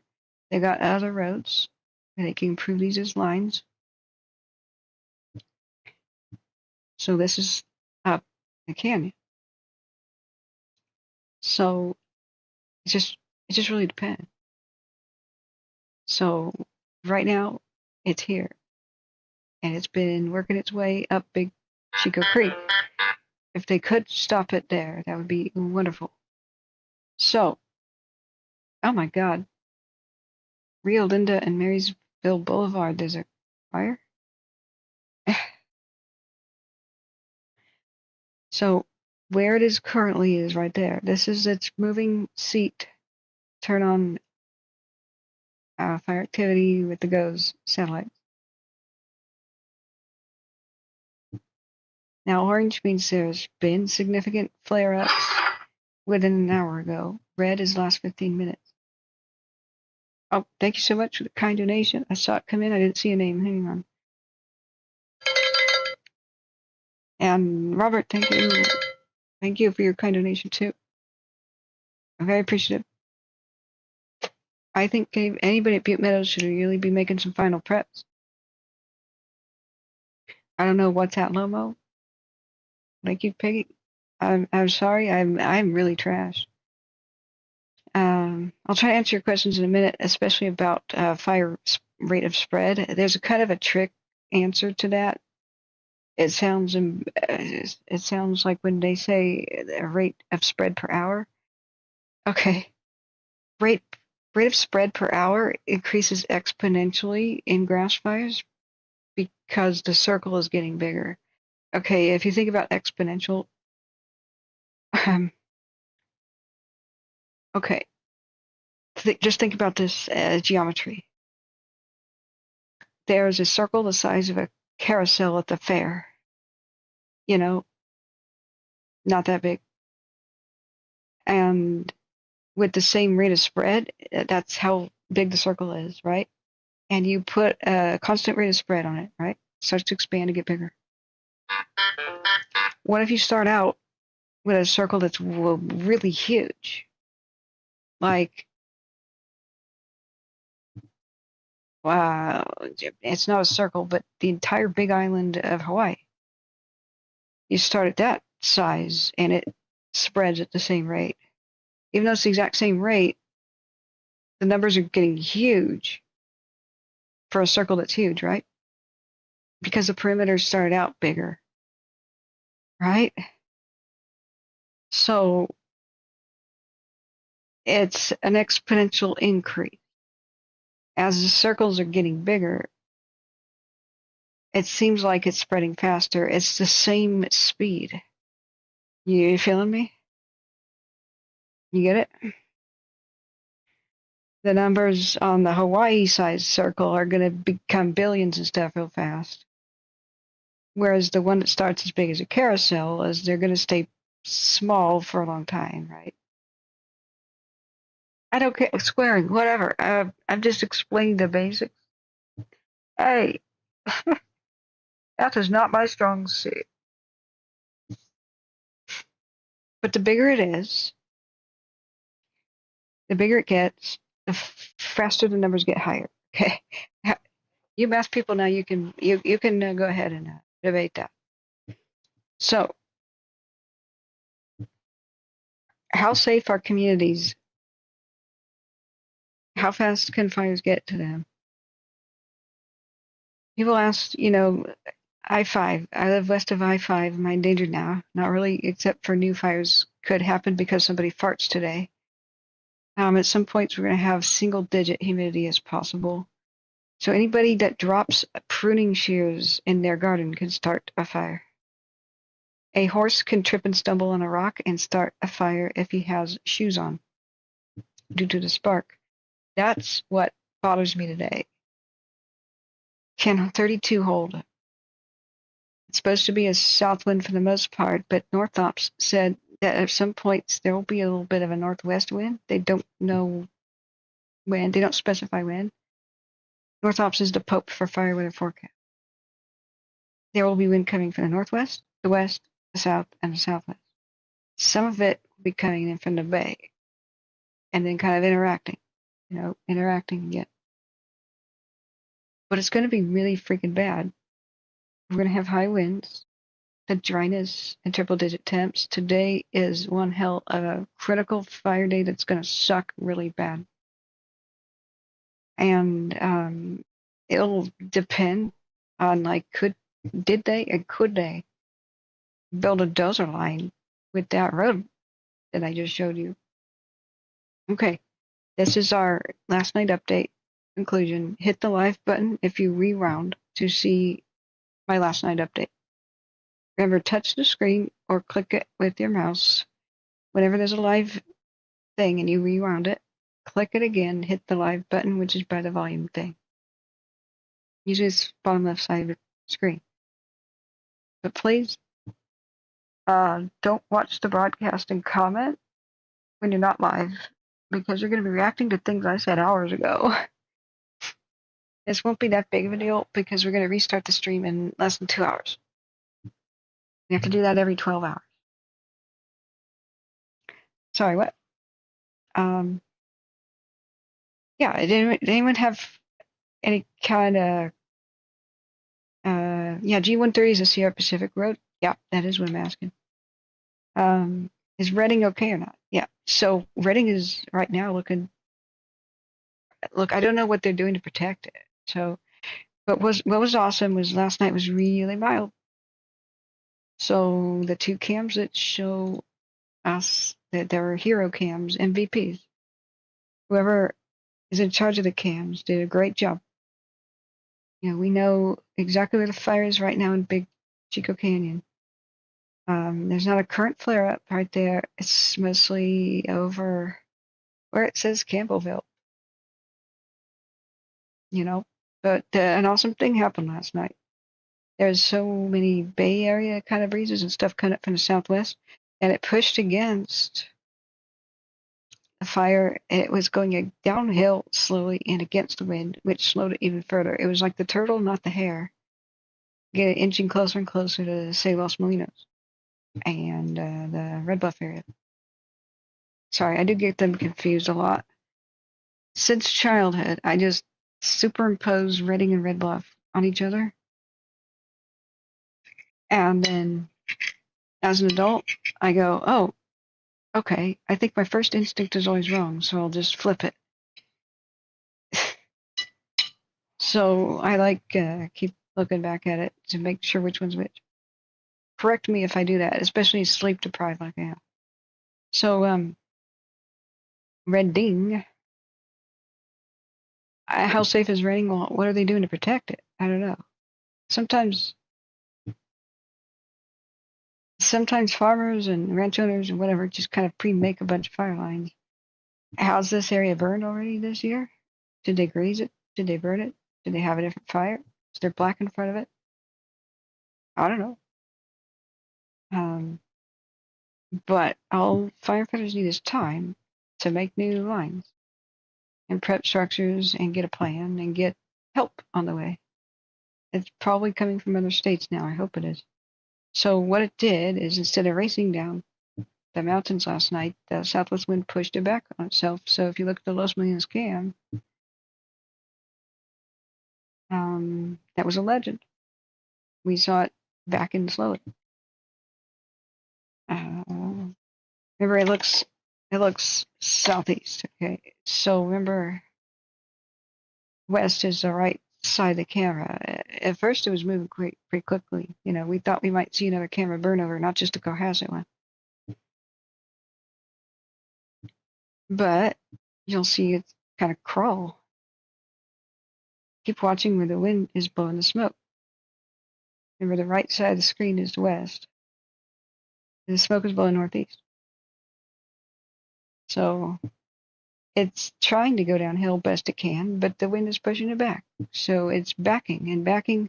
Just think about slow fire spread. It's like walking backwards. You can't do that as quickly as you go forward.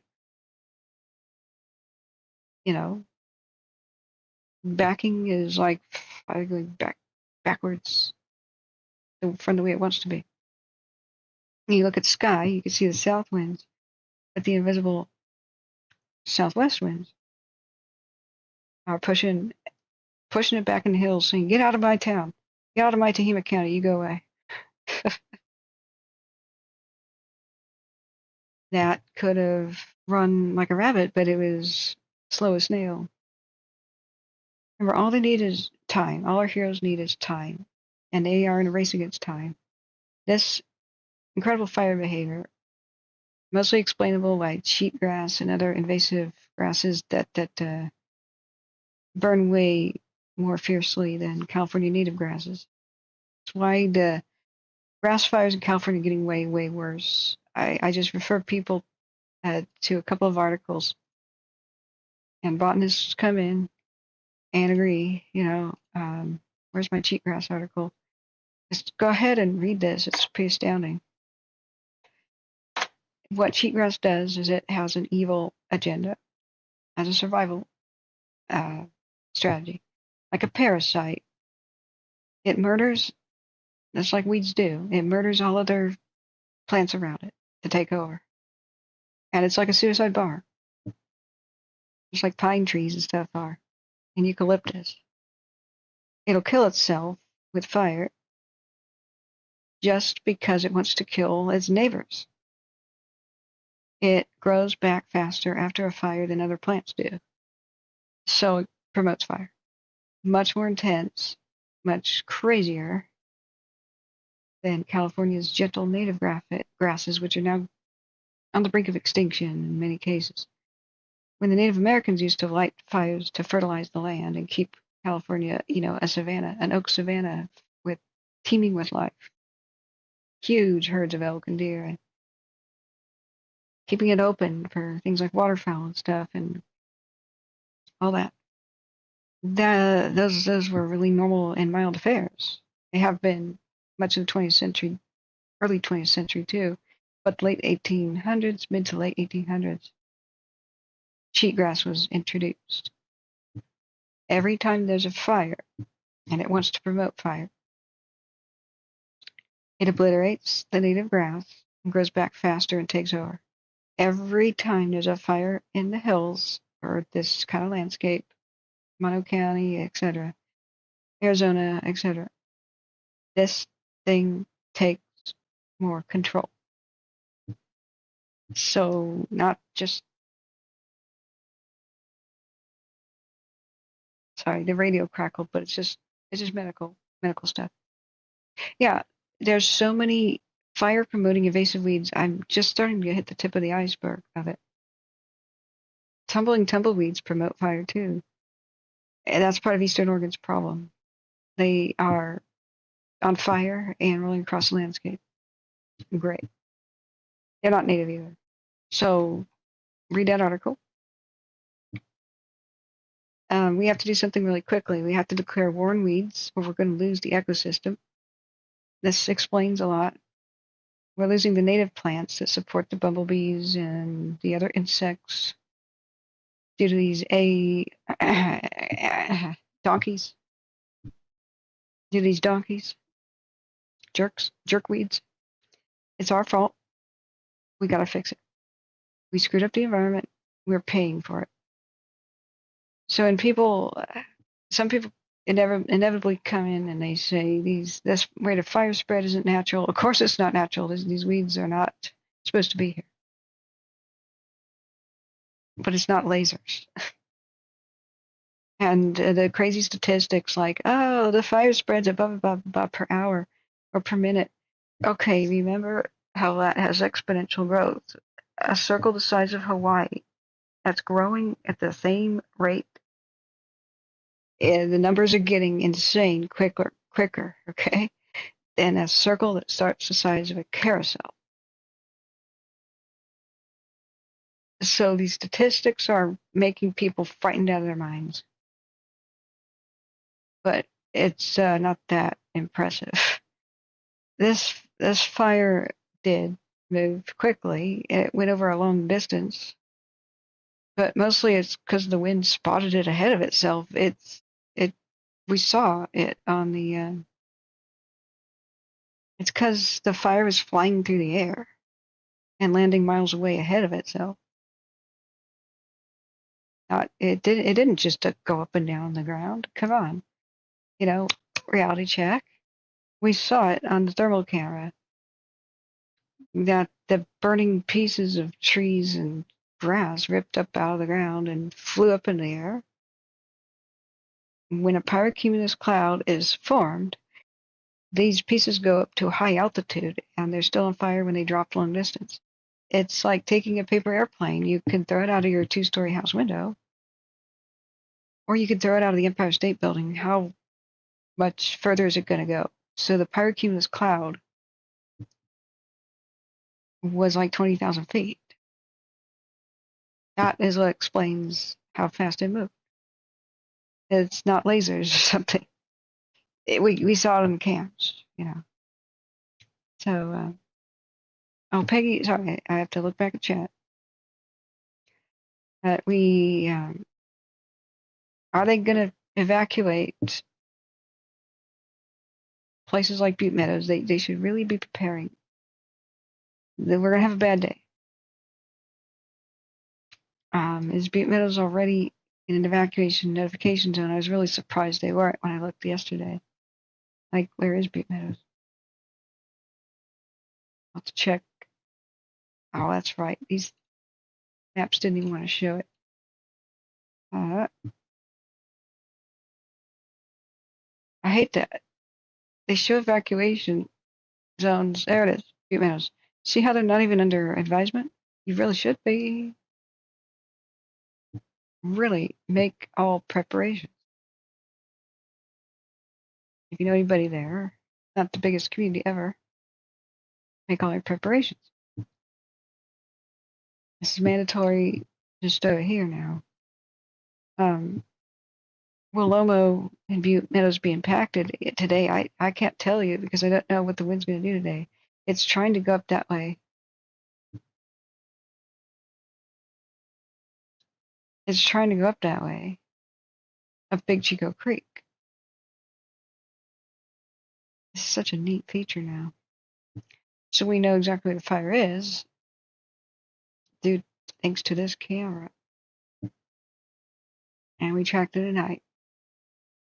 So can they stop it? Did they try? I was hoping we would see battle maps with dozer lines. We don't have that. I'll check the folders again. But unfortunately, a lot of their early dozer line work is completely irrelevant now, where things jumped around. But where I put it on the map, that Forest Service Road, I think this is hot drifting smoke for the most part. No, it isn't. That's a margin of error. It's right here. I think. We're back. Where's that intersection? Here. We know the fire's here. Campbell Creek. No, sorry. Not that. Right here. Chico,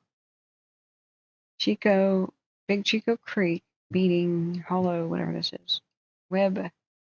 Hollow Creek. It's right here. And probably trying to go north. It's going to be a little harder to track it. We hope that they could stop it here. This is that G130 road, and they've got some good road access for building some lines. But if they worked on it last night, okay, that might be ready. If they didn't, I don't know. They may have calculated and the beans, counted beans, and thought we can't prep this in time. We have to go further away and begin line work. I don't know. We're listening all night, but that's it. This is their best place to try to stop it from going up Big Chico Creek. If it goes past, it can eventually go all the way up here and then split off again, up 3 different drainages, and threaten Big Meadows ultimately by being right next to it, all the way up by Soda Springs.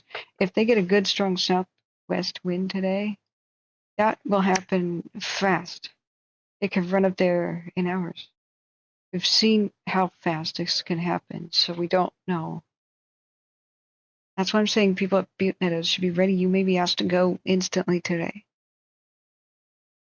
Let people know that if you know people in the area.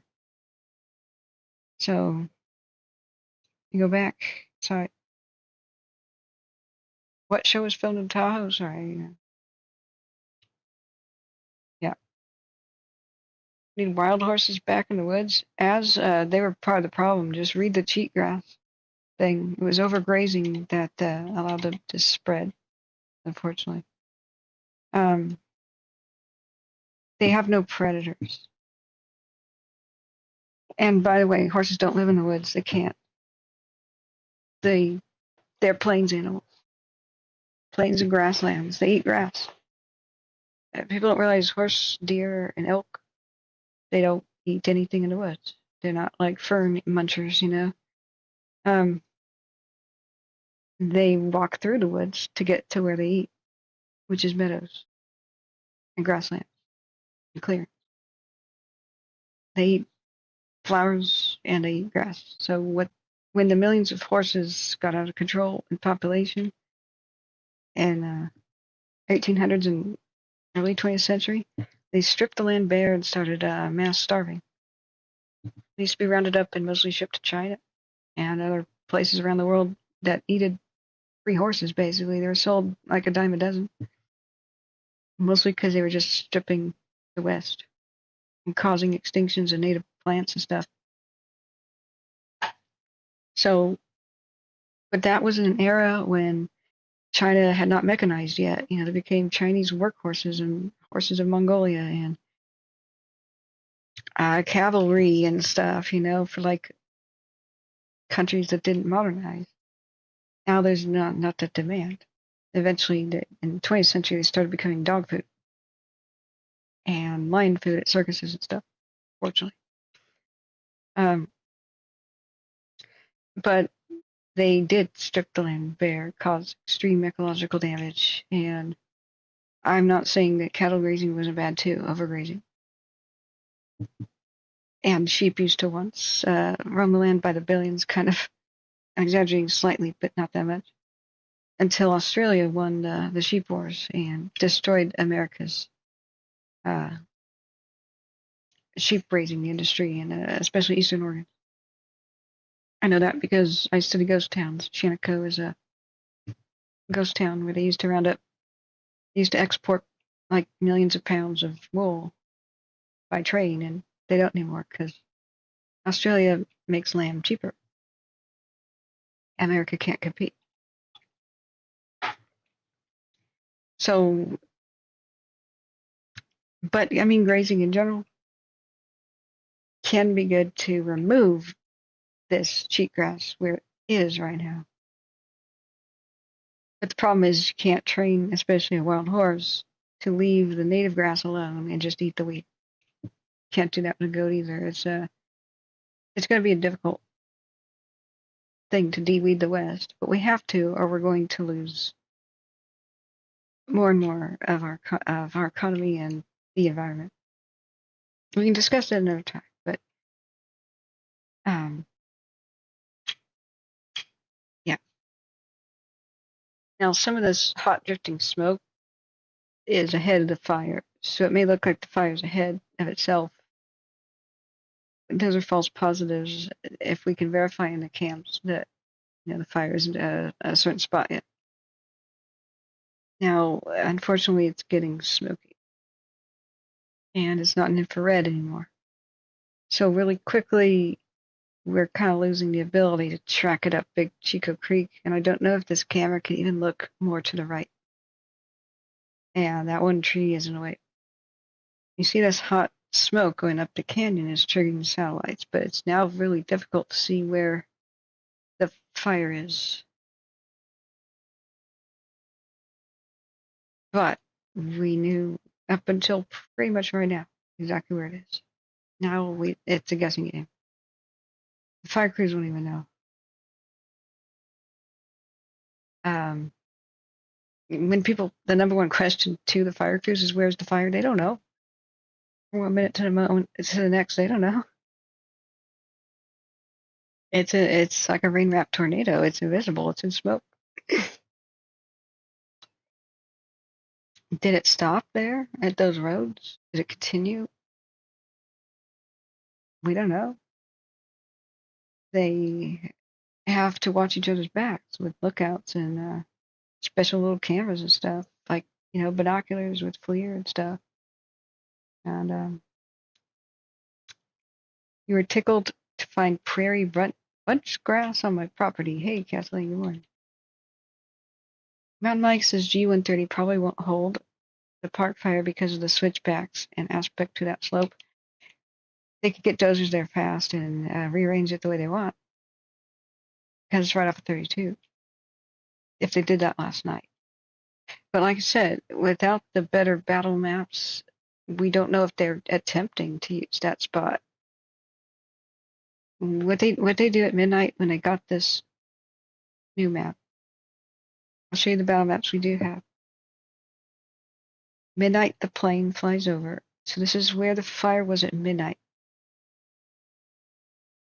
At 3:21 in the morning, this map got dropped into where I find these on the internet.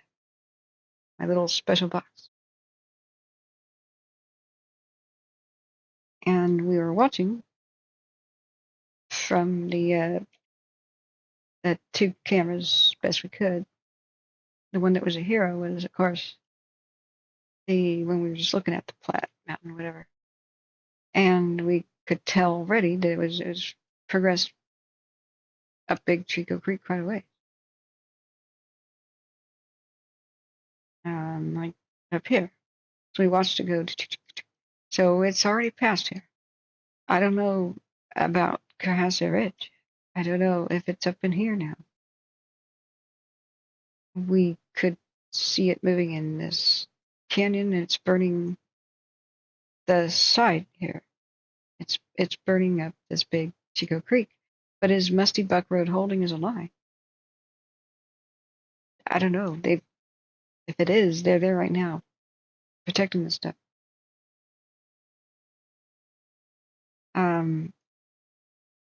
This is where it was at midnight. So did they count the beans and do the math? They can only build lines if they're confident that they can complete them by the time the fire gets there, and it made some good steady progress towards this spot, Campbell Creek.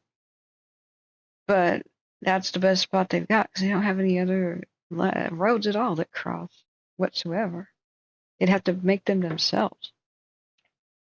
That takes a lot longer than using these existing things right here. You see what I'm saying? But they didn't say anything about what they were doing last night. I'm hoping that they'll tell us, the public, but they usually don't. It may be that we have to wait another night and then see if they have the maps that show us their actual dozer lines and stuff. This one's glorious. It's from yesterday. This has got all the little details. Yeah, Nelson Ravine, that's where that G130 road is. And thank you, Mountain Mike, for your insight. Where are you at, by the way? And how do you know so much about this area?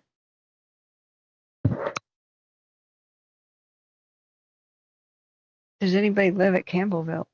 Is it a place name? Or like a community? I don't even know. They're not really showing structures. I could flip back over to Caltopo. Let me take another bite of my fish.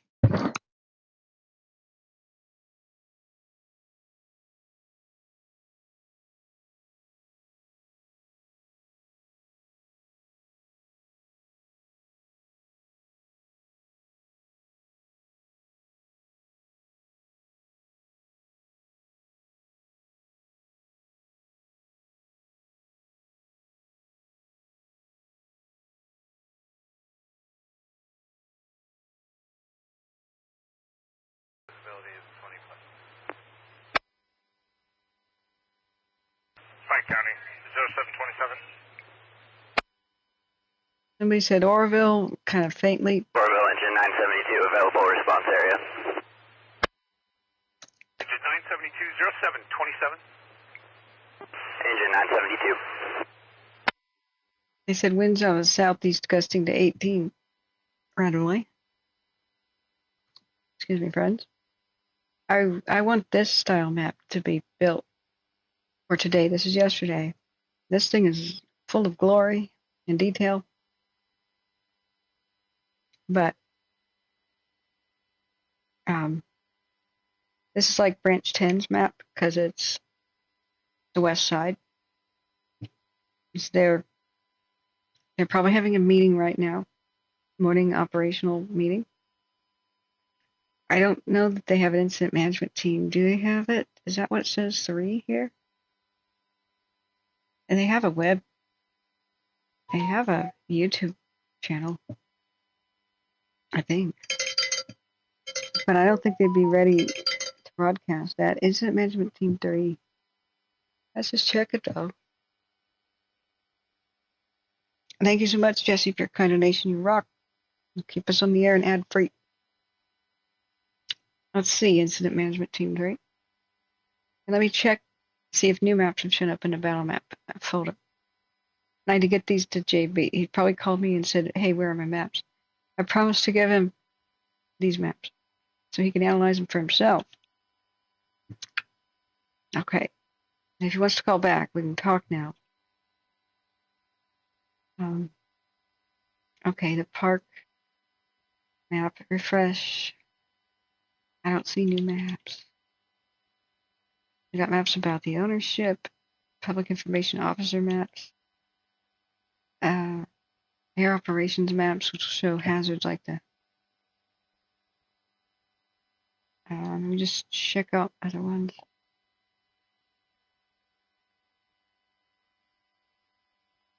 Yeah, there's not a lot of detail. There's no detail about where their dozer lines are and stuff. But California Incident Management Team 3 had its own YouTube channel, I think. They just talk to each other. A morning update is for each other. Cal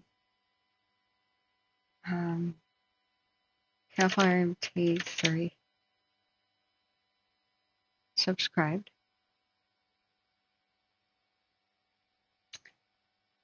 Cal Fire Dixie Fire morning update 2 years ago. This is where we used to watch him. What a blast from the past. Nothing except for stuff from 2 years ago. I'm still subscribed with the ring bell though. You guys can too. I wonder if they'll ever put on YouTube their morning operations updates. That's where they tell each other where to go and what to do. And they just tell their own people to watch their own YouTube channel. RJ says, one of my first jobs was spraying artichoke thistle because in the cow fields in Livermore area, they were pushing the grasses and plants out of the area. So I had to spray thistle to stop them, yeah. God, isn't it horrible what happens to animals when they try to eat it? Punctures their neck, sticks out of their neck, gangrene. Oh my God. Hey, Jasper, Mom. Hey, oh God, what happened? Jasper's mom forever? Okay. What happened to Jasper Canada was not good. I watched live coverage in Case Area at 6:30 in the morning. They had a reporter on 32, and the fire was staying on the good side of the highway. Good. That's what the maps indicate. I haven't been able to see what everybody saw yesterday because I didn't want to show homes burning down and stuff. I looked at this because there was people said that there was a fire tornado. So this is Siva, Sacramento. Looks like the weather people had confirmed it.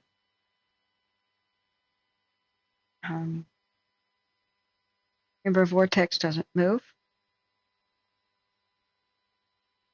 But if it moves, and it's a 75 or something mile an hour wind speed, it's a tornado. That can happen mostly when big trees are on fire. The big fuels create the big heat, which creates the big push to the sky, which creates the big twisting pattern. We know of a huge vortex that is like thousands of feet tall. Yeah, it joined itself over there. Wow. Is at the center now of all these big pyrocumulus clouds, just launching flaming bits high into the sky. Yeah. Yeah, we definitely Snow White could use different priorities. we kind of have to have high-speed rail. Rail is the most economical and efficient way to transport goods and people. It's by train. And we have not kept up with the rest of the world, so we are lagging far behind, even China. But we need to do it correctly, not the stupid way that we are now, the boondoggle, ridiculous, waste of money, nose-picking way that we're doing it in California. If we don't move goods and services very fast, our economy stagnates. And if you don't make it cheap, your economy also stagnates. So transport goods, people, and services is critical to just keeping up with the world and economy, we could just transport everything over the Sierras by wagon and donkey, but would our economy keep up with the rest of the world? Think about high-speed rails in a different way, too. Could we transport at lightning speed compared to how it is now, our fire trucks and our fire crews? Say between San Diego, Portland, and Seattle. Our mutual aid would be incredible. Speed. If we get crews very fast to the fires and react really quickly to them, these will stay small. How fast can other states come and help us? They'll be reluctant to, say, leave Oregon, which is in a crisis, if they can't get back to Oregon quickly to help Oregon. Oregon has a new thing. However, if they can get back there 6 hours, Sacramento to Portland in like 6 or 7 hours, wow, they'd be like, sure, let's go. It's not just passenger stuff we got to think about. But I was talking to a guy who went to China, and he's like, I was on Amtrak, and he goes, this is the most primitive 1800s experience I've ever had. He goes, in China, you go to Beijing, you go to Hong Kong, you're there. Just quick. And he's describing it, and it just sounded like magic. I'm like, oh my God, we just can't let China outpace us, Just can't. That's why I'm so angry that it's been done stupid. A waste of money is a waste of money, and so far that's what it's been. But if you think about it, like when Portland helped out with the Dixie, it took them like 14 hours to get there. And they put about 800 miles on the fire truck just to get there and back. So what if the fire truck is just put on a high-speed rail and the fire crews just rest the whole way there? So they're just sitting there. Can you imagine riding in a freaking fire truck 800 miles? Oh my God. It's more like 650, but you get the idea.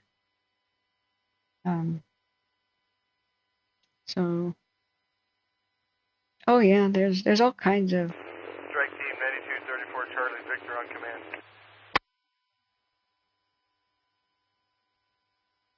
Go back there. Brian says laser cats are responsible for the fires. I agree wholeheartedly. Absolutely.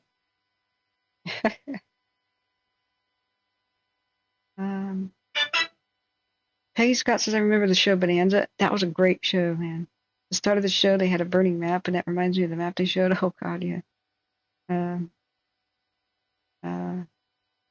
Yeah. Yeah, Joseph, tell people here's a funny thing. Tell people about cheatgrass. Even Holt Hanley was surprised. He goes, never in watching fires, it's in my whole career, me and Holt's career have been since like 2020, but anyway, have I seen wildfires spread that quickly? But he's a weatherologist. He's not a botanist, right? So you have to combine knowledge You have to know a little bit about everything to kind of get an idea of why these fires are moving this quickly. I have that kind of brain, but if we showed him the cheatgrass article, he'd be like, "Oh yeah." There's always so many factors into going in here. I have a quote. You can quote me. When the truth is complicated, people prefer a simple lie.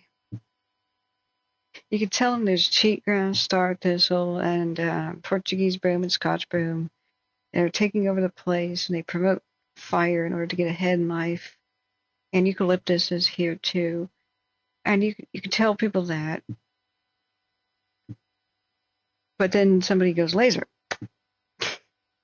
Oh. You can tell people that there once was an 800-mile-long fire break that protected California that they completed in the 30s. Oh, I forgot to explain what a CCC camp was. Whoopsie. Who wanted to know that? It was like hours ago. It protected all these mountain and communities in California for many, many years until they let it go to crap. FDR put investment money into it, boosted California's economy, and during the Depression, they built this great 800-mile-long fast response fire break road. They built that in the 30s because they knew the dangers to the towns like Paradise and stuff in the 30s. It even ran through Paradise. So you could say that this didn't happen in the past because A, like in my grandma's time, this was complete and fresh and new, and they took it serious. And also the power lines were new, so they didn't fail all the time and start things like the Paradise Fire. You know, there's that. Or you can say lasers.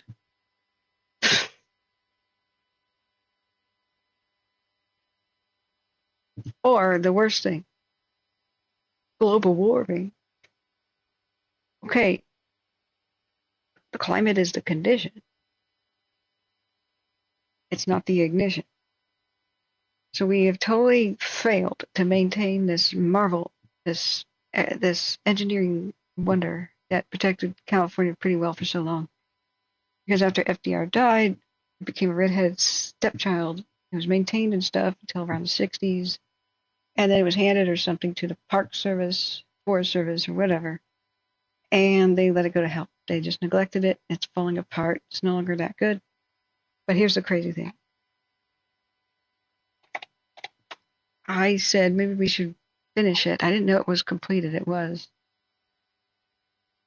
Here's a letter describing how it fared in 1934. How it helped protect places. This is amazing.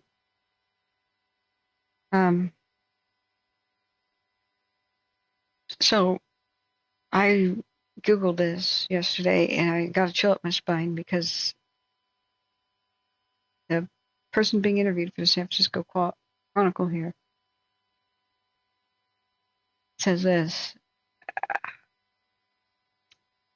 Watch this.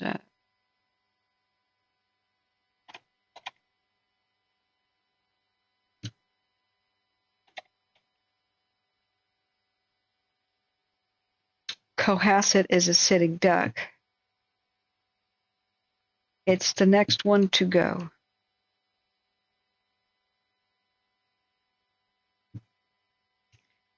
Residents in this dusty town have only one way out, Cohasset Road. If fire chokes off that 2-lane thoroughfare,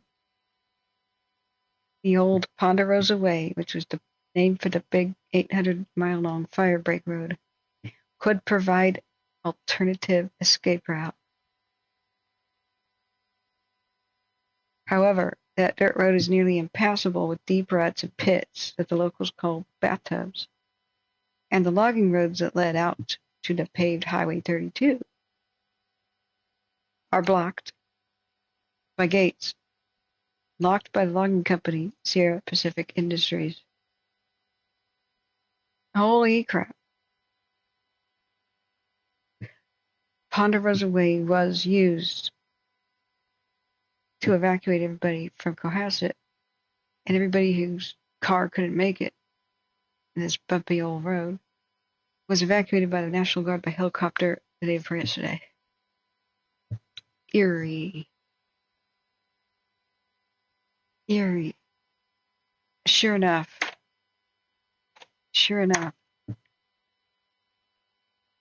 Look at the battle maps. And you can find Highway 32 right there. Ponderosa Way. There's Cohasset. There's Ponderosa Way. Sierra Pacific Industries opened up the gates. That's a little bit too close. And led the 80 cars down Ponderosa Way. National Guard airlifted out everybody else.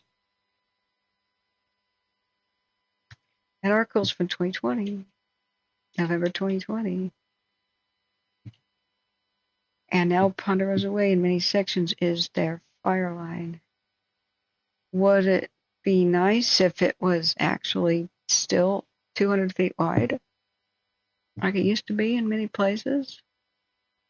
If the Forest Service or whoever took it up and inherited it didn't just flush it down the toilet and let it go to crap?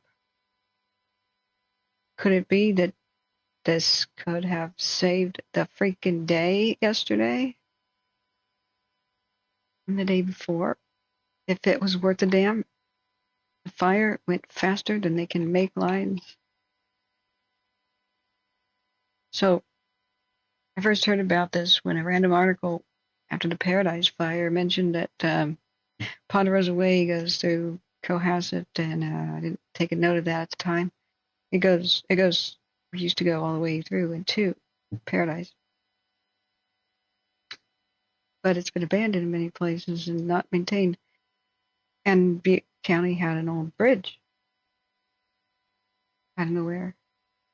But Butte County and this person, Lori, who did this article for San Francisco Chronicle,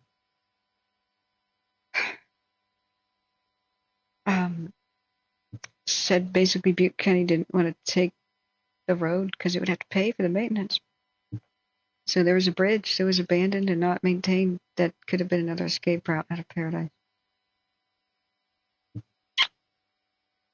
Wow. Just wow. The thing about wildfires is you look like a psychic if you just kind of point out the obvious. And if you have common sense, like this Doug Laurie does, obviously. So he was 69, lives in Chico, so hopefully he's still with us, and maybe I can interview him.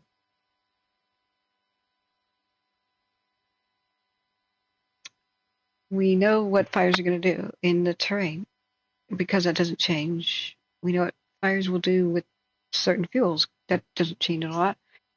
And we know what they'll do if the wind blows from northeast, south, or west. So it's really not rocket science. You can pre-make your fire lines and just keep them maintained. We have a stupidity about us right now where we wait for the fire to start and then try to build a road in front of it to stop it. Does that sound stupid to you? That's pretty stupid. All of these communities that are fire prone should have pre-made fire lines, and you just man the city wall when the Huns show up. It's too late to build the city wall when the Huns show up. This thing used to exist, this big, beautiful 800-mile man-made engineering wonder. That's part of the reason why these fires didn't happen in the past, is they weren't that deadly, they weren't that big. Because we had more protection, common sense, in the 30s, and a president that gave a damn and made this priority. Bless you, Roosevelt. Where have all the Roosevelts gone?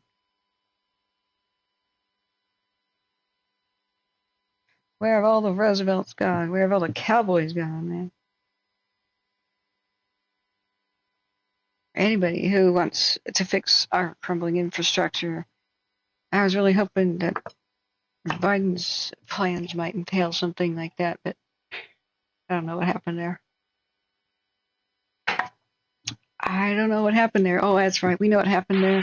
They gave $1 billion to PG&E to keep the Diablo Canyon power plant open, even though it could melt down. Even though it can melt down at any moment because of an earthquake and tsunami. What $1 billion it could have done to actually help these wildfires not be this bad, or to generate power without the risk of Chernobyl near Monterey. Yeah, Jasper's mom says they could have used young men from Boys Ranch or prisoners to maintain it. Yeah, they never should have canceled the CCC programs. Those are amazing. Giving people a life experience, and it's basically how to maintain our wild lands as good stewards of them. And give people social skills and good work ethic skills and learn about nature and appreciate it, protect it. Like, that was awesome. They built a whole bunch of fire lookout towers. There's many reasons why these fires didn't happen this bad in the past, but you know what? When the truth's complicated, people believe a simple lie. Oh, it's just global warming, so there's nothing to be done. Just drink, be depressed, hate your fellow man, tax cow farts. No. Okay, no, we have many options. We don't have to be depressed and drink. We can't do anything about the climate at all. Us individuals can't.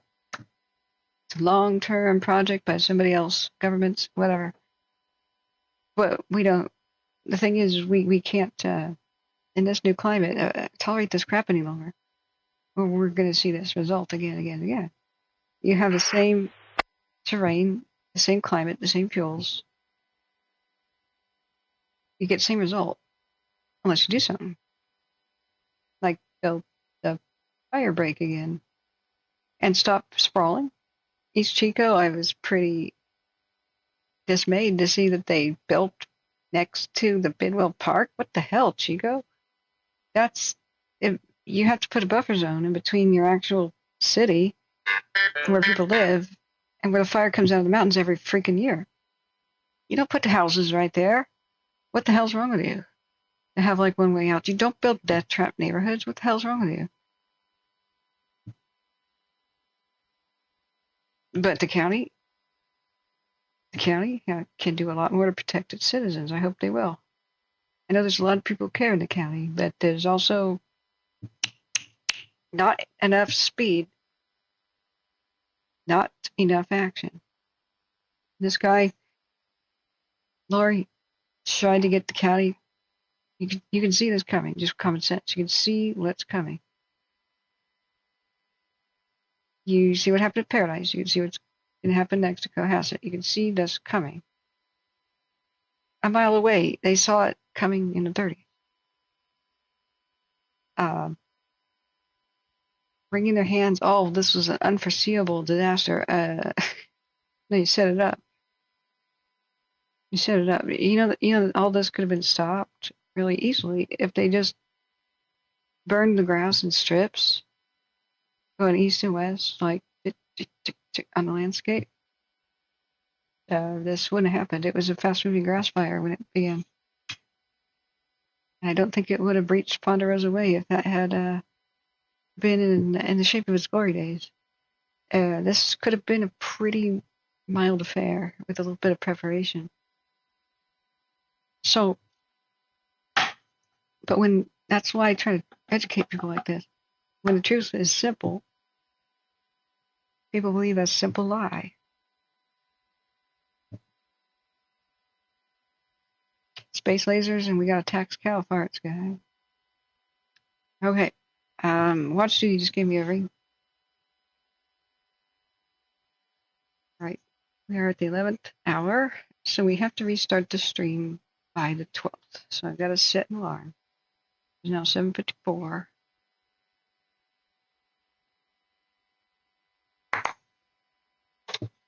And it's 7:54. I've been live for 11 hours and 8 minutes, but here at the keyboard for about 10-ish, 9.5. We have to keep eating to maintain our strength. We are here for the long haul. I'm here all day. I will need some energy. Can you give me your energy? In the chat, people say, take my energy. Like in other platforms like Twitch, take my energy. Can you give me energy? I'm doing this all day. This is going to be a hard day. This is a battle day. Are you ready? The winds will rise. The temperature will rise. The danger will rise. Challenge will rise. Will we rise to the challenge? Yes.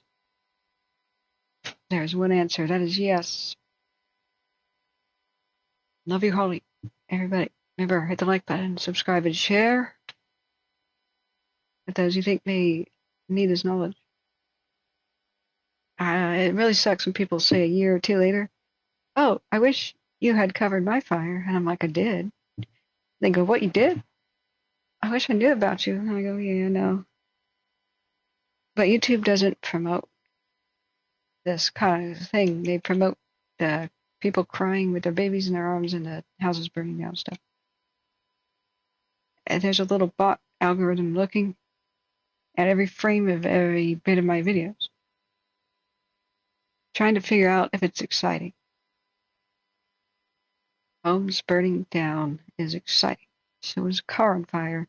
So is blood. The algorithm looks for blood, bloody people, gore,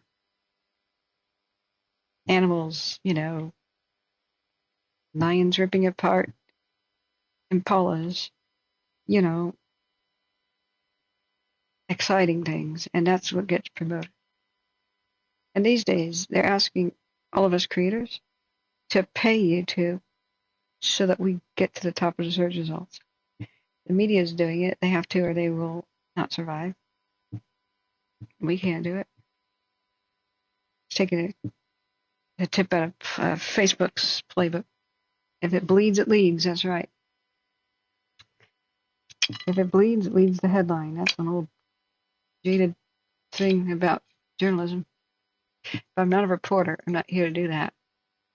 I'm not a reporter. Don't expect the news. I used to live here. I had my friend die in a PG&E wildfire. Then my brother almost died. Paradise in a PG&E wildfire. Just your average person who doesn't like what you see. And we have to do the job of the government. We have to give people the information and the evacuation information, especially let the communities know that they need to evacuate because the government just doesn't get around to it quick enough. And agencies, I should say. They have a bad old system of policies that suck. They're antiquated. They don't work. It's too slow. And but we can listen. We can listen to the scanner radio, and as soon as they say that neighborhood should be evacuated, we tell people immediately. There's no delay. Holly Llewellyn Smith, sorry. Your knowledge is very appreciated. Thank you. I'm trying to keep up with the Montana fires. There are 50 United States of America. Yes, united. I try to check on at least 5 states a day, and it's not an easy task. It's pretty difficult to even just cover one fire sometimes, like this one. I was trying to cover Eastern Oregon's craziness. I haven't even clicked on all the fires I wanted to, like with Watch Duty. I probably should before everything gets all nuts. Oh, we're having a contest, friends. For the coolest, silliest, and stupidest, and funniest fire names of 2024. The Ouya. This is a candidate. This is a candidate.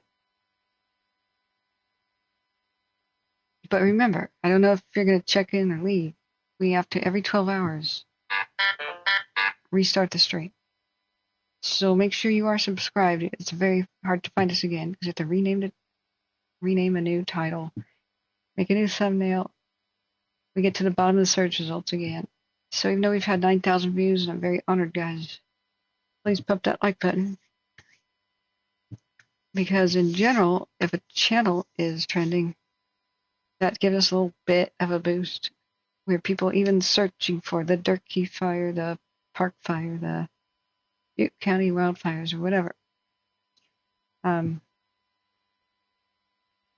They won't find us because the priority is this. Channels with a lot of subscribers, so that's the news. And videos that already have a lot of views. So if we go back to 0 views, we are at the bottom. So if you unfortunately type in the Park fire, it's probably going to give you results from like 8 years ago. Or Butte County wildfire, it's going to give you, of course, the Dixie. Because those had the views. It's done. And then it goes by subscribers. The news media has millions of subscribers, so they're at the top, even if they're giving you utter trash. I'm here today standing by a car that seems to be burned up. Ma'am, is your car burned up? Why, yes, it is. There you have it. I'm standing next to a car that burned up. That's... Orville Daily Quick Call Test and Morning Report. Morning report, good. This is the channel. If you come in and out, bookmark the channel.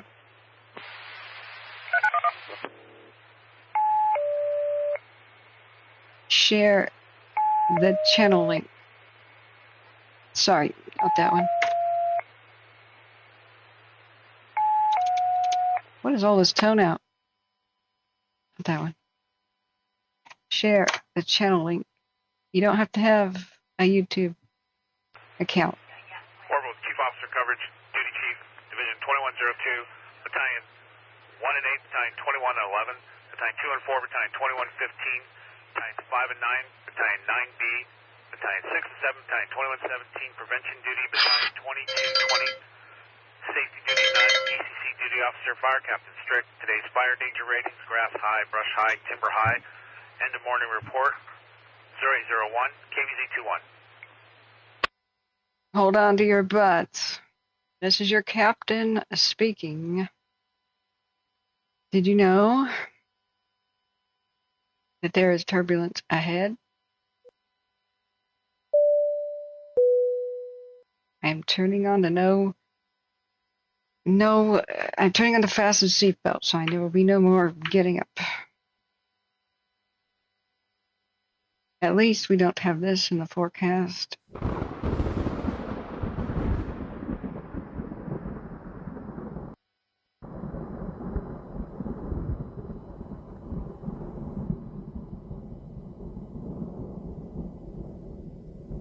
Could be worse. Okay. Hey, J-Cat. Welcome. Good morning. You just heard them. High fire danger for this, that, any other reason. Now, some of these are pretty crazy 12-hour time lapse. Which cameras will burn over today is more of the question.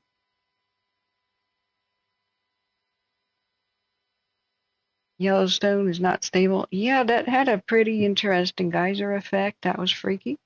They tried to say, yeah, that's, I don't know what they try to say, but it's obvious. That wasn't normal. I mean, it's a volcano. They're always pretty dynamic. Engine 64, Public Assist 5321, Miners Ranch Road. That could be a cat up a tree. Public assist stuff is pretty funny. And sometimes it's like, there's a dead tree in my yard, and Engine 64, Public Assist, help up. 5329 Miners Ranch Road. Between Breeze Hollow Lane and Mount Ida Road, 0803. is a 30-minute timer for us to restart the stream. We will be going all day. We are here. We are here for you. Check West Yellowstone. Is that where they have fires too?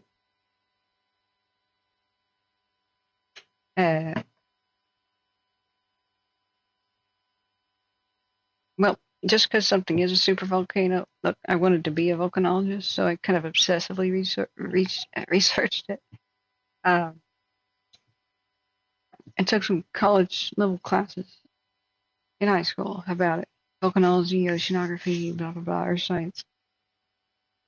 People forget that even though something might be a supervolcano, most of its eruptions won't be on the super level. There's that.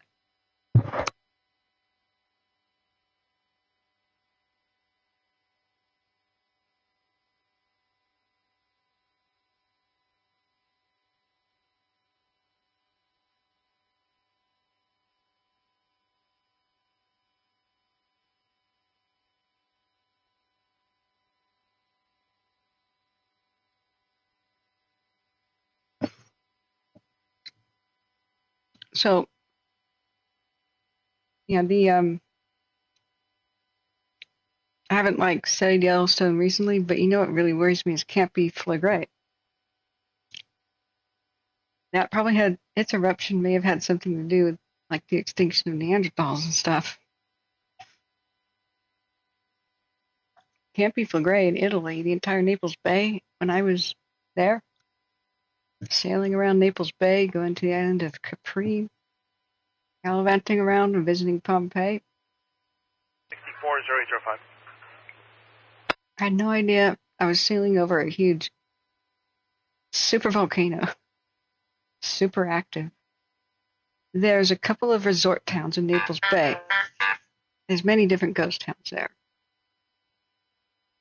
Not just because of Vesuvius' eruption in 79 AD, or its others. There's many, many others, including during World War II, where it wrecked an American base.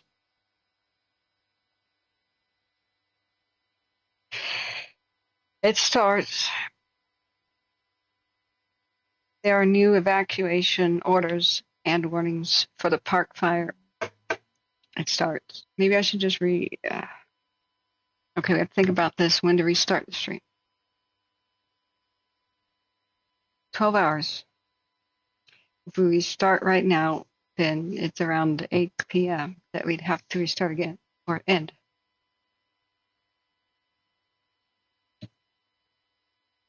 Let's see.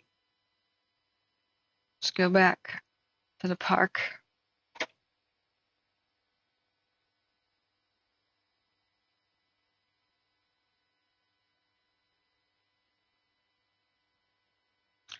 Zones Butte 263 and 264, you are under evacuation orders now. Where's that? Getting closer and closer to Sterling City. I hate being right. I hate being right. But if 32 doesn't hold, the SAP, Toadtown, Sterling City, Powelton, even McGill, yep. Lovelock.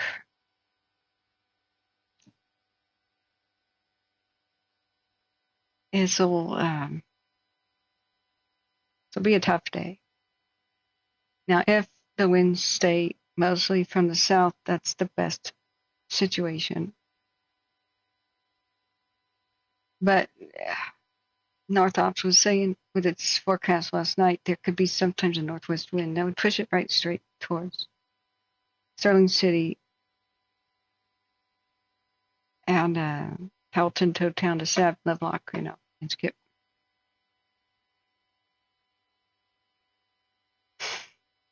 I would just, off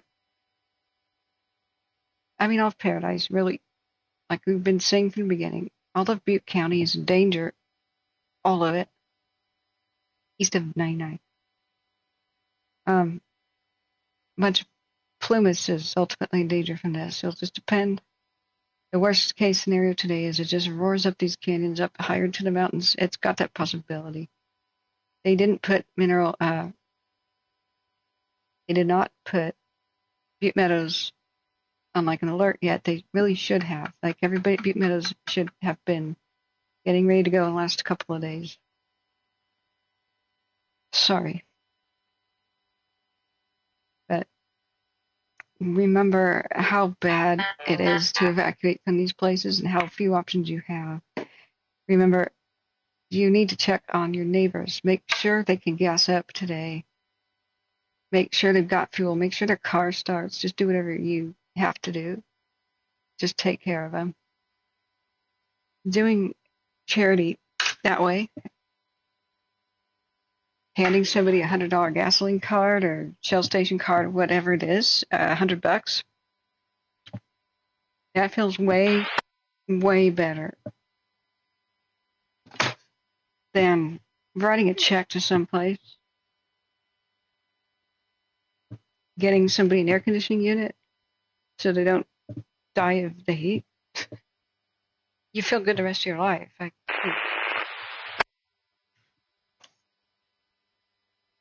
Might financially hurt for a little bit for the moment. You feel good the rest of your life. Check on people. Make sure they understand the dangers about this. And then you need to get the name, address, and phone number and call the sheriff's office, the non-emergency number, for anybody you think might have trouble evacuating, may not evacuate, choose not to, or be completely unaware. And offer people a ride out. Offer to take them out today. If you go back to your place, offer that. We know what happens here. If somebody can go stay with a friend, that's great. Also, if somebody's on vacation or something, but they may have some animals around or pets or something, do call the sheriff's office too and say welfare check on their animals. Or they might have to be just transported away by the search and rescue type posses. I'm sure Yuba County posse and such have already been activated and they're already really hard at work helping people take their animals somewhere safe.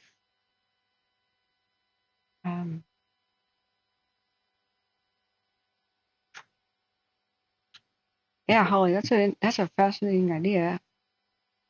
I haven't stayed up with the latest kind of volcano news, even though it's a great interest of mine. Have you seen my video where I went to Coldwater Ridge on May 18th, the anniversary of the Mount St. Helens eruption? Yeah. Yeah, Rob, guys, that's a good point, Rob. Say you want to find a live video on YouTube. So you do a search, like for example, volcano watch live, okay? It may not, okay, just pretend like these live results aren't there, right? Oh, this is some clickbait crap. I hate this crap. And you go, what? Or it says live, but it isn't, or it was live a long time ago, right? There's a button. So if you ever do wildfire tracking or anything, there's a button called filters way up here in the right. Oh, I have to resize this window. Whoops. Whenever I change it, it really drastically changes on the other thing, and I can't. Hang on. Engine 64 is right 12. I do not really know when the sides are cut off. Okay. See the upper right-hand corner where it says filters on YouTube. This is on desktop. So you hit filters and this magic pop-up thing comes up. Last hour, today, this week, this month, this year. So if I'm searching for like software, how to do something, I don't want to know about how the software worked more than a year ago or 5 years ago. I'll say this year or this month if there's been an update to it, right? If you want to search for a channel instead of a video, like if there's a guy named Rockstar 55 or something, I'm just making this up. Well, maybe that is a song, and I just see a bunch of music videos. Well, if you search by a channel, maybe I can make this bigger. So here's your search page. See filters in the upper right. Click filters. If you need a truly live broadcast, you hit live. See that? That's how you're going to find us. All of a sudden, hallelujah, it's only live stuff. You can sort by relevance or upload date, but you can also sort by rating. So if a bunch of people downvote clickbait horse crap, and you sort by rating, it may weed some of that out. I've never really tried that. You can sort by 3D videos, virtual reality runs. If you're deaf, you can sort by subtitles, closed captioning, videos under 4 minutes. And these are really cool. So what's horrible is you do like Wildfire Tracking on it. See, it's not live, but this was updated 7 minutes ago. I said live, bastard. What if we do filters? 64, Orville. You hit live. Orville, engine 64. Do you have a safe number and the RP mount? That's 5321 Alpha Bravo. Engine 64, stand by. We'll contact the RP. There we are. We're the only ones except for Fox Weather, tracking air quality concerns, and hurricanes.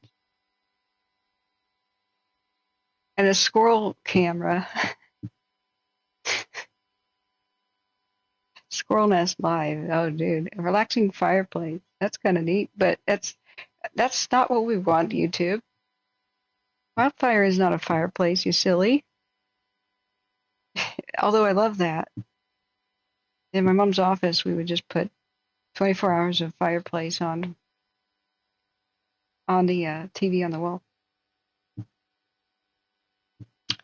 Yep, see you on the other side, Kathleen. Thank you for being such a lovely supporter. Yeah.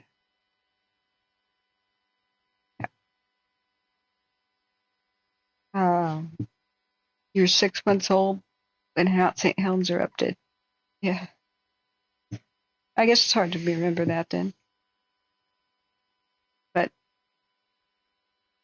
you know, he was probably going to get fired, but he went over everybody's head. It's a rare example of somebody who's a government employee who says, screw it. The right thing to do is warn the public. He's a U.S. Geological Survey employee and a slain hero. David Johnston. When the evil governor of Washington State said, we're going to reopen logging and reopen tourism. Mount St. Helens is safe now. Come on over. Everybody come back. Engine 64, Orville. He said, Engine 64. When she Engine pressed... 64, Orville. Alarm company was the RP. They do not have a letter number for us. Tried to contact the person, and they are not answering the phone.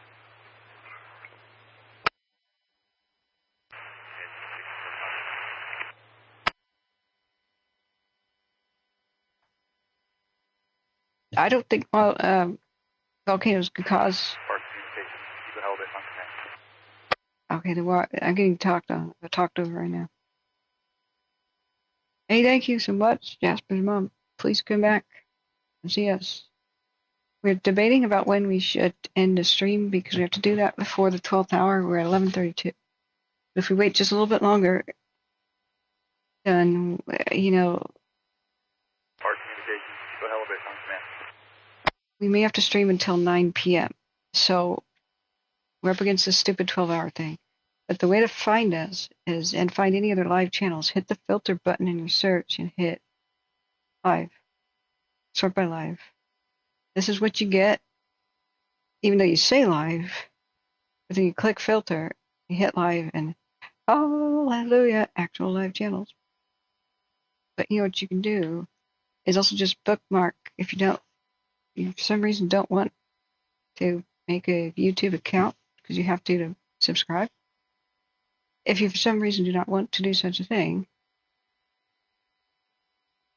just bookmark, good old-fashioned bookmark that channel page, and then the latest live video is here. It's right there. Let's find a new image, guys. You can see a little bit of behind-the-scenes stuff. Now here I am at Coldwater Ridge on the 44th anniversary of Nazi Helms eruption.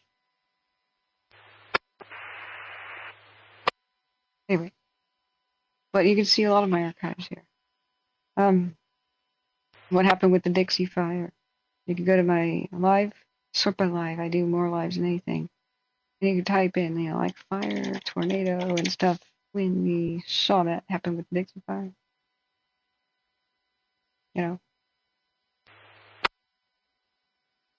You can see my playlist, my fire teaching videos, which they're not my videos, but they're good.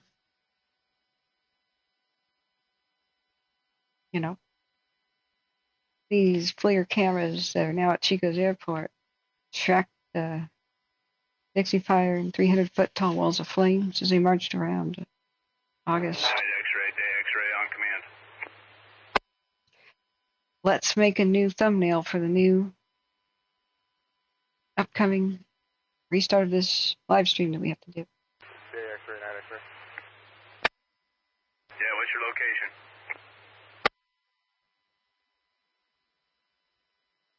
I'm up 32 towards Dos Santos, and you'll see a bunch of crew buses and some engines and a water tender parked on the left-hand side just before Dos Santos. I'm back in there. We're working on punching the hose way down into the bottom right now. Be understood. I'll be there in 10. Pretty soon the radio will come to life, and we'll start hitting all that stuff. So we have to find a new image for the new stream. Let's find one. Excuse me, I'm going to elongate the thing for a bit here. Got to stretch it out. I got way too many tabs, as usual. Got to take the news articles and tuck them away to make room for the other side. So what we do... Park operations, Chico Holiday. Go to one of the images last night or today. Say Colby Mountain.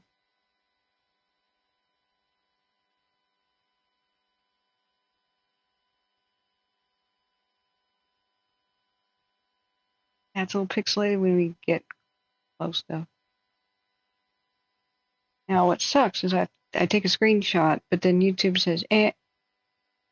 And I put it on there. I say new screenshot, upload, that'll be our new image for the new broadcast.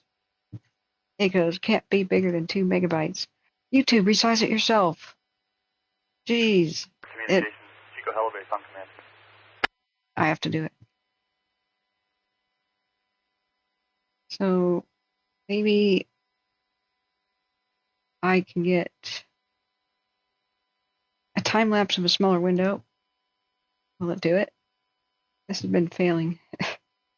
It's supposed to time lapse every single one of these, like for the last 12 hours, but this hasn't worked very well. Button is stuck. Communication, Chico Holiday on command. It's stuck.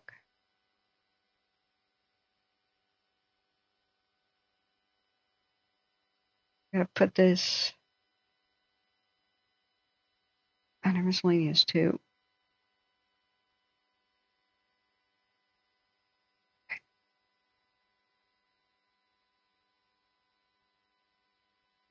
We can get rid of the Maria Fire tabs. Oh yeah, we can do that. That's a done deal. They did a great job with that. Okay, let's get rid of these and take a load off the computer's panting, overheating that it kind of is doing right now. Too many tabs open.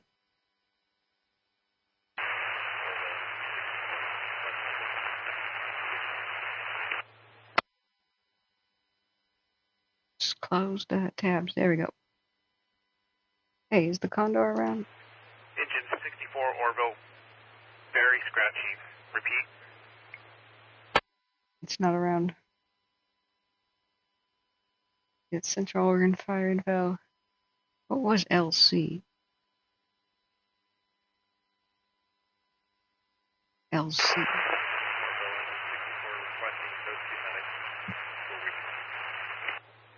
The Larch Creek. That's Engine 64 Orville copy 0823. That's pretty much wrapped up. See, I'm distractible. Okay, we gotta stick to the plan. Orville, Chico Hella Base, local.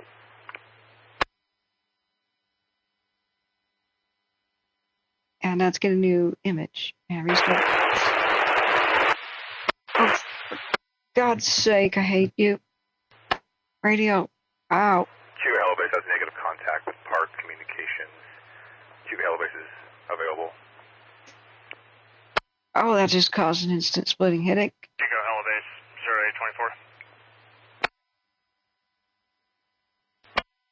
0824. Alright, what was the scariest image yesterday? Was that Cohasset Hill one? Yeah, let's just figure this out. I hope all these classic cars and stuff survived. But the camera looked away from him when the flame approached. Just like, really? Yeah, thanks, Holly. Great. Hang on. No, it's not actually common for lava to start a wildfire at all, actually. It kind of hardens around itself, and then it wraps around trees, and Hawaii doesn't really light them on fire. Hang on. Morning, JB, you're on the air. How are you? Good morning. I'm just about 5 minutes away. I'm at the 10-day, going to a 10-day anniversary for the 6th anniversary, the line of duty death of engineer Jeremy Stoke, who was killed in a car fire. Yeah. So he died 6 years ago today, so we have a memorial for him this morning. But what I wanted to tell you and your listeners is there is a way you can pull weather down from the outside wildland country, and that is the California RAWS, Remote Automated Weather System. So if you were to Google California RAWS, R-A-W-S, really? then you can tap into any of those weather stations and get the data off of them on the internet. Neat. Yeah, it's different than a National Weather Service station, which facility, like the Reading weather comes from the Reading Airport, and that's the official weather. Right. Reading. But this is all funded from the Forest Service and CAL FIRE. Remote automated weather stations. Yeah. So they're about 25 years old, but they give you data, and you got to find the nearest one near your fire. Now, they do get destroyed by fire sometimes, but most of the time when they set them up, they clear the brush around them. But yeah, you have to check it out and see where the nearest one is to the park incident. Okay, so I forgot about the maps. I spaced out. I'll send you that link, and we have to restart within 20 minutes, so that's what I'm trying to do. And just check in with us from time to time if you can. Thank you so much, JB. We really appreciate your wisdom. Thank you very much. Thank you. All right. Bye-bye. Okay. Unmanned Romeo 4-1 on command. Hang on, I'm trying to do something here, but it's actually pretty unusual for lava to start something on fire. Unmanned Romeo 4-1, conducting UAS missions in Upper Park near the 500 kV lines, using altimeter 2990, looking 1,000 feet below, monitoring CDF air-to-ground 8. UAV missions. Confirm your location again. Ready to copy a Latin long. Go ahead. We'll be operating from 3946.18 by 121.45.54. We'll be in Upper Park, just east of the city of Chico, near the 500 kV line.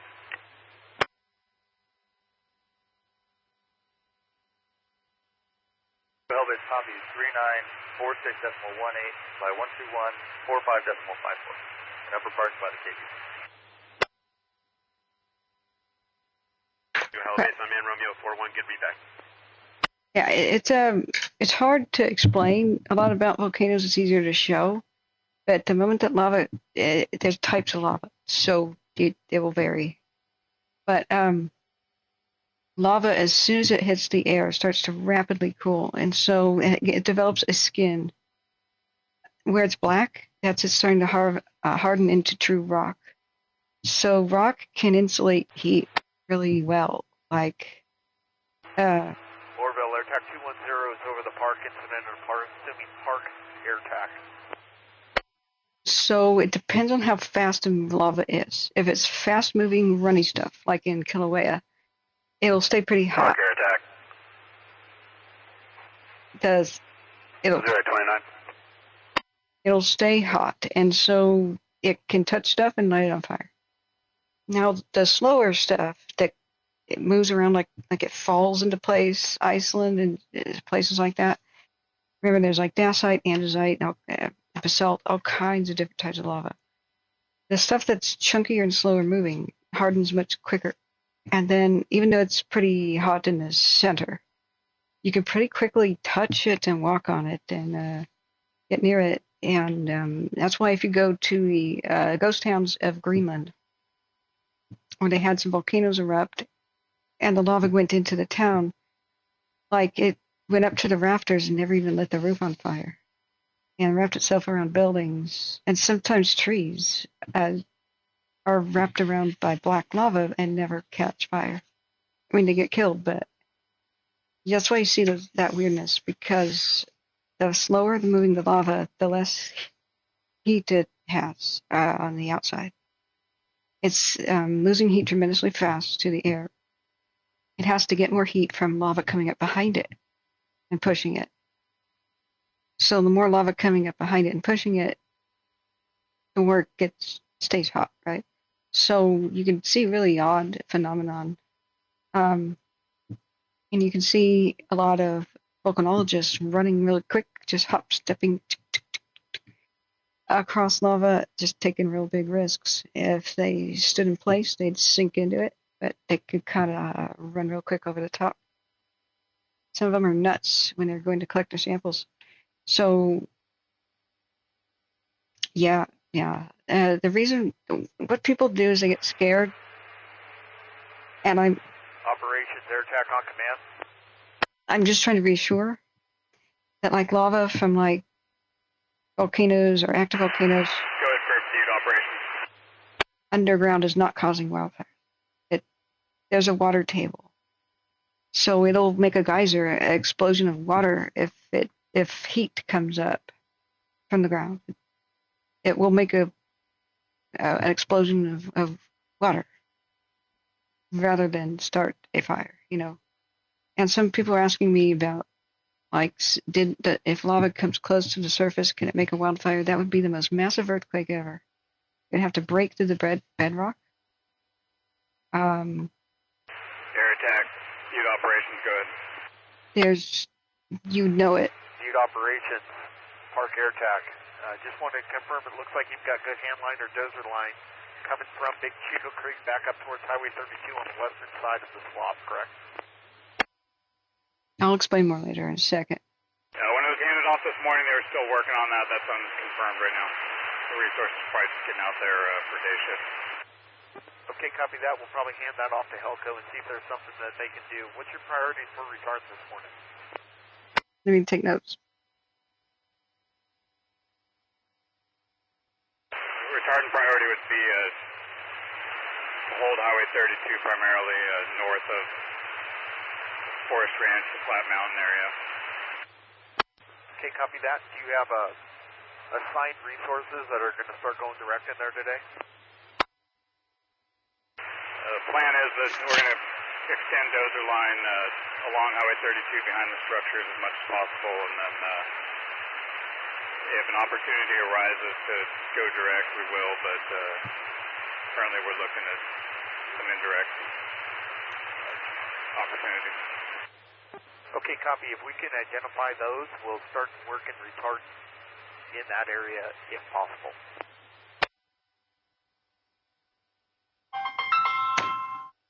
Let me get my map, but I'd like you to confirm a spot fire location, if possible.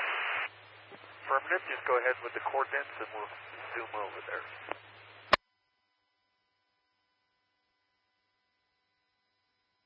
So cheerful. Air attack is like, where can we fight and help you today? I love this. I can't read any of this. We're about to restart. So don't type elaborate things in chat because we're about to just get a picture, restart, and I won't be able to read anything. We could go in a second, talk about volcanoes all day long. In between, of course, them explaining where spot fire locations are and whatnot. Sorry, I forgot to mute. Sorry if that pencil sharpener is loud. I just want to be reassuring because people came in scared, and oftentimes they're youth. They think that like Shasta could be lighting wildfires because of lava coming up from below. You would know that we would have to split the bedrock. There would be massive earthquakes. There'd be lots of seismic stuff, and it doesn't take actual lava to get. Air attack. Butte operators ready to go see loud and long. It's gonna be a rough. Butte operations, air attack ready to copy. Just information. You're kind of scratchy.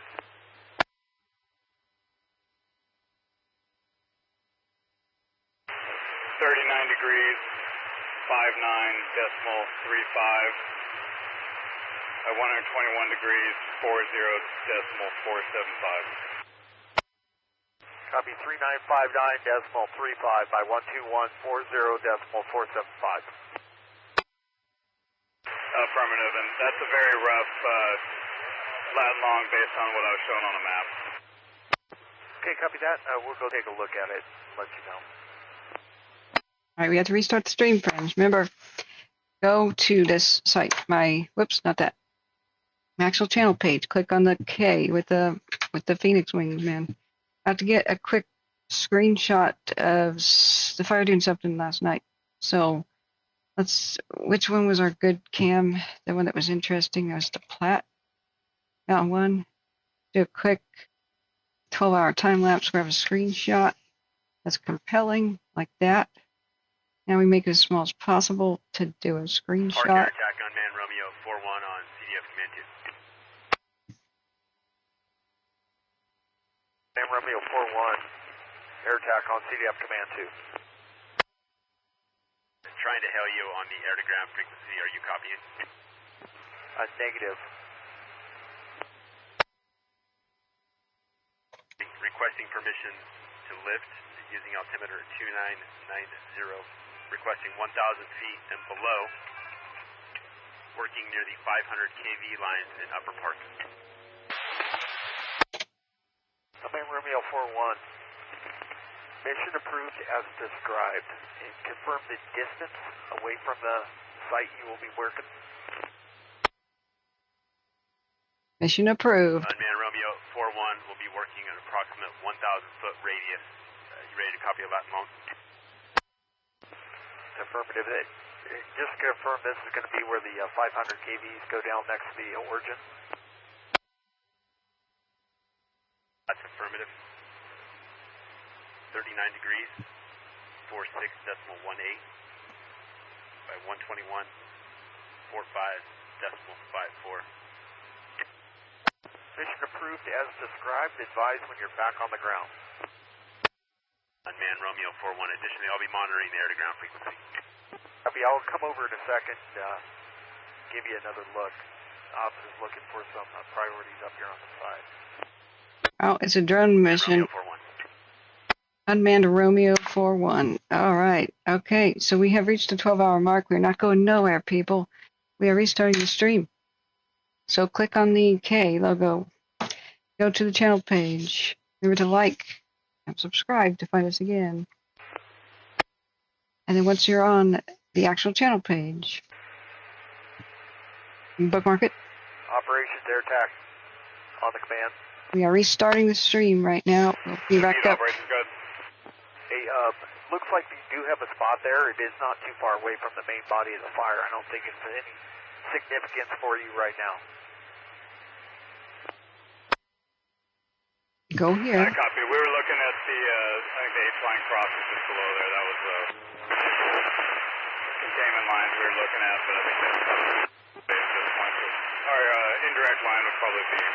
far northeast of that. You will see. Okay, copy that. Yeah, it's workable. There are several spots in here, just to the east of the H line. And confirm, are you looking at the 130G to take it up? Yeah, I believe that's what contingency looking at. This is great. Okay, from what I can tell, it does look like it is within the box of the 130G, and that you do have favorable conditions if you want to start looking at working in this area.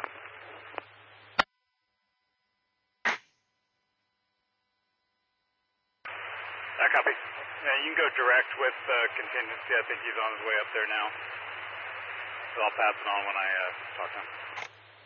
Okay, copy that. Thank you. All right, we are restarting. Thank you. Friends, we just heard about some drone missions and retardant drop missions approved. They are going to look around with the drone. They're going to start the air show soon. We'll be here all day. This is going to be a hard freaking day. Now, if you want to know what happened this morning, and you want to round up of what I said this morning and about what happened last night, you go back to this broadcast, and the timestamp is, let's see here. What is that timestamp? When was the update? Sorry, friends. Made a whole bunch of pages of notes. 64.